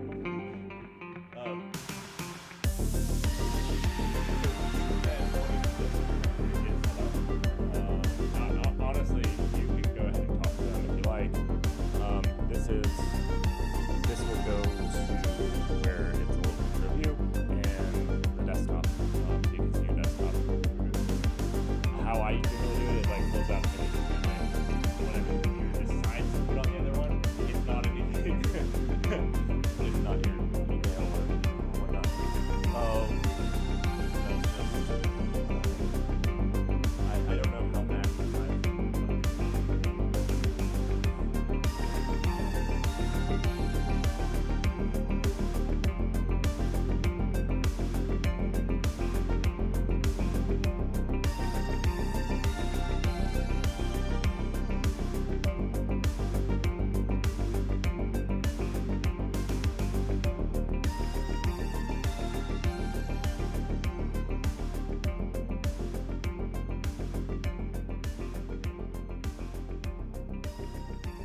and then can you hand me that plug?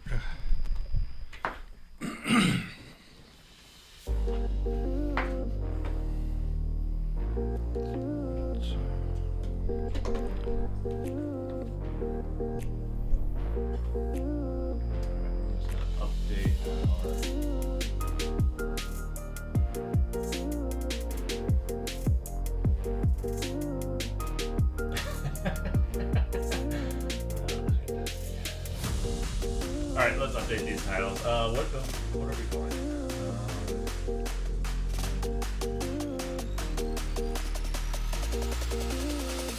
Called it.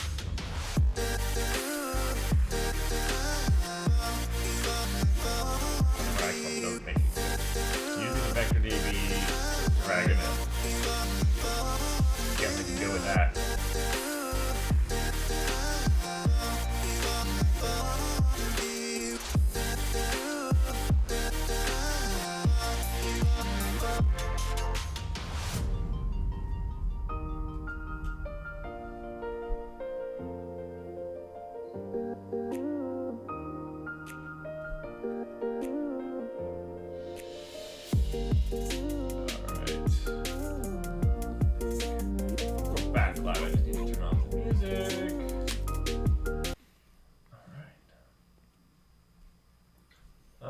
Let's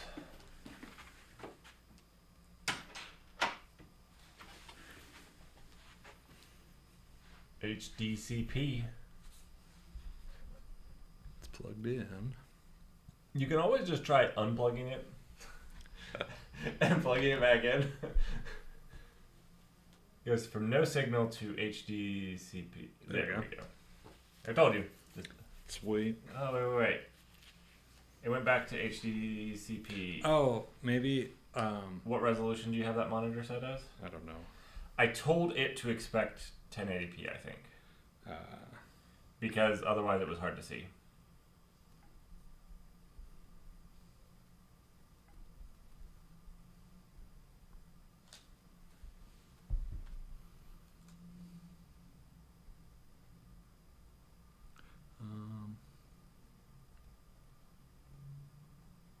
Maybe advanced. Nope. There we go. No, it's 1080.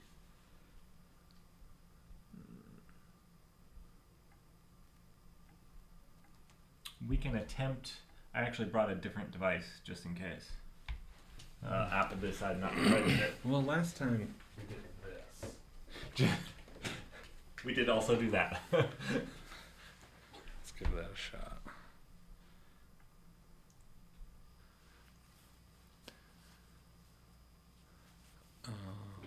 Cool. I don't know what HDCP means, but let's try this.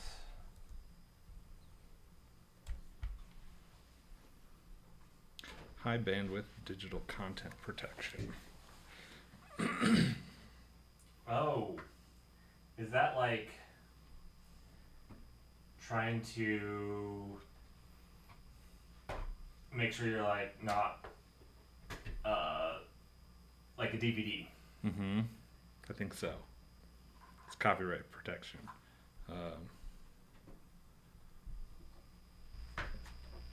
I'll have to update the. But you're not playing anything. No. I mean, I have a Google Slides thing up. That shouldn't be. My computer also likes to do this thing where it flips back and forth a whole bunch before it finally settles on being shared. So let's see. That might.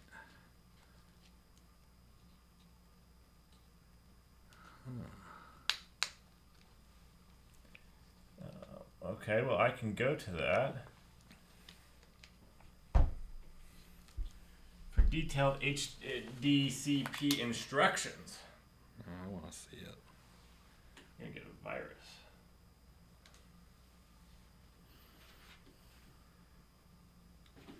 This is good. I've never seen. I only have Linux stuff that connects. HDCP handshake. Oh, you have to disable HDCP protection. Well, it says it should be disabled as long as some apps aren't. Right, Netflix or Disney Plus.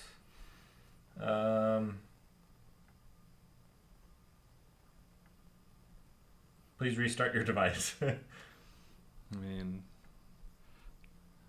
yeah, I don't have any of those running. I have Chrome. Wait, can you go down to the bottom? And... I have Chrome and VS Code and like Podman. And you don't have like...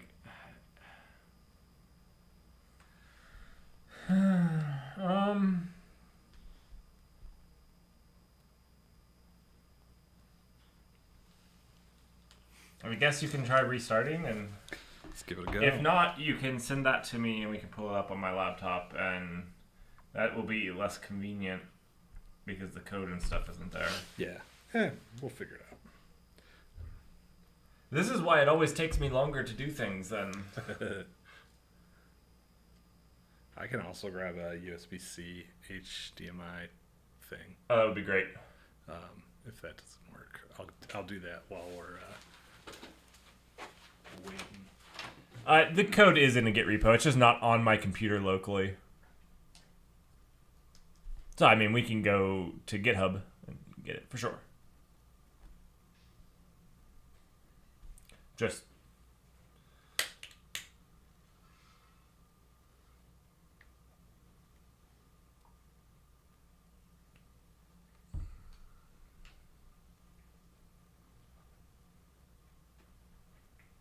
That's weird. It's still saying HDCP, just... I'll probably have to log in. Why would that be protected? I guess... Because... Your username? I don't know. See if I can remember my password.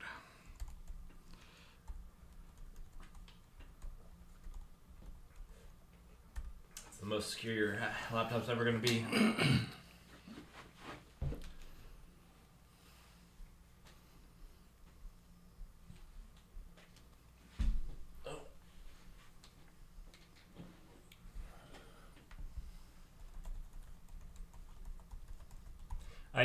I'm guessing you have something running in the background. Yeah, I don't know what it would be. I'm just gonna play Apple. You want to watch me crash my screen? I can just give you a thumbs up and. I gotta do this stupid.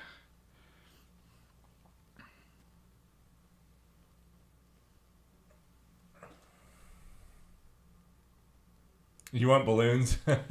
What is the thing to get balloons to go? I don't know. The worst part is it's really bad. Like, it interprets things that aren't thumbs up as thumbs ups. And then if I do a straight thumbs up, it doesn't actually... Okay, let's see if it worked. No. That's with just nothing up. Let me, like, quit Creative Cloud. If Adobe's doing it, that would be amazing. The only other thing I could think of is like our Mozile stuff, but let's try this. Oh. That would be weird. Who knows?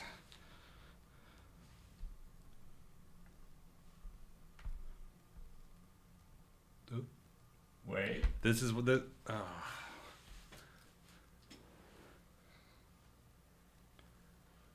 All right.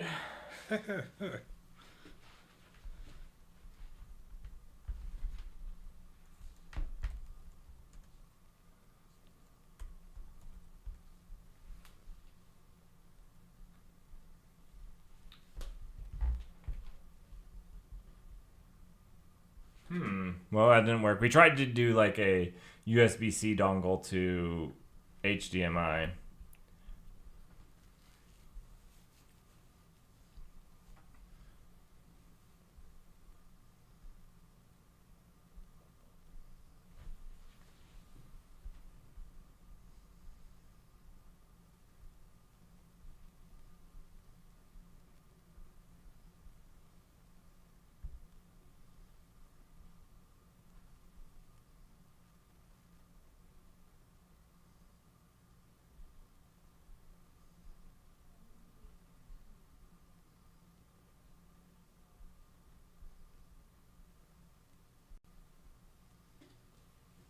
I don't see anything about. I tried to look on my phone a little bit.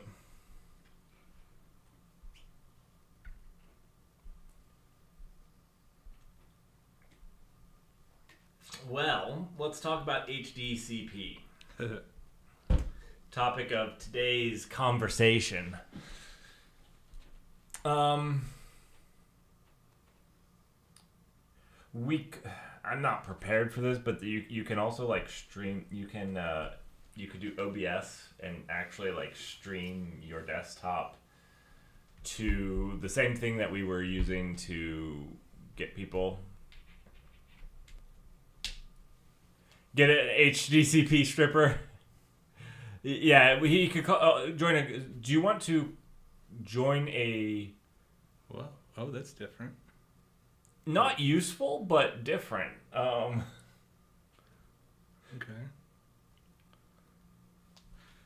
Try it again. Maybe I'll try a USB-C port that's not next to the HDMI, because that would matter. If it does, it will be fantastic.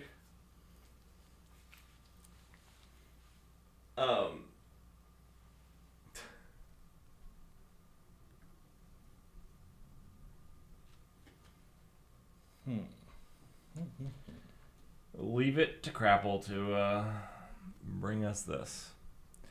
All right, how hard is it to get this stuff on my laptop? Not hard at all. Let's just do that. I'm sorry it's Linux. Sorry it's not configured well.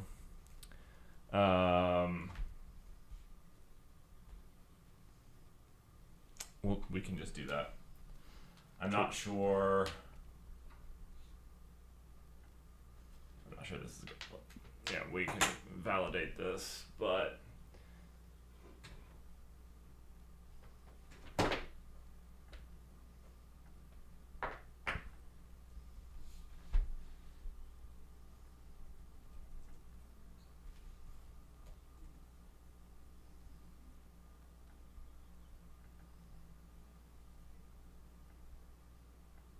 oh, we have a. Oh, hey Kevin, thank you so much for sending that link. I missed it, but I will include it. Thank you. I was not looking at Slack. All right, I'm gonna get this set up so that you can use it, and then let me get out of everything sensitive. There we go. All right.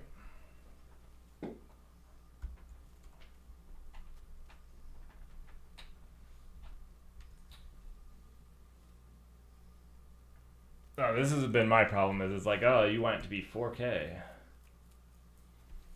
Let's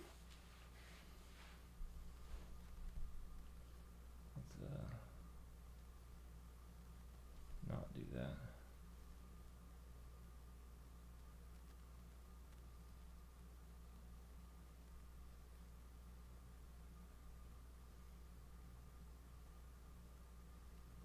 All right. We could do a full screen Slack huddle, and then I could share my screen with you. Do you want to do that over? I just slacked you the links. I just closed Slack so that. Will this? Okay, you know what? 1 second.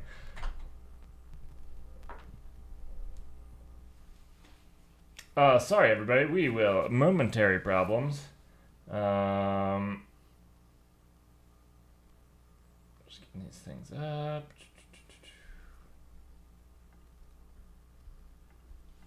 Done.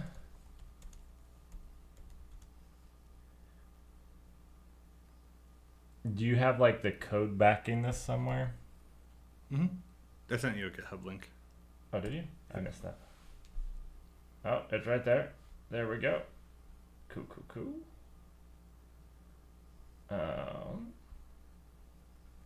There we go. All right.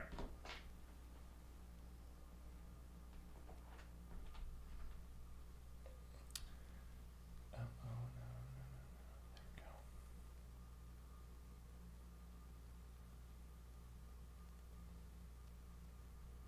Art. Take it away. All right. If you want to move your laptop, I'll move my laptop in front of you. Also, it looks like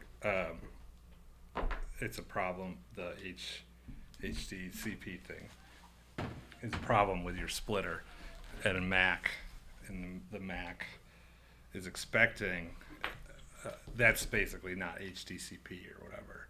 So that's looking for an unrestricted signal, but the Mac is looking for something that will talk back HDCP or whatever. So that splitter actually expects you to plug it into something else to like do the stream through, and I'm wondering if it's expecting the monitor or whatnot to do the HTCP back. I'm not sure. Interesting. I've not set this up like this before. So. Oh man, your mouse is so fast. All right. Cool. So I'm not gonna do like a PowerPoint presentation, but I am just gonna pull this one slide up, right? So we talked a little bit earlier about like vectors and vector databases. And so now we're going to talk about a RAG. So this is retrieval augmented generation. So it's a technique in generative AI where we augment a like foundational LLM model. So something like a Llama 2 or a Google Gemma or Mistral or any of these models that have been set up to do or set up for large language processing. And basically what we're going to do is we're going to augment its knowledge with some additional context that we pass along, and then get it to spit out an answer or a response to us. So this kind of diagram here just walks through some of the basic steps. So you start with like a user query, right? So a question, right? How do I do X, Y, or Z? And then I'm going to go, this is, so sorry, in the chat. This is definitely a private repo. So if you try to follow the link that you might have seen. Did I show the link? I don't think I did. It probably showed up in the browser. Oh. But yeah, you just won't be able to access it. So it's private. This is, the code is, there's nothing like proprietary in it. It's just not something we've released publicly. So, but anyway, so you're going to have a user query, and we're going to take that query and we're going to actually generate an embedding off of that. So create a vector, and we're going to use that vector within our vector database to do a similarity search. So we'll find the top N records that are the closest based off of the vectors that were created when those items were put into the database. And we'll return that from the database. We'll then take all of that context or whatever of that context we want, along with the original user query, and then we'll engineer a prompt to actually talk to the LLM. So we'll do something like, hey, LLM, you're a helpful assistant. Answer the following question using only this context. And then we'll label a question and label a context. And some of the LLMs have different formats and like how you can set this up. So you can even kind of create a conversation to begin with that pulls all this information in, and then you'll get the response back and you stream that back to your user. All right, so all of that kind of happening, again, user query, create an embedding, similarity search, pull all the context out, engineer a prompt, send it to the LLM, stream the response back to your user. That's kind of like the very basic piece of a RAG here. And so there's a lot of little parts that go into this. The tool chain or the pipeline for this isn't terribly complex. And there are things like LangChain where you can just kind of drop things in and plug and play. And that's something that, we'll be working with down the road. But for what I'm gonna talk about today, I actually specifically didn't use LangChain because I wanted to learn more about just how all this stuff works and fits together. So this is all kind of like just built for this, right? Not anything specific. Though I did build it in a way that I can kind of drop in different LLM models and things like that if I want to change things up. So which LLM model did we use here? So we debuted this at the Google Cloud Next conference. So we used Google's Gemma. So that's a 7B model, but it's actually probably closer to about 8 billion parameters that it's trained on. We use that because we were going to Google. Yeah. But I actually did originally build this out using Meta's Llama 2. Started with their 7dB model, I started with the 13B model, went up to the 7dB model, and then switched over to Gemma, and then like Llama 3 recently came out that's like blowing all the other things out of the water. It's like every other week there's going to be a brand new LLM that does everything better than everything that came before it. So if you were here earlier when we were talking about, how long these things take to train, I said Llama 2 70B was 1.7 million GPU hours. The next one has already probably started training. It's probably training before Llama was released. Yeah, exactly. Yeah, like, okay, cool. This will be V1. Wait a day. This will be V2. And then you can just keep moving. So there's a lot of these kind of pieces that go into it. The model being kind of like the model is the star, if you will, as far as like most people are concerned.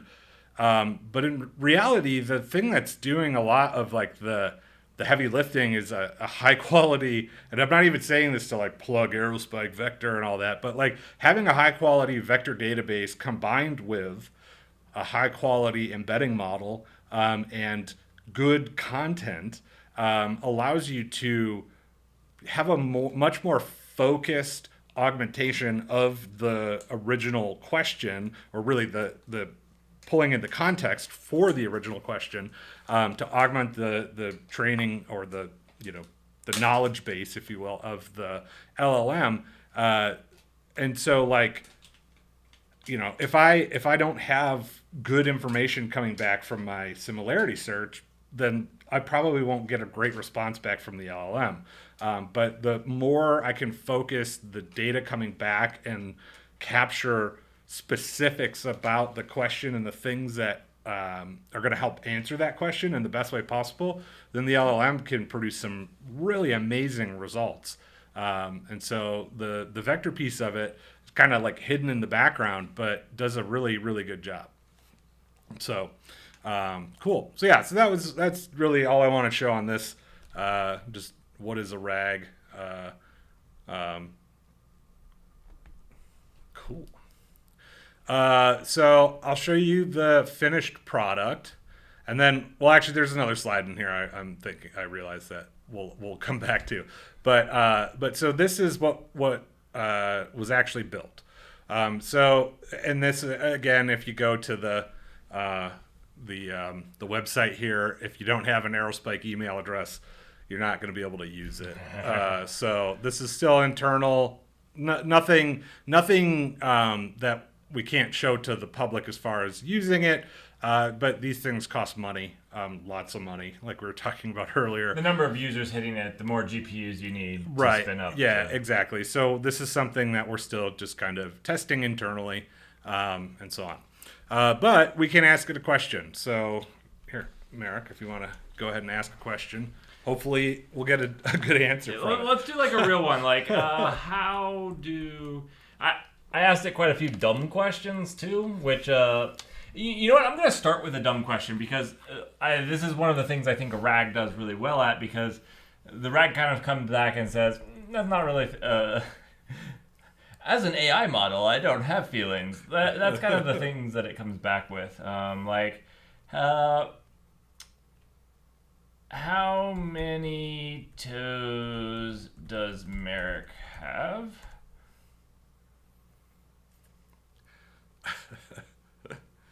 So this is kind of one of those things where it's keeping it from making up a story about me losing toes when I was younger.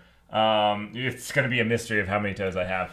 Well, and one thing to note too, the way that this is set up is it will always produce some sort of result from the vector DB. So none of those articles have anything to do with Merrick's feet, but they're the closest approximation of content that. Right. This is that vector that said, what are the 5 closest things to Merrick's feet? And it was like, well, not much, but these are the closest things. Yeah. Which is cool. And so, yeah, the if we were to look at the actual like cosine similarity score, I would imagine these would be pretty darn close to 0. I would hope so, at least. My name might be in one of them, or like you have a measurement in feet or something. Right. All right. So let's ask a real question. Like, how do I scale up aerospike?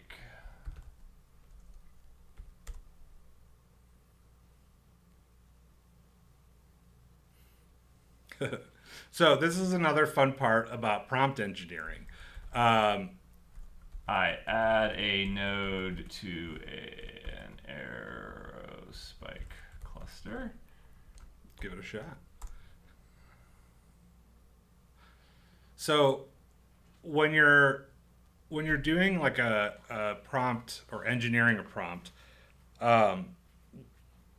basically like you're trying to set some guardrails in place as far as like how the LLM is able to answer questions.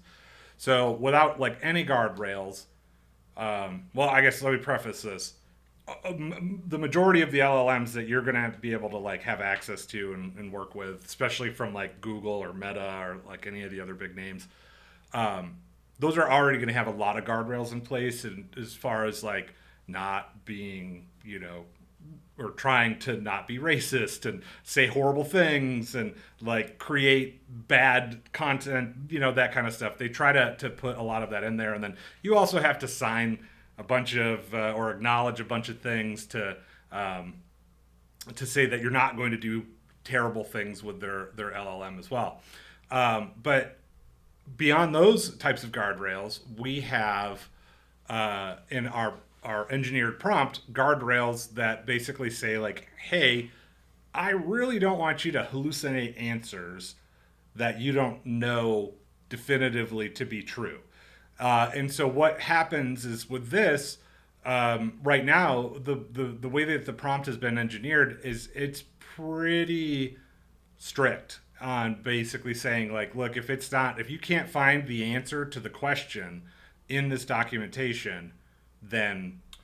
And that actually comes up to a question that was being asked was, what data is it retrieving as added context?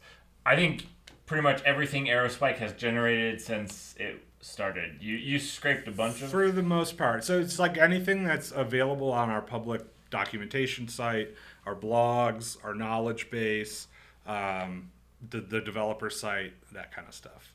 So, but, and we'll talk about this in a moment, but like it's not the full documentation, right? So it's actually chunked up into smaller pieces. How would I run aerospike on Kubernetes? I want to see if it aerospike on EKS, the aerospike Kubernetes op. So this is the RAG result up here, right? This is the vector. This is the vector. Those are the articles that it's found. Exactly. And then this is it generating, this is it streaming its response back.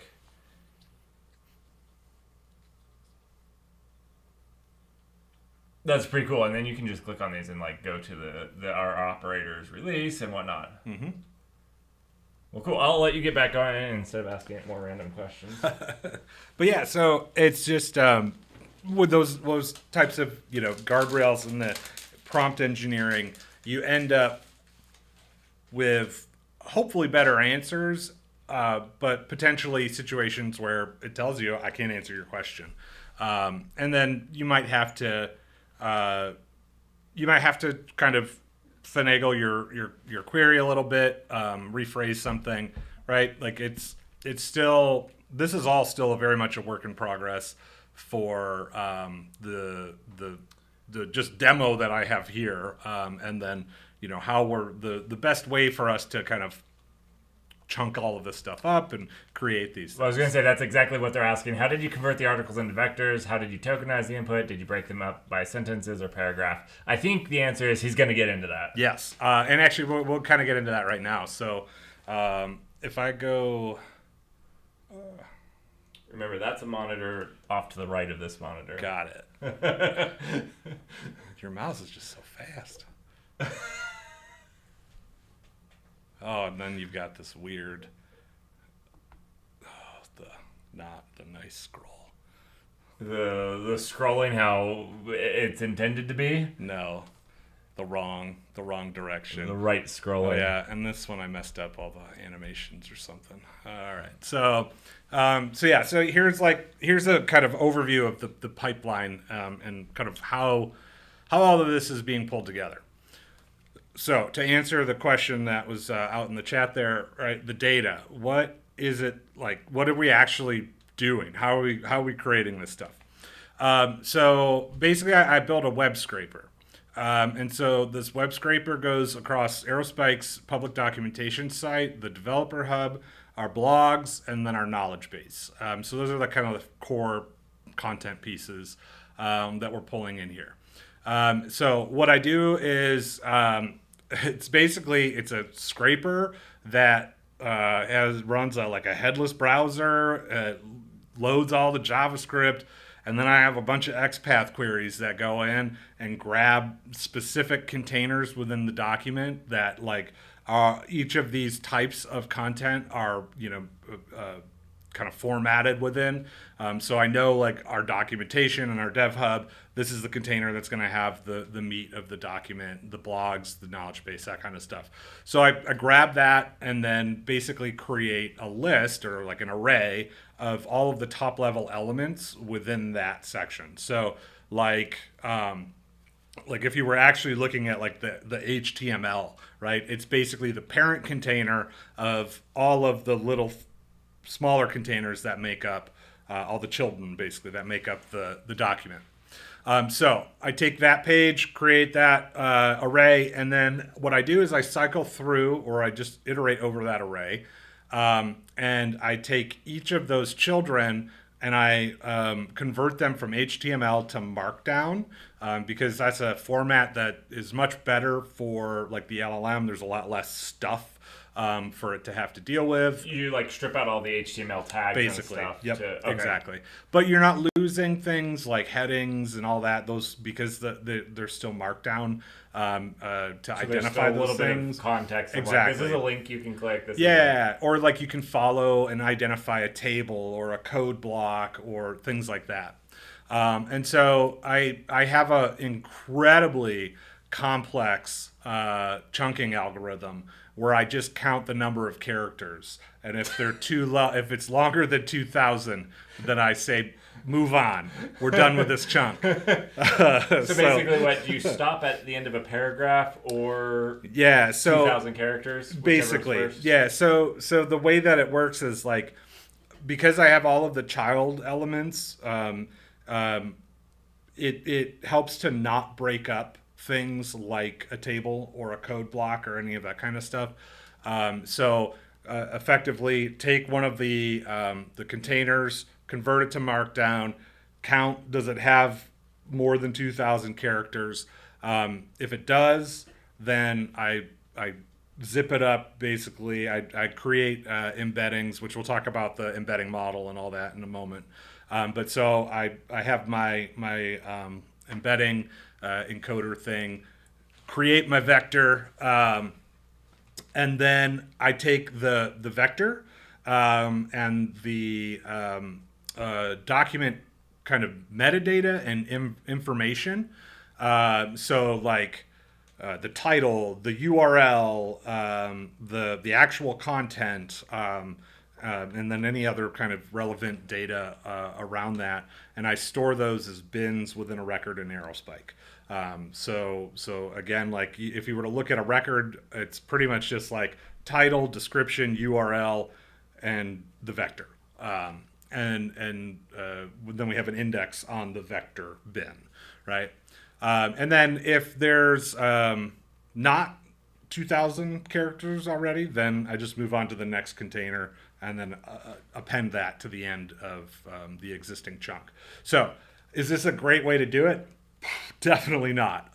This is like I spent far too long trying to figure out the chunking part of this, so I just got to get this done. There are definitely tools out there and much better ways to do it, because I think, like, if you take just a second to think about the way I'm doing things, the way I just described it, you'll probably very quickly be like, well, wait a second, what if there's like 1,999 characters and then the next chunk has like 10,000 characters in it, right? Then all of a sudden I have some chunks that are massive, some that are right around 2,000, and then anywhere in between. And it's really a better idea to kind of keep things close to the same size when you're doing this stuff.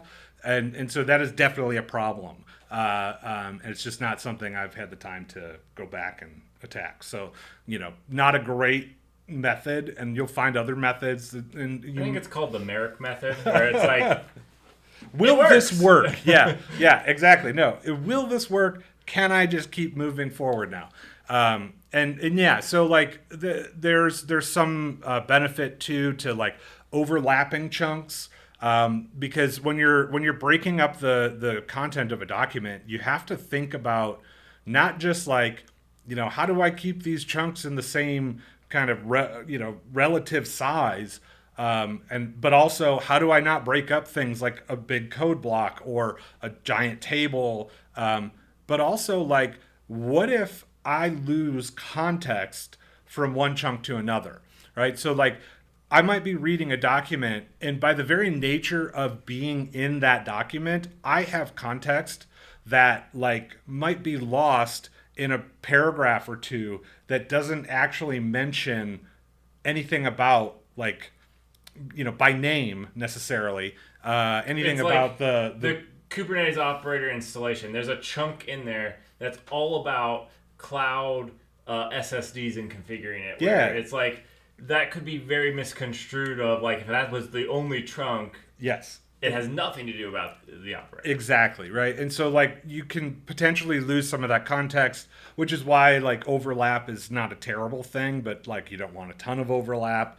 And then when it comes down to like the size of these chunks as well, you have to think about your embedding model, right? So with the different embedding models out there, there's tons of them. But like the kind of main thing that you have to think about are really the two items beyond like, has this been trained to do the task that I'm hoping that it will accomplish, right? Is the context window, and then the actual like dimensions that this can produce. So there's a lot of variation in that, and some of these models, there's like smaller sentence transformers where they'll just truncate a chunk at like 200 words or something like that. And so if you have a chunk of content at 1,000 words, you're losing, 80% of your document. I think my math's right? And so I've been doing this for so many hours that I'm not even going to try. One thing I've learned, don't do math on stream. Yeah, I was like, this has got to be really easy, right? Yeah, I'm sure it's fine.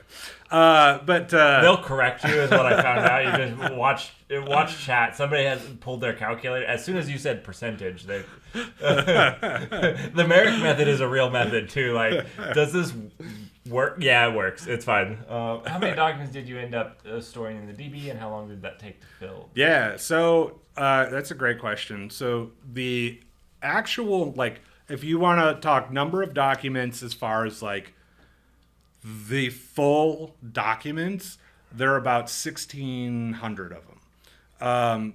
But with the chunking, that is actually closer to about I think around 3,000 documents, or 3,000 individual records within the database. So in the grand scheme of things, this is like nothing.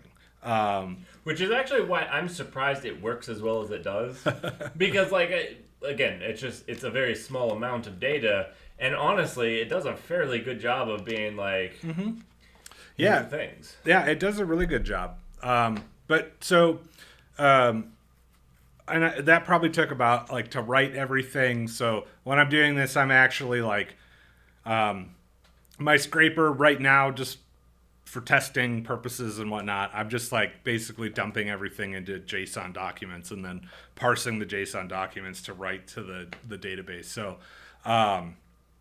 it was probably 20 minutes or something to write all of that, doing all the embedding and so on. So it's going to be, though, very dependent on how much data, the size of the data, the model that you're working with, all that good stuff. Now, you used Nomic to create the vectors, and then you also use Nomic to when we do this search, when we're back there and we're typing in the search, you create the vector of that search using Nomic as well.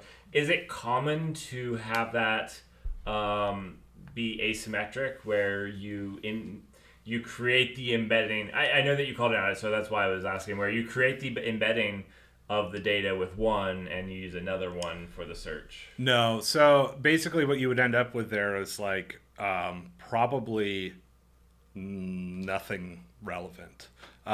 Because unless the models are designed to together, flavors of the same model, you might get some benefit, or I wouldn't call it a benefit. You might get some results that don't seem random. But yeah, generating the embeddings with the model, and then generating embeddings on the prompt or the query with the same model is very important. Otherwise, yeah, it's two very different. You could end up with two very different things, and so a lot of these too, a lot of these models are going to produce different numbers or dimensions within your vectors, right? So here, the Nomic model that I'm using, right? There's this thing called I'm gonna murder this. It's Matrushka or something like that. But basically, it's a way for you to take the number of dimensions that the model is generally trained to create, and then you can apply some math and normalization and blah blah blah, and then reduce the number of vectors, which could be helpful if not the number of vectors, the number of dimensions within a vector, which could be helpful to speed things up. The less dimensions, the less space they take up, right? Because it's just a list of numbers, and so if I have 768 numbers in that list versus 100, I'm going to see some level of performance improvement. But I'll probably see some level of, a decrease in accuracy, right? And then there's also there's some point of diminishing returns that you run into at some, 768 dimensions, is pretty great. Am I gonna get better results with 1.5K? Probably not. Right, I might see a little bit, but I'm basically doubling the space I need to store these vectors and all of that. So it's also the seek time is going to be increased because you have more. Yeah, exactly. Yeah, so you can kind of play around with that, and then the other thing too. So the context window that I was talking about earlier, and we'll talk about this with the LLM as well, but. Because these embedding models are really just generally lighter LLMs, but the context window is basically how many tokens can I feed into and get a response out of my model, right? So when we talk about an 8K context window, that means that I can put about 8,000-ish tokens into the model. And get them out of the model. So total in a prompt and a response before it really just can't do anything anymore, right? So like when you're talking about an LLM, they have a vocabulary of tokens, right? And then I pass them a prompt that then gets tokenized and sent over to the LLM. And then what the LLM is really doing, it's not like actually having a conversation with you, right? It's just saying like, oh, breaking dreams here. Yeah, I know, right? It just says, hey, oh, look at all of these tokens that I've already apparently seen or processed. And now I'm going to just predict what the next token should be. And then I'll predict what the next token should be. And then it's just stringing back the predictions of the tokens. And this is all based on the weights and all of these things within the model itself. But that window is a certain window, and then you start losing the beginning stuff. Well, so like when you're trying to have a conversation, you have to include what you asked it the first time, and then its response. And yeah, and so like if you are dealing with, let's say, like somebody who knows what they're doing, they'll probably program it to like not let you put too many tokens in, or you might end up with like the LLM just like stopping in the middle of a sentence because it's like, I'm out of tokens, like we're done, right? Or like me, it'll just hang there because it's like the server's just like, too many tokens, man, we're done. Because again, one of those things I need to get back and fix. It's you got to get it out there. So yeah, like you'll run into issues though if the context is far too much content, right? Like I was returning the top 10 chunks, and all of those 10 chunks happen to get through my bulletproof chunking algorithm and accidentally became 10,000 20,000 characters each, and then I send all 10 of those over, right? If that were to happen, I'm going to greatly exceed that context window. And you can think like on average, a token is like 3/4 of a word. If you want to just like put a number to it. It's almost like a syllable. Kinda, yeah. Yeah, it's weird. I've always found that weird because nobody quite defines it well. But yeah. So great question. How do I know that 2K characters is going to be under 8K tokens? Because I tried. That's pretty much it, right? Trial and error for me. You can use like all these libraries have. You can estimate tokens from a string. The vocabulary is there. Like you can tokenize these things and actually get the values of it. My server just responds to me, so I can see. I'm actually using Llama CPP, which is a library it's an amazing library that isn't just for Llama. Like I'm running Google's Gemma with it, but it's just an easy way to get kind of up and running with an LLM. And then, you can have it part of the library. Let's say like, could just convert this to tokens, right? And I'm not even sending it to the LLM, just make this into tokens. And so you can get a feel for it that way, but yeah, it's a lot of trial and error. And what's really fun too, is like the 8K tokens of, let's say, the Google Gemma 7B model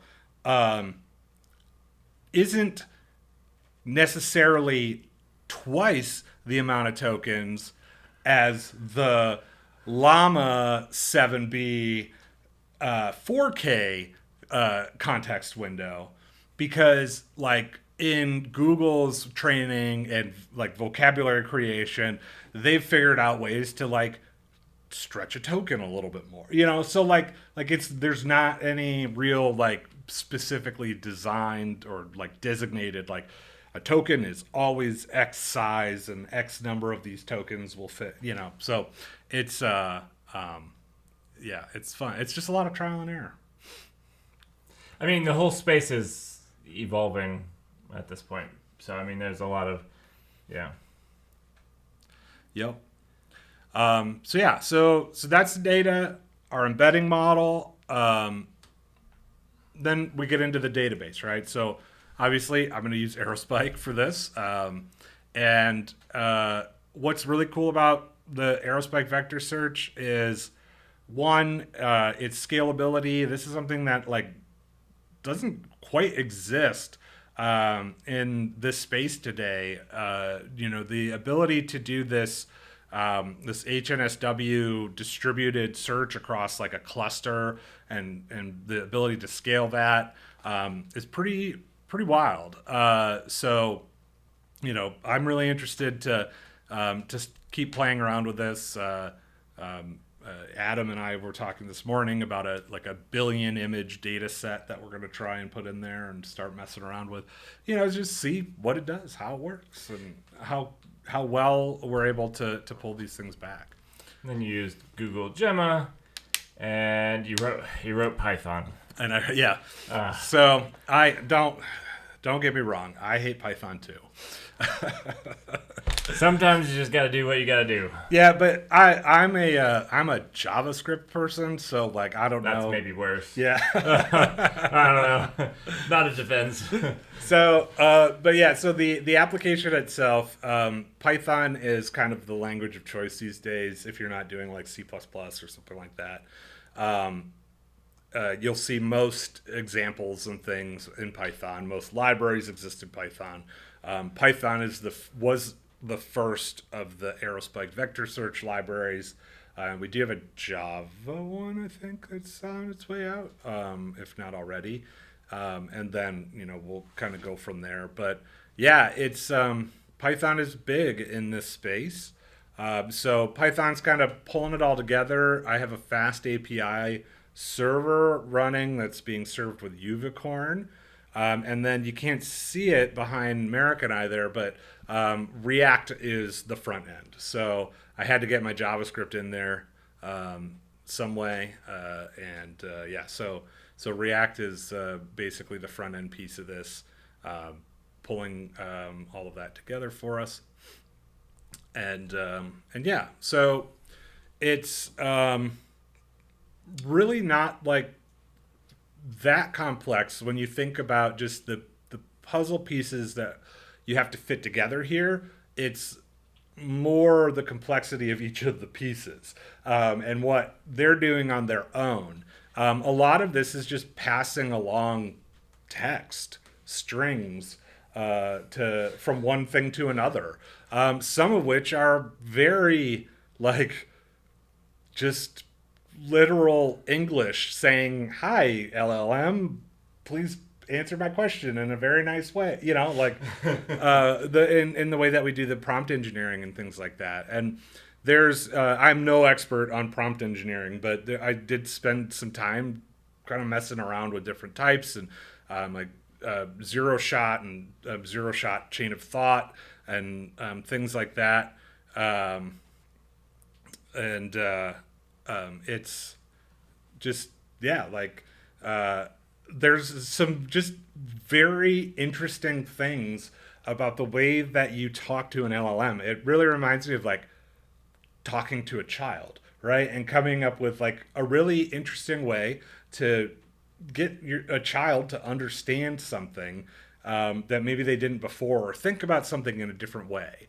And you're kind of doing it with the LLMs, and it definitely gives this sense of like they're smarter than we think they are, but they're not.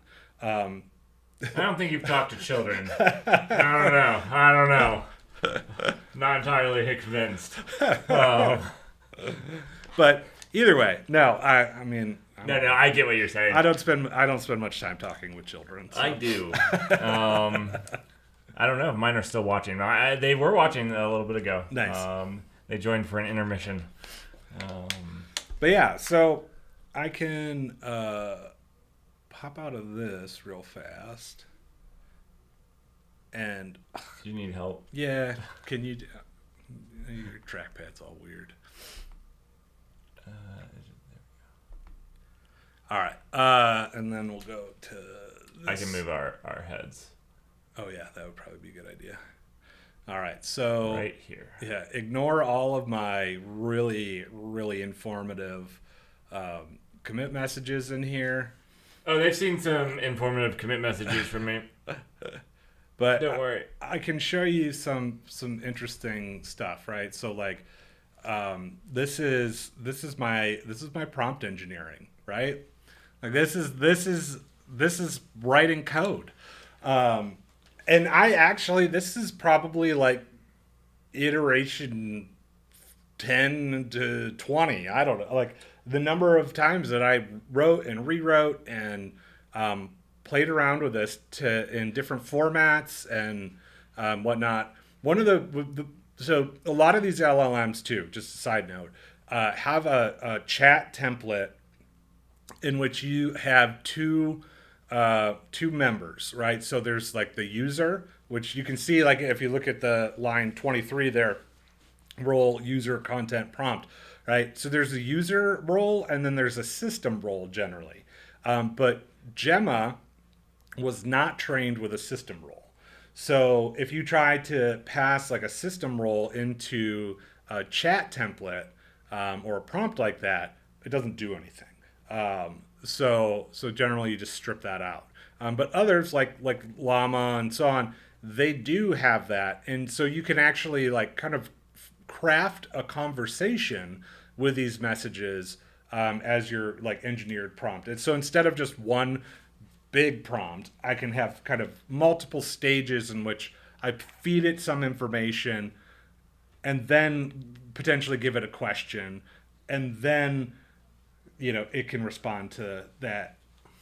Did you in this ever have an issue of like my prompt got so long it reduced the context? Yes, absolutely. Okay. Yeah, so in some of my earlier like chunking schemes, that was a very common occurrence. Like, yeah, it was so bad, especially when I was working with Llama, because it is that 4K context window versus the 8K context window. Not like, but even though I said they're not like perfectly a double kind of thing. But yeah, I would run into that a lot. And so I started to reduce the number of documents that I would send back, reduce the size of the chunks that I'm putting in there. And so it's really this balance of like, okay, I need to have chunks of the document that can maintain context and meaning and all of that stuff, but they also need to be short enough that like I don't exceed these windows, but then I also like shouldn't break things up, because if I take two code blocks or one code block and break it into two, then like the LLM is going to have a really hard time understanding like those and this parts is like of it. the big thing with, you'll see I don't know, Microsoft also just released some open source LLMs that they created, and they were like talking about how they got larger context windows in them without them hallucinating. That's why when you see some of those, they're talking so much about these context windows, because it is really important. Because if you can do the 128K context window, like, now the other thing is you have to have the data to go with the 128. Yes. Yeah. And it's really like, it all comes down to like how they were trained, right, as well. So like to be able to accept 128K like context size, right, you have to have been trained with 128K context size. And so like it becomes pretty like, I mean, some of the ones out there that are in the 100K range, I mean, if you look at the like GPT token cost or whatever, it's wild. I mean, because they're expensive to run. Like we were talking about earlier, the one server, single GPU, one user at a time inference that we're running right now blows my mind how much it costs. I mean, like every month that we're running it, I could go out and buy like a brand new MacBook Air. Like it's crazy. And yeah, so like, would it be easier to just like get like a Linux box with and just buy an NVIDIA GPU and then like host it ourselves? Probably. I mean, it would definitely be cheaper. But then you lose out on all the cloud stuff and whatnot. But yeah, it's. Can you buy an NVIDIA GPU? Oh, I'm sure. Well, so I mentioned earlier, if folks that were on earlier heard me talking, that I used to teach classes on like convolutional neural networks and machine vision, and at the time in which I was doing that was also when like maybe like the peak of crypto mining and the inability to get like any GPUs whatsoever. And I actually had to like talk to NVIDIA because I needed like 12 GPUs for my classroom. And I went and I reached out to them and actually got somebody to like talk to me about potentially buying 12 GPUs, and they literally laughed in my face. But I was like, I can prove to you, it's a classroom, it's for education, we're not mining anything, and they wouldn't do it. So I can only imagine things have gotten easier since then, but it's still probably a little. So I have a question here. We have two things. We have the question and we have the context. The context is from the RAG, right? Correct. And then the question is whatever the user typed in. Exactly. Yep. Okay. Yeah. Sorry, that was my question. Does anybody have any questions so far? I know I don't have the beep. I usually beep out. I have this soundboard, and I usually beep out both Python and JavaScript. So that's what they were asking. Nice. Those are curse words on this stream. Yeah, I try to keep it family friendly. You got to beep out the. Nice. Any language that doesn't have a good type system. What about TypeScript? Transpiled languages don't count in my book. I'm sorry. It has the same type system as JavaScript. It just tries to make it so that it's just like a really good static analysis with compiler hints. It's still JavaScript in the end. Oh, yeah. It is. The other day I was actually writing some TypeScript and wrote a handful of enums, and then I was like, I'm gonna just transpile this right now because I want to see what these enums look like in JavaScript. And boy, was it gross! It was real gross. This is where like I have a love-hate relationship with TypeScript because like one side of me says like TypeScript is just amazingly better, but the other side of me is like, but it's also more gross than pure JavaScript. Like the stuff that comes out the other end is like this. You don't want to look at that. Yeah.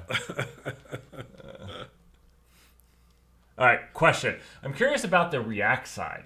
Was there some components to reuse for streaming the token response from your API and rendering Markdown on the fly as tokens come in? Yeah. So so I actually. Oh wait, hold on, real fast. Merrick You're is wrong. Yeah, I was gonna say, we just have to acknowledge that. Yeah. We couldn't just go over that. You know how many times a day I get told this? Work, Twitch. Nice.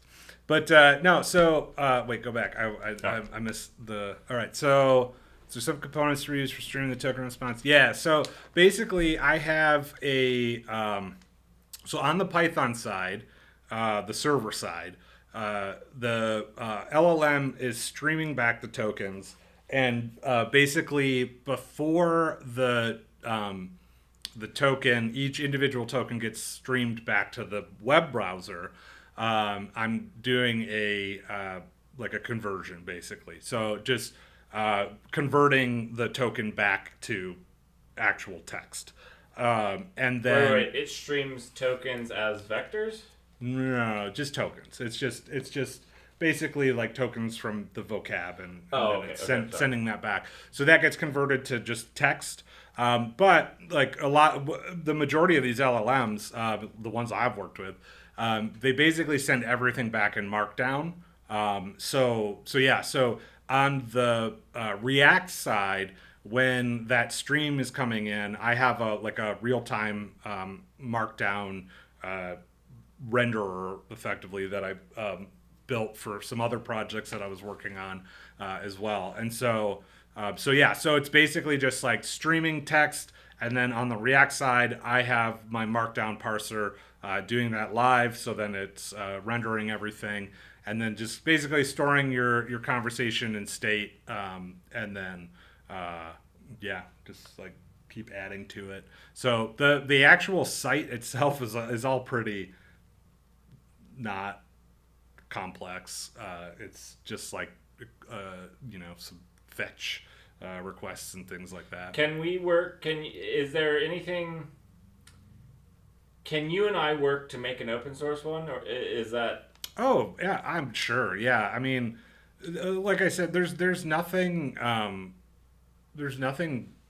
proprietary or private. Well, so part of this is that we haven't released yes the vector portion. Correct. So publicly. that's the main the main piece of it is that like there's keys and things like that that I'm using for this stuff. But that you just wouldn't have access to. There's not a real good way for you to do it. So whether the code's available or not. But these keys also don't exist within my GitHub repo. I'm not that silly. So yeah. So I'm sure we could figure out a way to open source this. And well, even if we can't do this, we could do another something project. else. Yeah, absolutely. Yeah. Because I think what I'm hearing here. No, that's a great absolutely great point there. Like. The vector search examples, this one really should just probably be moved into that repo, less being in our private stuff. It's just really in the private one for now because I'm hosting a site from there. But I don't think that there's an issue or would be an issue. I'm obviously not going to unilaterally make this decision, but I'll look into it for us. Yeah. And we should be able to move this stuff out to a public repo. Well, there's a lot of stuff like when you make stuff, especially if you have people that follow you on GitHub, you sometimes have to do stuff in private or else it's not a surprise, it's not a secret. You're working on this thing and people are like, oh, I see that you've done this, and it's like, well, it's nothing right now, I'm just trying something. Yeah. So yeah. Cool. So yeah, if we can't move this one, we'll do one on stream. I know on Saturdays we bust out some code, and I know that we've been saying that we'll do some machine learning. And so one of the things that's not what I meant to do. One of the things that we will do is we'll make our own.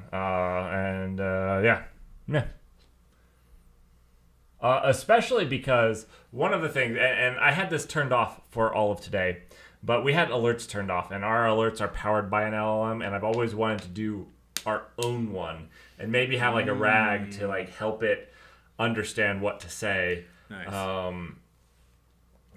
Our Twitch alerts make it like a D&D game. So it basically like generates a like if you as Art followed, it would make a little story about how, my YouTube and stuff is like the Null channel, the Null Labs, how you came and joined the Null party to, fight a dragon or something. Nice. Yeah. Anyways, dig it. All right. Any other questions for Art?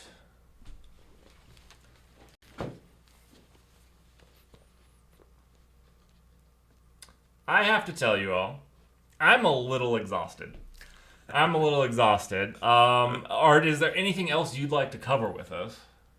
You did a really fantastic job, by the way. Oh, thanks. No, I think that's good. Or at least all I can think of. I too am exhausted. So. Any thoughts on the tool assistant usage with OpenAI? I'm not sure what you mean by that. Oh, like a co-pilot kind of stuff?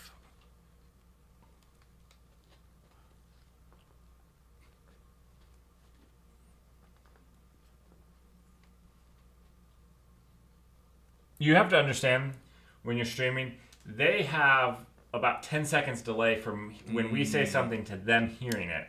So, yeah. So, okay. No, this is actually a really cool question. So, like, the LLM being able to use the tools and stuff. So, this is actually something that I was playing around with a little bit and never really got around to like fully fleshing out. But basically, like, empowering the LLM to decide when it needs to pull in more context. So, like it could update the RAG.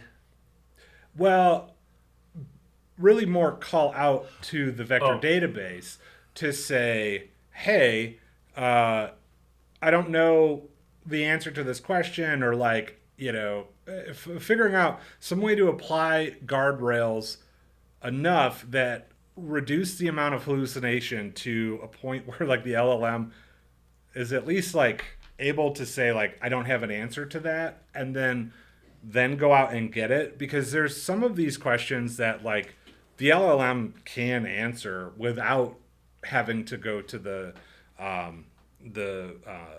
database. So a lot of these were trained within let's say a year or so, and so the corpus that they're trained on is generally the internet, right? I mean, it's not the whole internet, but it's a lot of stuff.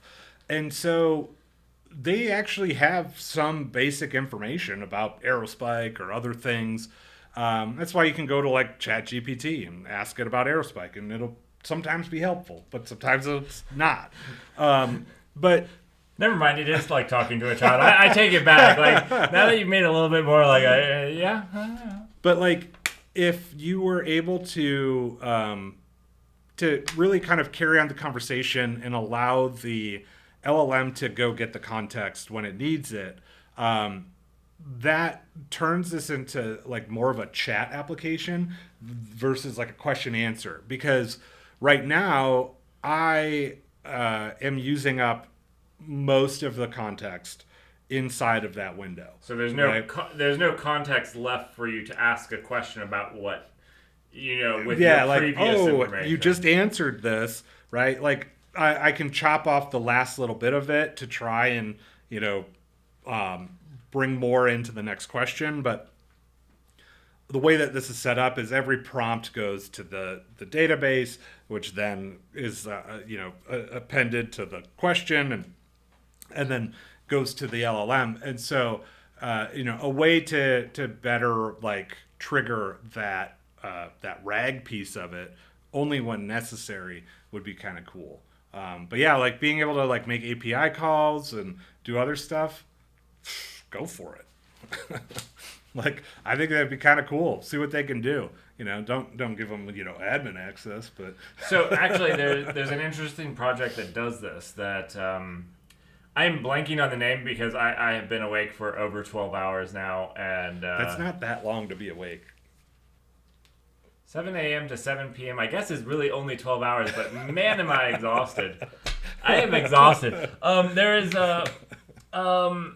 the people that made Rancher made this script GPT. It made script GPT, and that's actually what it does. Is basically it allows the LLM to call out to things to do scripting work on the computer. Anyway, so that's nice. Yeah. So I'm adding an LLM to my app. I'm wondering if I'm better off linking to an existing solution by API or running my own local LLMs using a lib. Wondering what you guys think. So, this right here, I don't know. I'm looking at an old. Sorry. But I was holding up my MacBook. Yeah. So I just bought that one, or more so, aerospike graciously got that for me. It's an M3. So it is the most powerful M3 that you can buy. So it has the. I have a 3.5-year-old laptop. Just to throw that out there. So it's the M3 Max with all the highest level of cores and GPU, fancy stuff. 128 gigs of RAM. I only cheaped out on the solid state drive. So with that, just to kind of set the stage for this, I was able to run Llama 70B on that locally when quantized to 4 bits. So I think Llama is 32-bit floats. And so basically taking all of the precision of a 32-bit float and Just chopping it down to a 4-bit int, right? So like it takes a lot of memory to be able to run these, like, and then also a pretty powerful GPU. And the other thing, the other point that I want to make with that is, let's say he could even do that. That can respond to one thing at a time. Right. So if you have, let's say you have 20 people using it, you probably need at least 10 because one machine can be responding to one thing at a time. Yeah.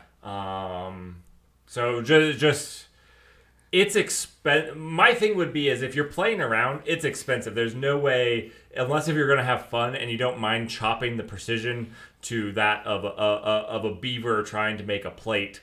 I'm sorry, it's been like 9 to 10 hours of streaming. That's about the there's my English. Anyways. So there's been a lot of talk around the accuracy of quantizing, and that you don't necessarily need all of that, that precision to get good results. So like accuracy is coming back pretty high, but then there's things like perplexity that are maybe not as great.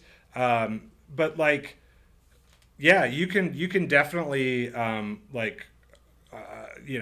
quantize these down. Even the Gemma that I'm running on the demo has been chopped from 32-bit floats to 16-bit floats. So getting that to fit in memory. So, but to answer the other question, like if you're looking at like personal usage in a web browser, one is fine. There are like 2B models, so like 2 billion parameter models that are small and do really well in memory, even potentially without a GPU. And so you could absolutely run some of these much smaller models locally. Microsoft just released these ones that were designed to be. I can't actually because it's displaying on. 1 second. They created these models that were small to be run locally. I haven't gotten a chance to do it yet, but it's on my list of things to actually do. Let me pull it up. I think it's Phi-3. Yeah. In the chat. There you guys go. Out computing this artificial intelligence. The Phi-3 that are supposed to be really small and actually do. One of the things that the Phi-3 was saying is they can actually handle a larger context window. Okay. Supposedly acceptably. I don't know what that means, and I haven't tried it. And that's one of the things. Another thing is like there's a lot of stuff going on here. Maybe you don't need as many bits. Maybe you do. There's like a lot of times where it's like I don't know. Like there's a lot of very smart people that are doing a lot of stuff. Mm-hmm. And I'm not sure the water has settled yet on exactly, there's a lot of experimentation still going on. Yeah. Well, like, when I went from I was using Llama to 13B and then switched to 70B, but quantized down to 4-bit. And it was about the same, if not slightly better. So like still a benefit, right? But they were roughly the same size as far as what it took in memory and things like that. So like and this is like purely anecdotal because I am not like benchmarking anything. I'm just saying, well, that answered that question pretty well. So actually, that's a hard thing. Andy and I had a discussion on benchmarking. And I actually think LLMs are the most poorly benchmarked thing because you'll look at like the software engineering index on like the benchmarking for coding LLMs. And the thing is, you'll see ones that outdo ChatGPT. And whenever I use them, because I have the AI coding games where we actually pit them against each other, they always are worse. Like they never feel like they do the same. No, the ones that are really good at answering questions are terrible at writing code, and the ones that can write code can't answer questions. But like I saw something the other day where like Copilot was suggesting something to somebody. It was like on Reddit or whatever. Dang it, I'm really good at answering questions. Does that reflect on my code? But you know, somebody had put in like it was like if string equals yesterday, right? And then it was else, and then Copilot was like string equals nosterday, and like you know like no, that's not how it works. And like and then you really start to think about it, and you're like yesterday and nosterday. You're like, oh, okay, cool, yes and no. But then it's like, but why did it put an S after no? So it was like really just like, yeah, it's weird. So, dude, the greatest highlight of the AI games that we've had was one of the challenges was to program the front end of a website. And Copilot, I said, hey, link to my YouTube videos. And I didn't tell it what my YouTube videos I was just, and it rickrolled me. It gave me a link to the rickroll video. And that was pretty fantastic. Nice. Nice. That was pretty good. In yesterday. Oh, the Merrick method and Nosterday were all invented today. No, I've been working on the Merrick method for a while. It's a method where you don't fully understand it, but all of a sudden it starts working and you stop touching it.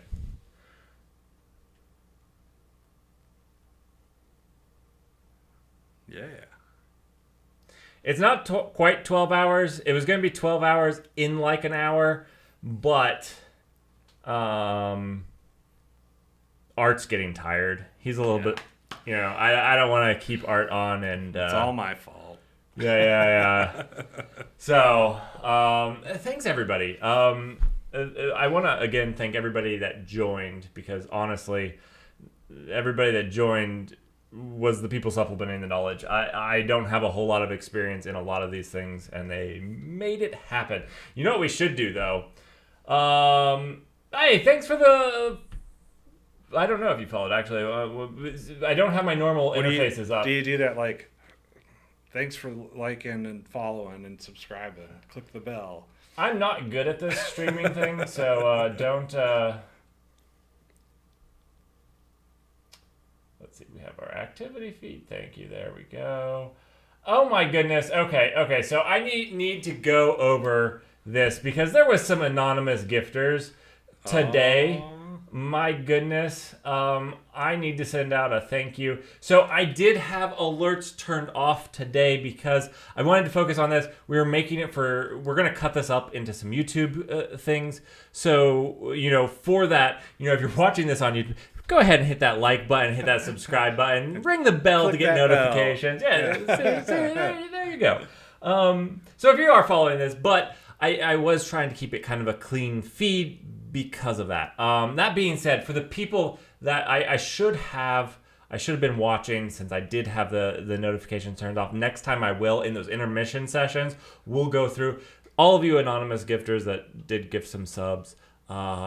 Thank you. You guys are legends. You guys are absolutely fantastic. Thank you for the follows. I cannot believe that we have follows from 9 hours ago, 7 hours ago. That's how long we've been streaming, and that's fantastic. How did we start 9 hours ago? I started before you got here. Oh, yeah. I was on with Ashish. I was on it. I started at 9:30, so I was 10 hours. I started at 8 o'clock, so math. 11 and a half. Yeah, my math. I'm tired. Also, this room is baking. It's pretty hot here. Yeah. I have been drinking this entire time. How do we follow Art? I see that. How do we follow Art? That's good chat. Do you have blogs? Do you have? I wrote one blog a while back on a Twitter handle? On Medium about deploying aerospike and Kubernetes. And then I never wrote any of the follow-up blogs that were supposed to go with it. So I feel like at this point I can't really do that. I have almost zero social media presence.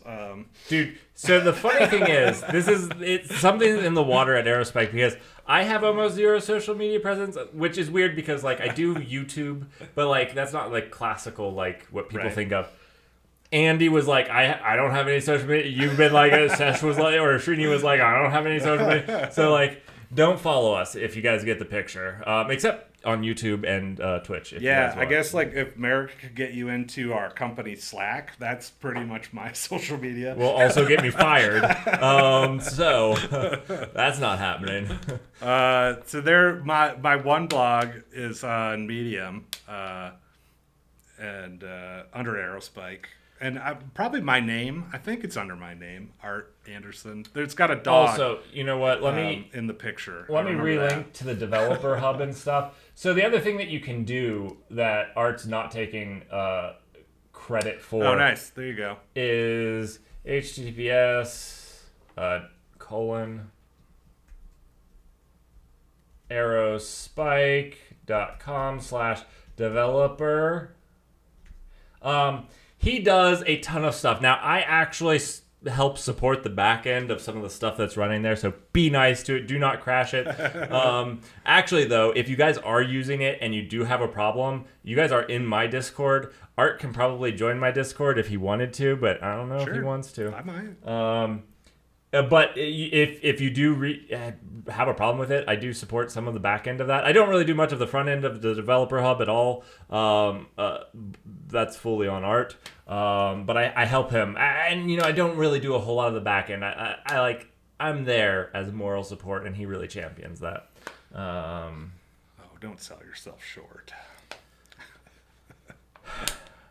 All right, let's find somebody. I gotta find somebody to raid. I'm gonna try that right now. What is that? So basically, at the end of a stream, you can just cut the feed, but you can actually go on Twitch and you can say, hey, let's find somebody else streaming in the community, and you can it kind of puts the people that were with you in their stream.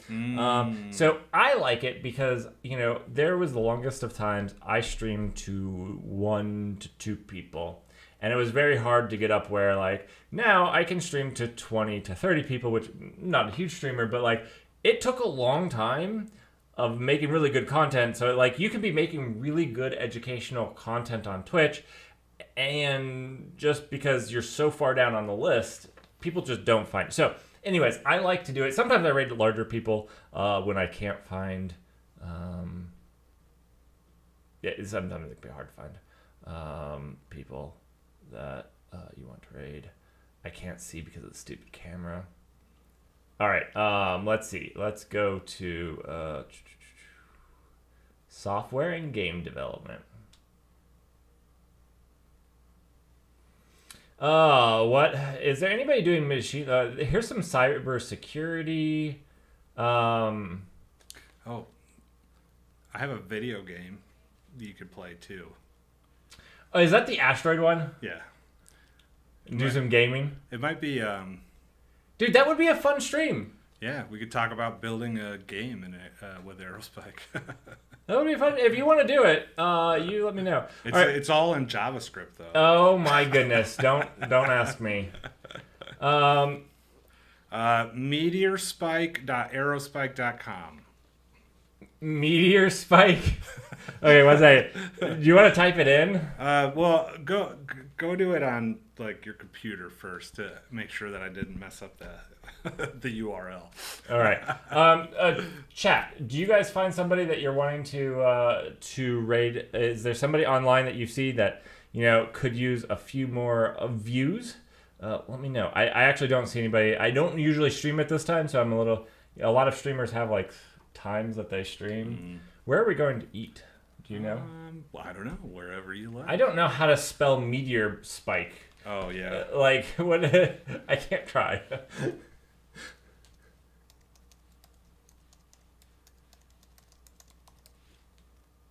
Nope. Meteors. Speaky. Yeah. All right. That was right. All right, go check out Art's game. I'm gonna send this to you guys. It doesn't have a database hooked up to it now, and there's probably lots of bugs, but they already got it. They're pretty good. Nice. You know what they're also really good at?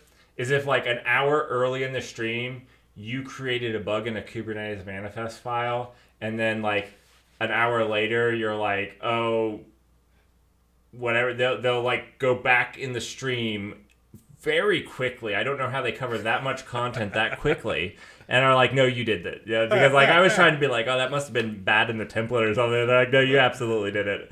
Here's the clip. No, the compiler's broken. It's definitely not my code. It's not my fault. Not my fault. Rust sucks. All right, I'll see if I can't. The code doesn't lie. The Twitch stream also didn't lie, unfortunately. All right, the Quantum Apprentice. That's a pretty good one. I actually was. It's Fallout modding tool, which is fine. It was kind of off, but a topic. I was kind of looking for on topic since we were doing databases, but this will be good enough. Let me. You know what? I need to do it over here. I need to go to create dashboard. Go over here. No, not there. Here. All right. Thank you everybody for watching. Go say hi to the Quantum Apprentice. I think. Why can't I can't type in chat. Why isn't it showing me chat? Chat. I can't type to bigger. Chat. The bottom of the chat box is off screen. Okay, here we go. I'm getting close to. This is a React app. Straight up. Don't you dare put that on React. I am putting it on React. What is it doing? It keeps moving it off screen. All right. Well, we know one person that's a React fan. No, not what I wanted to do. 1 second. We're almost there. Professional. All right, I can go and chat here. Here we go. I can do it here too. Raid. Riad. If I can type Quantum Apprentice. And that just sends everybody over there. Yeah. So thank you everybody for joining. Go give Quantum Apprentice some love and don't forget to click that bell. Yeah. See you guys. And thanks for tuning out. See you. Bye.